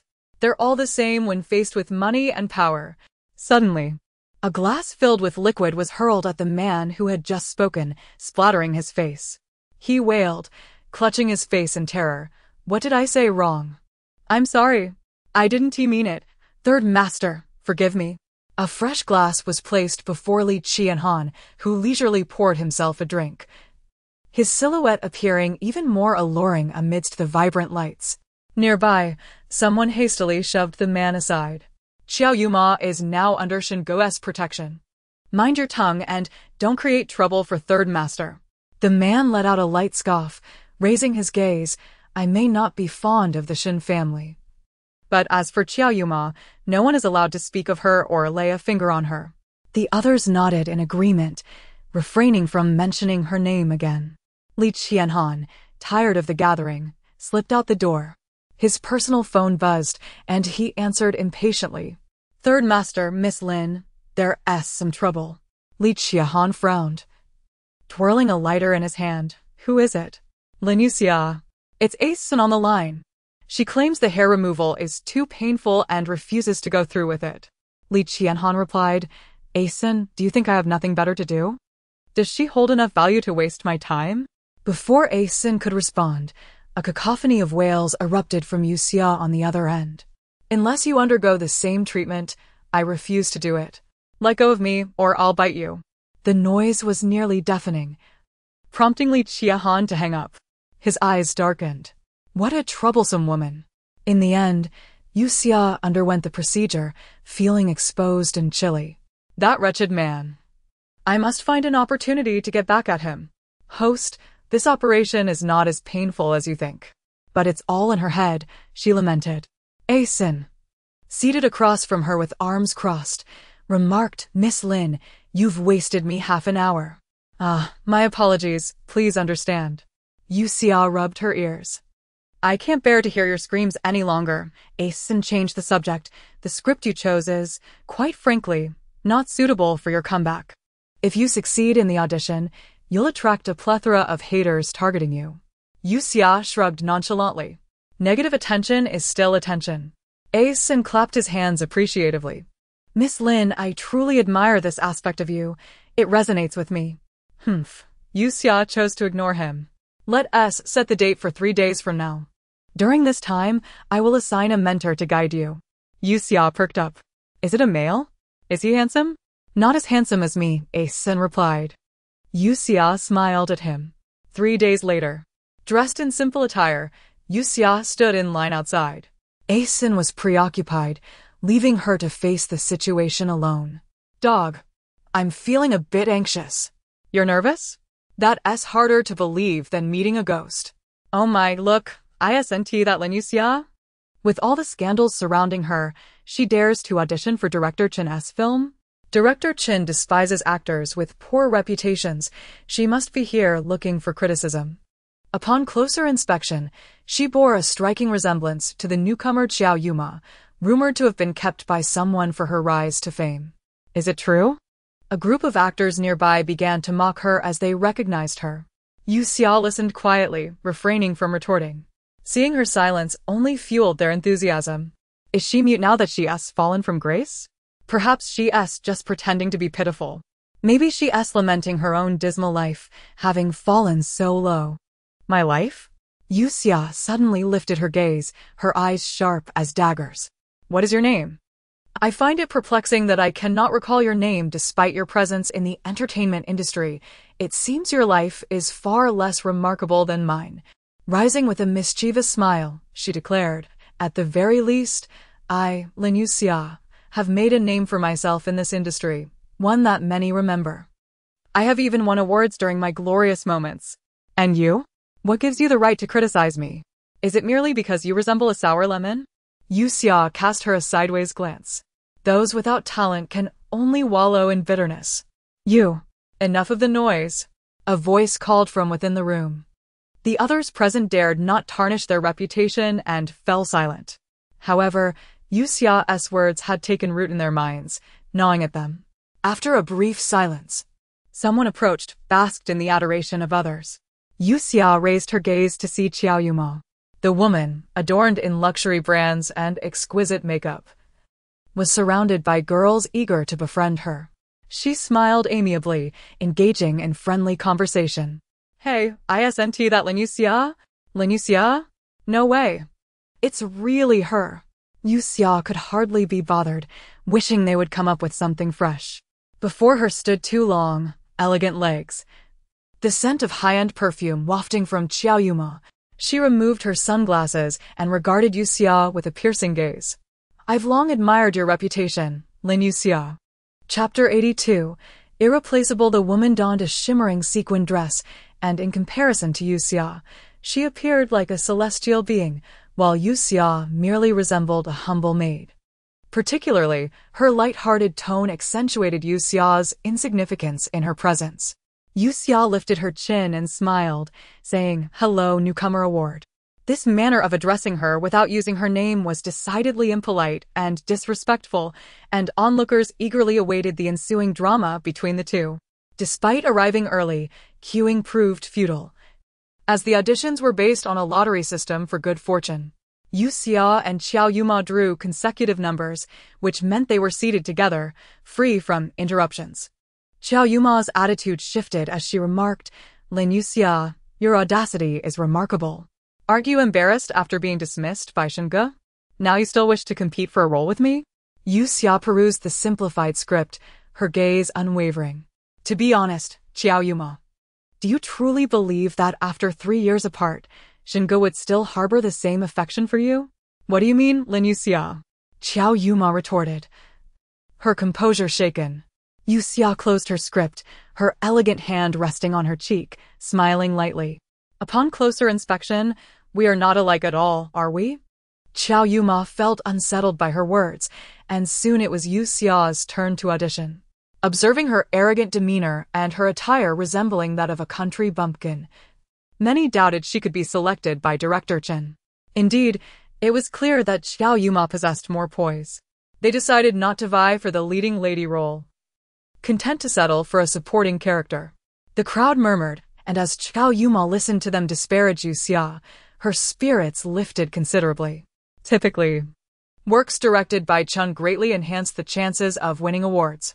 Xiao Yuma had invested considerable effort into preparing for this audition, her attire meticulously tailored to fit her character. Coupled with her recent accolade as a newcomer award winner, the role of the female lead was undoubtedly hers. Moments later, nearby individuals grew restless, wondering why Yue Xia had been inside for so long. Perhaps she is being reprimanded by Director Chen, who has little patience for talentless, pretty faces. Yet, Xiao Yuma sensed an ominous foreboding. Before long, Yue Xia emerged, having transformed from her modest clothing into a pristine wedding gown. She had applied a touch of makeup, resembling a refined bride from a promotional poster. Wiping away a tear, Yue Xia yawned and declared, "I'm done with my audition, you may continue. Farewell." The onlookers were perplexed, and it was now Xiao Yuma's turn. She pressed her lips together and confidently entered the audition room. A row of individuals awaited her performance. "Good day, esteemed teachers," Xiao Yuma greeted humbly. The assistant director inquired, "Miss Xiao, which role would you like to audition for?" Without hesitation, Xiao Yuma replied, "The female lead." The assistant's expression faltered momentarily, hesitating. "The role of the female lead has already been assigned, Miss Xiao. Do you have any other preferences?" Xiao Yuma's confidence shattered. "What? Assigned? To whom?" Before filming officially commenced, only the official announcements would reveal the cast. An anxious thought crossed her mind. Could the role have been given to Yue Xia? Impossible. She had witnessed Yue Xia's acting. She was merely a character who secured roles through connections. Moreover, Yue Xia had not exhibited any signs of joy nor sought to boast about her selection. Could it be someone else? "Miss Xiao?" The assistant director called again. After receiving her consent, Xiao Yuma picked up the script for the wedding scene. Upon completing her performance, murmurs erupted among the seated audience. Breathing heavily, her heart racing, she reassured herself she could do this. She was the best, undeniably superior to anyone else. "Miss Xiao, your performance was commendable, however. I regret to inform you that the previous candidate..." The remaining words were left unspoken, yet Xiao Yuma comprehended the truth. She had failed. And the female lead they had chosen was none other than Yue Xia, who had entered before her. "You may consider auditioning for the second female lead." Once outside, she realized how foolish her earlier behavior had been, undoubtedly leaving a negative impression on the director. But what did it matter? She had lost this role. Yet there were other opportunities. At the entertainment company, Xiao Yuma entered, and her assistant opened a bouquet of flowers. "Congratulations, miss, on your successful audition." Xiao Yuma slammed her bag against the assistant, who stood confounded. "Miss?" Unable to voice that she had failed, Xiao Yuma sank heavily onto the sofa, her emotions tumultuous. The assistant, wary of her, offered her phone. "Miss, Master Shin just called." "Hello, Yuma. How did the audition go today?" Shinji's voice was gentle, as if she were a cherished princess in his heart. Xiao Yuma clenched her fists and forced a smile. "My role was stolen." "Who?" Shinji's tone sharpened with irritation. Xiao Yuma enunciated each word clearly for him. "Yue Xia has taken my female lead role." A brief silence followed on the other end. Xiao Yuma pressed on. "Shinge, I want the female lead." He had wronged her once. It was his obligation to fulfill her every desire. "All right, I understand." Shinji's tone softened. "Yuma, are you free this weekend?" "Depends." She intended to keep Shingo on edge, ensuring he understood that her forgiveness would not come easily. Meanwhile, Yue Xia reclined on the grand bed of the villa, swinging her feet while indulging in snacks. For this audition, she had prepared thoroughly. Not to mention the wealth of experience she had acquired across countless realms. Undoubtedly, her acting prowess dazzled everyone present, securing her the position of the female lead in the script. Host, manage your figure. Without hair, your excess flesh becomes more apparent. Yue Xia scoffed, continuing to snack. In the scene, Director Chen expressed discontent, suggesting Xiao Yuma was better suited for the second female lead. Shinge angrily seized the script, his expression gradually falling as he read the synopsis. Chapter 83. Keep your distance from her. The settings above bear a resemblance to him, Qiao Yuma, and Lin Yue Xia. After a series of twists and turns, the male protagonist falls in love with a substitute lover. Shinge cast the script onto the table. Director Chin, revise this script. A man with an artistic little mustache expressed his displeasure. Young Master Shin, I entertain you due to the Shin family. But my artistic creations shall not be altered by your mere words. Shinge argued, albeit weakly, insisting that Qiao Yuma should be cast as the leading lady. Director Chin replied, all my actors have earned their roles through merit. Lin Yue Xia possesses that talent, and she deserves it. However, Qiao Yuma, young Master Shin, she not only disrespected me on the spot, but also sought your assistance. Such a person I cannot afford to keep. Shinge was asked to leave. Yue Xia clapped her hands, acknowledging that Director Chin was indeed a great ally, gaining a point of favor. Host, the male lead's affection for you has turned negative. Yue Xia responded, dog, should we switch targets? Who do you wish to target? Yue Xia tossed a snack aside, dreamily declaring, Dr. Chin. What? Is it not enough to wreak havoc on Shinge? Now you wish to ensnare Dr. Chin? As the door opened, a man with a grim expression fixed his displeased gaze on the girl with bare feet. Yue Xia quickly sat upright. Dog, that's rather unjust. You should have notified me when Li Qiahan arrived. Apologies, the system lacks the function to notify. Li Qiahan, are you here to see me? Yue Xia winked at him. Knowing her reputation in this man's eyes was already tarnished, it couldn't get any worse. The man produced a cigarette, which Yue Xia snatched away. I told you. I detest the smell of smoke. If you wish to smoke, do so outside. She tossed the expensive cigar into the trash bin. The man's gaze turned dangerous, yet Yue Xia remained unfazed. Lin Yue Xia, you must understand one thing. This territory is mine. Yue Xia ignored him, chanting, a turtle reciting scriptures. Li Qiahan coldly scoffed, disinterested in arguing with her. I heard you use up Qiao Yuma's role? This was a point where Yue Xia had to defend herself. The so-called usurpation was merely her having obtained it first before he took it back. But this role was earned through my talent. If you force me to give it to her, then it is she who is usurping. Sharp-tongued, Li Qiahan glanced at her sidelong, choosing not to pursue the matter further. Have you located the mastermind behind it all? Apparently, that was the main reason for his visit. Yue Xia hugged her knees, responding, not yet.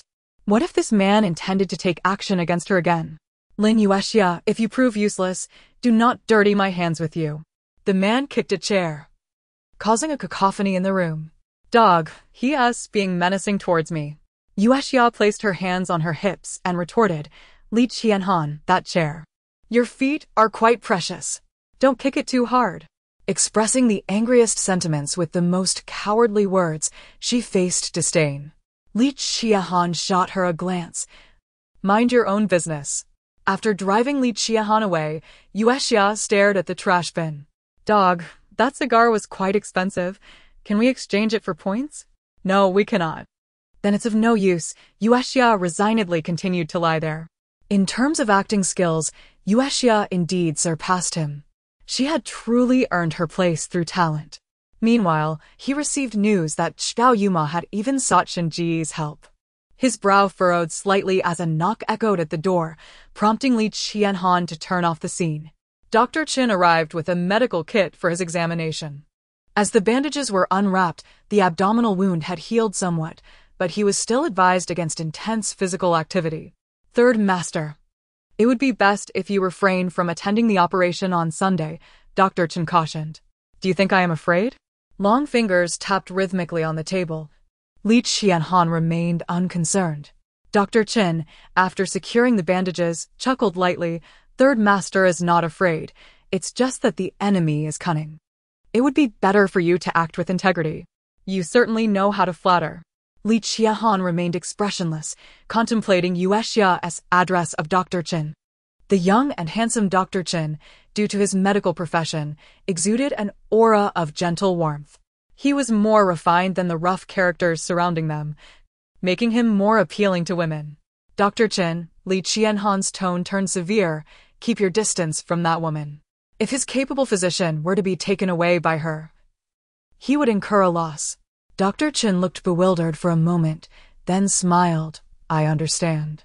Third Master certainly has a fondness for Miss Lin. Simultaneously, Shingo was also assessing the acting comparisons between the two. He was well aware of Lin Yuexia's worth and, disinterested in watching, opened Xiao Yuma's performance first. As expected, she was as captivating as he remembered, with excellent acting skills and stunning beauty. Everything about her was alluring. How is it possible that she can't secure the leading role? Shingo suspected Yue Xia had found another backer. When he opened Yue Xia's performance, he was taken aback. He had become so immersed in the scene that he felt the male lead was a scoundrel, wishing to rush in and embrace the tear-streaked Yue Xia. Once the scene concluded, his anger had not subsided. Young master? He rubbed his face, incredulous that Yue Xia's acting had improved so significantly. Had she grown stronger in his absence? He took a sip of coffee to calm himself, losing interest in the documents Lily had brought. Young master, there is a charity gala tomorrow night. The master and madam insist that you must attend. Understood.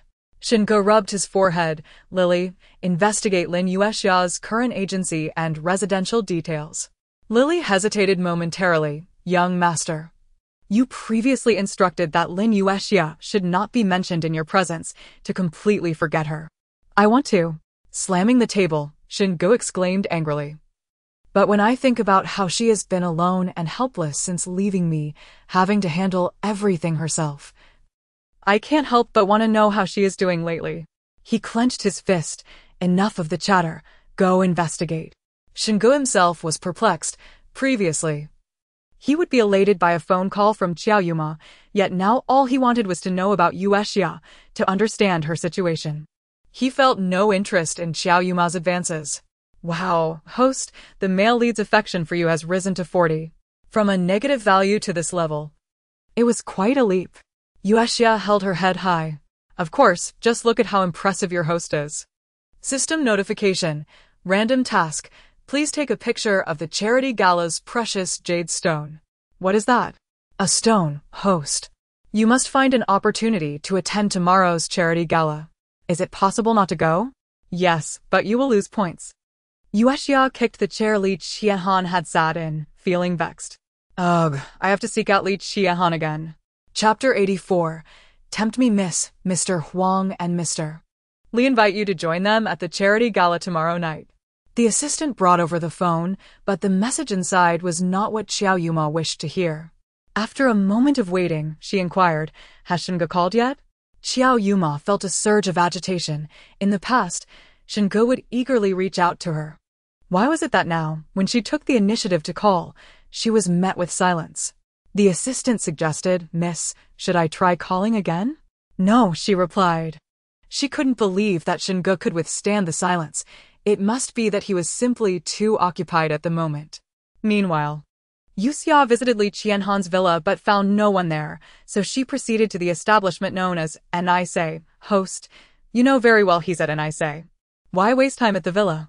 You wouldn't understand.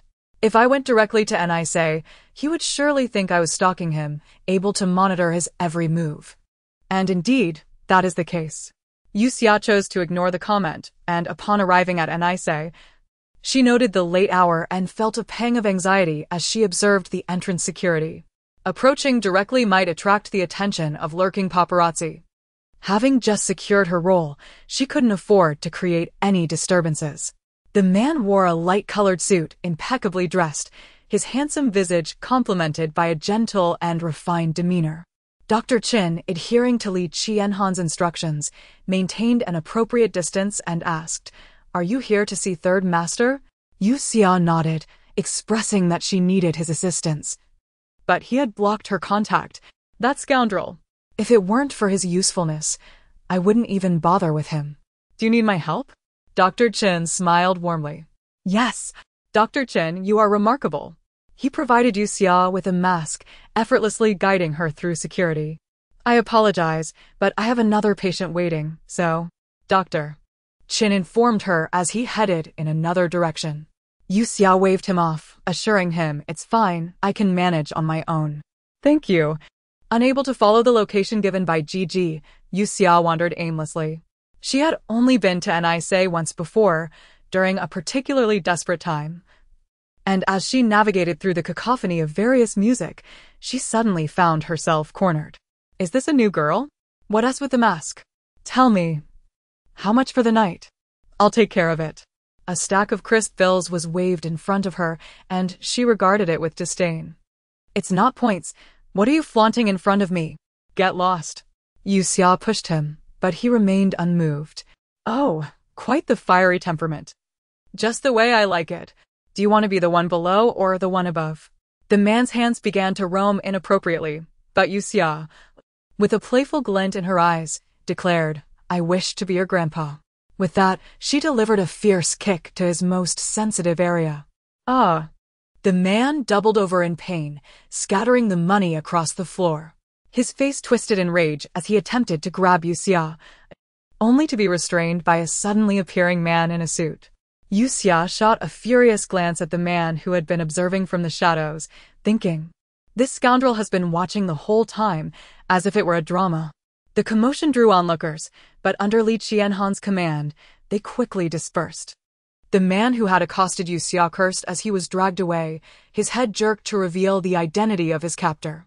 "Yes, sir," he stammered, fear rendering his legs weak, while others struggled to keep him upright. Li Qianhan exhaled a puff of smoke, his enchanting yet dangerous gaze fixed on the man. "You think this is enough money to buy her for a night? I want to do it again, third master. I was drunk. I spoke foolishly. I was wrong. I was wrong." The man begged for mercy as Li Qianhan flicked his cigarette toward the spot Yue Xia had just kicked. "If you don't want me to ruin you, crawl out." The man, drenched in cold sweat, nodded vigorously. "All right, I'll crawl, I'll crawl." Suddenly, a girl burst through the crowd and threw herself into his arms. "Ugh. Li Qianhan, he was harassing me. I thought I was going to die. You bad man, just watching and not helping me." Her sobs quivered as they resonated in his ear, her tears unexpectedly spilling onto his neck, warm, much like her very essence. "Get off me." After a brief moment of distraction, Li Qianhan pushed her away. "No." Sniffling, Yue Xia clung to his neck, her legs wrapping around his waist like clingy gum. "You bullied me. You scared me." With glistening eyes, Yue Xia accused him of his misdeeds. A group of suited men stood nearby, utterly astonished, witnessing their leader, Li Qianhan, being so openly embraced and wept upon by a girl. Moreover, he had not rejected her advances. This woman is not to be underestimated. The onlookers averted their gazes, but Li Qianhan, growing weary, seized Yue Xia by the neck and tossed her into one of the private rooms. Those inside scattered like startled birds at the sight of him. The suited men stood guard outside, leaving only the two of them within. Yue Xia, panting and silent, clenched her fists, her head bowed. Li Qianhan sat opposite her, discarding his cigarette. "Enough with the act. What are you pretending to be, a virtuous woman? You've been a lover before. To shed tears over a few touches is quite the performance." Yue Xia, wiping her tears, she looked at him with reddened eyes.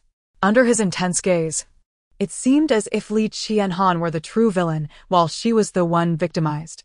He tossed a tissue her way. "Speak if you have something to say." Yue Xia wiped her nose, disregarding her image. "Tomorrow night's charity gala, their SA school that is my alma mater. I want to go in and take a look." This statement held truth, for indeed, one of the institutions within was where the original owner had studied. Li Qianhan, with a sharp gaze, questioned, "And? I can be your companion. We can go in together." Yue Xia's expression was innocent. "If you don't help me, I'll keep crying and annoy you to death." "Quite the little threat you are." Li Qianhan chuckled coldly. "You? To be my companion? Not worthy." Angered, Yue Xia strode over to him in her high heels. "Then tell me, what kind of person is worthy?" "Someone who can tempt me, seduce me," he replied, deliberately challenging her. His composure was not something ordinary people could rival. Yue Xia gasped, suddenly straddling his lap. "With natural allure, A mere glance could ensnare the hearts of most men outside. Yet Li Qianhan was different. His gaze remained icy, curious to see what tricks she would employ. Chapter 85. Seeking a woman's touch, her slender fingers, delicate and fair, rested lightly against the rope behind her head as she removed her mask. While many young women possess a beautiful face, it was the subtle smile at the corners of Yue Xia's lips that stirred the hearts of men. Was this her unique charm that captivated Xinge? She placed her hands upon his shoulders, leaning in as she embraced him gently. Third Master, what do you believe I am worth? Just moments ago, when Li Qianhan had reprimanded that man, he had looked strikingly handsome. Yet, Xinji's wicked gaze remained indifferent, seemingly unfazed by her presence. With a cold breath, he uttered, worthless.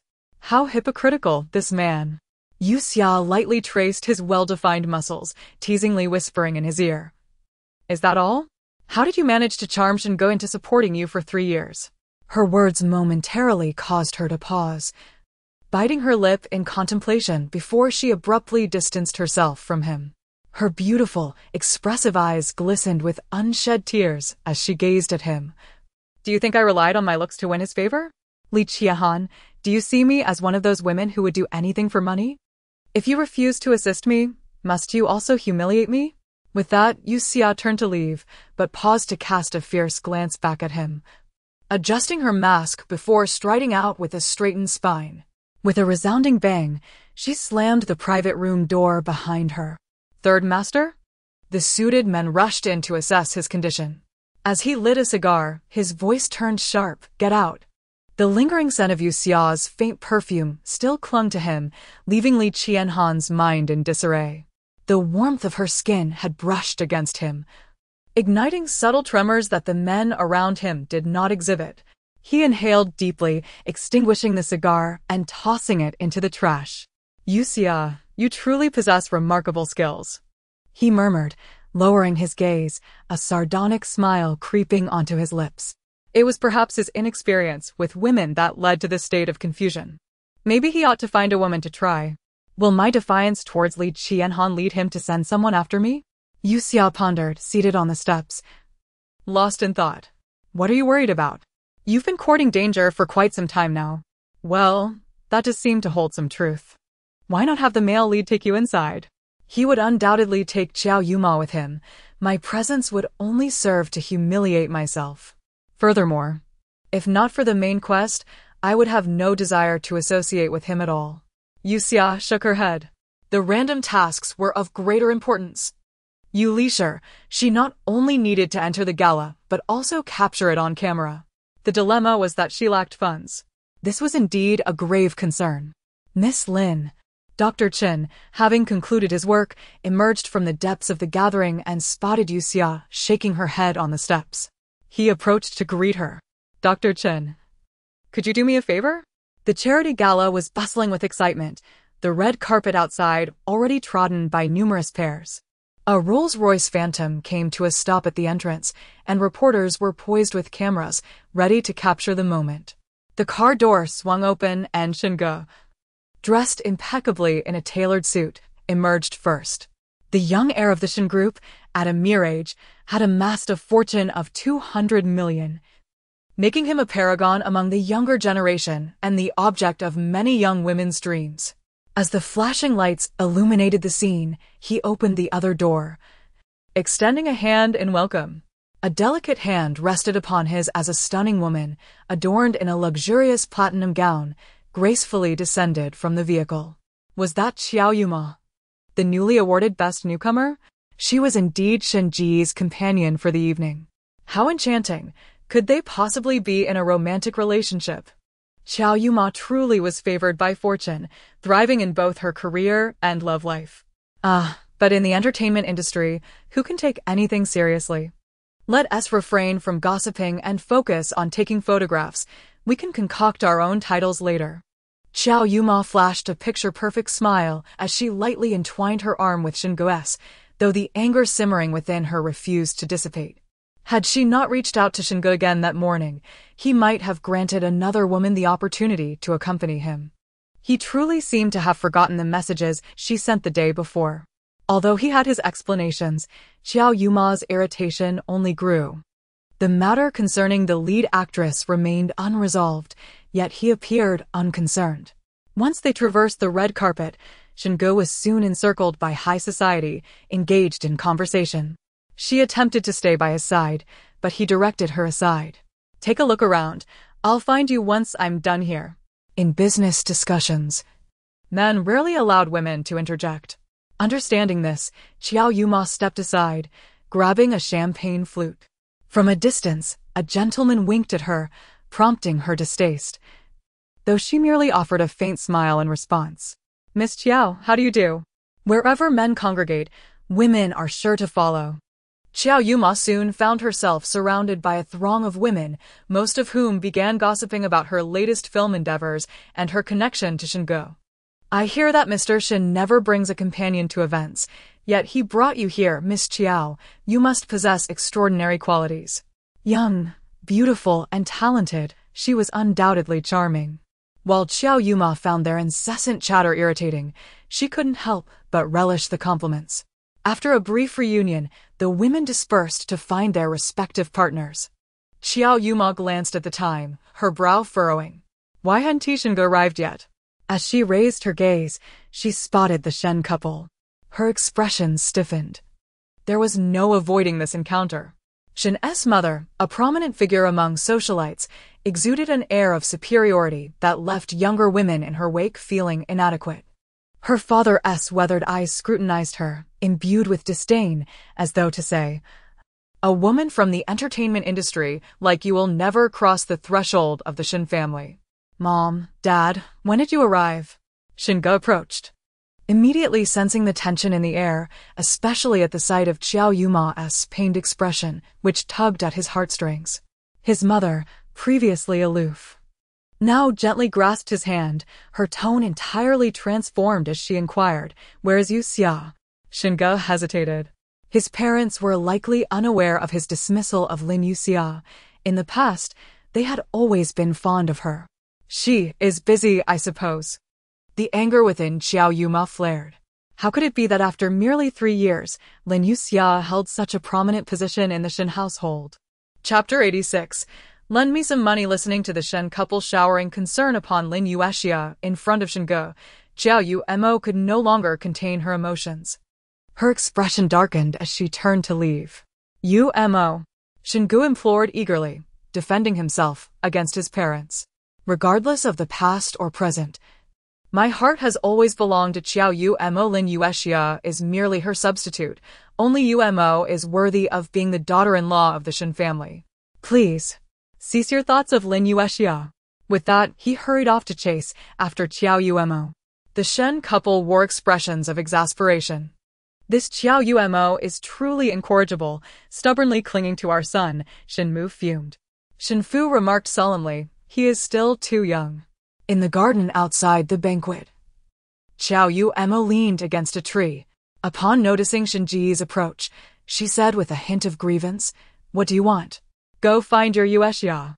Shingo reached out, suddenly enveloping her in his arms. Yumo, do not heed my parents' words. My heart belongs solely to you. Xiao Yumo pushed him away. Torn between desire and reluctance, yet deep down they both knew that Yue Xia was the one acknowledged by the Shin family. They simply do not understand how wonderful you are, Shingo reassured her, patting her back and caressing her smooth skin, his thoughts wandering. Yumo. The man lowered his head, desire evident in his gaze. 3 years apart had only intensified his longing for her scent and touch. Sensing his growing passion, Xiao Yumo hesitated but ultimately rose on her toes to offer her lips. Perhaps it would be delightful to let him taste sweetness. Suddenly, a commotion erupted in the hall, the sound of excited voices echoing. What is happening? Let us through. Entertainment reporters rushed in, their cameras ready. Shingo and Xiao Yumo's intimate moment was interrupted, and they both realized that such closeness was inappropriate in this setting. Their gazes met, each displaying a different emotion. Shall we go inside? Xiao Yumo suggested, her curiosity piqued despite her reluctance to encounter the Shen couple. Upon entering, they encountered Li Qiahan. A man clad in a finely tailored black suit, his broad shoulders exuding an imposing aura. His handsome face seemed to be a masterpiece sculpted by the heavens, radiating perfection. The arrival of Li Qianhan instantly shifted the focus of attention, overshadowing the other attendees, many of whom were prominent figures in the business world. While he stood as a titan within the commercial empire, Xinge collided with a flustered reporter who hurriedly apologized while capturing close-ups of Li Qianhan. It had been at least 3 years since Li Qianhan last appeared at such an event, making his presence today a sensational revelation. Xinge, who is that? Zhao Yuemo, as a woman, was instantly captivated by his striking appearance, his deep-set eyes resembling a black hole that could draw one in. Xinge furrowed his brow. Li Qianhan, masterly, Zhao Yuemo was taken aback, realizing it was indeed him. Having spent much time abroad and immersed in studying the entertainment industry, she was somewhat out of touch with the outside world. Yet, she vividly remembered the words of the Li family's grandfather before his passing. His grandson, Li Qianhan, would protect her. Her heart raced as she caught a fleeting glance from his cold eyes, stirring a wave of nervousness within her.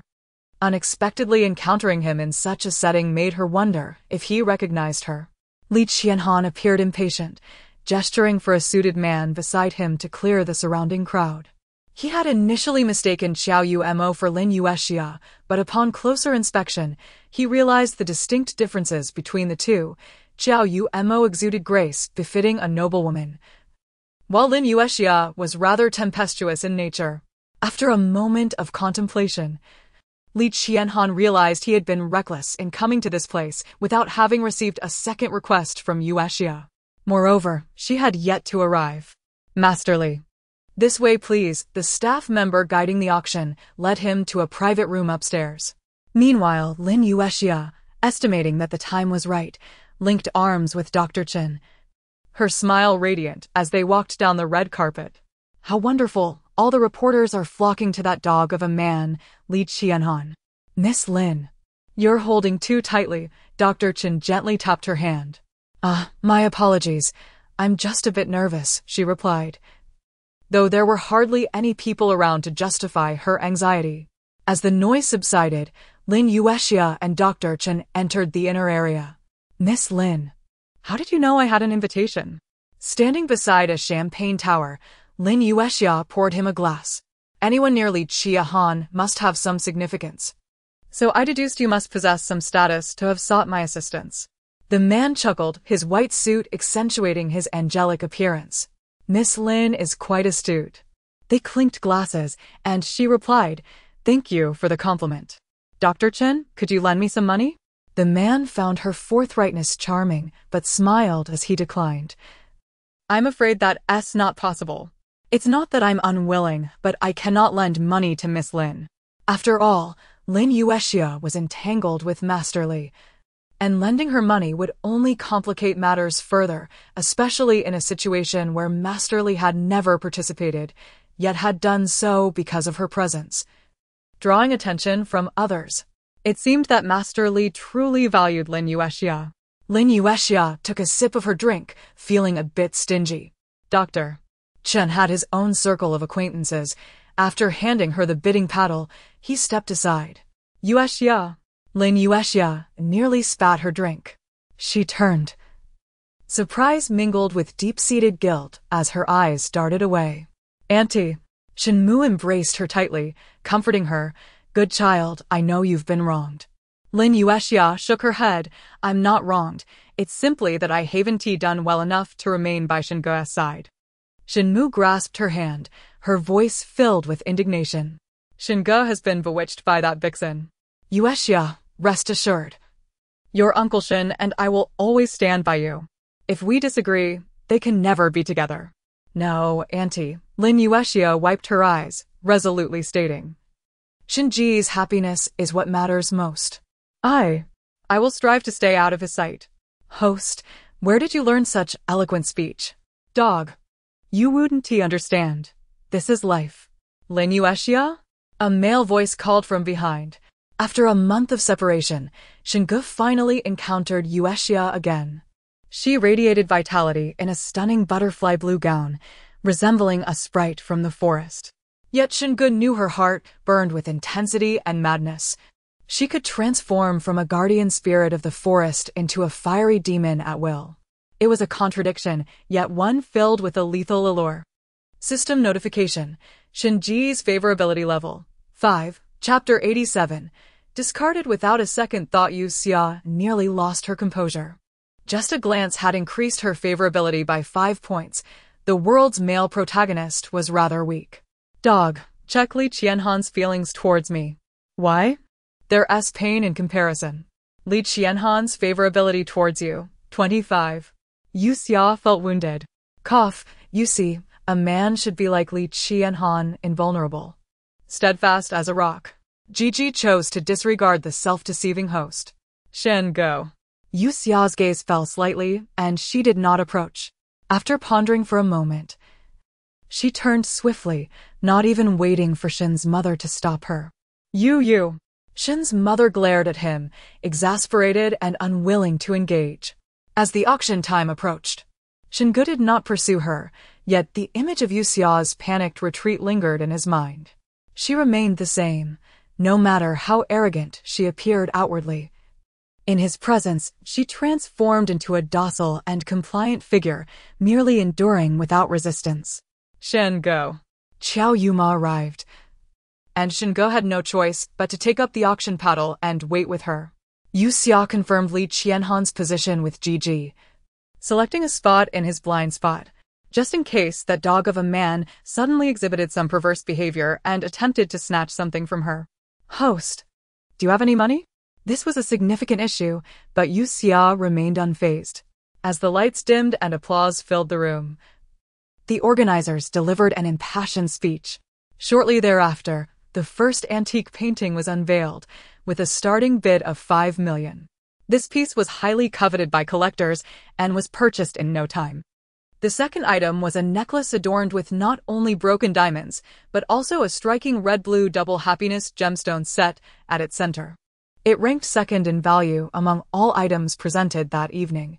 The harmonious blend of red and blue instantly captivated Qiao Yuma's attention. Yuma, do you like it? Xinge inquired, noticing the sparkle in her eyes. Qiao Yuma nodded. What woman could resist such a necklace? The starting bid for the double happiness gemstone necklace was 10 million, and most men were vying for their partner's favor. Dog, can that thing be exchanged for points? Yue Xia casually asked while popping painkillers. No. Oh, then it's useless. Yue Xia awaited the appearance of the jade stone, but unexpectedly, the double happiness gemstone necklace became the first auction highlight of the evening, reaching 70 million, with only 2 or 3 bidders left in competition. Yue Xia cast a glance at the visibly excited Qiao Yuma beside Xinge. It seemed the female protagonist was quite taken with it. The female protagonist has someone bidding 10 million for her. Host, you should reflect on why you. 100 million. Does anyone wish to bid higher? Xinge appeared troubled. His attendance at this event was a request from the Shen family, but there were limits. He could not exceed 100 million due to recent projects that required fiscal prudence. Moreover, the opposing bidder was none other than Li Qianhan. He preferred to avoid any conflict with him. Yuma. Xinge found it particularly difficult to explain himself to Qiao Yuma. For a man, it was somewhat embarrassing. Qiao Yuma understood. She said nothing, her expression subtly indicating dissatisfaction. Yue Xia clapped her hands.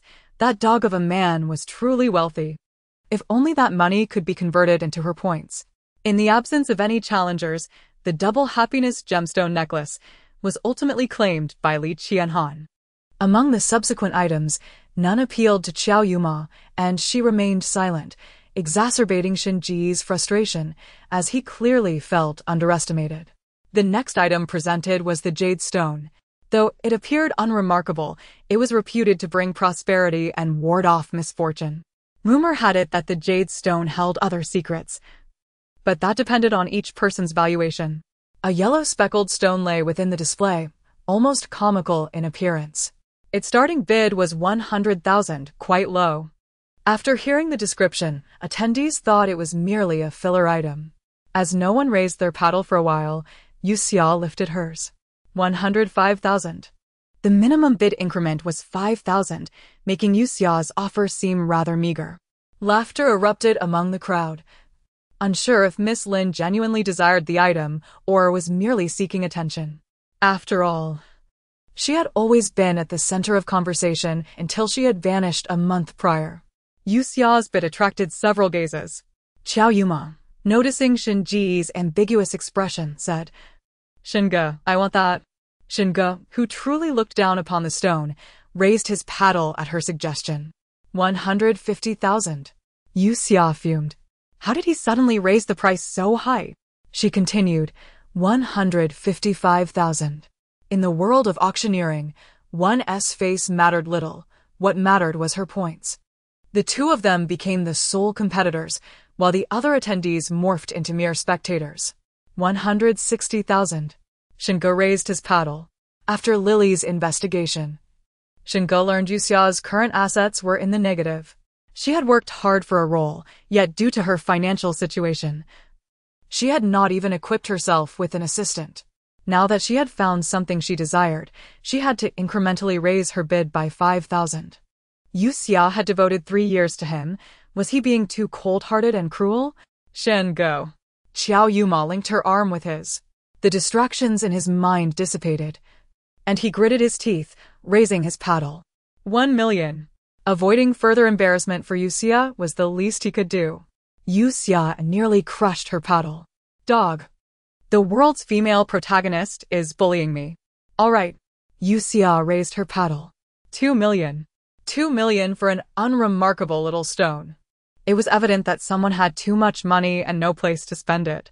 If Shinge continued to raise his bid, it would be glaringly evident he was making it difficult for her.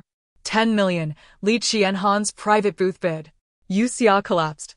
Dog, give me a vial of poison. The kind that seals the throat with a single cut. She wanted to eliminate that dog of a man. Her points were at stake. Sorry, host. Do you know how expensive poison is? Your points simply do not warrant it. Yue Xia. Very well. The jade stone also fell into Li Qianhan's possession. With a flick of her paddle, she stormed upstairs to confront him. After knocking, she was escorted before him by men in suits. You have some nerve, still trying to get close to Dr. Chen? The man exhaled, his gaze piercing as if he could see right through her.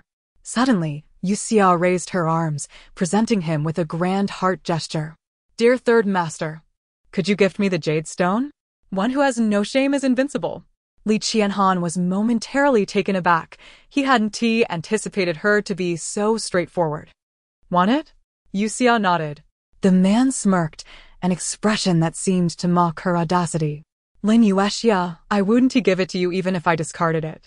Yue Xia rose in anger. Li Qianhan, you wicked villain. Yes, continue to scold me. Li Qianhan appeared unfazed, regarding her rebukes as mere background music. Before Yue Xia, he gestured, commanding, send that double happiness gemstone necklace to Qiao Yuma. Chapter 88. Go far away. The exquisite gem refracted mesmerizing hues under the light. The server stood before the two individuals, presenting the necklace to Qiao Yuma. The woman was ecstatic, though she maintained an air of modesty. This is a gift from Masterly? She inquired. The server nodded. Holding the cool necklace, Qiao Yuma felt a surge of warmth in her heart.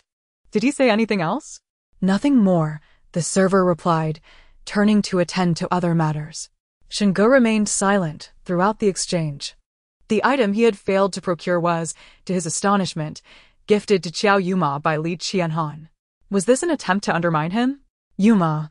Shinge hesitated to speak, but Qiao Yuma had already adorned herself with the necklace. Help me put it on. This necklace is worth 100 million. And it was gifted by Masterly. He had indeed remembered her. Noticing Shinge's displeasure, Qiao Yuma recalled her excessive excitement and tucked the necklace into her bag. Do you know Masterly? Shinji's tone dripped with jealousy, tinged with sarcasm. Not really, Qiao Yuma replied, her demeanor composed. Perhaps he simply recognized me after I won the newcomer award. Though the necklace was a cherished adornment for Qiao Yuma, it served as an unwelcome mockery for Shinge. His gaze drifted upwards, restless. In the private room above, Li Qianhan was leisurely rolling a cigar between his fingers. He observed Yue Xia, who was puffing her cheeks in silence. "Are you upset?" he asked coolly. Yue Xia remained mute. She was not angry. She simply found Li Qianhan's taste to be questionable. "Hey, Lin Yue Xia." Still ignoring him, she stood up and declared, "This matter has nothing to do with Dr. Chen. I pursued him relentlessly. If Master Li has no further business, I shall take my leave." As she turned to exit, she was blocked by men in suits. "Lin Yue Xia, do not forget your identity. I am your benefactor now. Is this how you speak to your benefactor?" The little minx was quite infuriating. Yue Xia grabbed a chair and sat beside him, her smile dazzlingly false. "So, my esteemed benefactor, do you have any commands for me?" Her forced smile was rather unappealing.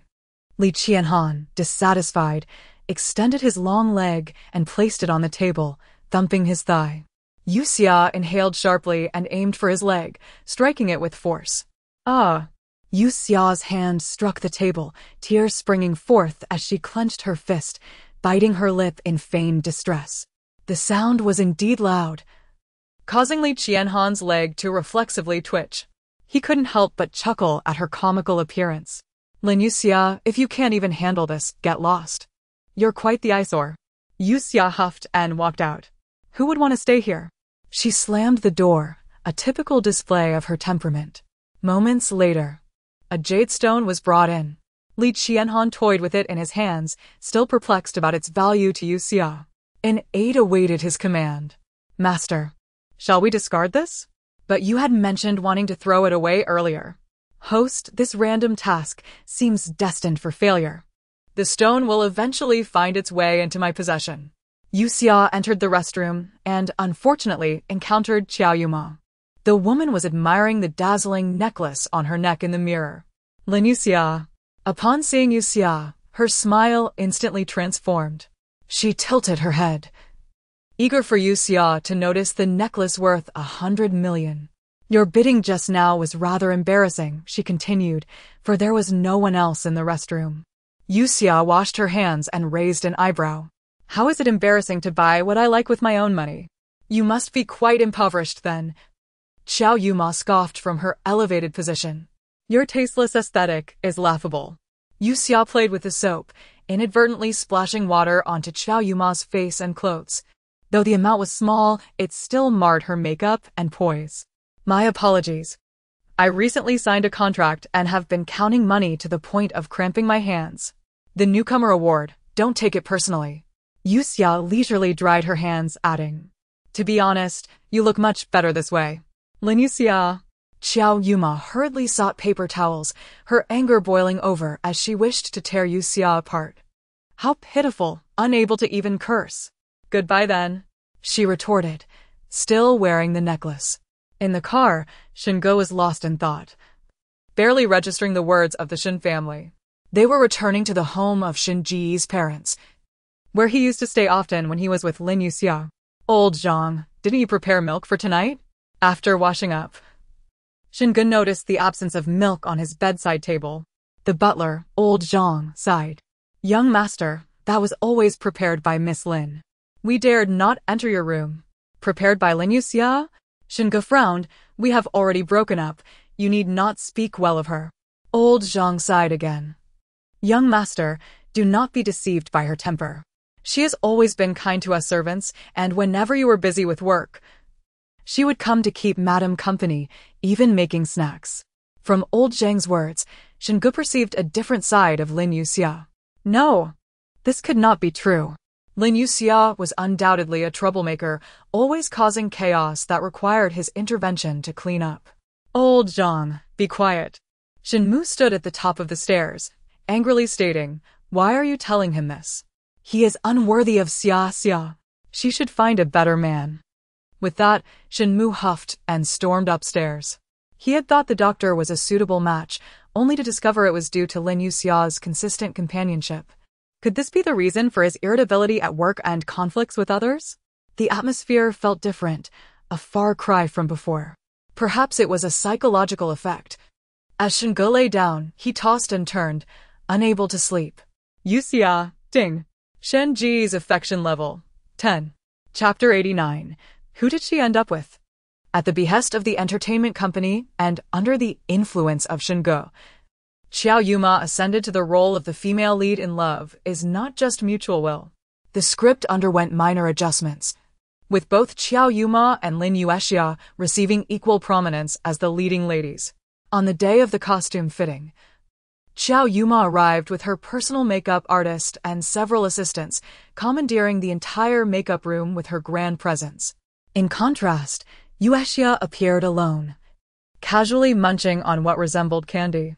Though both were female leads, the disparity in their entourages was stark. Yue Xia appeared significantly diminished in comparison. Dog, I feel so pitiful. I don't even have an assistant. Don't play the pity card with me. You don't need to win my sympathy. Gigi remained unfazed. Indeed, Yue Xia was a familiar name in the entertainment sphere, albeit for all the wrong reasons. Rumors of her being blacklisted by her previous company circulated, raising questions about her ability to land roles. It was said that without an agency and burdened by a plethora of negative press, few would dare to sign her. As Yue Xia had aptly noted, she was well known in the industry, and although her reputation was marred, she seemed indifferent to the judgments cast upon her. Once the fitting concluded, amidst the interplay of light and shadow, Xiao Yuma and Yue Xia bore an uncanny resemblance to one another. Xiao Yuma was surrounded by fellow actors, reveling in the lively atmosphere, while Yue Xia sat in solitude, engrossed in her script, only visible to herself. Li Qiahan was once again reprimanding someone, it must be said. He exuded a certain charm when he did so, especially when he remained silent, merely conveying a fierce intent through his gaze, instilling a sense of dread. This Sunday, he had a shipment to dispatch, and even the most discerning could see it was a trap, yet he boldly faced it. Truly, he was a man worthy of Yue Xia's attention. Host, is the male lead not to your liking? What is there to admire about him? Just a pair of eyes, a nose, and a mouth, how mundane. Meanwhile, the younger actors continued their gossip. Sister Yuma, what is your relationship with young Master Shin of the Shin Group? The news of the charity gala has surfaced, and you two appeared as a couple. Sister Yuma, do share. A woman chuckled, navigating through the crowd with ease. Merely one among many friends. She had yet to accept Shinji's advances, and now was hardly the time to generate sensational headlines for attention. He.S. just a friend. Will young Master Shin come to visit the set? The inquiries persisted, with admiration for Yuma's high-profile connections. As the chatter buzzed around her, Xiao Yuma glanced over at Yue Xia, who remained focused on her script. In stark contrast, it appeared as though Xiao Yuma was merely there to pass the time while Yue Xia was sincerely dedicated to her craft. A displeased expression crossed Xiao Yuma's face as she pursed her lips. The others, sensing they had pried too much, swiftly redirected their conversation. Rumors indicated Yue Xia had once been supported by an outside financier, leading to speculation about the poor judgment of whoever that might have been. In the world of entertainment, who could take such news seriously? Yet, she had indeed changed considerably since her past, perhaps due to her mounting debts. The amount owed to her former company was considerable. How many years would it take to repay? What was there to fret about? She needn't concern herself with Yue Xia. Xiao Yuma felt a wave of relief and messaged Shingo to inquire when he would visit the set. Her expression shifted slightly. Busy? He had never used such an excuse to avoid her before. No matter how occupied he was, he would always appear before her at the earliest opportunity. Meanwhile, Yue Xia's phone buzzed incessantly. Reluctantly, she opened it to find a message from Shingo. I've settled the debts with the company. Host, take advantage of the situation. Dream on. She wouldn't grant Shingo such an opportunity. He was doing this willingly, and she would not express any gratitude. Yue Xia, not necessary. Shingo, Yue Xia. Although we have broken up, we can still be friends. If you find yourself in need, you can count on me. Yue Xia questioned whether the male lead had forgotten what he had previously stated. So, men, indeed. She blocked him. Today's shoot consisted of early script scenes, thus proceeding smoothly. Wrapping up by evening. In the workplace, a sense of competition often arose. One by one, they boasted about their vehicles, and the conversation inevitably turned to Xiao Yuma. With a humble smile, she maintained an air of grace, describing her car as merely ordinary. Just as she finished speaking, a Maybach S, more luxurious than a Rolls-Royce, pulled up before them, igniting a wave of envy among the crowd. Xiao Yuma hadn't anticipated Shingo would splurge so extravagantly to fetch her. She twirled a strand of hair, elated at the unexpected gesture. Perhaps among all present, no one had ever ridden in such a vehicle. Xiao Yuma took a few steps forward, waiting for the driver to open the door for her. However, after a prolonged moment, the driver remained seated. As confusion spread, Yue Xia stretched, nonchalantly saying, "Excuse me, coming through." She effortlessly navigated the crowd, opened the car door, and took her seat inside. The luxurious vehicle turned around, whisking Yue Xia away, leaving the others in a daze. When had the usually reticent Yue Xia acquired such a lavish car? Amidst the murmurs, the vehicle that came to collect Xiao Yuma arrived. The driver assisted her in getting in, yet she felt no joy. Instead, embarrassment washed over her. This car paled in comparison to the grandeur of the one that had just departed. Yue Xia, whom had she aligned herself with? Asen. Why are you making such a spectacle? Inside the car, Yue Xia reclined, completely disregarding her image. Asen adjusted his sunglasses. "Third master is quite extravagant. He casually lent me this car." His tone implied he was not keen on the ostentation, but was merely complying with Li Qianhan's high-profile nature. Yue Xia swung her legs playfully. "Having money is impressive, but it seems I really annoyed Xiao Yuma just now. She hadn't done anything, after all." "Asen, where are you taking me?" "That's a secret." Upon reaching their destination, Yue Xia was ushered into a private room of a high-end restaurant. "Asen, is it really this nice to bring me out for dinner? The chairs here are quite comfortable." Asen shook his head and handed her a receiver. "Third master instructed you to stay in this room and only come out when called." "Yue Xia, am I a servant now with a call button?" After saying this, Asen firmly shut the door behind him. Inside the room, facing a large empty table, Yue Xia turned the receiver in her hand, feeling somewhat melancholic. That irritating man could have at least provided her with a plate of peanuts. Chapter 90. Damn it. The private room was utterly quiet as Yue Xia picked up the receiver, hearing the voices from the adjacent room. Third master is indeed a busy man. Throughout the year, he has been unable to gather for even a single meal, unlike us who have become quite idle. The opening remarks were filled with insincere flattery, prompting Yue Xia to toss the receiver aside. This contraption was far less effective than her pet's holographic interface. In the image, Li Qianhan occupied the main seat. The man wore a black shirt with an open collar, revealing his exquisitely sculpted collarbone and chest muscles. His slightly stubbled chin exuded an inexplicable allure, while his thin lips and prominent nose were framed by nonchalantly devilish eyes. A circle of people surrounded him, with bodyguards standing vigil, and the table was laden with sumptuous delicacies. Feeling a pang of hunger, Yue Xia knew well the reason for Li Qianhan's invitation. She had once mentioned remembering that voice. Yet, that person was not present. Bored, she found no interest in their conversation and resorted to consuming painkillers like peanuts, her gaze wandering around Li Qianhan's face. That man was strikingly handsome, as if one could gaze upon him for eternity without growing weary. Especially those sharp, discerning eyes, far more captivating than that scoundrel Shingo. Host, do not make excuses for your fascination with appearances. Oh, if only Shingo possessed even a fraction of Li Qianhan's charm, I wouldn't resist the task. Dog. Next time, find me a male lead who can rival Li Qianhan. Do you think traversing dimensions is like ordering from a menu? Yue Xia. It was indeed beyond her control. With a huff, she finished an entire bottle of painkillers. Oh, her points. Bang. In the footage, a confrontation erupted. A wine bottle shattered, and one man was effortlessly subdued under Li Qianhan's grip on the table.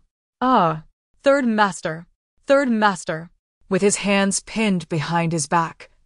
The man howled in distress as Li Qianhan casually twisted his wrist, prompting further cries of agony. Li Qianhan released his hold and brought the jagged glass to the man's neck, sneering, "Just a hand, and you're making such a fuss." The man bit his lip, the sharp shard already drawing blood against his throat. He resembled a fish on a cutting board, rigid and feigning death. Those around him dared not breathe. Acutely aware that this was a show of force, they even felt a chill down their own necks. After a moment, Li Qianhan, seemingly losing interest, cast the man aside. He wiped his hands and inquired, "Any dissent?" The attendees inhaled deeply and shook their heads. "The gathering is concluded. Disperse," he said, leaning back in his chair and waving his hand. Like startled birds, they quickly departed. Once most had left, Yue Xia wiped her hands, coughed lightly, signaling it was her turn to make an entrance. As expected, the door to the private room swung open, and a man in a suit announced, "Third Master requests your presence." Yue Xia adjusted her sunglasses. As a star, she could not afford to be easily recognized. Upon entering the room, Yue Xia felt a sudden emptiness in her stomach. "Come here," the man commanded, his gaze regal and dismissive. Yet, she chose to remain seated across from him. Li Qianhan did not express annoyance. Instead, he leaned forward, asking, "What did you hear?" Yue Xia obediently shook her head. "I heard nothing."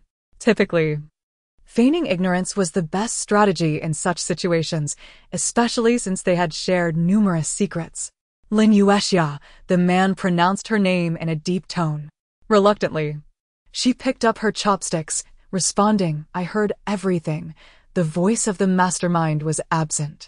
As she placed a piece of meat into her mouth, she suddenly coughed violently. Li Qianhan, there's glass." Cough. The calm demeanor of the man shifted dramatically. He stood abruptly, colliding with chairs in his haste to reach her. Yue Xia's face contorted in pain, and as he arrived, she grasped his hand tightly, unable to articulate her distress.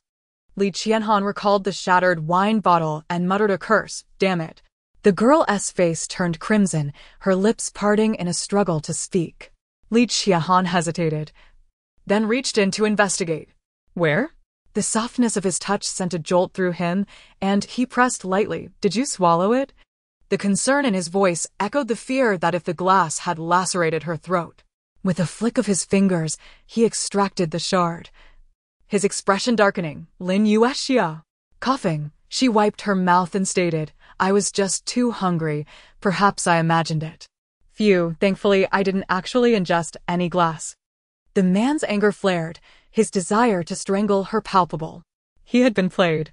Watching her eat as if nothing had happened, his face darkened further, and he threw the wine bottle into her plate of food. Yue Xia, what a mood killer. This dog of a man harbored a severe vendetta. The meal was unsatisfactory for everyone, and lacking useful information, Yue Xia was taken away by Asen. The man surveyed the chaotic scene, his fingers trembling slightly as he cast a glance downwards and slammed his hand on the table. "Damn it. Miss Lin, it appears you have truly angered Third Master," Asen remarked as he escorted her to her doorstep, his tone earnest. "You are a clever person. Do not get stuck in stubbornness." Yue Xia listened attentively. No worries. She would dare again next time. After a shower, she ordered takeout, huffing, "That dog of a man won't feed me, so I'll buy it myself. After all, it's all his money." Having eaten to her heart's content, she noticed messages from an unfamiliar number. "Yue Xia, when are you free? Let us meet." "Yue Xia, where are you living now? Do you need anything?" "Yue Xia, my mother says she misses you." "Is Shinga so free? Isn't he a big boss?" As she prepared to block the number, a call came through, and she accidentally answered. Yue Xia remained silent as Shinji's tone softened somewhat. "Those words I said before may have been in anger. Do not take them to heart. I genuinely meant it when I said we could be friends. And you can still visit the Shin family often." "Shinge," Yue Xia finally spoke, her tone calmer than before. "I respect all your decisions. Since you have chosen to reconcile with Qiao Yuma, then from now on let us cease all contact. I fear Miss Qiao may misunderstand." Shinji's grip on his phone tightened, a heaviness settling in his chest. You are right, but I feel I owe you something. Yue Xia, let us meet. I wish to see you. A long sigh escaped Yue Xia, as if she had made a decision, and she replied solemnly, I'm sorry. With that, she hung up the phone. Host, your repeated rejections may diminish the male lead's interest in you. Check the favorability before debating with me. Yue Xia opened the takeout app, pondering that for her performance today, she deserved to reward herself with 2 cups of milk tea. Spending the money of that dog of a man felt utterly guiltless. Chapter 91. Disdainful stance. A row of women, adorned in various hues, stood before him. Their heads bowed in deference, unwilling to meet the gaze of the man lounging on the sofa. Wisps of smoke curled lazily in the air, revealing glimpses of Li Qianhan's strikingly handsome visage. The manager, bending slightly, commenced the introductions. Third Master, this is the star attraction of our establishment. With ample experience and a repertoire of skills. It was peculiar, for the usually aloof Third Master had never shown interest in the women of this place. Yet now he seemed inclined to engage. The manager, eager to please, wished he had multiple mouths to extol the virtues of their ladies. Observing the man's demeanor for signs of dissent, the manager beckoned the first woman forward. Approaching cautiously, she did not immediately offer herself, but instead poured a drink for Li Qianhan. Third Master, she said, extending the glass, yet he did not deign to glance her way. Dismissing her with a curt, get lost. The mingled sense of her presence were overwhelming and unpleasant. In haste, she set the glass down and was ushered out by the manager. The second woman, a Navi young thing, was introduced with grandiloquence before being sent to him. She approached timidly, clearly inexperienced, spilling more than pouring as she attempted to serve him. Li Qianhan's reputation loomed large, akin to that of the Grim Reaper. As she offered her greeting, Third Master, he shifted his gaze, lifting her chin with a finger. Upon closer inspection, he noted a resemblance to someone familiar. Her eyes sparkled with an uncanny light. Li Qianhan's lips curled into a charming smile, causing her to swallow nervously as she became entranced by his handsome face. She managed a smile in response to his unspoken command, but he soon let her go, his dissatisfaction palpable, and she too was swiftly dismissed. One by one, the subsequent women were ushered away for various reasons, leaving only the manager standing before Li Qianhan, who was now visibly sweating. He hesitantly inquired, Third Master, do you have specific preferences regarding height, weight, appearance, or family background? If we lack suitable candidates, we can seek elsewhere. Li Qianhan took a long sip from his drink, seemingly pondering. She should be pleasant to behold, with a warm disposition, a hint of medicinal fragrance, and a spirited temperament. His criteria grew increasingly detailed, leaving the manager in a state of shock. This specificity suggested that perhaps Third Master had someone in mind. Yet, he hesitated to voice this thought. Li Qianhan raised his gaze slightly, questioning, does this establishment have such a woman? The manager could only shake his head in resignation. Furrowing his brow, Li Qianhan found it surprising that he had developed an interest in women, yet none suited his fancy. Then let us simply find someone, he waved dismissively. The manager was at a loss.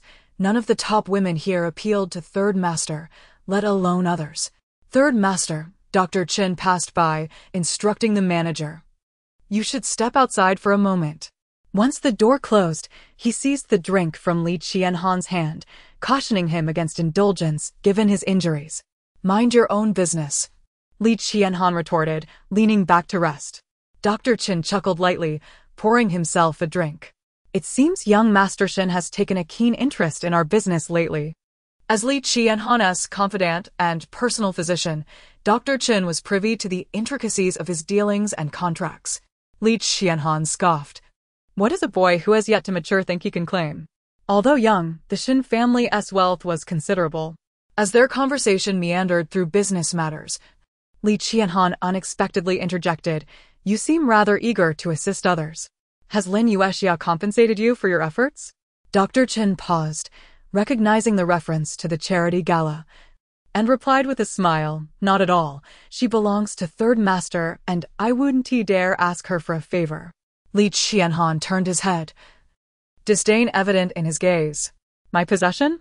She felt audacious to parade herself so.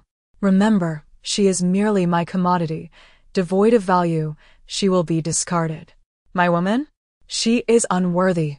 Dr. Chen merely smiled in silence as they clinked their glasses together. "Unworthy? He is not even deserving to be my man." "Then who is worthy?" "No one is worthy. I look down upon all." The night's performance drifted into the early hours, with the nearby actors yawning, some barely able to keep their eyes open. Yue Xia, brimming with energy, contemplated her midnight snack when she overheard an assistant call, "Young Master Shin has brought supper for everyone. One portion each, hurry and collect it."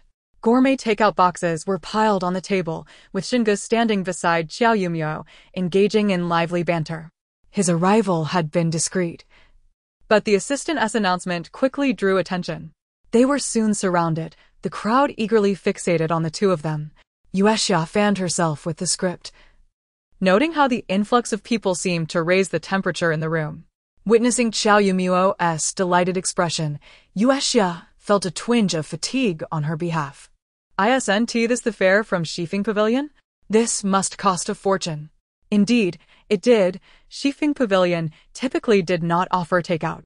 Young Master Shin not only had wealth, but also maintained good relations with them. Yue Xia envied Xiao Yumio for having such a friend. Adjusting his tie with elegance, Shinge smiled. "I'd appreciate it if you all took good care of Yumio." To Xiao Yumio, he was merely a casual friend. Shinge felt a pang of melancholy as he caught sight of Yue Xia, who stood apart, engrossed in her script.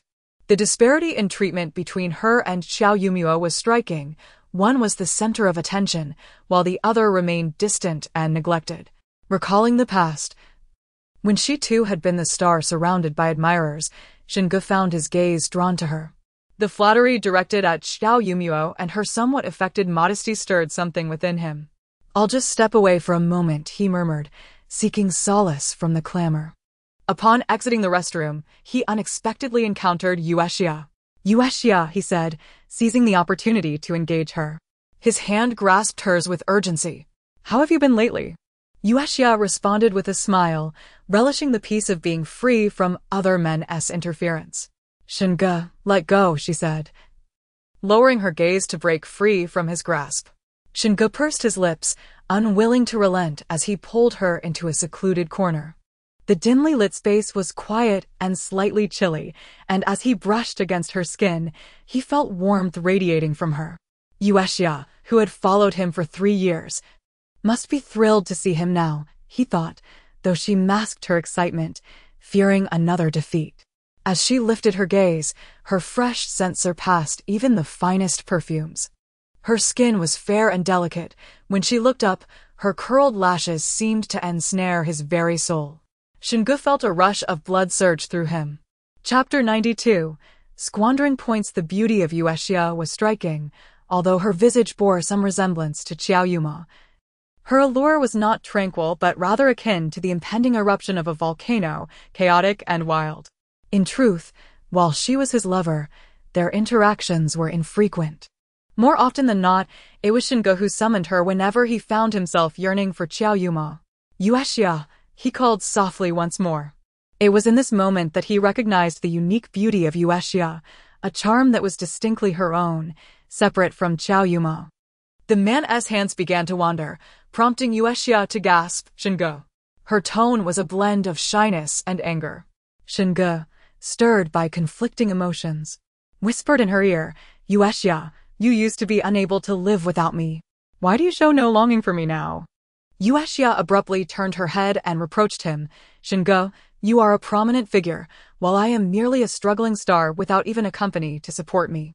For the sake of your future and your love for Xiao Yuma, you should not seek me out." Covering her mouth, she took a deep breath and implored, "Please, Shinge, do not waver my resolve. Let me be the one to fulfill your happiness with her, will you?" A wave of pain surged through Shinge's heart.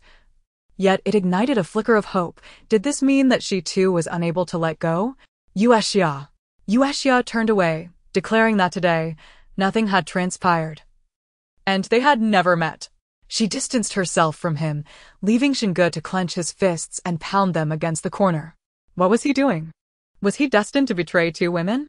His tumultuous thoughts ensnared him, and he failed to notice the faint cracking sound nearby.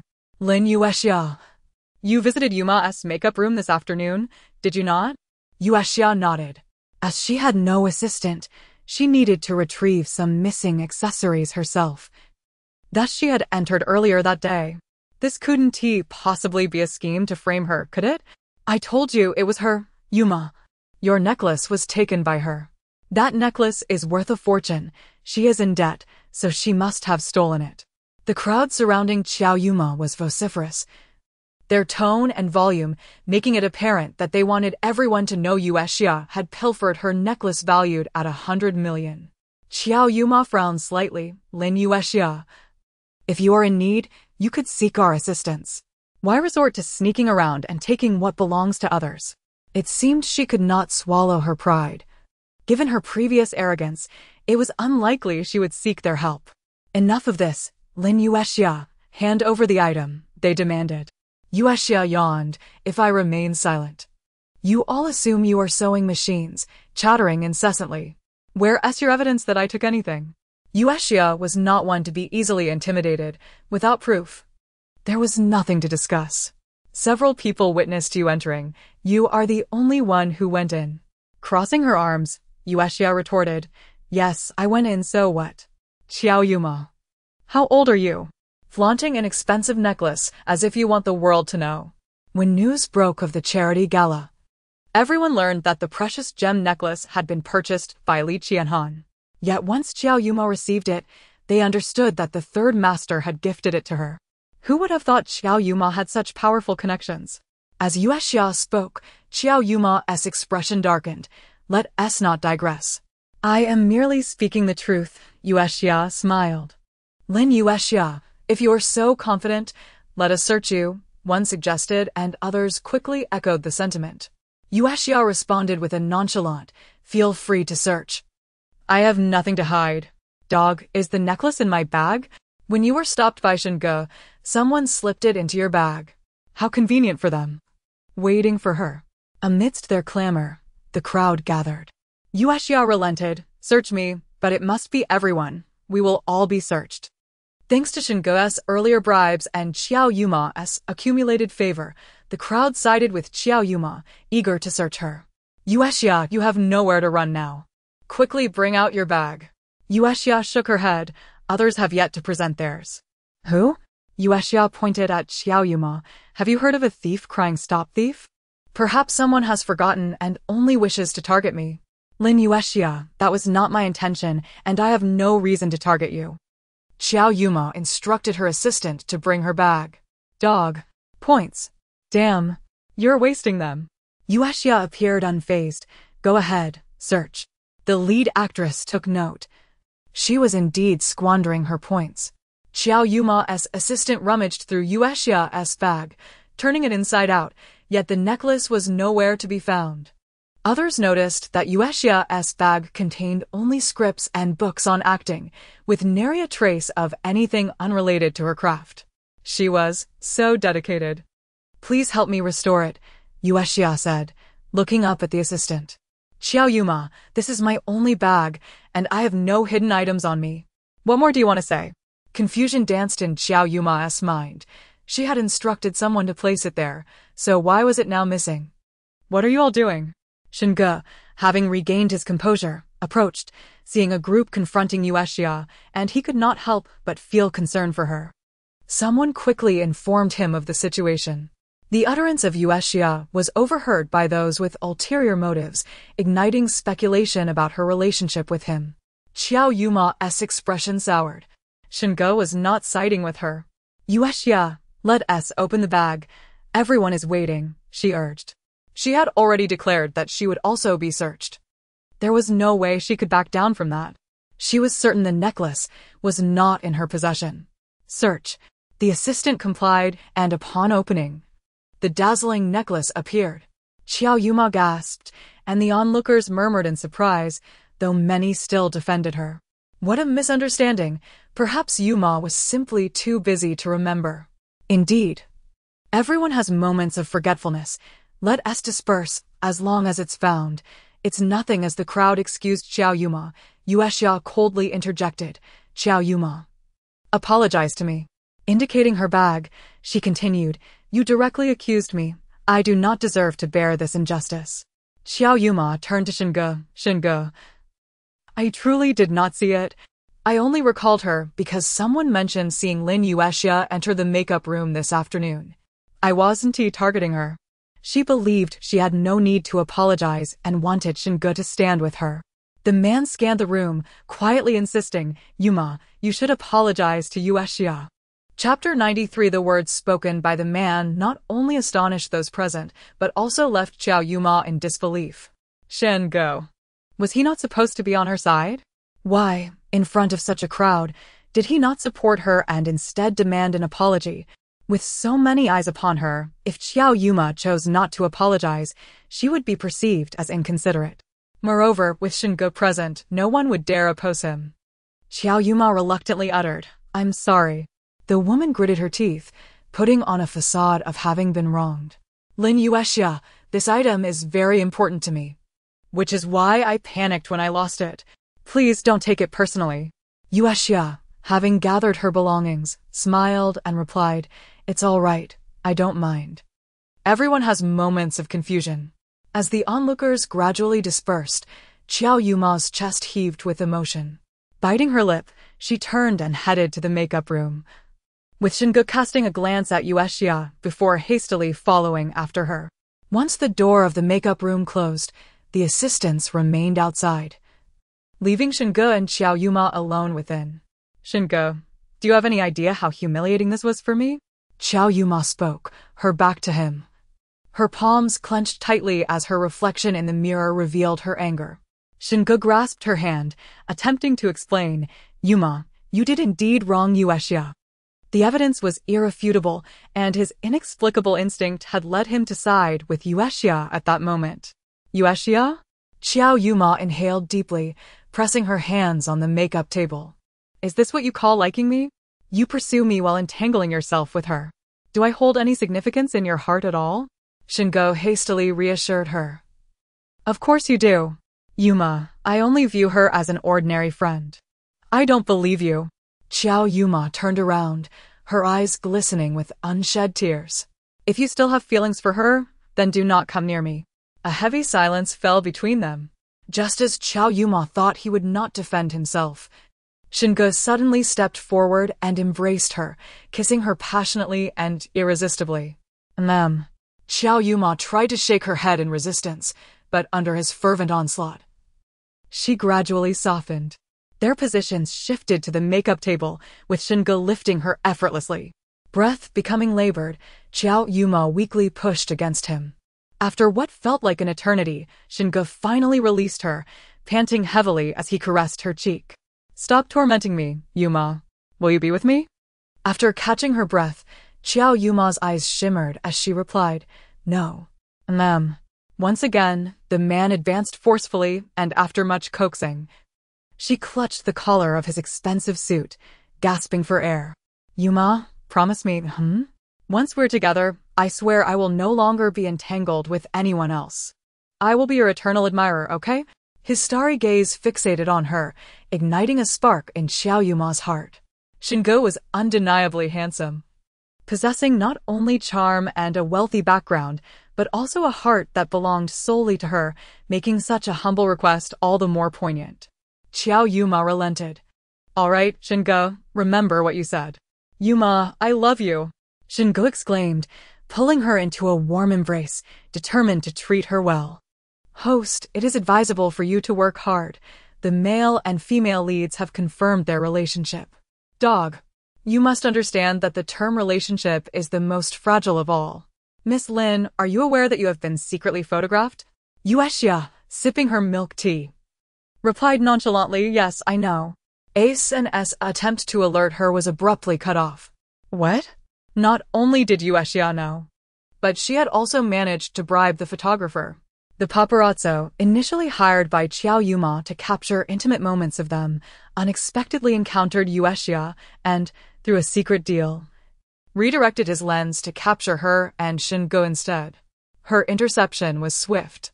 Sighing, Asen remarked, "Goodness, your drama has just begun. Yet you already seek to stir up gossip?" Yue Xia responded earnestly, "This is not gossip.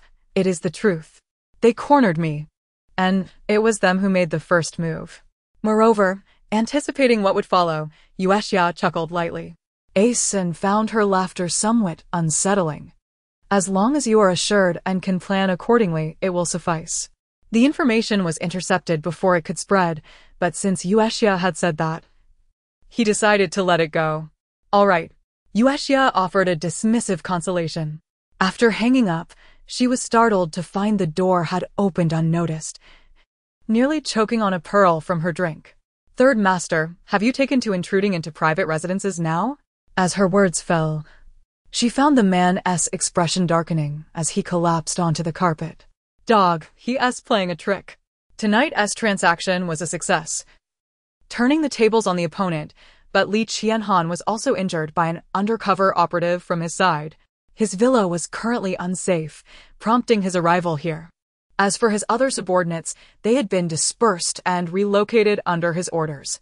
While this logic held, she wondered if she might be dragged down by him, prodding him. Yue Xia noticed he remained unresponsive, leading her to contemplate disposing of him. Or perhaps eliminate him now and flee. "Host, your idea is quite brilliant." Yue Xia herself found it splendid, though it might incur unnecessary pursuit. "Yue Xia." The man's dry lips murmured her name. Yue Xia clicked her tongue, Li Qianhan. "Are you not formidable? How could you fall victim to your own?" Taking a deep breath, she rolled the blanket in reverse and covered him. "Let him come to my bed? Impossible."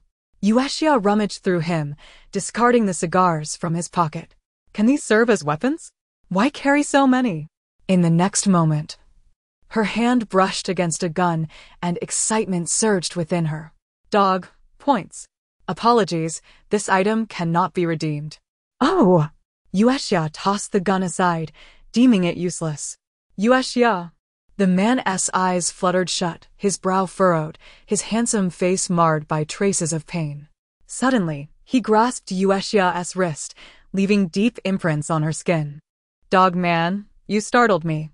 Yue Xia patted his face, exhaling heavily, her heart nearly racing from the shock. Continuing her exploration, she discovered several condoms in his pants pocket. Yue Xia. Damn. On the brink of death, and this man seems to be enjoying himself. Does he wish to perish under another skirt? She tossed them into the trash, suddenly disinterested in him. Turning back to her milk tea, she thought that as long as Li Qianhan quietly met his demise, she could shed any suspicion. How clever she was. "Host, you still need to take care of this." "Why?" "Dog, why are you different today?"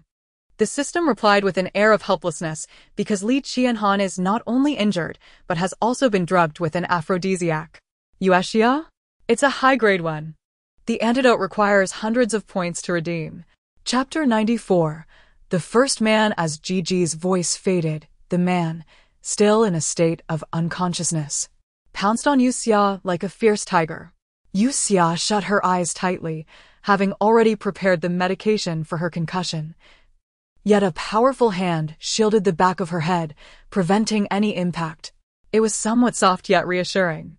Suddenly, that hand moved to cover Yue Xia's bright, shimmering eyes, and before she could protest, her lips were forcefully silenced by the man. The mingled scent of blood and tobacco invaded her mouth, claiming every inch of it.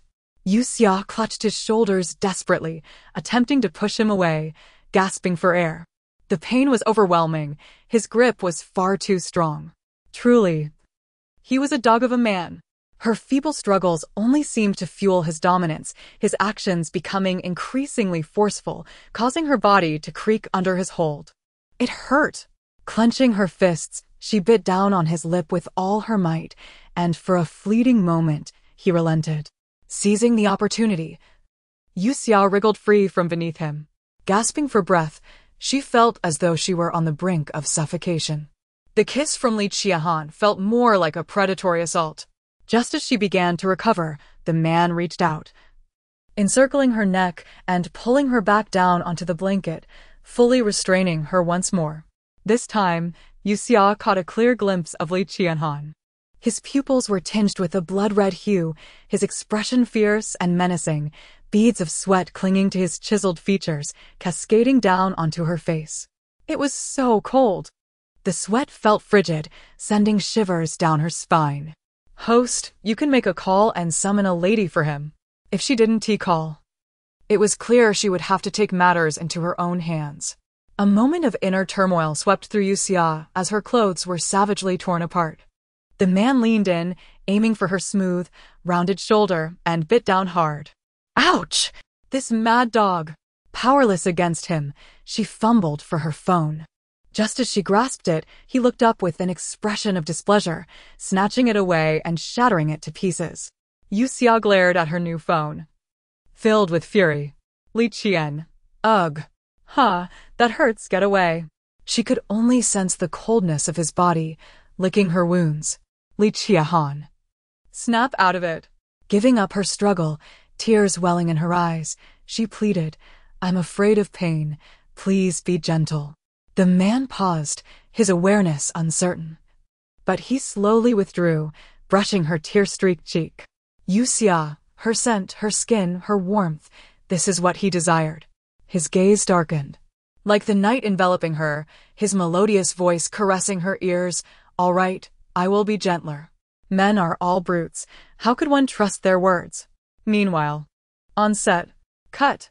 Director Chin removed his glasses, rubbing the bridge of his nose. "Yue Xia, you should not be in this state right now."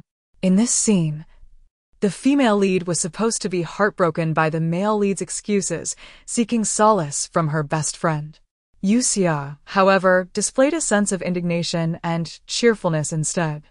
Director Chin had never had to worry about her acting, so he assumed this was merely a case of her being out of character, advising her to adjust. He truly cared for her. Could there be something more between them? Who knows, given her looks and figure, if she wanted to stir up some scandal, she could easily do so. One must not forget the rumors surrounding Yue Xia, which prominent figure in the entertainment industry had not been ensnared by her charm. Wasn't she just a fallen shoe? How many men had played with her? Yue Xia dismissed it as mere gossip, internally smiling at the absurdity. Who would believe Yue Xia was a lover of Shinge for 3 years without anything happening? Li Qian believes. Yue Xia seethed with anger, regretting not having taken a knife to him while he lay there like a dead pig. Rubbing her forehead, she realized she was a dedicated worker. Her body shattered, yet still showing up for work. Yue Xia. A small assistant approached, patting her shoulder to convey a message. "Miss Chia wishes to see you." Yue Xia didn't lift her head, brushing aside the assistant's hand, feeling unwell. Thankfully, she had taken painkillers. Otherwise, that pat would have made her roll her eyes in pain. That dog of a man, she would remember him. The assistant, oblivious, continued. "She wants to rehearse a scene with you." Yue Xia, why are you so unprofessional? Yue Xia put on her headphones, ignoring her. Yue Xia, who do you think you are, flaunting your arrogance? Do you even know Miss Chiao is already involved with young Master Shin? The assistant prattled on, while Yue Xia immersed herself in electronic music. Dr. Chin arrived, bringing his testing equipment to examine the man lounging on the sofa. As he worked, he asked, "Have all the people been caught?" At this, the man lifted his gaze, placing a cigar in his mouth. Dr. Chin interjected, "Third Master, the cigar will affect the test results." Li Qian toyed with the cigar in his hand, irritation and heaviness clouding his heart. In a fit of frustration, he crushed the cigar and tossed it aside. All captured. Dr. Chin glanced at the test strips, knowing well that Third Master was not pleased. Li Qian was indeed displeased, feeling a murderous impulse rising within him. The drug he was forced to take could only be resolved with a woman, and he never would have guessed that the one to help him would be Yue Xia.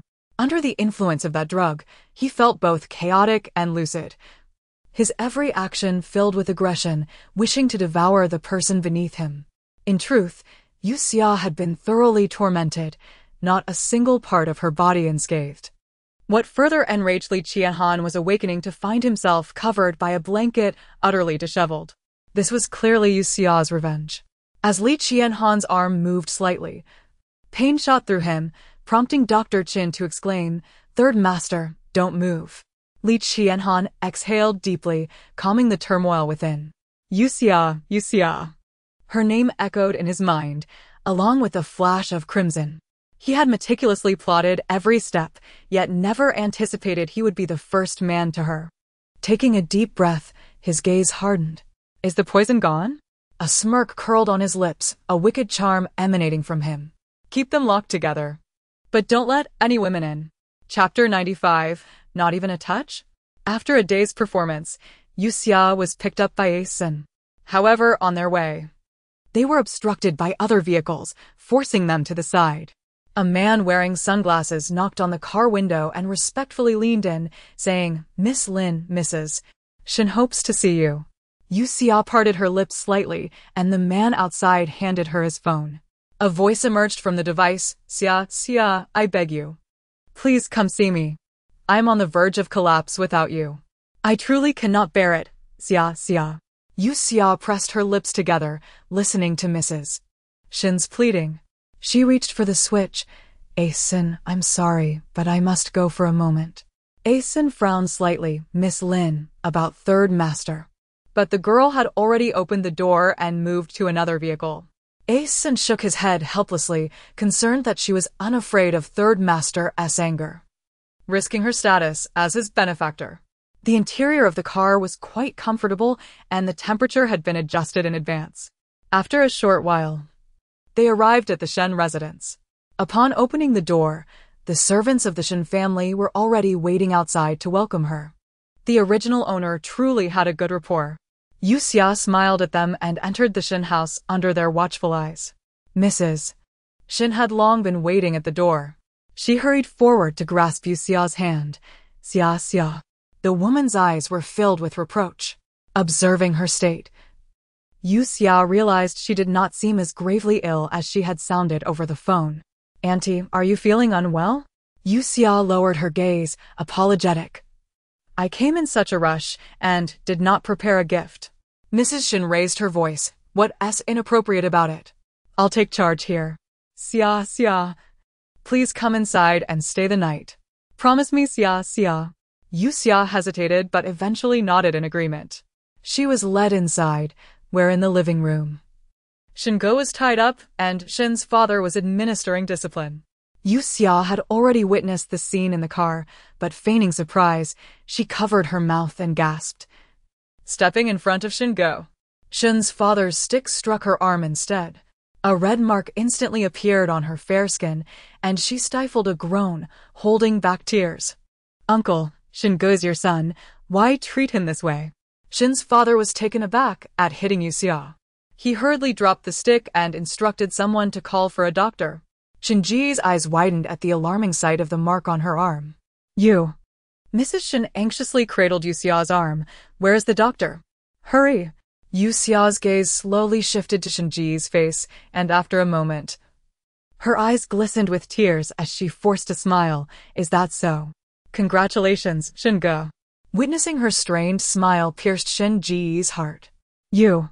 Every time he saw her, his resolve wavered. This was all her fault. She not only invaded his dreams, but also appeared before him. The family doctor arrived, thinking he was there to treat Shingo, but was stopped by Shin's father. "Attend to Miss Lin instead." "Very well." Even with timely treatment, scars would remain on Yue Xia's hand. Mrs. Shin felt guilty and couldn't help but scold Shin's father. "Are your eyes failing? How could you not see clearly? Why must Xia, Xia suffer for that scoundrel Shingo?" "I'm sorry, Xia, Xia." The president of the Shin group personally apologized to Yue Xia. He turned Shingo towards her and angrily declared, "Shingo, I understand now. You are truly unworthy of Xia, Xia." Yue Xia nodded inwardly in full agreement. Shingo remained silent, and after a moment, he asked Yue Xia, "Does it hurt?" Yue Xia lowered her gaze, crystalline tears rolling down. Ignored by her. Shingo felt a pang of distress. Soon, it was time for dinner, and Shingo was ordered not to join the table. In front of Yue Xia were all sorts of nourishing dishes. She had not touched her chopsticks for quite some time. Uncle and Auntie, let Shingo join us for dinner. They realized that if Shingo was not allowed to eat, she would not touch her food either. Mrs. Shin disdainfully said, "Serve yourself." Only when Shingo sat at the table did Yue Xia begin to eat slowly. She took small bites. While Shin's father and mother worried she might not be full, constantly serving her food, as if Shingo were merely an uninvited guest. And she was the true daughter of the Shin family. Xia, it's getting late.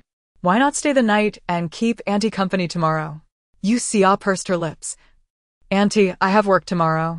Upon discovering Yue Xia's recent circumstances from Shingo, they realized how tough her life had become. Mrs. Shin slammed the table. The Shin family will always be your support, Xia. I won't let you suffer injustice. Auntie. Yue Xia's gaze was resolute. I can rely on myself. I can manage. All right, indeed, you are Auntie Xia. Mrs. Shin patted her hand. Do not worry about anything. Just enjoy a nice bath tonight and rest early. Yue Xia was assigned to the room previously occupied by the original owner. Just as she finished her bath and stepped out of the bathroom, the door was pushed open. Shinji's gaze collided with hers. Yue Xia hurriedly tightened her bathrobe. How did you get in? I locked the door. Shingo averted his gaze. Have you forgotten so soon? You gave me the key long ago, Yue Xia. Yue Xia's grip on her hands tightened. She attempted to step outside, but Shingo blocked her, pressing her back against the door.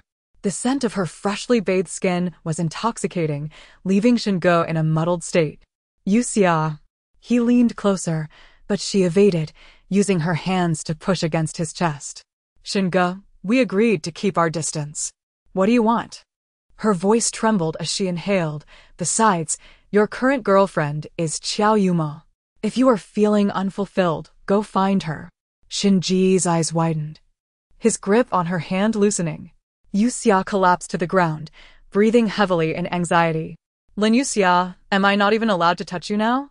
Shingo crouched down to meet her gaze, his eyes filled with hurt.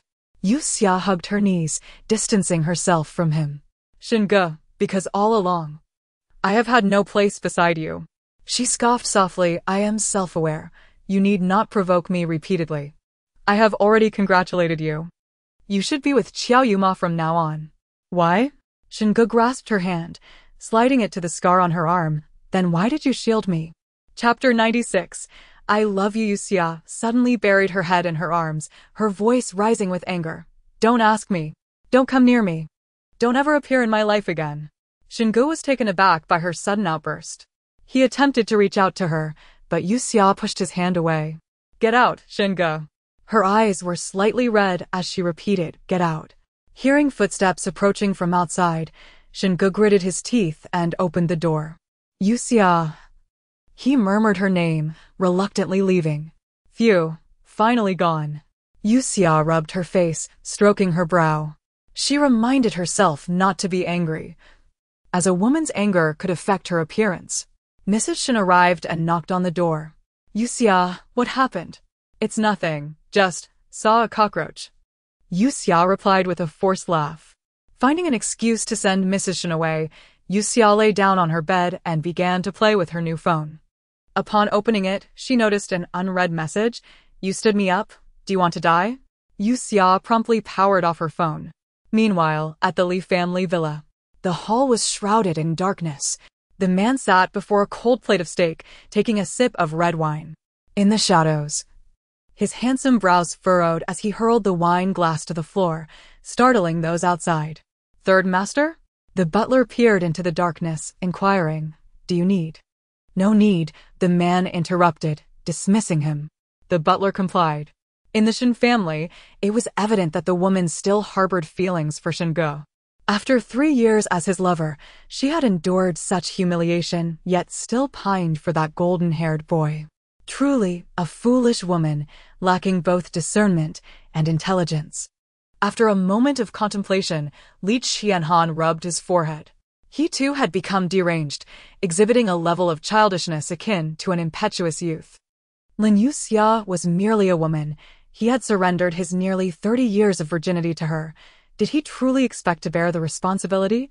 The following day, Yue Xia did not linger at the Shen residence, but instead went straight to the film set. However, the glances cast her way were peculiar, accompanied by hushed whispers. Is that really her in the photo? I can't believe she actually got involved with young Master Shen. How strange. Isn't young Master Shen a friend of UMO? What could he possibly see in Yue Xia? Yue Xia was aware that the news released by Ace had made quite the stir. Look at the latest news. Oh my, isn't that UMO? What's going on with young Master Shen? Is he two-timing? What a scumbag. Unhurried, Yue Xia opened the trending topics.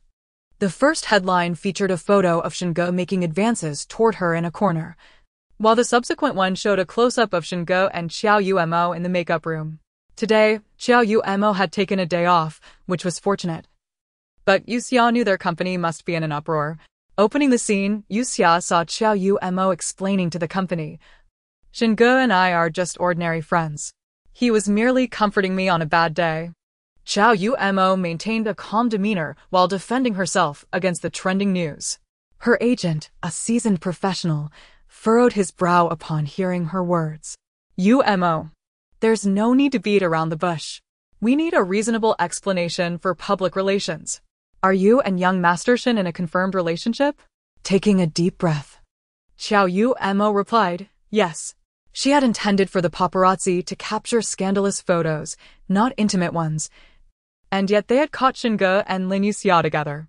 Well, that day, Shingo was indeed seduced by that wretched Yue Xia, which is why he spoke up for her. Xiao Yumo clenched her nails, feeling agitated. The agent continued to scroll through his phone, shortly presenting two options. First, you admit to your relationship with Shingo, which would violate your company contract and incur a penalty fee. Consequently, some of your scheduled work would be cancelled. Second, you deny it, claiming it was either a misrepresentation or photoshopped, and you must have young Master Shen assist in clarifying. It was evident which option was more advantageous for her. Xiao Yumo ceased her anxious fidgeting, decisively stating, "I choose the second one." She was in a pivotal stage of her career and could not afford to be affected. The agent nodded in appreciation. "In that case, you will need to contact young Master Shen." Xiao Yumo acknowledged him. After the agent left, her assistant entered. "Miss, young Master Shen is on the line." Just in time, Xiao Yumo answered the call. Shinji's voice was urgent, carrying a tone of negotiation. "Yumo, I will handle the situation online. Let us make our relationship public. To let the world know as soon as possible would allow him to focus his heart on Xiao Yumo." After a long silence, Xiao Yumo spoke firmly. "Shingo, help me clarify this." Shingo responded, "Huh? Help me clarify that we are just friends. That the photo is fabricated and not genuine." Xiao Yumo continued, "As for the photo of you and Yue Xia, I won't pursue it. Consider it your apology to me." Her words rang clear in Shinji's ears. The heavenly voice he had once cherished now became a weapon that inflicted pain. Shingo, in disbelief, asked, "What did you say?" "I've said it 3 times already." "Shingo, do not disregard my words. If you truly love me, help me in my career rather than hinder it." Xiao Yumo. Shinji's anger interrupted her. "I, Shingo, the heir of the Shen Corporation, who holds so many shares, am merely someone who would hinder your development in the entertainment industry." Xiao Yumo's expression soured, and she feigned placation. "That's not what I meant. I'm currently single. I do love you, Shingo." Shingo was left speechless, grappling with conflicting emotions. After a prolonged silence, he reluctantly agreed. Fine. Once again, she had made a request of him, and this time it was under the guise of love. Shingo suddenly questioned whether, after 3 years, he truly still loved Xiao Yumo. Why did she now seem so unfamiliar, while Yue Xia appeared as an unattainable mirage? He clenched his clothing tightly and hung up the call. "Young Master." Lily, in high heels, placed new documents on his desk. "The Shen Corporation stocks have been in the red since this morning. The board requires an explanation. Shingo was in no mood for this. He threw the documents to the floor in frustration, tugging at his short hair and kicking the table in anger. After releasing his pent-up emotions, he spoke solemnly. Lily. Issue a clarification statement. Lily inquired. Clarification regarding what? The man closed his eyes and slowly instructed. Chapter 97. Humiliation by one's own actions. The intimate photos with Qiao Yuma were merely the result of a paparazzi's accidental shot. He and Qiao Yuma are currently just friends. As for the photo with Yue Xia, he completely denies any relationship with her, claiming it was merely a case of mistaken identity. How absurd it is to confuse Yue Xia with Qiao Yuma. In an instant, the storm surrounding Qiao Yuma has calmed, yet Yue Xia finds herself besieged by reporters, questioning whether she intends to use the rumors of her involvement with Shingo to elevate her status. Asen, while assisting her in managing the situation, laments having believed Yue Xia's words, thinking she could navigate through scandal unscathed. Miss Lin, could you provide me with an explanation? Finally free from the reporters, Asen takes a deep breath, fanning himself with his jacket. Yue Xia hands him a cup of milk tea, pointing at the trending topic online, her smile radiant. In a certain sense, I've become popular, she remarks, noting her trending status surpassing that of Qiao Yuma once again. Asen, casting a disapproving glance at the milk tea, sets it aside. You must pay attention to your figure, step on the scale, and see if you've gained any weight. The management of a female artist's physique must be strictly maintained, especially with scenes requiring revealing outfits in the upcoming days. Yue Xia clears her throat, placing her half-finished milk tea on the table. I was wrong. I won't do it again. Asen picks up his phone, relieved that the third master maintains a high level of confidentiality. Be cautious. Do not let your connection with the third master be exposed. With a multitude of matters to handle, he departs early. Yue Xia gazes at the new villa, contemplating how Li Qianhan lives up to his reputation. He is not merely wealthy, he can change villas on a whim. The question remains, what does he want Asen to bring her here for? To settle accounts? Miss Lin, the butler, aged over 50, appears like a ghost behind her, causing Yue Xia to steady her racing heart. Hello. The man bows slightly, respectfully requesting. Please follow me to the dining room. All right. The dining area of the new villa is lavish yet tasteful, adorned with fine dining utensils and candles amidst fresh flowers. Yue Xia, cradling her milk tea, does not wait long before Li Qianhan, exuding an icy aura in his coat, sits across from her. Thankfully, the distance is sufficient. Otherwise, Yue Xia would feel as if she were freezing. Yue Xia. The man enunciates each word clearly, as if he were intent upon consuming her whole. Yue Xia looks at him, her gaze averted, clearly preoccupied yet unwilling to divulge her thoughts. Do you think Li Qianhan has discovered it? What do you think? I think.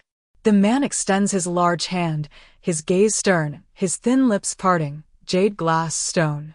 On the day Li Qianhan collapsed, Yue Xia had taken the opportunity to search him and pocketed the jade glass stone he always carried.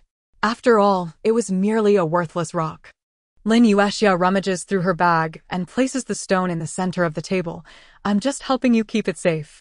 Li Qianhan's long fingers grasp the stone, securing it in his possession. If there's nothing else, I shall take my leave.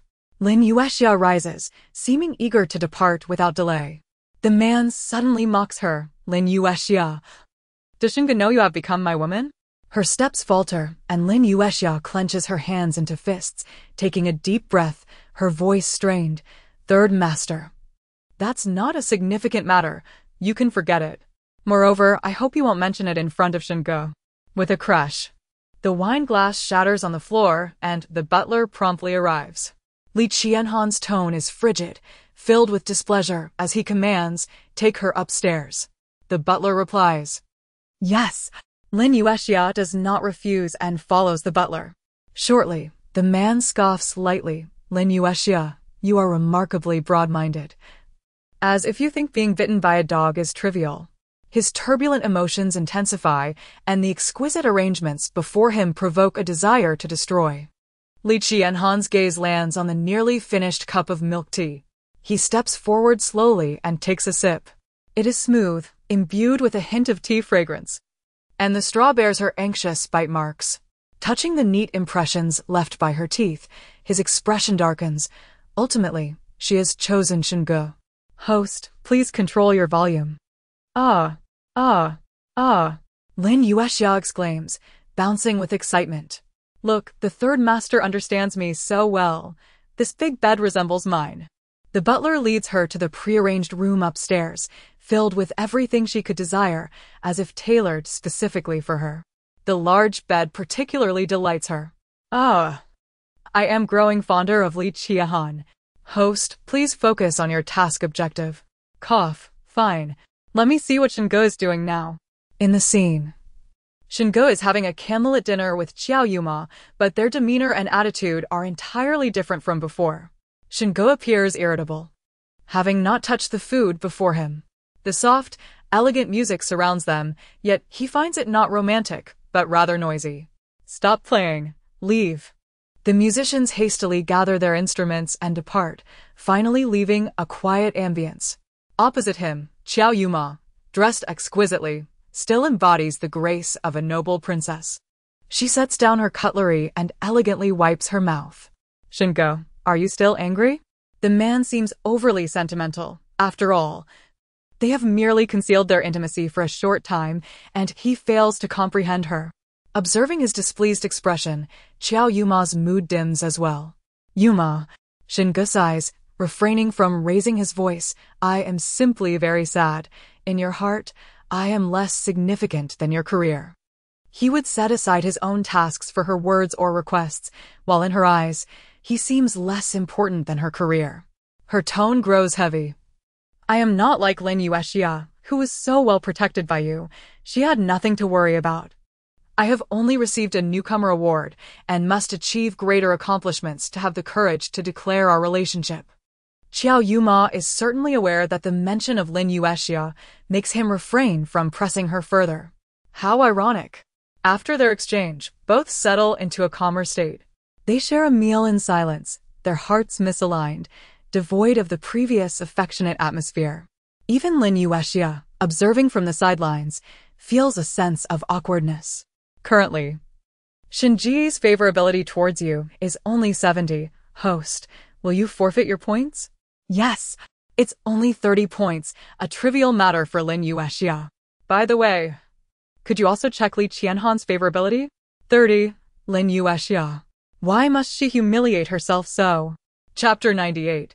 The scandalous one after several trending news updates.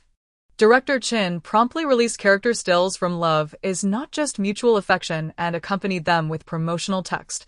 Due to the scandalous rumors surrounding the two female leads, the show had already gained significant attention before its premiere. Although Director Chin typically disdains such sensationalism, he felt compelled to suppress their negative publicity with stills and behind-the-scenes footage, while simultaneously calling the two women in for a meeting to offer guidance. Once the discussion concluded, only Xiao Yuma and Lin Yue Xia remained in the small room.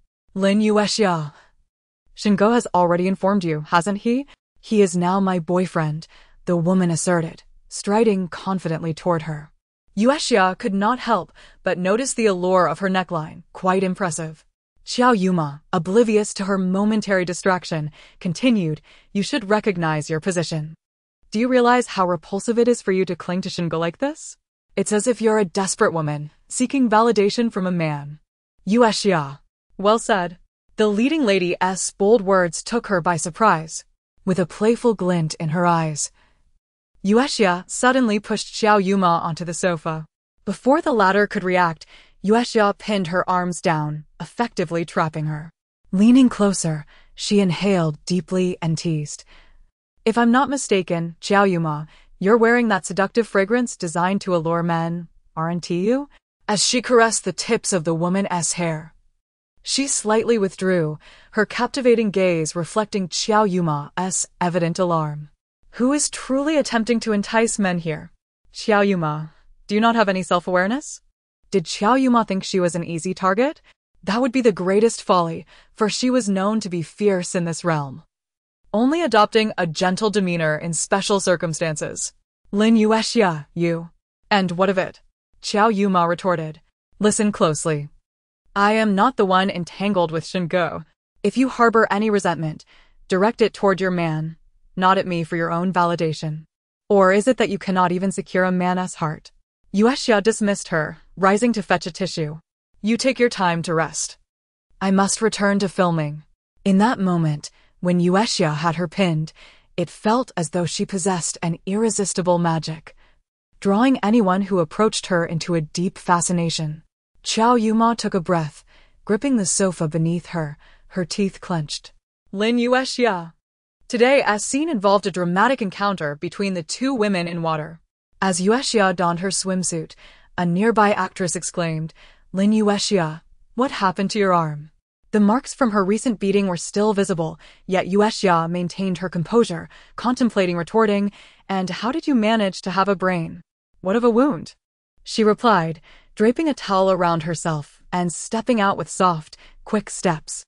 The director had borrowed a swimming pool for the shoot, and both Yue Xia and Xiao Yuma wore nearly identical swimsuits, standing on opposite sides.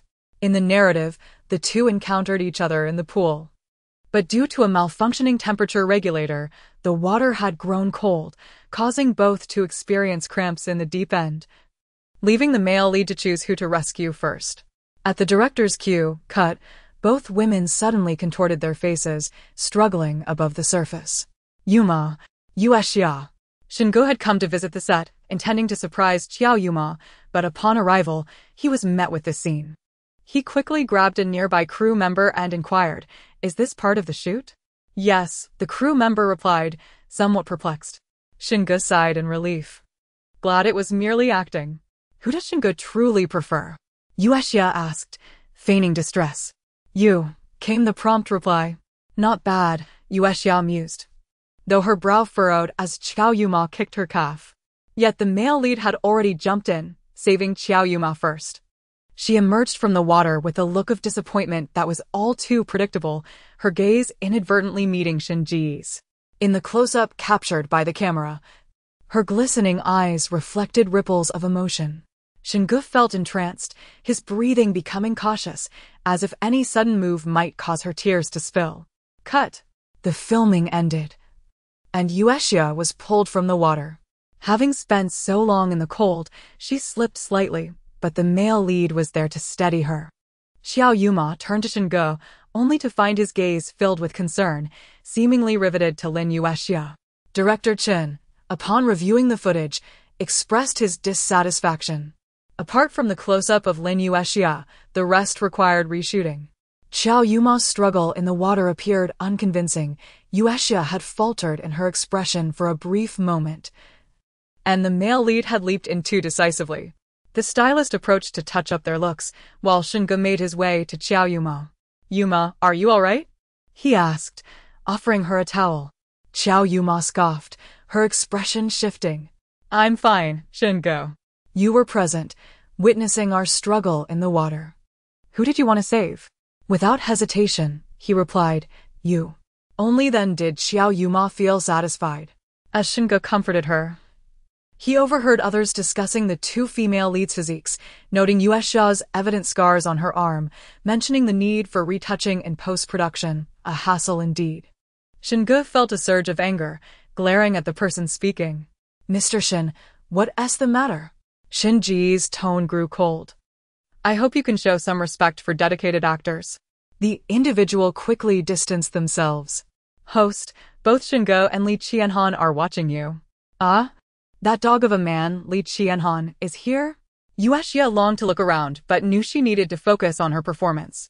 In the next scene, as they returned to the water, Xiao Yuma resorted to her previous tactic, kicking at Yue Xia's calf once more. Yue Xia frowned, thinking it relentless. She retaliated by delivering a swift kick to Xiao Yuma's backside, causing a splash that went unnoticed.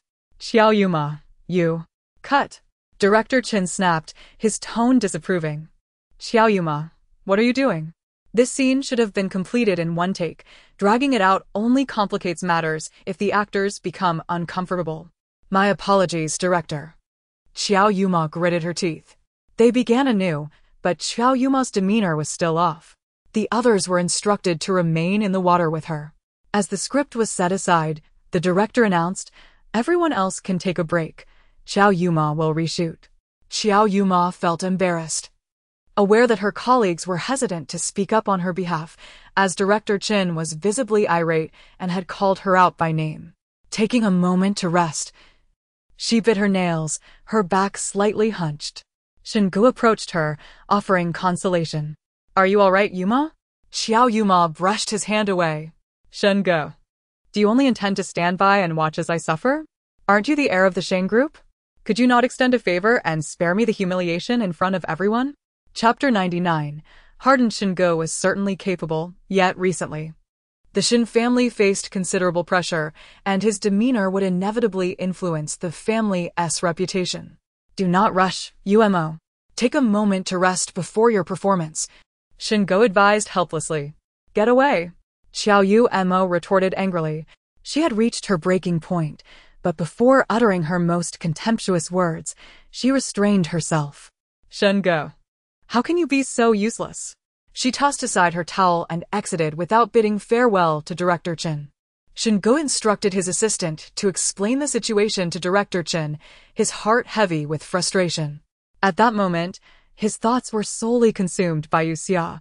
Just moments ago, Yue Xia had endured numerous challenges. How could Xiao Umo falter? The woman he admired had transformed into someone unrecognizable. Was all that remained of his feelings for her merely an obsession? Meanwhile, Xiao Umo intended to seek solace in the safety corridor, but unexpectedly encountered a man exhaling smoke rings. Their eyes met, and she stumbled back in shock. Li Sanyi? He was clad in a black shirt, his demeanor exuding an alluring charm. Among all the men she had encountered, only Li Qianhan embodied a blend of sensuality, sophistication, and captivating intrigue. He appeared as a conundrum of contradictions, yet possessed a magnetic allure.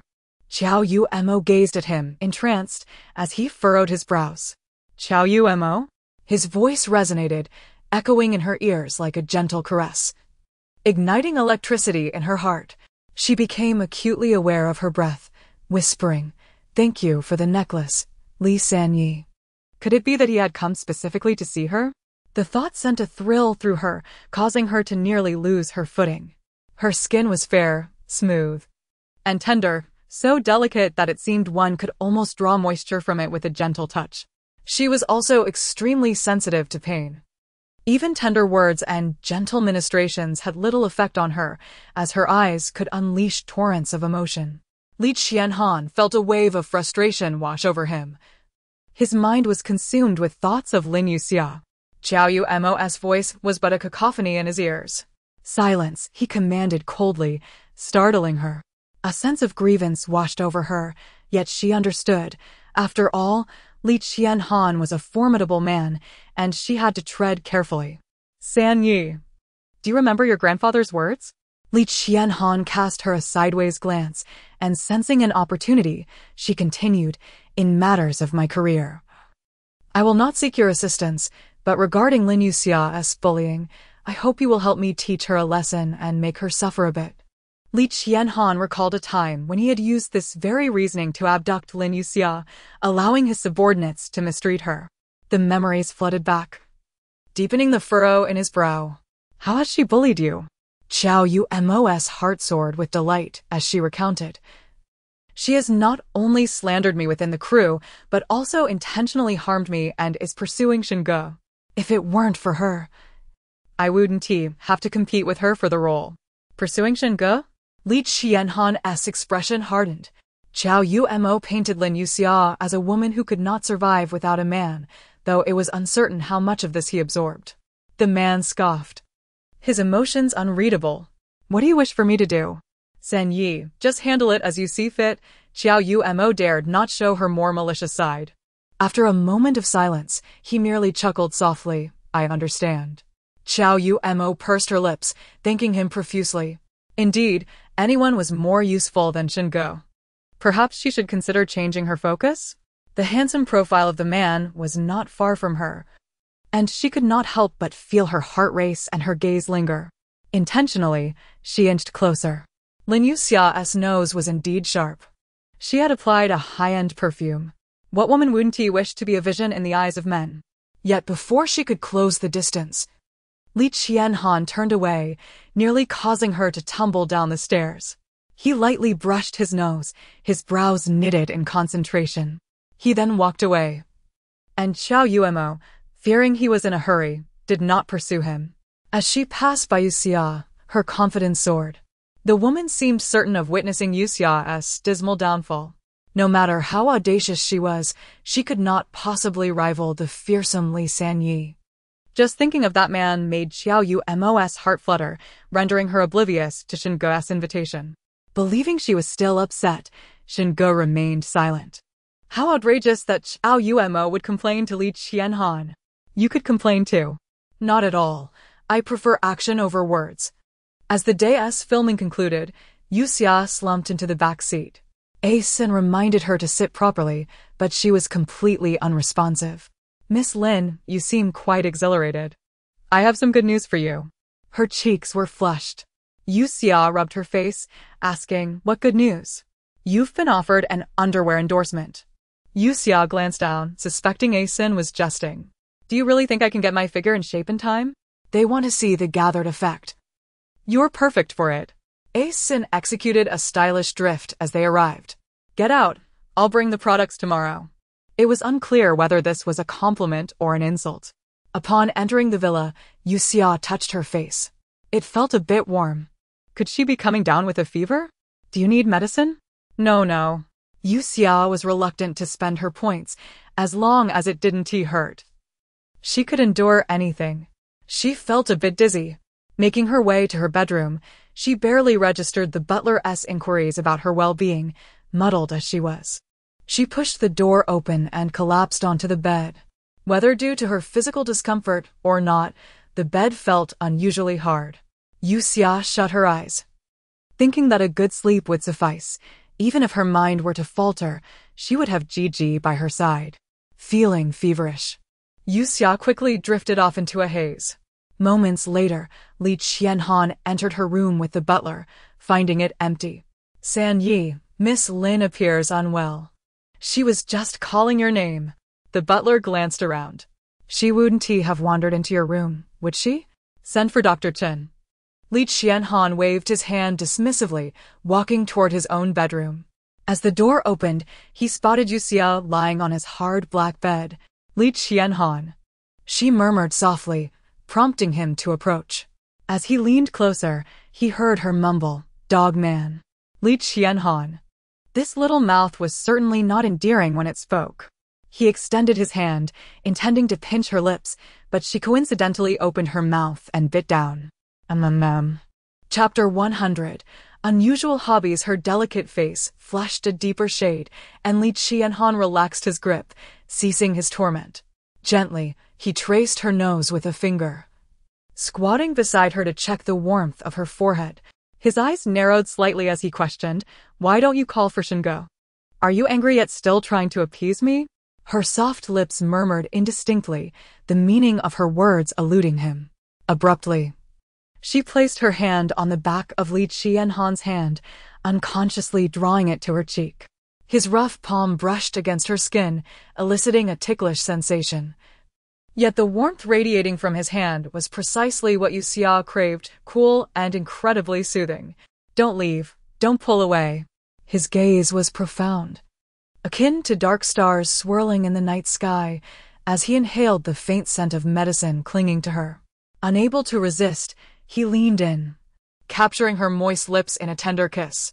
Their lips entwined in a gentle dance, and she merely sighed softly, offering no resistance. Having tasted her sweetness once, he found himself insatiable after their intimate contact. His breath grew heavier as his large hand caressed her shoulder. Her body, soft and pliant, yielded effortlessly to his every movement. With a voice laced with tenderness, he whispered her name, Yue Xia. A sudden knock at the door interrupted the charged atmosphere. His gaze faltered, the fire within him still blazing. Turning to open the door, Dr. Chen peered inside, inquiring, "I heard Miss Lin is unwell?" He then glanced at Li Qiahan, whose displeasure was unmistakable, as if his moment of passion had been abruptly halted. "Come in," the man commanded coldly. Dr. Chen hurried inside, carrying a medical kit. "Miss Lin has a fever. Generally, an injection would expedite her recovery, but it seems she harbors a fear of needles." He paused, retrieving medicine from the kit. The mention of her fear immediately alerted Li Qianhan, recalling how she had been dragged to endure torment previously. His hands clenched tightly, he remained silent. After leaving the cooling method and medication, Dr. Chen added, "Third Master, you can use alcohol for cooling her down, and this medicine must be administered on time." Is this medicine bitter?" Li Qianhan interjected. Dr. Chen, momentarily taken aback, replied with a smile, "Not at all. Just swallow it directly." "Look at the scars on her arms," Li Qianhan remarked. After observing, Dr. Chen produced an ointment. "This cream will be very effective if applied regularly." Once everything was arranged, Dr. Chen suddenly stated, "Third Master, you shouldn't have called me over at this hour. There are many people watching on my side. One misstep could expose this location." Li Qiahan scoffed lightly, "If they wish to seek death, no one will stop them. There may only be 3 of us here, but there are many more who are simply hiding." "As long as Third Master has his considerations," Dr. Chen replied, packing his belongings. "I'll take my leave now." Li Qianhan nodded, and once the door was securely closed, he began to unpack the supplies, preparing to undress Yue Xia as Dr. Chen instructed. He felt somewhat clumsy at the task of removing a woman's clothing and, after several attempts, resorted to tearing Yue Xia's garment. Looking at her not-so-protruding figure, he realized his peculiar preference was indeed unusual. With alcohol poured into his hands, Li Qianhan coldly assisted her, wiping her down. Her skin was smooth and tender, and he encountered no resistance as he tended to her, occasionally eliciting soft hums from her. Li Qianhan felt an overwhelming urge to throttle her, this heartless little creature. After a strenuous endeavor, a thin sheen of sweat appeared on his brow, and he poured a glass of water to administer her medicine. However, her mouth remained stubbornly shut like a fortified gate, refusing entry. With no other option, he grasped her cheeks, pushing the medicine inside. Yue Xia's small lips formed a delicate pout, and Li Qianhan, glancing at her, transferred the liquid into her mouth. What should have been a simple act of administering medicine turned into a tantalizing encounter as her little tongue unconsciously provoked him, sending shivers down his spine. Amidst the mingling of lips, water trickled between them. Half conscious, Yue Xia felt as if she were suffocating. Who was this insufferable man attempting to smother her? "Host, are you awake?" Yue Xia half opened her eyes to find the man gazing at her with a profound intensity, brazenly taking liberties with her. She promptly closed her eyes again. Li Qianhan. Yue Xia snuggled his entire hand into her embrace, murmuring subconsciously, "So warm." "Still warm?" Li Qianhan felt her forehead, indeed confirming she had not yet broken her fever. After contemplating, he decided to join her on the bed. Once under the thin blanket, Yue Xia clung to him tightly, seeking a comfortable position to rest. She couldn't help but think, Li Qianhan's chest is impressively muscular. As the night passed, Li Qianhan dutifully administered her medicine at the appropriate intervals. During the night, he contemplated smoking but ultimately refrained. He, Li Qianhan, had reached a day where he compromised for a woman. The following morning, Yue Xia awakened in her spacious bed. Sleeping with the ice-cold Li Qianhan was surprisingly pleasant. She touched her flat stomach, shaking it slightly. Indeed, it merely echoed with the sound of water. Wasn't he supposed to feed her some porridge while taking advantage of the situation? "Host, what advantage do you possess with this figure?" Yue Xia retorted. "I'll take that as a compliment." The housekeeper had always prepared warm meals for her. Upon seeing her awake, he brought in a bowl of plain porridge and her medication. "And Li Qiahan?" "Third Master is quite protective of this girl," the housekeeper noted. He mentioned that the production team has granted you a leave of absence. Asen chimed in, I happen to be on my way over. Get up and get ready. How do you know I'm still in bed? Otherwise, would you be on the sofa? Or on the carpet? As long as there's a place to sit, you certainly wouldn't be standing. Yue Xia coughed lightly, ending the call with a hint of annoyance. How incredibly well he knew her. Calmly applying the ointment left by Li Qianhan, she asked, What's going on? Asen tossed a large bag of products onto the sofa, frustration evident. What else could it be? Your endorsement has been snatched away. This cooling ointment felt delightful as she applied it, and she casually inquired, by whom? Xiao Yuma. She is quite dedicated. Ugh. Chapter 101. Highly Sensitive Miss. The contract with the lingerie brand has been prepared. In the entertainment company, Xiao Yuma was applying a facial mask, her eyes closed, as she extended her delicate, slender fingers for a pen. The assistant handed her the contract and the pen, at which point she raised her head high and signed her name. The assistant expressed her concern. Miss, the clothing brand is still waiting for your availability. Will signing this create a conflict? Moreover, this lingerie brand lacks significant renown. I am aware, Xiao Yuma replied. Yue Xia had snatched her leading role, so she would retaliate by claiming Yue Xia's advertisement. Ultimately, it was all about making Yue Xia's life difficult. Shinge had been keeping a close watch on the two women through Lily, and upon learning that Xiao Yuma had secured the advertisement from Yue Xia, he sat in silence at his desk for a long time. Lily, who do you think I am more invested in? Lily tugged at her collar for breath and chuckled. In the past, the young master was more attentive to Miss Xiao, but now he seems more focused on Miss Lin. When Yue Xia was present, he thought of Xiao Yuma. After being with Xiao Yuma, his thoughts drifted back to Yue Xia. Indeed, is it true that what cannot be obtained is the most desirable? Lily played with her hair. But it was better to resolve the crisis at Shin's firm first. Young master, we have recently lost 2 business ventures. Who stole them? Shin Ge inquired. Li Sanyi.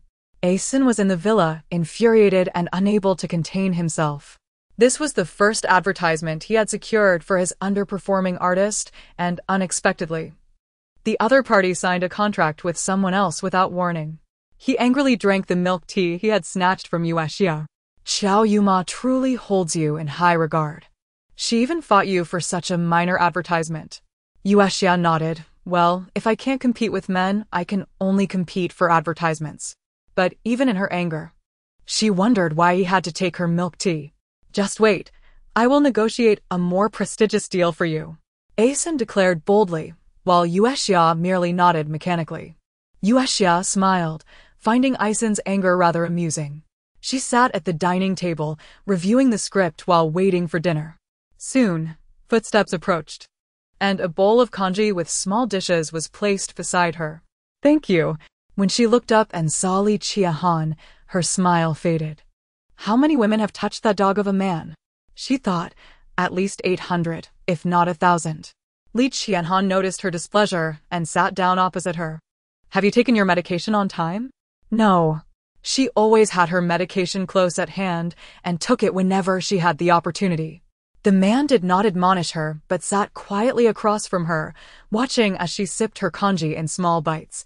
Fortunately, Yue Xia had a strong constitution and did not choke. After wiping her mouth, Yue Xia prepared to leave when the man placed a beautiful velvet box in front of her. Open it. This man has been captivated by my charm and has proposed. Don't be narcissistic. Inside is a jade flower. Yue Xia maintained a serious expression as she opened it to find a necklace. At its center was a milky white flower carved from jade, flanked by an array of the world's finest pink, purple, red, and blue gemstones. At first glance, it was even more beautiful than the Mandarin duck gem.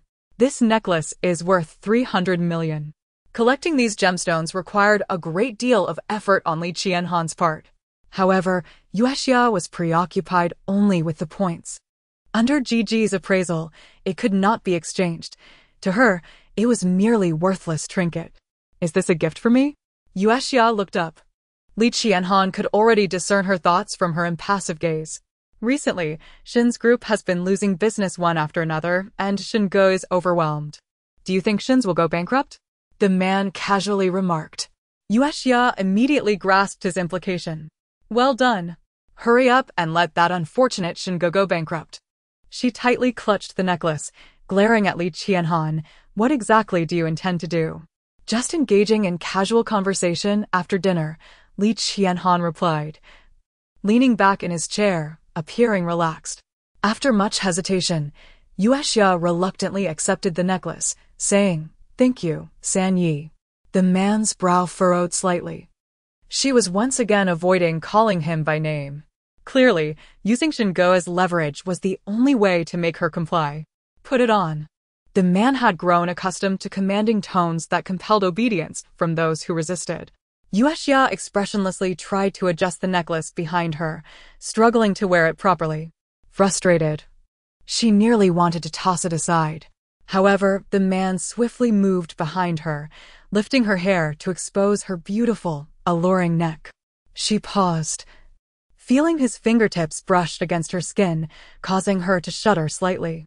This spot is quite sensitive, he remarked, his breath sending shivers down her neck, causing her ears to flush crimson and her breathing to grow heavy. Unable to endure any longer, Yue Xia's voice trembled. Hurry up. The man chuckled, teasing her skin. Are you so eager? The tingling sensation tormented her, and Yue Xia tilted her head, closing her eyes, choosing not to respond. Noticing her resistance, Li Qianhan pursed his lips, his dark eyes helping her fasten the necklace with swift precision. The necklace is exquisite. As he passed by her, he coldly stated, Lin Yue Xia, do not forget the conditions of my sponsorship. Work diligently or the door to indulgence will always remain open for you. Yue Xia lowered her gaze, understood. Their conversation ended on an unpleasant note. Dog, do you think this jade flower resembles the snow flame of the abyss? Not at all, he replied. I must be seeing things. Yue Xia held the stone flower, her expression indifferent. What secrets do you think are hidden within this jade?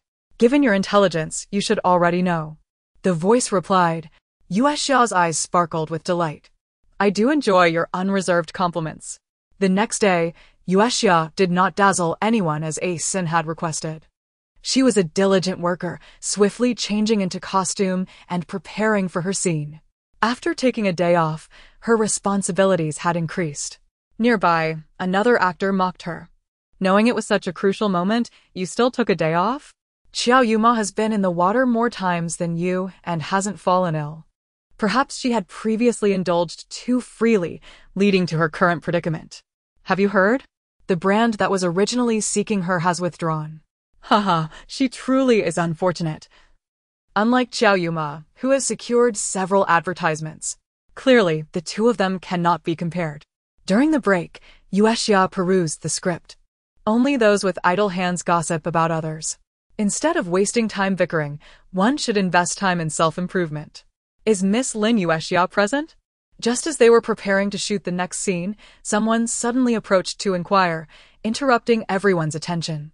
The other actors looked displeased at Lin Yue Xia, wondering what trouble she had stirred up this time. Chapter 102, Under the Guise of Love. Director Chen, I apologize. Yue Xia greeted Director Chen before approaching the man. At that moment, the others finally had the opportunity to scrutinize the newcomer. He was a refined middle-aged gentleman, clad in the luxurious uniform of the high-end jewelry brand, Swan Dream Source. They exchanged glances, and soon the room erupted with chatter. How could a representative from such an international brand visit their film set? Xiao Yuma fixed her gaze on the man, her heart racing with excitement. She signaled her assistant, who quickly crept closer to Yue Xia to eavesdrop. Endorsement? Yue Xia took the contract he handed her. Is this person for real? Who sends a representative in person for endorsements these days when everything is done over the phone? Indeed, it's true. Li Qianhan arranged this for you, he replied. Yue Xia felt a flicker of emotion. But the money you earn must be returned to Li Qianhan for utilities and accommodation, he added, causing her to feel less moved. Ms. Lin, I sincerely apologize for the sudden visit. We've been unable to reach your agent by phone, the man said earnestly. Here is my business card. I apologize for interrupting your filming. When you have the time, I hope we can schedule a meeting to discuss this in detail. Very well. Thank you for making the trip. Yue Xia saw him off. Meanwhile, the assistant relayed the news to Xiao Yuma, who nearly damaged the prop she was holding. What did you say? Swan Dream Source wants her to be their spokesperson? I heard the previous Best Actress was turned down for this endorsement. Now they are seeking someone with no current fame, she scoffed, her heart filled with jealousy and resentment. How could she possibly be more deserving than me? As a result, Xiao Yuma was out of sorts the entire day. When evening arrived and it was time for her dinner date with Xinge, her mind was still elsewhere. She shook her head, sullen and silent. Why was Yue Xia able to secure such excellent resources? Was she selling herself or flattering other bosses? Why was this happening? She couldn't comprehend where she fell short compared to Yue Xia. Recently, Xinge had been under considerable stress. Noticing Xiao Yuma's silence, he leaned back in his chair and dozed off for a moment. Half awake, he caught sight of her browsing through his phone. He was startled and swiftly snatched it away. What are you doing? Xiao Yuma jumped, biting her lip. Your phone just buzzed. I didn't want to wake you. Sorry. Xinge sighed as he glanced at the message on his phone, which was from his parents. They had shut the doors of the Shin household and forbade him from entering. You can eat, but you must go to another restaurant, they stated. After several unsuccessful attempts to reach them by phone, he instructed the driver to change course. Upon arriving, Xinge found his parents sitting calmly at their table. Uncle, Aunt. Xiao Yuma forced a smile as she and Xinge took their seats. Xinge summoned the waiter to order, but throughout the meal, his parents engaged in casual conversation, ignoring Xiao Yuma entirely. Growing impatient, she excused herself to the restroom. Why must you act this way? Xinge groaned, addressing his parents. Do you understand why we wouldn't let you enter the house today? His mother replied, putting down her wine glass and meeting his gaze. Since you've chosen to be with her, you will sever ties with us from now on. His father chimed in, the Shin Group is my creation. And while you've managed it well over the years, the company is yours now. However, our personal assets have nothing to do with you. After this meal, you can pursue your love, while your mother and I take a trip abroad to clear our minds. This was the conclusion they had reached beforehand. Xinge, in disbelief, asked Mom, Dad, I'm an adult now. I don't need your money. I understand, but why must you sever our relationship? Is it solely because I left you Xia? Exactly, his mother retorted coldly. 3 years ago, when Xia was with you, she worked tirelessly, caring for you when you were ill and understanding your sudden outbursts. During a critical time last year, when the Shin family faced financial difficulties, she used her earnings to help us. His father added, you may not know this, but do you understand why we opposed your relationship with Xiao Yuma? When you were struggling, she chose to escape rather than face it with you.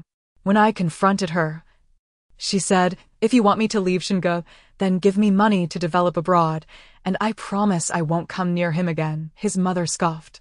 This is the woman you have been pining for over the past 3 years. In contrast, even when Xia had nothing and no skills, I still favored her. Parents would never deceive him. They had no need to elevate Xia's image so high. So, is Xiao Yuma truly only interested in his wealth and status? Xiao Yuma took a sip of red wine and suddenly declared, Xinge, I want the Swan Dream Source endorsement. The string of rationality in Xinji's mind seemed to snap as his expression darkened. He looked up and asked, if I grant you the endorsement, will you publicly acknowledge our relationship? Xiao Yuma, infuriated, retorted, Xinge, how old are you? Can't you be a bit more reasonable? I've asked you to understand me. I cannot understand. He slammed his hand on the table, startling a passing waiter. What? What is wrong with you? Xiao Yuma stammered. The man stood up, scrutinizing her from head to toe, his gaze finally settling on her face. Xiao Yuma. Let us break up. He understood now. The person he should cherish was Yue Xia, not this woman who used love as a guise to deceive him. She accepted him only for what he could offer, and once he ceased to be of use, she would discard him without hesitation. What did you say? Xiao Yuma's eyes widened in shock. Say it again, Shingo. He laughed softly. Look, even in anger, it's Yue Xia who is more endearing. He realized that he had been blinded by obsession, causing him to repeatedly hurt Yue Xia. I said, let us break up, Shingo stated firmly. Xiao Yuma. You do not love me. He placed his hand on his heart and continued, why would I choose someone who does not love me? Chapter 103, where you haven't seen me 3 years ago, when Shingo ended their relationship, his demeanor was not as it is now. He was filled with reluctance, anger, and a plea for her to wait. He implored her to hold on until he could command the company and then proudly be with her. Yet now he is resolute, having relinquished any claim on her, desiring nothing more than to part ways. Why? They had only recently reconciled, and it seems that once a man easily attains something, he no longer values it. Xiao Yuma contemplated chasing after him to demand an explanation, but her pride forbade her from doing so. Instead, she remained seated, finishing the bottle of red wine. Her phone rang, the call coming from her assistant. Miss, Swan Dream Source has declined our company's proposal. As if she had anticipated this. Xiao Yuma's expression turned cold as she inquired, do you think Yue Xia measures up to me? A sardonic smile escaped her lips. I think so too. But why would Shingo abandon someone who is infinitely superior to her? Yue Xia's mere presence had derailed all her plans. The assistant hesitantly replied, Mississippi. Xiao Yuma interjected, recently, Boss Zhang has been inviting me. Call him and have him pick me up. However, Miss, Boss Zhang is notoriously lecherous in the entertainment industry. The assistant expressed with concern. True, but he is equally renowned for his generosity. It's just harmless flirtation. He wouldn't dare to take it further with me. She pressed her lips together, her eyes devoid of warmth. Also, please assist me in obtaining Master Li's contact information. Understood. Meanwhile, Yue Xia was engrossed in her gossip, her phone ringing incessantly. Upon seeing Shinji's name flash on the screen, she chose not to answer. Why leave it unanswered, just to keep it for the new year? This is a classic case of baiting and withholding, a lesson for you, pup. Shingo was in a moment of impulsiveness. Perhaps he would propose rekindling their relationship. Yet, Yue Xia was solely focused on her career. With aspirations of becoming a leading actress, there was no time for romantic entanglements. You certainly have time to dally with Li Qianhan. Just as Yue Xia was about to retort, the bedroom door swung open, revealing the man. Dressed in a short nightgown, her long, fair legs swayed as she met his gaze, prompting her to burrow under the covers. Li Qianhan, do you not knock? The strikingly handsome man shot her a sidelong glance, his expression stern. Get ready quickly. I have someone for you to meet.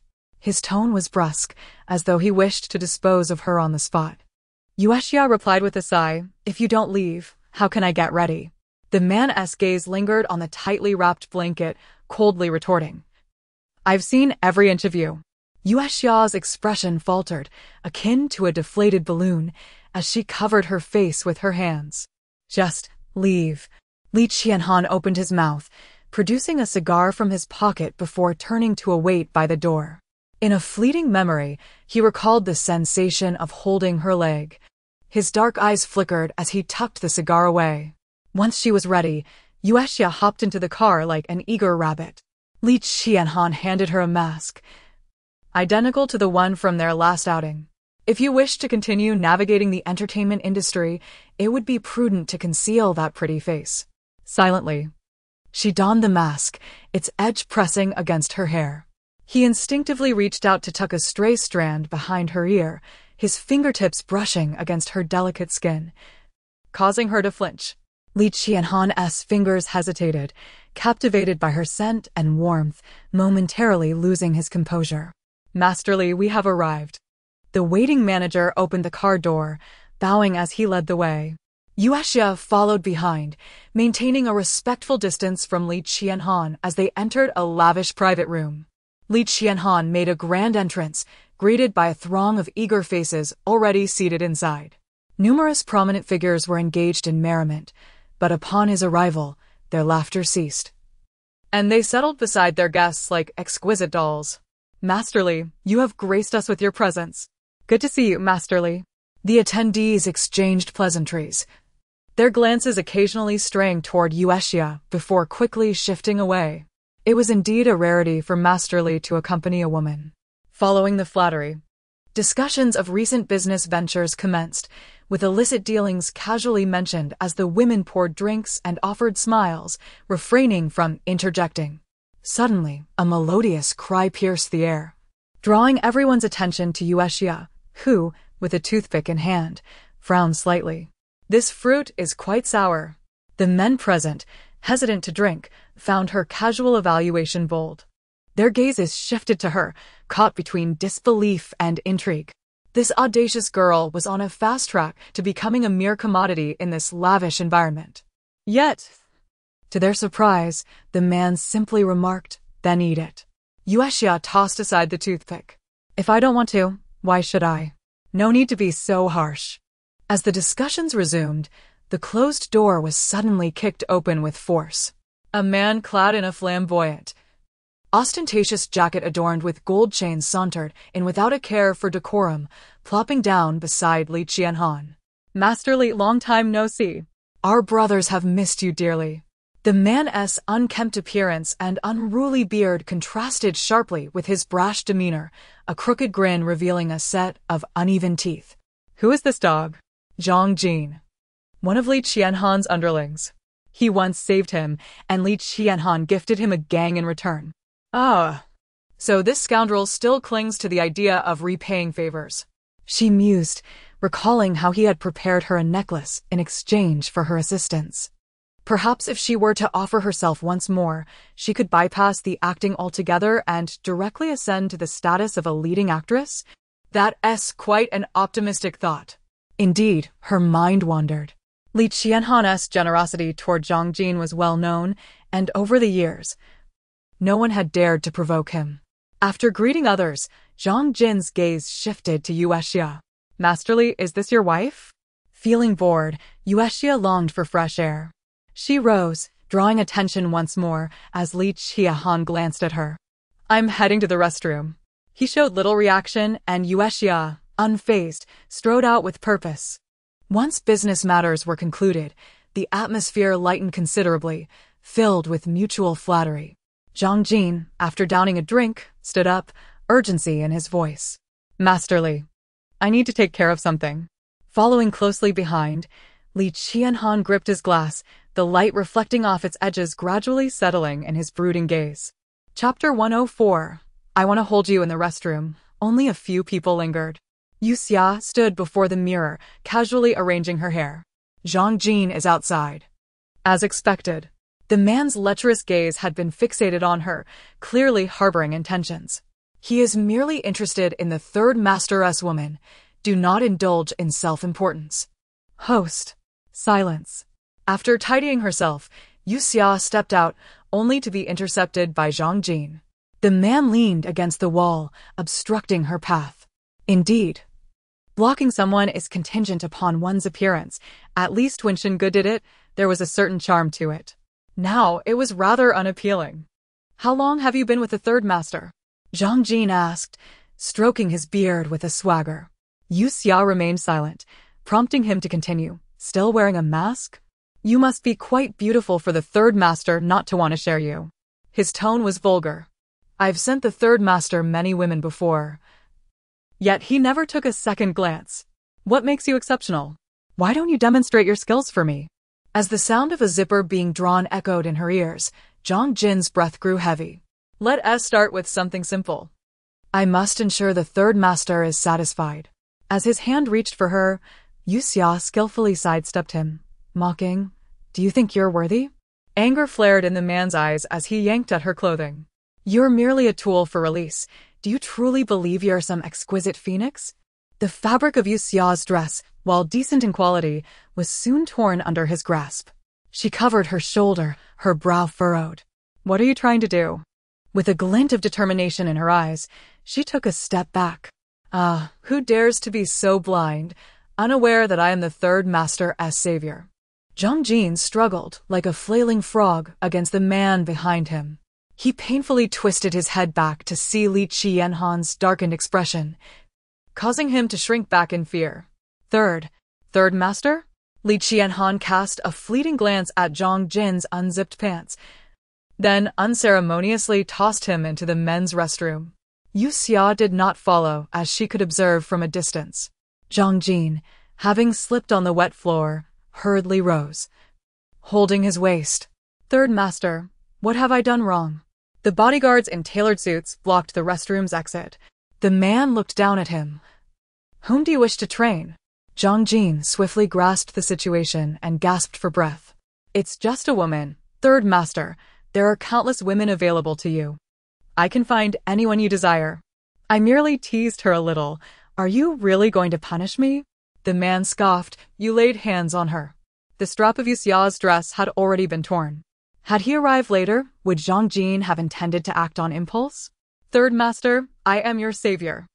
I have rescued you. You cannot punish me for a single woman, he shouted as the bodyguards drew nearer. Li Qianhan's expression remained unchanged. You saved my life, and I grant you wealth, but touching my woman is a different matter altogether. He turned and strode away. Dispose of him, but leave him alive.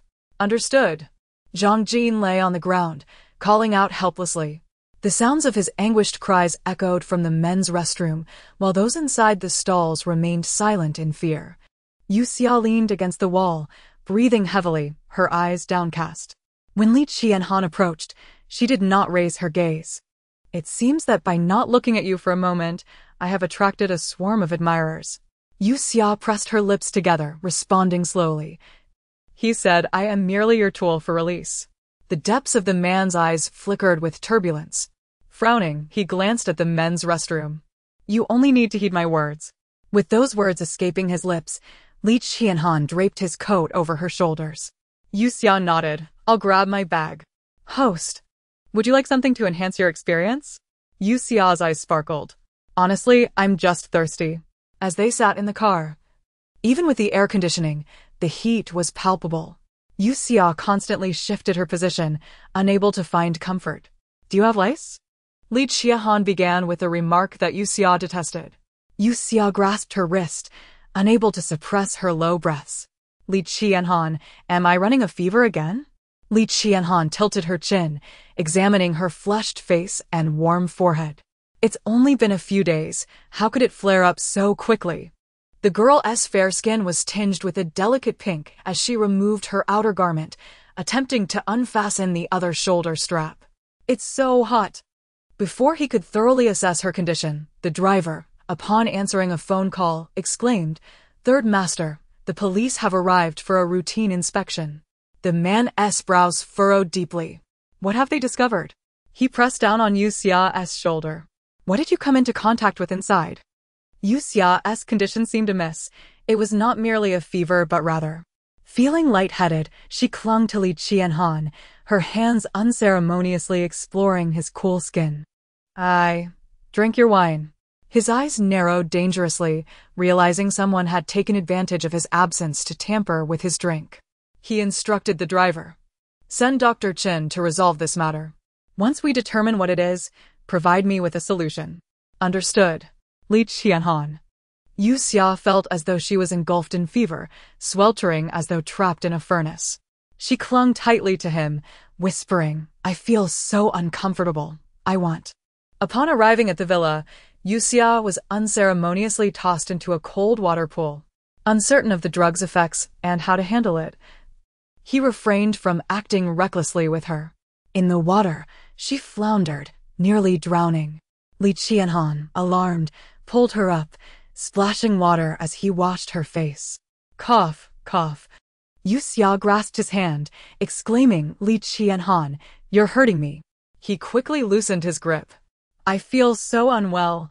I'm burning up. What should I do? Am I going to burn to death? Her eyes shimmered with tears. You seem to be on the verge of losing your mind. Dog. You've changed.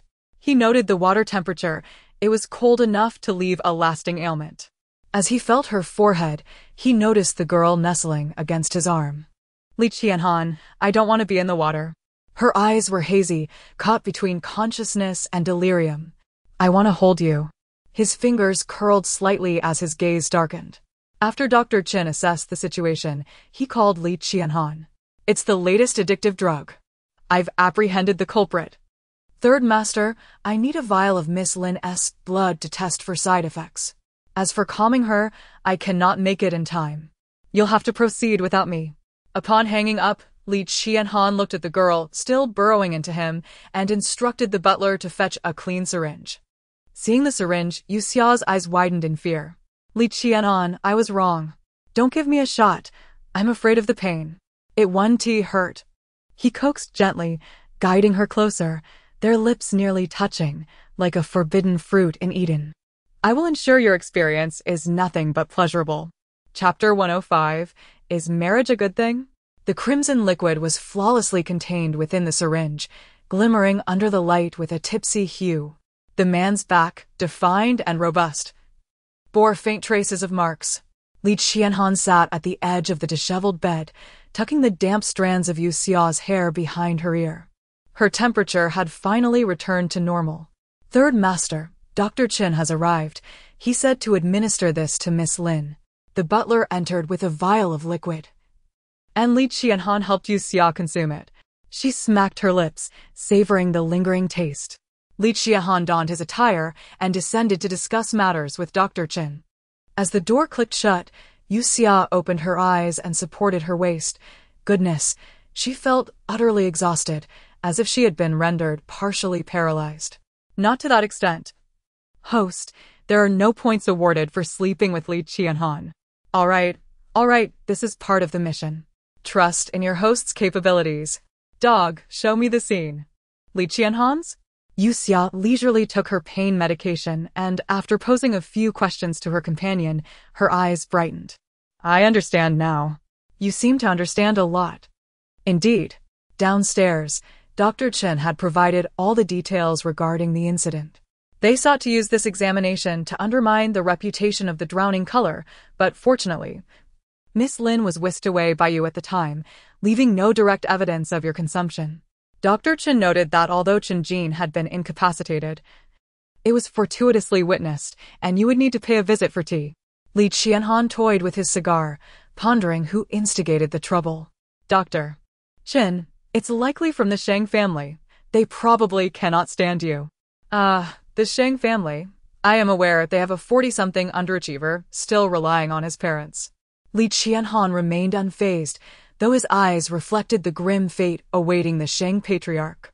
Nothing else, then, Dr. Chen remarked, gesturing to his neck. One instance should suffice. Third Master. The man remained composed, his demeanor unaffected. Once Dr. Chen departed, he caught sight of the marks Yue Xia had left on his neck in the mirror. What a little creature with a penchant for biting. The next day, Yue Xia arose refreshed.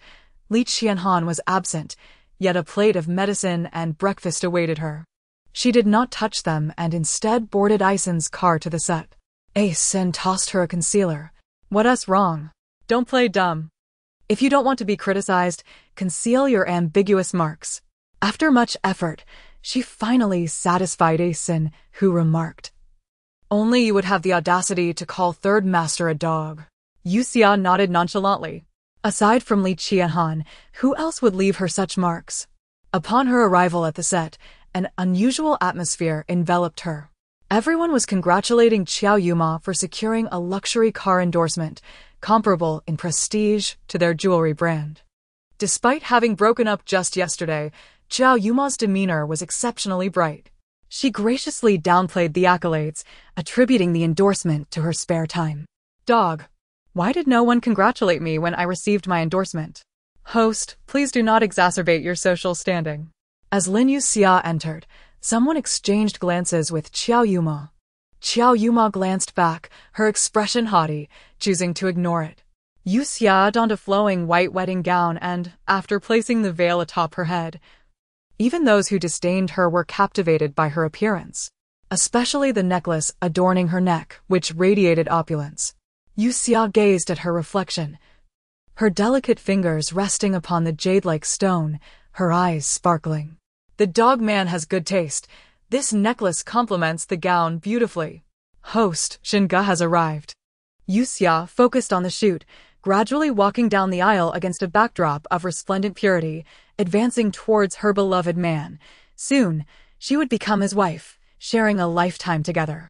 As a blissful smile graced her face, she suddenly noticed another woman occupying the position meant for her as the bride. Xiao Yuma stood beside the male lead like a victor, neither speaking nor taking action. Upon seeing her, the male lead's gaze was instantly drawn to her, seemingly oblivious to his role as the groom. Apologies.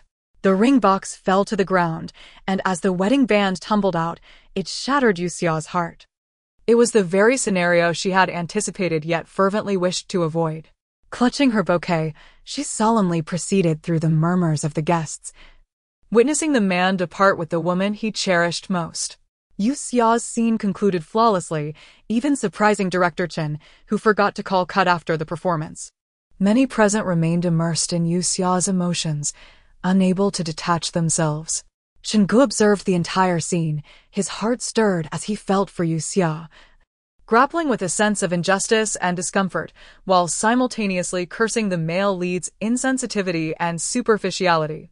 After his disdainful thoughts, he abruptly recalled how similar he was to the male lead. He too had abandoned Yue Xia for another woman. Now, regret washed over him. Wishing only to seek her forgiveness, longing to express that his heart belonged solely to her. Yue Xia gently wiped her tears, reining in her emotions, prompting Director Chen to approach her in consolation. Yue Xia, take a moment to rest. The others will reshoot their scenes. Though Xiao Yuma noticed Shengu, she too required a reshoot, making it difficult to excuse herself. Yet the resentment in her gaze remained ever present, leading to multiple reprimands from Director Chen for her misplaced emotions. Meanwhile, Yue Xia sipped water as Shengu offered her a tissue. She lifted her gaze slightly, and upon seeing Shengu, hastily lowered her head. The man spoke directly. Yue Xia, I have broken up with Xiao Yuma. Yue Xia's lips parted in disbelief as she shot him a glance, opening her mouth, but ultimately choosing silence. Seeing her cautious demeanor, Shengu felt a pang of regret. I'm sorry for taking so long to recognize your worth. Yue Xia, please forgive me for my past mistakes. My heart is yours alone, and I wish to be with you. Shall we reconcile? No, shall we marry? Yue Xia. He knelt beside her, his gaze sincere and his demeanor earnest as he looked into her eyes. This gesture drew the attention of others present. The man remained undeterred, grasping Yue Xia's hand. Yue Xia, for this lifetime, I will love you deeply. So, Yue Xia, will you promise me?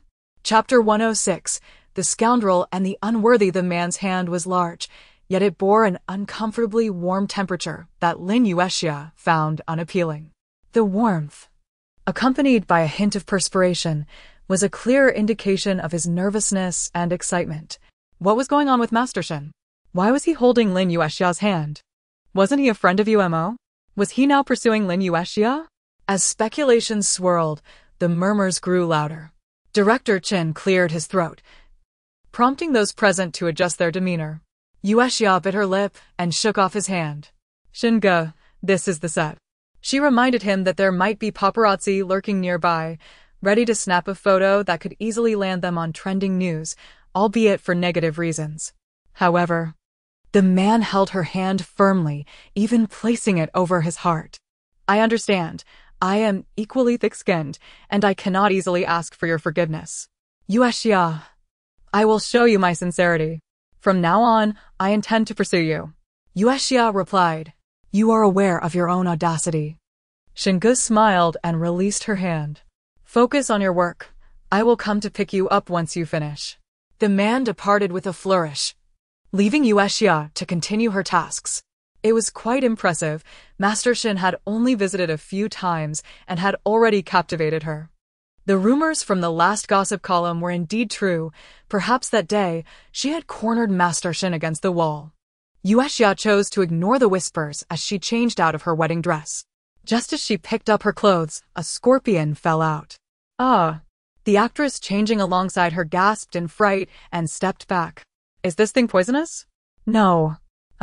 So it's just meant to scare me. With remarkable calmness, Yue Xia shook it off and put her clothes back on. The other actress's scream attracted attention, and she frantically pointed at the scorpion still crawling on the floor. Someone had thrown the scorpion into Yue Xia's clothing. Yue Xia nodded appreciatively. At least someone understood the situation. The men quickly removed the scorpion, searching the room for any remnants. Yue Xia and the other actress sat outside. The latter, overwhelmed, could not help but cry. Yue Xia, who have you offended? Yue Xia shrugged. Can't you see? The scorpion is so small. And the changing room is a mess. It's hard to trace it back. However, everyone was well aware that the target was Yue Xia, and they began to distance themselves from her. She relished the peace. She caught a glimpse of Qiao Yuma's dismayed expression and let out a soft snort. Throw a turtle into her skirt. First, you need to find a turtle. Forget it. It's too cruel to the turtle. This incident, while not monumental, still affected the mood of some actors, prompting director Qin to pause filming and allow everyone a brief respite. Yue Xia clutched her script as a text message arrived on her phone. Assuming it was Xinge, she prepared to swipe it away, only to find it was from an unfamiliar number. A smile crept onto Yue Xia's lips. This scoundrel man acted like a spouse waiting in vain. She sent over the photo of the scorpion. There was a minor mishap. After finishing a scene, she received a call from Sin, requesting her to step outside. Miss Lin, what trouble have you encountered now? Yue Xia shrugged. Nothing significant. Sin disdainfully handed her a box. This is from Third Master. What does he expect you to do with this? Inside the transparent box were numerous scorpions and venomous creatures. Truly a scoundrel. This is an eye for an eye. Yet, she hadn't disclosed her situation, and he had managed to deduce it. Impressive. Sin appeared disgruntled. Do you think I have an abundance of time to play messenger for you too? Yue Xia smiled. You could always go on strike. Or resist Li Qianhan and become the boss yourself. Sin knew that was impossible, hastily tossing the box into the back seat. When do you finish work? Soon. Sin hesitated before continuing. What is your relationship with that young master from the Shin group? He found my contact to inquire about your current situation. So he was indeed making a move. Yue Xia replied candidly, our relationship is rather casual. He was once my lover. Oh! Sin was momentarily stunned, staring at Yue Xia. He clapped his hands together. You truly are my artist. Flattery. That evening, when Yue Xia finished work, Xinge did not wait for her. He stood alone by his car, observing the bustling crowd with a gloomy expression. Was Yue Xia truly indifferent to him now? He refused to believe it. Her love for him could not dissipate so easily. Qiao Yuma spotted the tall figure of the man anxiously awaiting. Is Master Shin here to pick you up? How peculiar, he was so close to Lin Yue Xia today. Could it be? The assistant, unaware of their breakup, was oblivious. Qiao Yuma scoffed coldly, muttering, scoundrel and unworthy. The assistant failed to catch her words, noticing she had turned her gaze away from Xinge. The next day, after finishing a scene, Qiao Yuma sensed something was off among the surrounding actors. Her assistant hurriedly reported, Miss, the endorsement has been replaced. Originally, Qiao Yuma had been boasting about her contract for a luxury car endorsement, but today, an announcement was made on the official Weibo stating that the new spokesperson was another rising star. The news was confirmed, and Qiao Yuma had lost the endorsement. The flattery and compliments from the previous day had turned into mere jokes. No wonder the peculiar expressions directed at her. Did they think she was exaggerating on purpose? Qiao Yuma, filled with agitation, called Boss Sheng. That old man had assured her that there would be no issues. The assistant, having dialed several times, nodded nervously. Miss, you should focus on filming. I'll go ask the agent. How ironic. When she was thriving, everyone sought to curry favor, but now, faced with a credibility issue, they treated her like a pariah. Qiao Yuma glared at Yue Xia, who was yawning and appearing somewhat drowsy. You know, despite everything, your eyes are quite large and round. Are they beautiful? Not bad. After all, even a beautiful woman looks lovely when glaring. That beautiful woman is currently contemplating how to disfigure you. Yue Xia. Can't the female lead think of something pleasant? Why must she be so irritable? Yue Xia touched the marks on her arm. The ointment had indeed helped her recover somewhat. At least this aspect of the scoundrel was commendable, saving her some points. Chapter 107. Is it done? Ms. Lin, here is the sample for our collaboration. Please take a look, said the representative. Due to her endorsement of luxury vehicles, Xiao Yuma had to withdraw from her previous endorsements, unexpectedly finding herself without a single contract left, which tarnished her reputation in the advertising industry. Her company was preoccupied with compensations, while Yue Xia signed her name on the contract, marking a pleasant collaboration. The two shook hands and exchanged smiles. "Asen, do you think I should purchase insurance?" Yue Xia mused, her fingers brushing her face as she awaited Xiao Yuma's unexpected plan to ruin her appearance. Asen reviewed the contract once more, removing his glasses. "Third Master is your insurance." He spoke with an almost divine air, making his statement sound almost mystical. The official announcement of the new product from Swan Dream Source was released, tagging Yue Xia, confirming her endorsement. Instantly, the crew members sought to cultivate a favorable relationship with her. As people approached to greet her, Yue Xia put aside past grievances and responded warmly, her demeanor unchanged, though her reputation had drastically improved compared to before. Bored, Yue Xia flipped through the last pages of the script. It wasn't that she held grudges. She simply never took them to heart. In her world, only her tasks mattered. She longed for escape, for freedom. To achieve this, wearing a mask became a necessary course. "Excuse me, is there a Ms. Lin Yue Xia here?" called a voice at the script entrance. Everyone turned to see a few individuals carrying a massive bouquet of 1,000 roses, searching for a place to set them down. The roses were adorned with baby's breath and other foliage, sprinkled with gold dust, wrapped in delicate, beautiful tulle. The fragrance filled the air as Yue Xia approached with curiosity. "I am Lin Yue Xia. Who sent these?" The delivery person replied. "These are from young Master Shen of the Shen Group." Yue Xia pressed her lips together, murmuring something inaudible, and the individuals awkwardly placed the flowers aside. She remained unfazed, but the others around her were alight with gossiping curiosity. "Yue Xia, is young Master Shen pursuing you? Those roses are magnificent." Yue Xia tucked her hair behind her ear, offering a faint smile as she quipped, "I do not fancy roses. They are too vibrant, almost scorching to behold." Meanwhile, Xiao Yuma blanked on her lines, standing frozen with rage in her reddened eyes. Reality and performance often collided in such peculiar ways. As she wiped away her tears, she was unaware that her current demeanor mirrored the jealousy that others perceived, especially given that Shingo, once her friend, was now openly courting Yue Xia. How blatant was his pursuit! His gifts and words had trended online, and simultaneously, the filming of Love Is Not Just Mutual was nearing completion. In a dimly lit private room, a man scrolled through trending topics on his phone, his expression inscrutable. "Third Master, you've never been one to indulge in mobile devices. Is there anything that piques your interest lately?" inquired Boss Zhang, who had just finalized a business deal with him. "Flowers," replied Li Qiahan curtly. The red glow of the 1,000 roses reflected in his eyes. "Flowers?" Boss Zhang was puzzled as he placed a newly acquired cigar on Li Qianhan's table.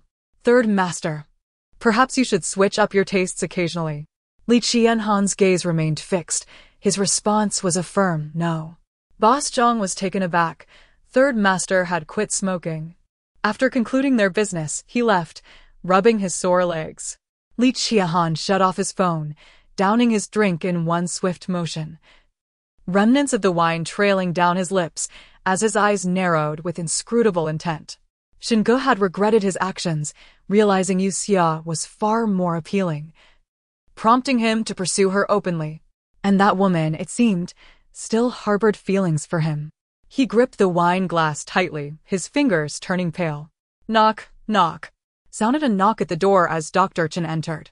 Pouring himself a drink, he remarked, "Third Master, your business is expanding exponentially, reaching overseas." Following the death of Li Qianhan's parents, the Li family patriarch had initiated a plan for rehabilitation. And now Li Qiahan was on the verge of steering the family into the light. Li Qiahan remained silent, prompting Dr. Qin to continue. This indulgence is the last matter you need to settle, correct? His guess was accurate. Li Qiahan indeed had that in mind. However, Dr. Qin was unprepared for the first question that Li Qiahan posed. What are the results of Lin Yuxia's examination? Dr. Qin smiled. No other issues were found. Fortunately, it was detected in time, and she has been taking her medication. Li Qiahan reverted to his disinterested demeanor. Dr. Qin took a sip of his drink, arching an eyebrow at him. Did you take precautions? Li Qianhan's brow furrowed momentarily as he moved his lips. No. Dr. Qin chuckled heartily. No worries.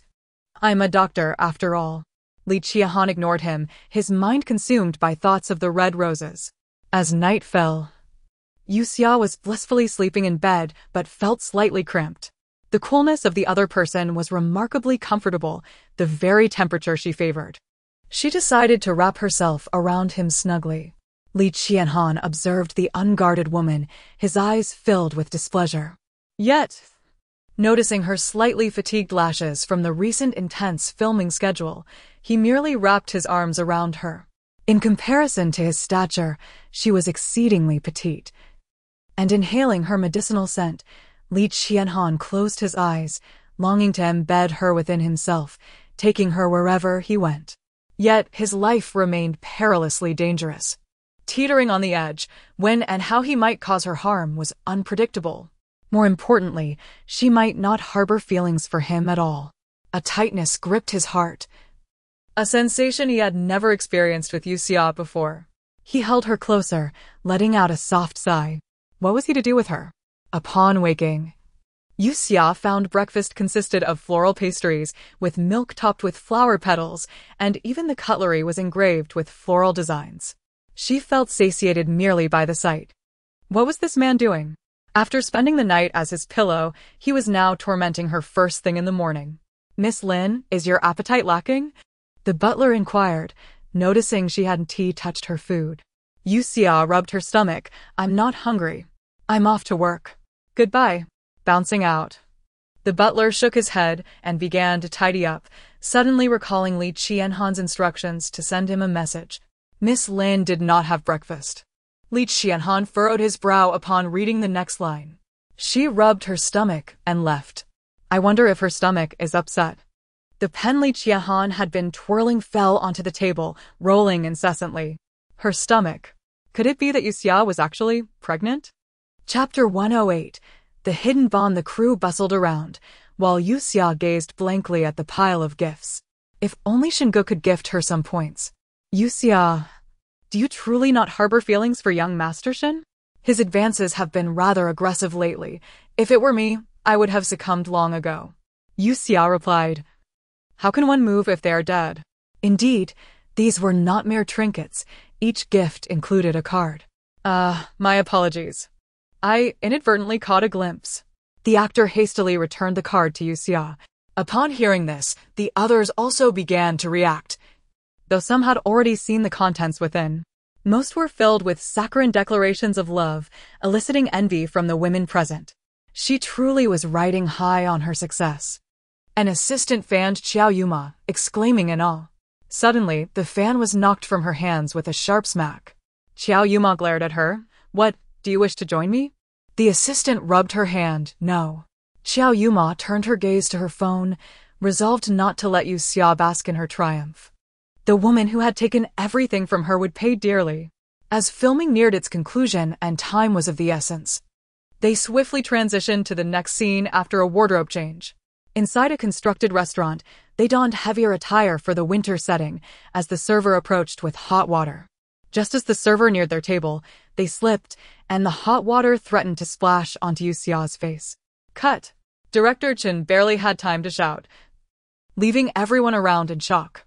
Once the equipment was cleared, the male lead inquired if Yue Xia was unharmed. She removed her thick coat, exhaling with a smile. I'm fine. Thankfully my clothing is thick enough. It's just a bit warm. The director urged her to check for burns. The server, flustered, apologized profusely. I didn't mean to. The floor was too slippery. Yue Xia stood, brushing her hands on the floor. Indeed, the floor is quite slick. Don't dwell on it. It's all right. They had used hot water for the sake of better filming. Had the incident occurred as intended, Yue Xia's face could have suffered severe burns. Upon entering the changing room, she mused, "Is this all? The female lead is rather trivial." That was merely an appetizer. Yue Xia's gaze lifted to see a small cup of sulfuric acid ominously suspended above. "Oh dear, I am quite frightened. Didn't he see that coming?" Yue Xia hadn't anticipated that Xiao Yuma had already orchestrated a backup plan following the hot water debacle. She discarded the sulfuric acid and filled the cup with water. "I have an idea." "Oh!" For some inexplicable reason, while filming next to a fake stove, Xiao Yuma's hair accidentally caught fire from a nearby candle flame. Just in time, Yue Xia arrived and interrupted the shoot, pointing out the unnoticed danger. "There's a fire." She splashed the contents of her cup, causing Xiao Yuma to pale. No. The scream pierced the ears of many, and her frantic attempts to evade were comical. As Yue Xia extinguished the flame, she reassured her, "It's all right, it only singed a little." Xiao Yuma, breathless and trembling, lowered her hands from her face, unsure whether to touch her hair. "Xiao Yuma, why are you crying?" Her eyes, now glistening, threatened to spill tears. The onlookers witnessed her disheveled state in stark detail. Xiao Yuma, panting, shot a death glare at Yue Xia, having realized that the water was harmless. "No need to thank me," Yue Xia patted her shoulder, only to be shoved aside. Yue Xia's head struck a low cabinet with a dull thud, causing her to wince. Thankfully, it was not the corner, otherwise she might have been left with amnesia. The crowd rushed to assist her, chastising Xiao Yuma. "Yue Xia was only trying to help. Why did you push her?" "Yes, what if something worse had happened? If it weren't for Yue Xia, you might have suffered more than just singed hair." Xiao Yuma, trembling, turned and left abruptly. Director Chen, puzzled, called after her, "Xiao Yuma?" She shouted back, "I'm done filming. Let whoever wants to film do so. I've had enough." Yue Xia rubbed the back of her head, thankful for her dear pain relief medication. "Did you knock your head silly? Why does your tone sound so regretful?" Due to Xiao Yuma's sudden departure, Director Chen had no choice but to continue filming the remaining scenes. "Lin Yue Xia, is your head all right?" The director's sudden concern made Yue Xia wonder if her head was hindering her performance. "I'm fine. I can manage." After completing her scenes and tidying her belongings, Shinge hurried over, enveloping her in an embrace. "Yue Xia, are you all right? Does it still hurt?" Yue Xia, startled, replied, "Shinge? What are you doing here?" She tried to push him away, but he held her tighter. "People found out about Xiao Yuma pushing you, and I was worried." "Yue Xia, don't push me away. I'll take you to the hospital." She looked up at him. "But don't you like Xiao Yuma? You even replaced me with her for 3 years. How can you say you no longer love her?" Shinge's breath caught in his throat as he lifted Yue Xia, placing her into his car. He forcefully locked the doors and sat beside her in silence before finally speaking. "My feelings for her were merely an obsession. Now that it has faded, Yue Xia, trust me, as long as you do not agree, I will never force you into a relationship." He firmly grasped her hand, declaring, "Trust me once more." He escorted her to the hospital for a checkup, and fortunately, she was unharmed. Their entrance into the hospital was captured by the press. A phone slammed down on the table, and the anxious subordinates stood before it, trembling. "Third Master, there haven't been any disturbances lately. Why is the Third Master so furious?" The man cast a sidelong glance at the entertainment news on his phone, where it was reported that Yue Xia and Shinge were rumored to be secretly entwined and were now at the hospital for a checkup.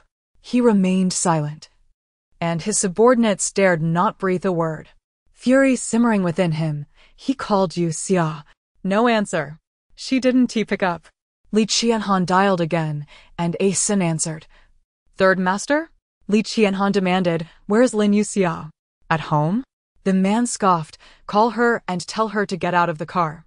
Otherwise, she will face the consequences." His chilling tone left his subordinates weak in the knees, praying that the third master's wrath would not be directed at them. Chapter 109. The fall that's enough, let me down. The verdant scenery along the way captivated no attention from Yue Xia, her mind consumed with worry about the potential anger of the man beside her, fearing he might harm Shingo. Shingo gripped the steering wheel, his brow furrowed in deep contemplation. All right. He refrained from imposing his thoughts upon Yue Xia.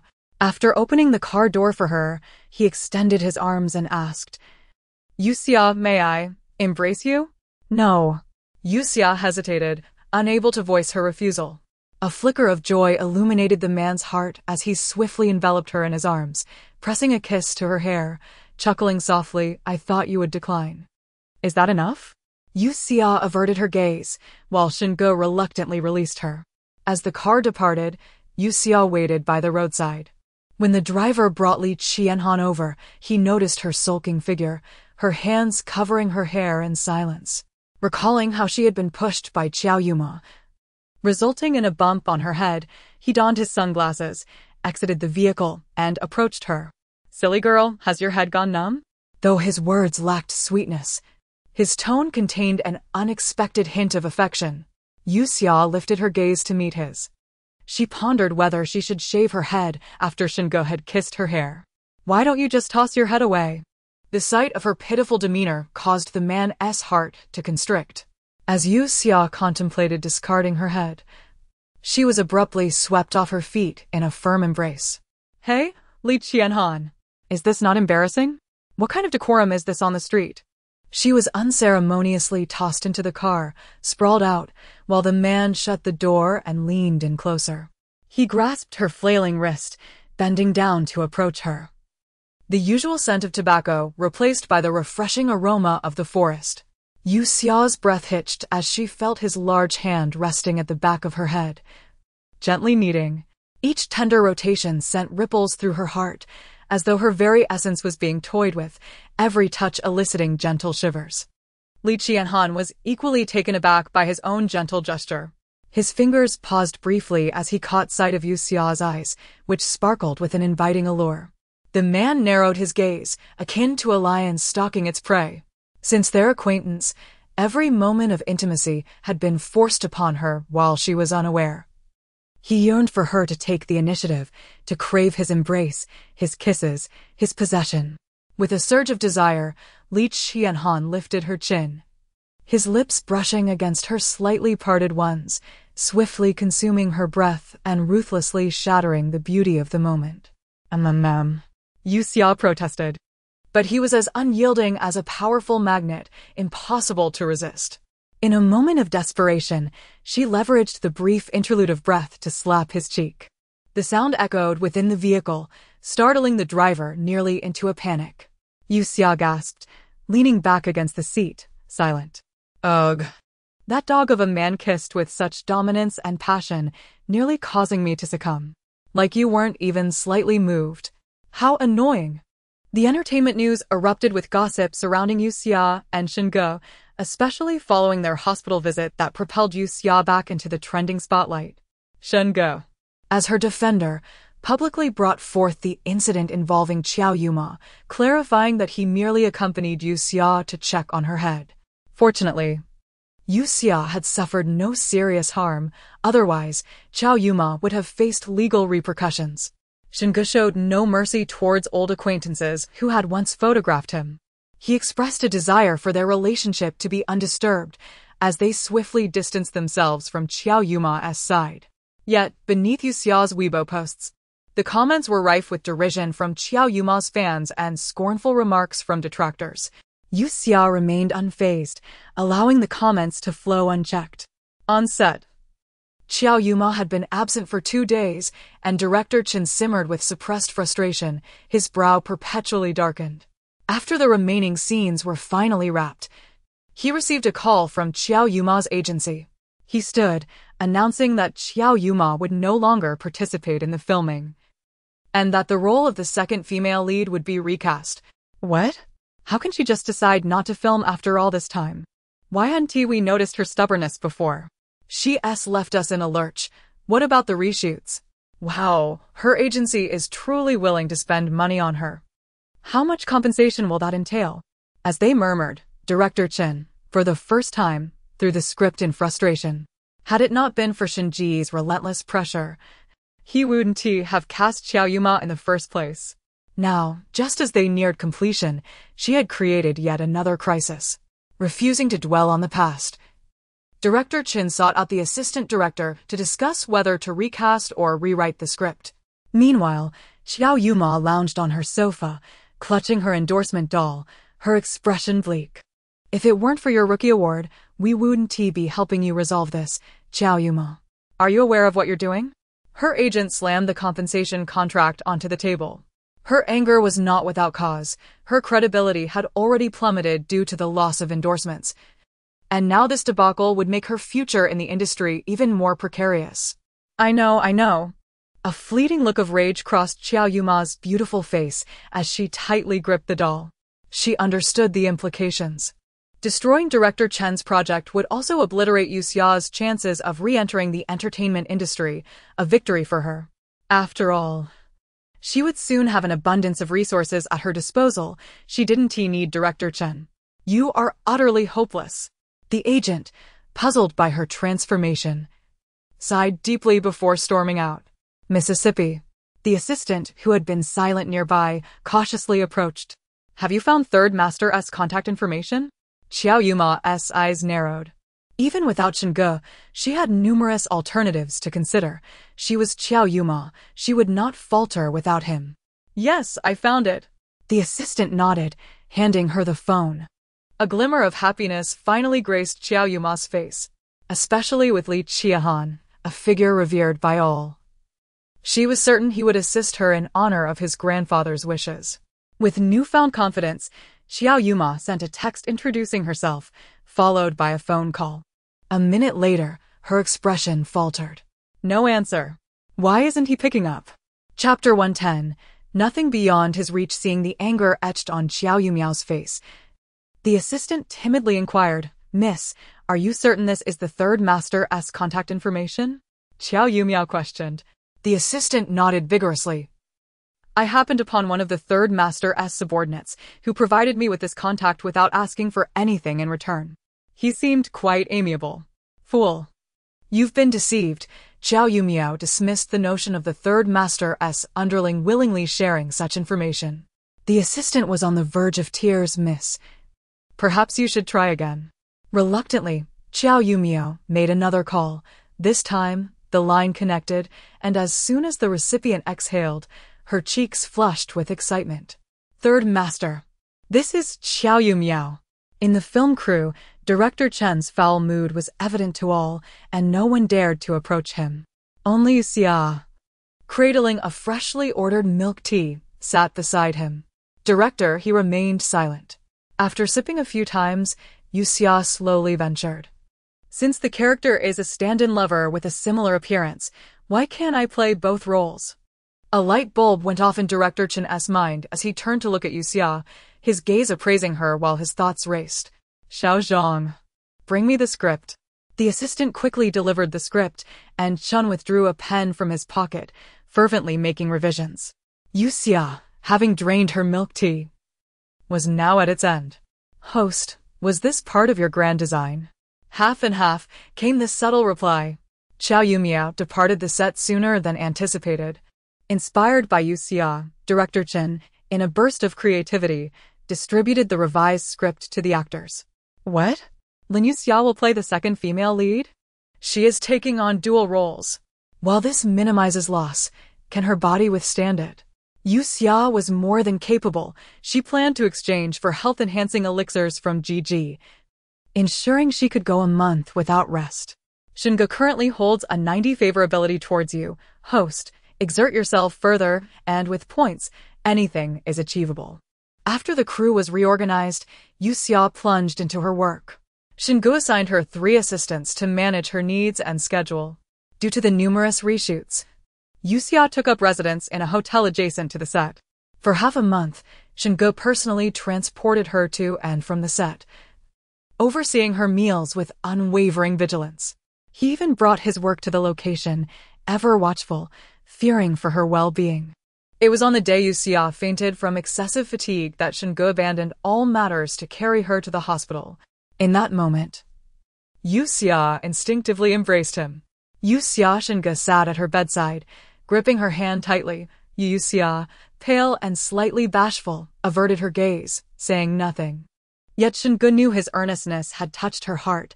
After all, he had never cared for her so meticulously before. Yue Xia, are you still unwell? Would you like something to eat or drink? Or perhaps more rest? Shingo asked eagerly. Yue Xia shook her head softly, replying, as long as you are by my side. In that instant, Shingo felt as if a light had illuminated within him. Joy surging in his heart as he nodded fervently. All right, I'll stay with you. I won't go anywhere. Yue Xia smiled gently and closed her eyes to rest. Still holding her hand, Shingo took the opportunity to observe her closely. Without makeup, she appeared even more ethereal, the French bangs framing her delicate features and her long, curled lashes fluttering like butterfly wings. Beneath her elegantly sculpted nose, her soft lips parted slightly to reveal a hint of pearly white teeth. Shingo's heart raced as he reached out to caress her cheek, feeling the warmth of her skin.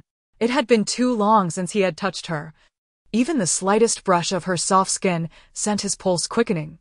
Yue Xia, he gently called, leaning closer. She had forgiven him. His actions were driven by love. And if she knew, surely she would not be angry.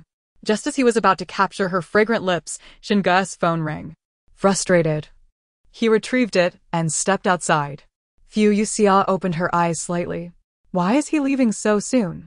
If he stays a little longer, I could give him a slap. She mused. Dog, I suspect Li Qianhan has come to see me. You guessed correctly. Yue Xia chose to continue feigning sleep. Moments later, the visitor was indeed Li Qianhan, who approached her bedside cautiously, brushing a hand against her forehead. This woman, calling my name again. Li Qianhan's brow arched. A surge of delight unexpectedly blossoming in his heart, he found Yue Xia, in this gentle state, utterly adorable. He lifted his hand and pinched her cheek, inserting the medication he had brought into her mouth.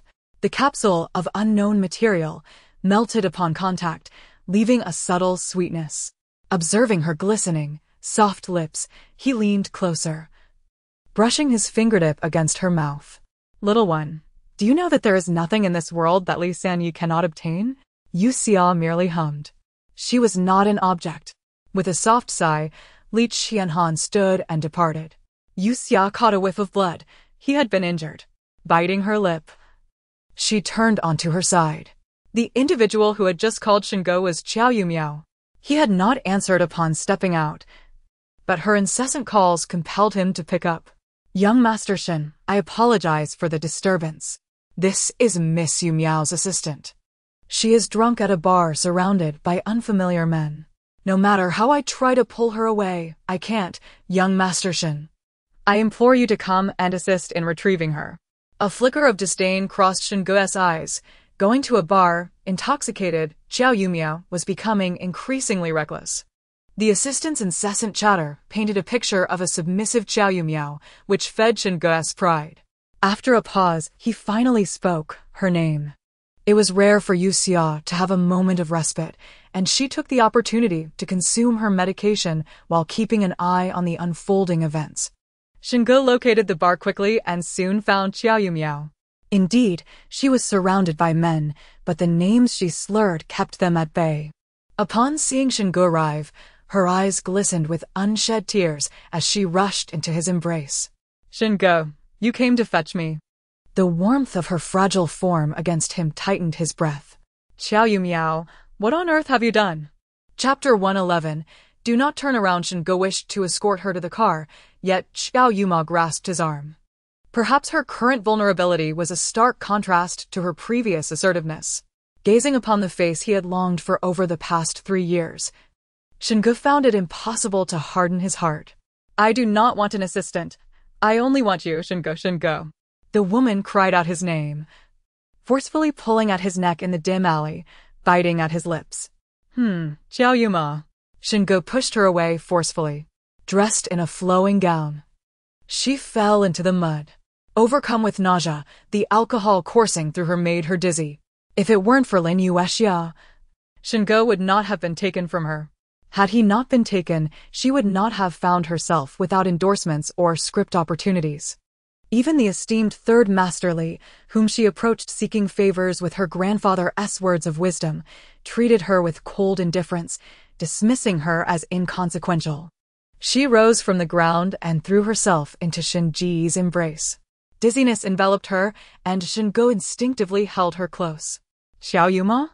He furrowed his brow, shaking her gently. Xiao Yuma, do not feign intoxication. Receiving no response, he had no choice but to carry her into the car and drive to a nearby hotel. After getting dirty, Shingo retreated to the bathroom to wash up. Outside, the woman stirred awake, applying something to her lips. She discarded her soiled dress and slowly approached the bathroom door. Once the sound of running water ceased, the man opened the door and she slipped inside, pressing herself against him. Xiao Yuma? Yet again, she was seized by a passionate kiss. Shingo felt a surge of irritation. In the past, when he pursued her, she had been like a celestial maiden, refusing to let him touch her and tantalizing him deliberately. Now she brazenly enticed him. As he caressed her smooth skin, his ire transformed into action. He shifted from being the one kissed to claiming Xiao Yuma for himself. Observing her retreat in surrender, a peculiar sense of vindication surged within him. She had tortured his heart in the past. Now it was his turn to torment her body. A fair exchange. Shen, no. Clutching the marks left on her skin, Xiao Yuma's eyes brimmed with tears as they cascaded down her cheeks, and thoughts of escape crossed her mind. The warm water cascaded over her body, but before she could regain her composure, the man flipped her against the door, her smooth back facing him. Shinji's mind wandered to Yue Xia's visage. Yue Xia, he murmured softly, pressing down on Xiao Yuma. Weren't you the one who entangled and seduced me? I shall oblige your wish. Shingo, get off. Xiao Yuma had not anticipated the potency of the drug. The man's hands were not only hot but also forceful, rendering her utterly helpless. Shingo seized her wrists and neck, leaning in close to her ear. His lips, once used for sweet nothings, now became arrows of malice. Slut, do not turn around. He was impeccably dressed, greeting the morning sun with a captivating smile as he brought breakfast to Yue Xia. Where have you been? Yue Xia asked knowingly, seeing how soundly you slept. I quietly went out to fetch you something to eat, Shingo replied with a calm demeanor, as if the previous day's wolfish behavior towards Xiao Yuma had never occurred.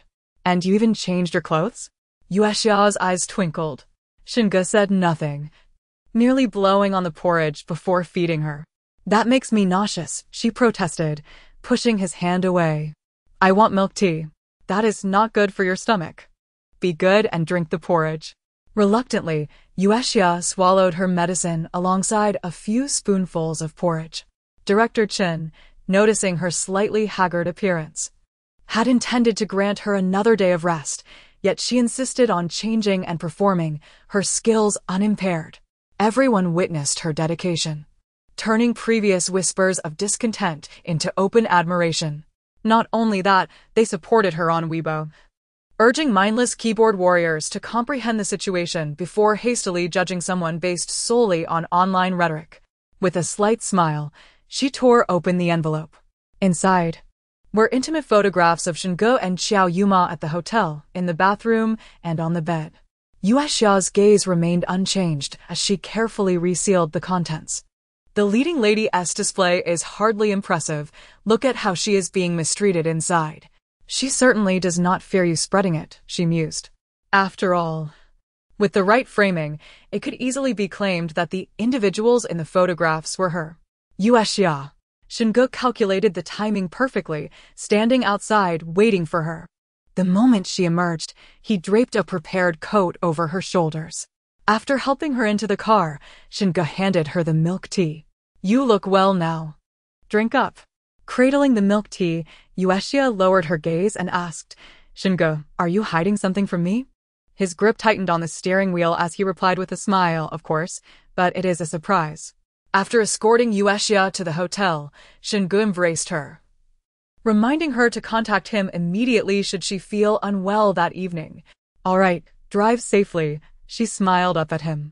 Moved by her smile, Shingu leaned down, his intentions unmistakable. He lifted her chin, but upon seeing the innocence in her eyes, he released her. How could he dare? How could he remain calm after what transpired yesterday and still harbor thoughts of tarnishing her? It was all Xiao Yuma's fault. Had it not been for her, he would not have betrayed Yue Xia. Rest early, good night, Shingu waved as he departed. Yue Xia closed the door, her smile unwavering. In the unlit room, powerful arms suddenly encircled her waist from behind. Lin. Yue Xia. She instinctively attempted to strike back but halted herself. Li Qianhan? She turned. But before she could inquire further, her lips were seized in a fierce kiss, leaving her breathless and speechless. Chapter 112. Did he kiss you? The milk tea she held slipped from her grasp, shattering on the floor, its fragrant aroma wafting through the air. Yue Xia, pressed against the wall, found herself retreating until she fell onto the large bed within the room. The man loomed over her, yet his actions were merely a kiss. Did he kiss you? He inquired, loosening his grip just enough to allow Yue Xia to breathe, his deep-set eyes piercing through the darkness. She could not discern his expression, but she perceived a hint of distress. Li Qianhan. His body was feverishly hot, a heat born of illness. As she opened her mouth to speak, he seized her once more. In a daze, Li Qianhan collapsed onto her. Yue Xia gasped, pushing him away, feeling as though a great weight had nearly crushed her. She touched her numbed lips and firmly grasped the man's mouth, kneading it in confusion. What a perplexing situation. What is wrong with him? The wound is infected. Did Dr. Chen not tend to him? Well, it makes sense. He might have been preoccupied, and this fellow does tend to wander about. Hey, could you mix some medicine for him? Don't you care about your points? I do care. Despite her words, she nonetheless administered the medicine to Li Qianhan. She couldn't fathom how this man appeared before her in such a disheveled state. Lying beside him, she shifted slowly, and he instinctively wrapped an arm around her, holding her tightly yet with a protective demeanor, as if fearing she would be taken from him. Director Chen expressed his gratitude to Yue Xia repeatedly at the wrap party. Yue Xia, I heard you are with young Master Shen. Congratulations. Young Master Shen had pursued her with great fanfare. If I were Yue Xia, I would undoubtedly accept. Will young Master Shen be joining us later? Yue Xia shook her head while sipping her juice. He has urgent matters to attend to. I didn't ask him to come. This implied that Shingu originally intended to be there, but was dissuaded by Yue Xia. Her independence and maturity made it no surprise that young Master Shen was so enamored with her. Noticing a heated gaze lingering behind her, Yue Xia nonchalantly altered her route to the convenience store. As she turned a corner, she was suddenly pulled into a dark alley. The stench was overpowering, accompanied by the sounds of nocturnal creatures, as a hard object pressed against her back, a man threatening her from behind. Stars are different. Even their hair smells delightful. The man's voice was lewd, likely in his 30s. Better not struggle. Let me enjoy myself. You wouldn't want others to know what you're experiencing in this alley, would you? Facing the cold wall, Yue Xia could only see the slight curve of her eyes beneath her sunglasses. No, I wouldn't. The man chuckled darkly, tearing away her outer clothing. Honestly, I've never tasted something like you before. Isn't it thrilling to engage in such acts in this alley? If someone sees us, wouldn't that excite you even more? You seemingly respectable women are all the same in bed, begging for a man's affection. Come on, kiss me, entice me, and I may be gentler later. Yue Xia, undeterred, asked, how should I entice you? The man grinned wickedly, just touch me first. Is that so? Yue Xia extended her long, elegant fingers. The man, taken aback by her compliance, felt a rush of excitement in his voice. Yes, move downward. The corners of her lips curled beneath her mask as she breathed. Indeed, it is quite thrilling in this alley. With that, A fruit knife plunged into the man's trousers. Ah! The sight of the blade's glint terrified him, causing him to collapse to the ground. The knife twirled gracefully in Yue Xia's hand as she stepped firmly onto his calf. Ah! He cried out, tears welling in his eyes from the pain. Yue Xia crouched down slowly, placing her finger to her lips. Shoo, keep it down. I'm a bit afraid. The man, dragging his leg, continued to scream. Realizing he had underestimated a woman and he needed to draw attention to this place. Even if his task of harassing her failed, he could still ruin her reputation. Yue Xia removed her sunglasses, her smile transforming from angelic to demonic in the night, ready to exact her vengeance. With the help of Gigi, sealing this area was effortless. Though, it would cost some points. To avoid feeling remorseful, Yue Xia was determined to make this troublesome man suffer. As the man's pain subsided, he contemplated escaping. But Yue Xia's knife remained poised above his groin. Did Xiao Yuma send you? Yue Xia asked casually, the knife appearing as though it could fall at any moment. No. The man swallowed hard, seeking an opportunity to retaliate. After all, he was a man, and if he could just avoid that knife. I just received a lucrative task. I don't know who sent me. His ignorance was inconsequential. Yue Xia was aware.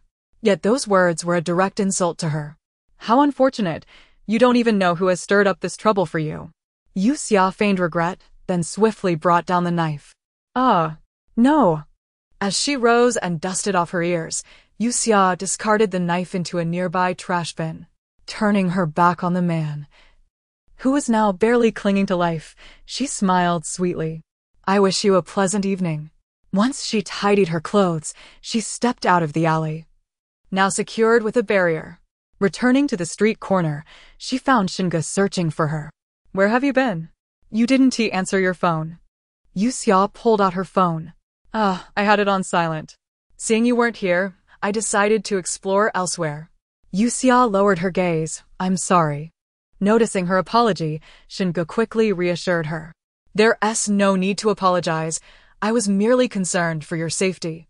He presented her with a bouquet of flowers he had prepared in advance. I'm sorry for arriving late, Yue Xia. Congratulations on wrapping up. Thank you, she replied, accepting the vibrant red roses. On him, Yue Xia detected the fragrance of the perfume used by Xiao Yuma. He had certainly worked hard, navigating between two women.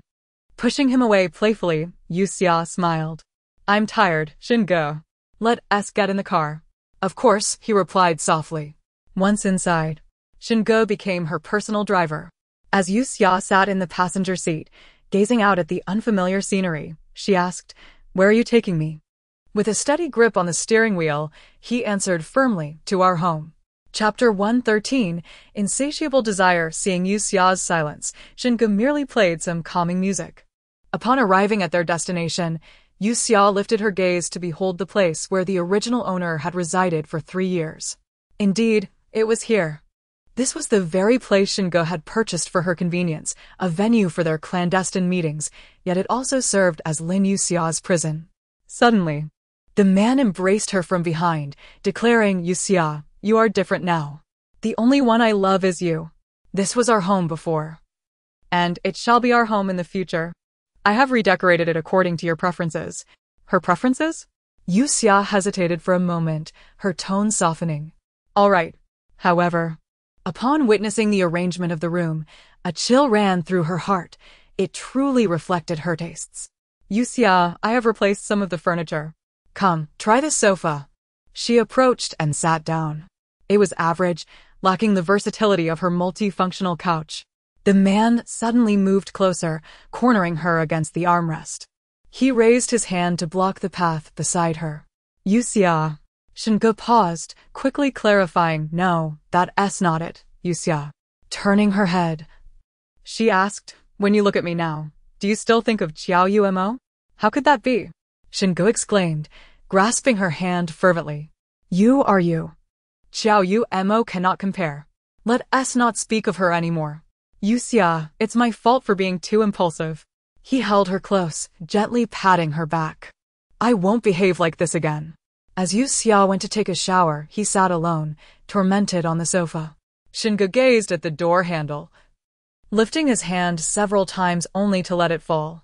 After the completion of love is not just about mutual affection, Yue Xia's advertisement for swan jewelry was launched.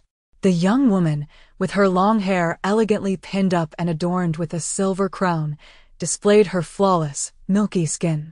Wearing the exquisite jewelry, it seemed less a compliment to her beauty and more that she radiated the jewel's magnificence. However, her detractors were eagerly waiting to unleash their online vitriol. Yue Xia remained indifferent to the mixed reviews circulating on the internet, occasionally sharing official news on Weibo. Before the romantic drama premiered, she accepted several projects and variety shows on Isen's recommendation. This was the perfect time for her promotion. Once the drama aired, audiences would be astonished to discover that both the lead and supporting roles were portrayed by her. Not only that, but her acting prowess surpassed that of the current popular stars by leaps and bounds. The detractors could only nitpick from other angles. Yet, while she diligently advanced her career, her love life remained above board, leaving them with nothing from the past to criticize her for. Regardless, Yue Xia was no longer an obscure figure. To attain the title of Best Actress, she needed several classic films, preferably award-worthy. Yue Xia's vision aligned with Isen's regarding the scripts. Her life became increasingly busy, while Shinga, beset by setbacks at the company, spent prolonged hours at work. In stark contrast, Xiao Yuemo, who had once won a newcomer award, faced near obscurity from her company. She caused a stir within the company, her arrogance unchanged, continuously invoking the names of those who had once supported her. Even her assistant was unable to intervene. Her manager, with a single statement, urged her to calm down. The woman sat on the sofa, her gaze tranquil, having mercilessly mangled a Q-version doll left beside her, now a pitiful, disfigured mess. Gasping, Xiao Yuemo remarked, "I remember the first time you saw me. You said I had a unique aura and great potential." The manager nodded. "Indeed, you quickly won the newcomer award. But look at where your pride and arrogance have led you. What company would choose to promote a star with a tarnished reputation?" Covering her face, Xiao Yuemo trembled. "What should I do? What am I supposed to do?" While Lin Yuxia thrived, she felt utterly beleaguered. There are still a few lesser-known commercials and insignificant variety shows. "Since you're currently unemployed, you might consider them," her manager suggested calmly. "I am an award-winning actress," Xiao Yuemo shouted in anger. The manager remained unfazed. "Your accolades are no longer rare. Many can now claim awards. If you refuse to seize these small opportunities, it's not that I am unwilling to assist you, but rather that you are unwilling to accept." Xiao Yuemo took deep breaths, clutching her chest as she noticed a new message on her phone. "Shingo, 8 o'clock tonight, Shin Corporation." She laughed, her eyes brimming with resentment and tears, flinging her phone away. Other employers recoiled at her name, hesitant to assist her, leaving only Shingo as a potential ally. How absurd, she mused, to have transformed from the main character to a mere substitute. During her encounters with Shingo, he insisted she face away from him. In every intimate moment, he would whisper only Yue Xia in her ear. "Lin Yuxia, wretched woman." She found Yue Xia's number and sent her a message, then freshened up, arriving at Shinji's company at the appointed time. In the dimly lit office, the glow of the computer illuminated Shinga's face. Hearing a knock, he rose to open the door, without a word pressing the newcomer against the desk, skillfully shedding her garments that concealed her alluring form. "Shinga," Xiao Yuemo called out his name, but the man, impatient, snapped, "Be quiet. Don't call me that." "Xiao Yuemo, indulge if you wish, but from this moment forth, you will never have the privilege of my bed again," he declared. "Ha, ha, ha." Xiao Yuemo couldn't help but laugh. "What are you laughing at?" Shinga frowned, gripping her neck. Unperturbed, Xiao Yuemo continued to laugh. "I'm laughing at you. Shingo, it's your insatiable desire for Lin Yuxia that drives you to seek me out, isn't it? Lin Yuxia must think little of you. She could never genuinely love you, and yet here you are, so eager. It's utterly hilarious." Chapter 114, I Like You Shut Up. You shut your mouth. Coughing. Xiao Yuma did not struggle, but the pain coursing through her body caused tears and mucus to flow freely. Shinji's brutal treatment of her was interrupted when the office door swung open and a figure slowly raised their hand to turn on the lights. With a faint click, the office was illuminated.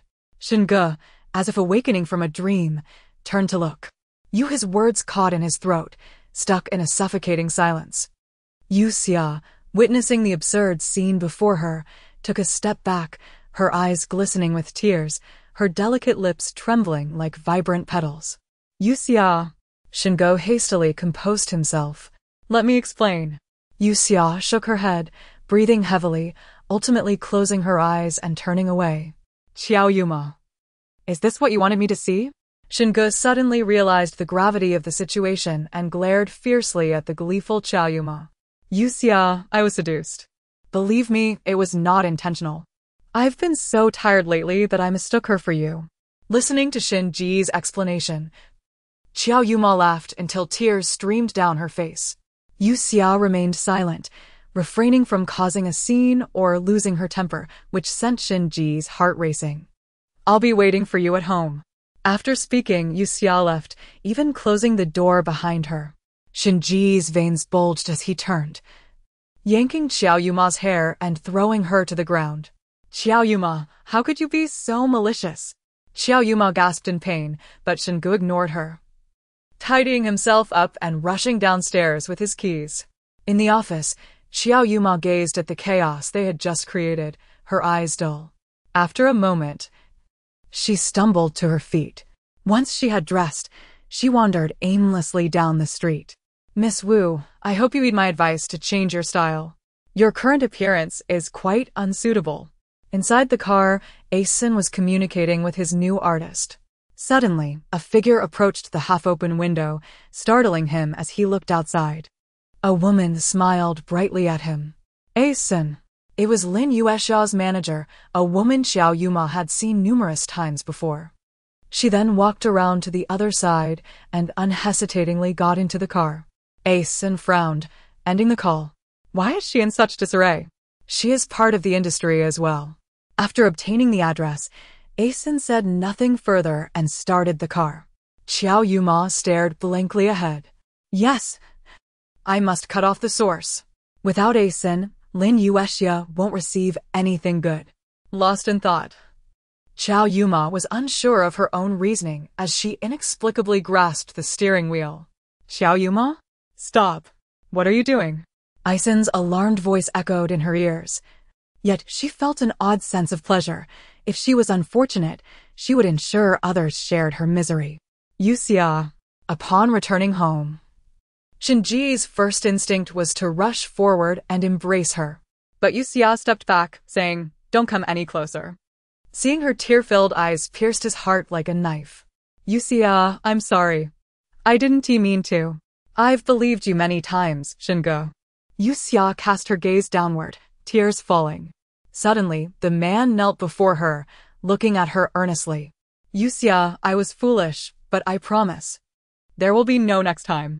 Yue Xia remained silent. The diamond sparkled brilliantly, casting its light into Yue Xia's eyes. Yet it was not as dazzling as one might expect. I love you, Yue Xia. Will you marry me? Current favorability, 98. Host, if accepted. The task may be completed immediately. The man's affection could indeed be separated from physicality. Yue Xia reached out, covering the ring box beneath Shinji's hopeful gaze. Shingushi helped him to his feet and embraced him. I believe you. Favorability, 99. Shingo was tormented, just as he was about to speak. Yue Xia's phone rang. She answered, her expression suddenly changing. What happened? Yue Xia lowered her hand. Asen and Xiao Yuma have been in an accident. Shingo. Hurry and take me to the hospital. A flash of disgust flickered in Shinji's eyes, another incident involving Xiao Yuma. He rushed to take Yue Xia to the hospital. According to the doctor, Asen was severely injured and would be in life-threatening danger if not treated soon, while Xiao Yuma had only sustained minor injuries. Yue Xia went to accompany Asen, and when Shingu found Xiao Yuma, she sat on the hospital bed, flanked by her assistant and manager. Mr. Shin, they greeted him. But he went straight to Xiao Yuma. Xiao Yuma, what have you done? Xiao Yuma stared blankly ahead, not looking at him or responding. Her pupils constricted as her lips quivered, and she let out a furious scream. Shinga slammed the door shut. Yue Xia sat by Aisen's bedside, having exchanged for medicine that would aid his swift recovery. Leaning back, her gaze drifted. If only she had arrived sooner to the apothecary, he would not have been harmed by Lu Rouge. Her lips pressed together as someone suddenly stood behind her, grasping her chin to turn her face toward him. You look so ugly. Are you trying to make Aisen cry to death? Yue Xia's breath caught in her throat as she gazed into the eyes of the tall, alluring man. Li Qiahan, uncertain who watches him every night. Li Qiahan released her chin and sat beside her. Yue Xia remained silent as he coldly remarked, Yue Xia.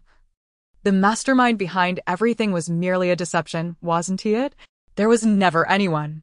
Yue Xia took a deep breath. Yes, you're quite remarkable, he said with a wicked smile that bore a chilling undertone. No wonder your acting is so convincing. It's only natural that I was deceived by you. However, Yue Xia, he suddenly turned, pulling her closer, their breaths mingling, their gazes locking as if his deep eyes could consume her whole. Without waiting for Yue Xia to react, he sealed her lips, cutting off her breath. Chapter 115. A flutter of the heart. Yue Xia anticipated a tempest, yet contrary to her expectations, the man's movements were surprisingly gentle, accompanied by his harsh words. She felt as if she were a delicacy, requiring careful savoring to uncover her true flavor. With wide eyes, she gazed at him, disbelief etched across her face. As the kiss concluded, the man's wicked eyes bore into hers, those enticing orbs when graced by a smile were utterly captivating. You didn't push me away, he remarked, his hand caressing her cheek, joy evident in his tone. He had afforded her the chance to reject him, yet she had opted against it. Did this imply, I'm sorry? Yue Xia pressed her hand against her heart, her gaze locked with his. Li Qiahan discerned the conflict, turmoil, and confusion swirling within her eyes. Withdrawing his icy hand, the man's imposing figure gradually retreated. In the silence that enveloped Yue Xia, Li Qiahan exited the room. Dog, I just felt my heart race. The human heart beats unceasingly every moment. Not that kind of beating. Yue Xia lifted her hand to her lips, still tinged with the lingering essence of Li Qiahan. However, with her company still absent, she established her own studio. Her reputation as an actress soared, and her votes on the celebrity charts climbed steadily, soon placing her within the top 3. Furthermore, her participation in various variety shows and upcoming dramas propelled her into the limelight, making her the breakout star of the autumn season. The leap from obscurity to prominence was unexpected by all. In a dimly lit room, a large screen showcased Yue Xia's performances. The man, unabashedly smoking a cigar, squinted as he observed the leading lady on screen. Smoke swirled aimlessly, and an assortment of liquor bottles cluttered the table. When Dr. Chen entered, his brow furrowed deeply as he approached the man, obstructing the view of the screen. Third Master seems to be overly engrossed in the drama lately. Li Qiahan flicked the ash from his cigar, his expression remaining cold and composed. It's fine, step aside. Dr. Chen reluctantly retreated to his side, inquiring whether Third Master intended to withdraw from the business world. No. A glint of sharpness flashed in his alluring gaze. He was not dispirited, merely seeking relaxation. The aimless existence of a mere ant had indeed grown brazen. The formidable Third Masterly would never lose himself over a woman. Miss, you cannot go. On the street, an assistant tugged at Xiao Yuma, desperately trying to dissuade her. Xiao Yuma pushed her to the ground, the roaring engine nearby leaving the assistant momentarily stunned. Mind your own business. You're fired. Having fully recovered, Xiao Yuma donned her former dazzling appearance. Tonight, she intended to visit the establishment known as Nostalgia, where Yue Xia had once made her triumphant return. She too could achieve this. She was no less than Yue Xia. Nostalgia prohibited women from entering alone. Xiao Yuma loitered at the entrance, even revealing her celebrity status and claiming acquaintance with Third Master Li, yet they remained unyielding. As she pondered alternatives, a middle-aged man approaching her halted, inquiring, "Yue Xia?" Furrowing her brow, Xiao Yuma was about to retort when he interrupted, "Oh, my apologies. I mistook you." He scrutinized her, then spoke, "You are Xiao Yuma, correct?" "Hello, I am the manager of Nostalgia." Hope ignited within her. "Is Third Master here? I wish to see him." The man considered her request, smiling. "Do you have a favor to ask of Third Master?" Xiao Yuma nodded eagerly. Although his gaze made her uncomfortable, she was willing to overlook it for the chance to meet Li Qianhan. "Follow me." Entering without hindrance, Xiao Yuma surveyed the place she once scorned. Noting that she was now recognized by passers-by, yet the newly imposed rules prevented any blatant harassment. Upon reaching the innermost area, she was met with piercing screams. Standing beside the man, her gaze trembled. Soon, the door to a private room swung open, and several individuals were dragged out. Observing their dire condition, Xiao Yuma felt a surge of anxiety. "It should be all sorted out. Third Master is inside," the man assured her. Yet, at the last moment, Xiao Yuma hesitated, contemplating her current predicament. Gathering her resolve, she steeled herself and stepped inside. The man chuckled softly as he closed the door behind her. As the manager hurried to assist others, he failed to notice a man slipping away from the corner. With the door shut, Xiao Yuma scanned the interior. The dim lights cast a seductive aura over the man lounging on the sofa, his eyes half closed, the collar of his shirt undone, beads of sweat glistening on his skin. Fixated on the face that had etched itself into her heart, she approached slowly. "Who?" The man lifted his gaze sharply, and upon recognizing her familiar silhouette, his breath hitched. The scent of alcohol clouded his mind as he reached out. "Yue Xia?" Xiao Yuma's heart felt as if a piece had been severed, pain causing her eyes to redden. Yue Xia, once again. Third Master has also fallen under that woman's spell? No wonder she could emerge unscathed from Nostalgia, even thriving. Driven by resentment, Xiao Yuma remained silent as she cautiously drew closer. When they were merely a step apart, the man's grip seized her wrist, forcefully throwing her onto the sofa. He turned, firmly restraining her. Xiao Yuma's heart raced. Li Qianhan was within arm's reach. A mere glance would bring her lips to his beautiful ones. The steady masculine scent enveloped her, drawing her into a deeper obsession. She turned her face slightly, concealing her features from him. "Yue Xia, you came to see me. It brings me joy." Despite his inebriation, his words were articulate. Xiao Yuma struggled to contain herself. His large hand caressed her face, seemingly intent on adjusting her gaze to meet his, compelling her to confront him directly. The contact of his calloused palm sent electric currents coursing through her, rendering her weak. Suppressing a moan, Xiao Yuma felt her body weaken, her legs unwilling to close. She must not be discovered. It was imperative she remained unnoticed at this moment. Unable to wrest Shingo away, she would seize Li Qianhan's affection for Yue Xia. As the man attempted to lift her chin, Xiao Yuma suddenly wrapped her arms around his neck, pulling him closer. His body momentarily stiffened at her boldness, clearly pleased. A faint smile graced his lips as he closed his eyes, leaning into her soft lips. Chapter 116. Forever Beyond. Reach. A lengthy red carpet unfurled across the ground, flanked by an array of camera-wielding journalists. As Yue Xia descended from the vehicle, adorned in a shimmering silver gown, she glided gracefully down the carpet. Under the barrage of flashing lights and the clicking of shutters, every aspect of her radiated perfection, and her every gesture exuded elegance. Today, she was attending an awards ceremony, having become the fastest actress to clinch the Best Actress title within a mere 6 months. Entertainment media had long since revealed the news. Despite mixed reviews from the public, her acting prowess and character had won over a significant portion of the entertainment industry. This accolade was truly hers to claim. Shinge, one of the investors in the film industry, sat in the audience. He had not been invited by Yue Xia to join her on the red carpet, while a sense of dissatisfaction lingered within him, witnessing her ascend the podium. Her brilliance, illuminated for all to see, filled him with immense pride. Congratulations to Miss Lin Yue Xia for winning the Best Actress award. A grand symphony of music and applause erupted as Yue Xia, amidst the fluttering confetti, approached the audience with a composed and gracious smile. Just as she reached the midpoint, a man in pristine attire, holding a bouquet of flowers, knelt before her. Yue Xia, will you marry me? In front of all, he presented a ring and flowers, proposing to her. The crowd was thrown into a frenzy, the applause thunderous.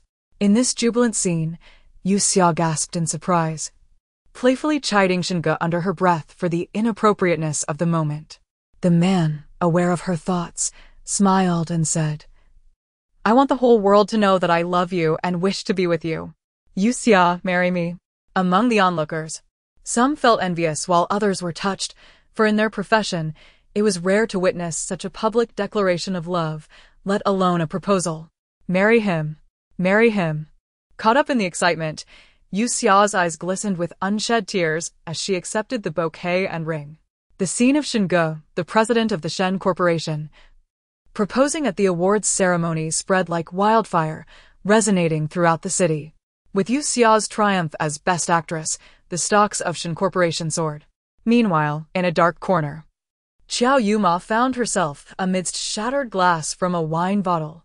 The man loomed over her, cold and imposing. Xiao Yuma.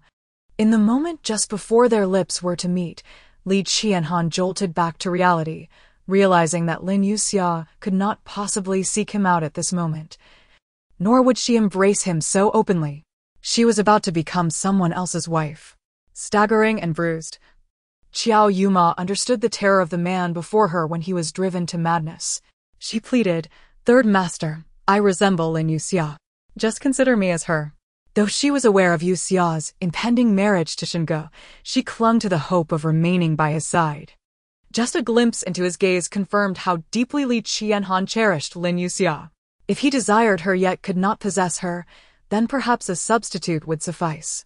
Even if it meant being used, trampled, and tormented, it was a price she was willing to pay for the chance to shine once more.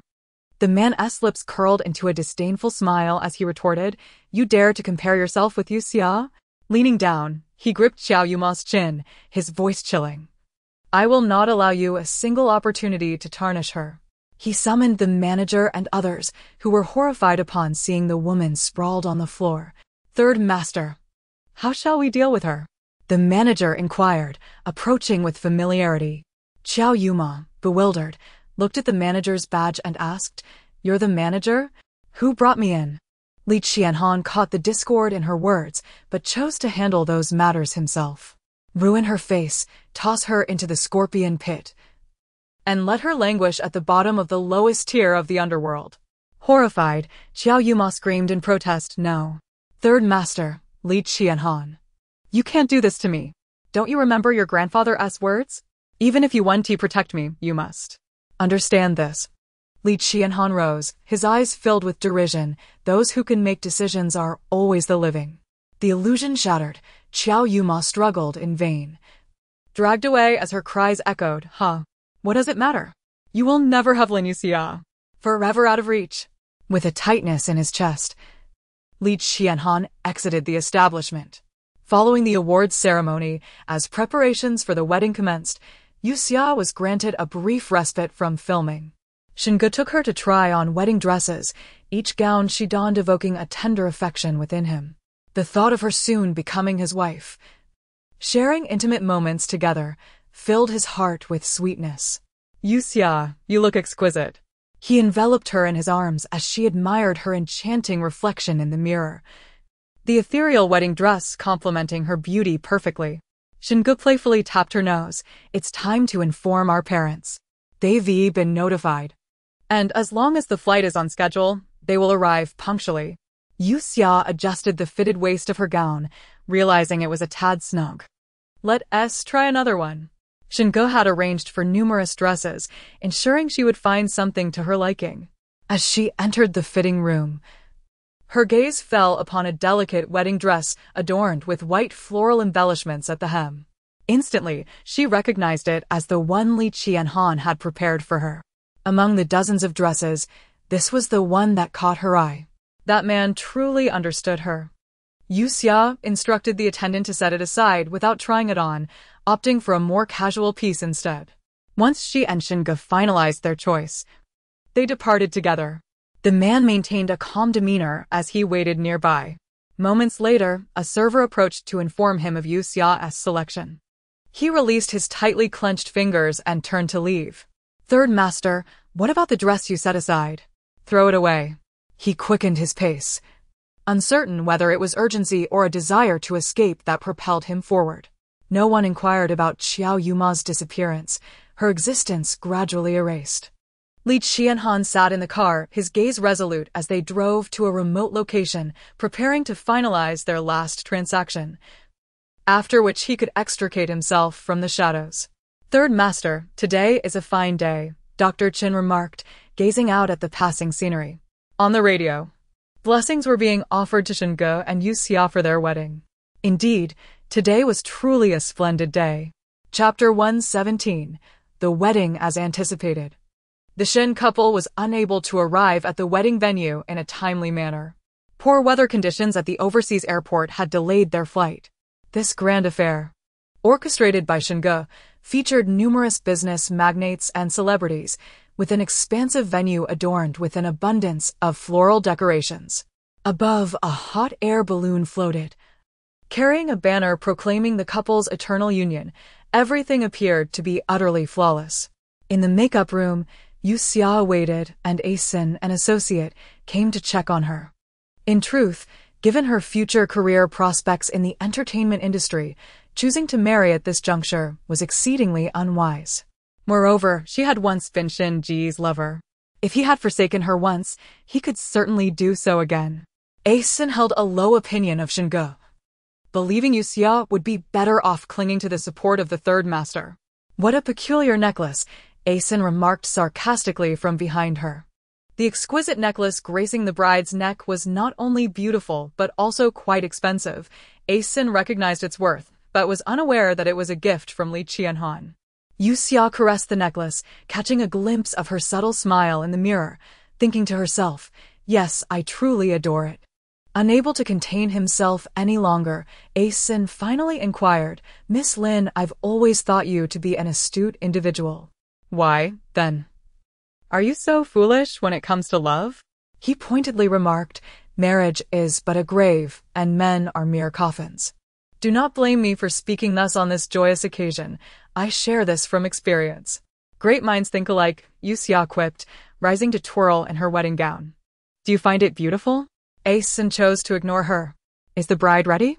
the officiant urged, prompting Yue Xia to obediently nod and follow. Asen could only sigh repeatedly, feeling as if his prized cabbage had been ravaged by a pig. As music filled the air and flowers cascaded, Yue Xia beamed as she was led to the stage. The man, clad in a white suit, appeared as a gentle breeze, awaiting his blossom of pear trees. After reciting the vows according to international standards, the officiant asked, "Miss Lin, do you wish to become Mr. Shen's wife?" Xinge had never felt such anxiety, his gaze fixated solely on Yue Xia, his pupils dilating to her image alone. The autumn breeze was relatively cool, yet beads of sweat formed at his temples. He worried that Yue Xia might have a change of heart, fearing she had yet to forgive him. He hoped she would grant him time to demonstrate his love over a lifetime. As his heart raced, he saw Yue Xia's eyes sparkling with merriment as she softly responded, "I do. System notification. All tasks in this realm have been completed. The host must depart within 1 day." "Why has the time to depart been shortened?" "Because your main quest has been prolonged excessively, resulting in diminished rewards." "Is that so? Then I can no longer afford to waste time." Xinge produced the wedding ring, and as Yue Xia raised her hand amidst the envious gazes and bated breaths of the crowd, a sharp crack echoed through the air. Several photographs were hurled at Shen Ji's face, catching the blissful expression off guard. "You." The guests and officiant were left dumbfounded, and Xinge, bewildered, covered his face, unsure of what was transpiring. Yue Xia maintained her smile, saying, "Shinge, take a look at these photos. This is what you call trust, love, and honesty. I, Yue Xia, will not marry a beast who preys upon others." As Shinge gazed at the images, his expression darkened, and he exclaimed, "Those are from the past. Why won't you believe me?" A resounding slap echoed as Yue Xia struck him, her hand stinging from the impact. "I refuse. I refuse." The microphone clattered to the ground, generating a loud crash, transforming the guests from celebratory onlookers to witnesses of a farce. As Yue Xia turned to leave, Shinge grasped her arm. She retaliated with a swift kick to his groin and departed with flair. "Yue Xia." Shinji's anguished cries echoed through the wedding hall. Yue Xia's choice of a lightweight wedding dress made it easy to change. She borrowed a vehicle from A Sin and swiftly donned the wedding gown gifted by Li Qianhan. "Miss Lin, what are you up to?" She winked. "I am off to find my little one." With that, she started the vehicle and vanished from Aisen's sight in an instant. Aisen stood in place for a moment before breaking into a light laugh. "Miss Lin, I truly admire your style. Furthermore, this wedding gown is far more appealing." The chosen meeting place for the traitor was a secluded cabin in the woods. This final transaction was peculiar, with the counterpart's demands and temperament appearing quite erratic. However, Li Qianhan had recently discovered that this individual might be his covert adversary, which was why he had brought his subordinates for the rendezvous. Yet, as they ventured further into the mountains, the number of vehicles following them dwindled. Li Qianhan remained composed in his seat, while the driver, gripping the steering wheel, began to perspire. "Get out," Li Qianhan commanded, not even glancing sideways. The driver, upon hearing this, hurriedly exited, but before he could venture far, he was met with gunfire. A warning, a demonstration of power. He was surrounded by enemies, and danger loomed, with no allies to assist him in breaking free. "Third Master, how does the moonlight appear tonight?" Dr. Qin inquired, casting a sidelong glance at him, his tone casual. Li Qianhan, unfazed, lounged as if he were in the comfort of his own home. "The clouds obscure the moon, it is not favorable." After a moment of silence, Dr. Qin turned to him. "Do you not have any questions, Third Master?" Why was he so composed in this precarious situation? All his subordinates had been taken elsewhere, leaving him utterly alone. "Dr. Qin, you still harbor grievances over that incident with the Qin family, don't you?" Li Qianhan's brow arched slightly. "The trap from 2 years ago was your design, wasn't it?" Li Qianhan's father and Dr. Chen's parents had once been close friends. But when it came to matters of self-interest and survival, Li's father chose the Li family's enterprise over the lives of the Chens. Following that, Dr. Qin became a ward of the Li family and was sent abroad for his education. Upon his return, he became Li Qianhan's right-hand man. Throughout the years, he had been a steadfast brother and an excellent aide. After nearly falling into a trap, Li Qianhan scrutinized everyone but failed to suspect him. However, for one in his position, the title of Third Master was not without merit. He was merely waiting for an opportunity for Dr. Qin to relent. "Indeed, Dr. Qin admitted frankly that incident could have landed you in prison had it not been sabotaged." Chapter 118. Seeking a groom. The one who caused the destruction was none other than Lin Yue Xia at that time. Thus, Li Qianhan became entwined with Lin Yue Xia, and now, as he thought of the woman who should have been adorned in a pure white wedding gown, walking down the aisle with another, he found himself chuckling lightly under these circumstances. The recent incidents involving drowning in color were orchestrated by me as well. Dr. Qin, perplexed by Li Qianhan's unexpectedly relaxed demeanor, slowly remarked, "I had assumed that drowning in color would be your final descent into darkness. But perhaps it is your fortune that has allowed you to evade such perilous plans time and again." Of course, Qiao Yuma was also a part of the scheme, intended to unearth his greatest vulnerability. "You have prepared meticulously to take my life, haven't you?" Li Qianhan's gaze shifted slightly, and barely had the words left his lips when the sound of a firearm being drawn resonated. Both men swiftly drew their weapons, aiming at each other's foreheads. Witnessing Dr. Chen's decisive movements, it was evident he had trained in secret. However, as a seasoned veteran, Li Qianhan merely used a slight shift of his gaze to mislead Dr. Chen, seizing the opportunity to strike his hand aside with the barrel of his gun. The gunfire erupted, and those lurking outside rushed forth, surrounding the vehicle in a state of heightened tension. Moments later, the car door swung open. Dr. Chen emerged, his expression devoid of emotion, closely followed by Li Qianhan, who pressed his weapon against Dr. Chen's back. Your hand, accustomed to wielding a scalpel, is ill-suited for handling a gun, the man remarked with a steady tone, reminiscent of his resilience in the face of tragedy, having borne the weight of the entire Li family after the loss of his parents. Dr. Chen's hand was reddened, his firearm confiscated by Li Qianhan, who elegantly twirled it before tucking it into his belt. The matters of our forebears do not concern us. Relinquish your pursuits, and I shall not harm you. He was offering him a chance. Dr. Chen scoffed. Once again, it is like this. An orphan, living under the roof of another, while the Li couple receives accolades. Even now, my skills fall short, and I set a trap for you, only to be ensnared myself. My life should not be this way. Li Qianhan, do you truly believe yourself to be a paragon of virtue? Dr. Chen replied coldly, a smirk forming on his lips as he boasted. Did you think I had but a single plan? Li Qianhan's eyes narrowed as he began to piece together the implications. Swiftly, he kicked Dr. Chen's legs, restricting his movement, and fired several shots to deter those surrounding them. He then turned and jumped into the driver's seat, maneuvering the vehicle with precision while those outside fired at the car, regrettably unable to match its speed as it sped away. Mr. Chen, he has escaped. Several individuals hurriedly assisted Dr. Chen, their urgency palpable. Among them, some, unwilling to let Li Qianhan flee, pursued him. The man sneered, knowing that Li Qianhan could not escape for long. He gestured to a companion, who handed him a control button. Li Qianhan, you possess an astonishingly fortunate life. Surrounded by so many, yet you still manage to evade capture. That speaks to my own miscalculation. With that, Dr. Chen pressed the button, and a tremendous explosion erupted in the mountainous region, illuminating the direction of the vehicle with a brilliant fire. One by one, his fingers released the button, which clattered to the ground. And as the flames reflected in his pupils, he commanded, "Search." Host, why are you walking into such an obvious trap? In the car, Yue Xia pressed the accelerator, her foot aching, the sky darkening, uncertain if she could make it in time. She had less than half a day remaining. You used to race against time before. Yue Xia smiled, unconcerned. Yes, she was racing against time now. Her phone, lying on the passenger seat, lit up, displaying the address sent by Dr. Chen.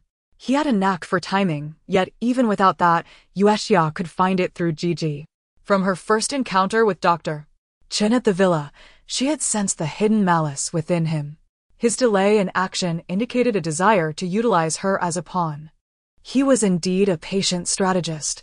With Gigi's assistance, Yue Xia navigated seamlessly through the forest, but Dr. Chen's men guarded the path.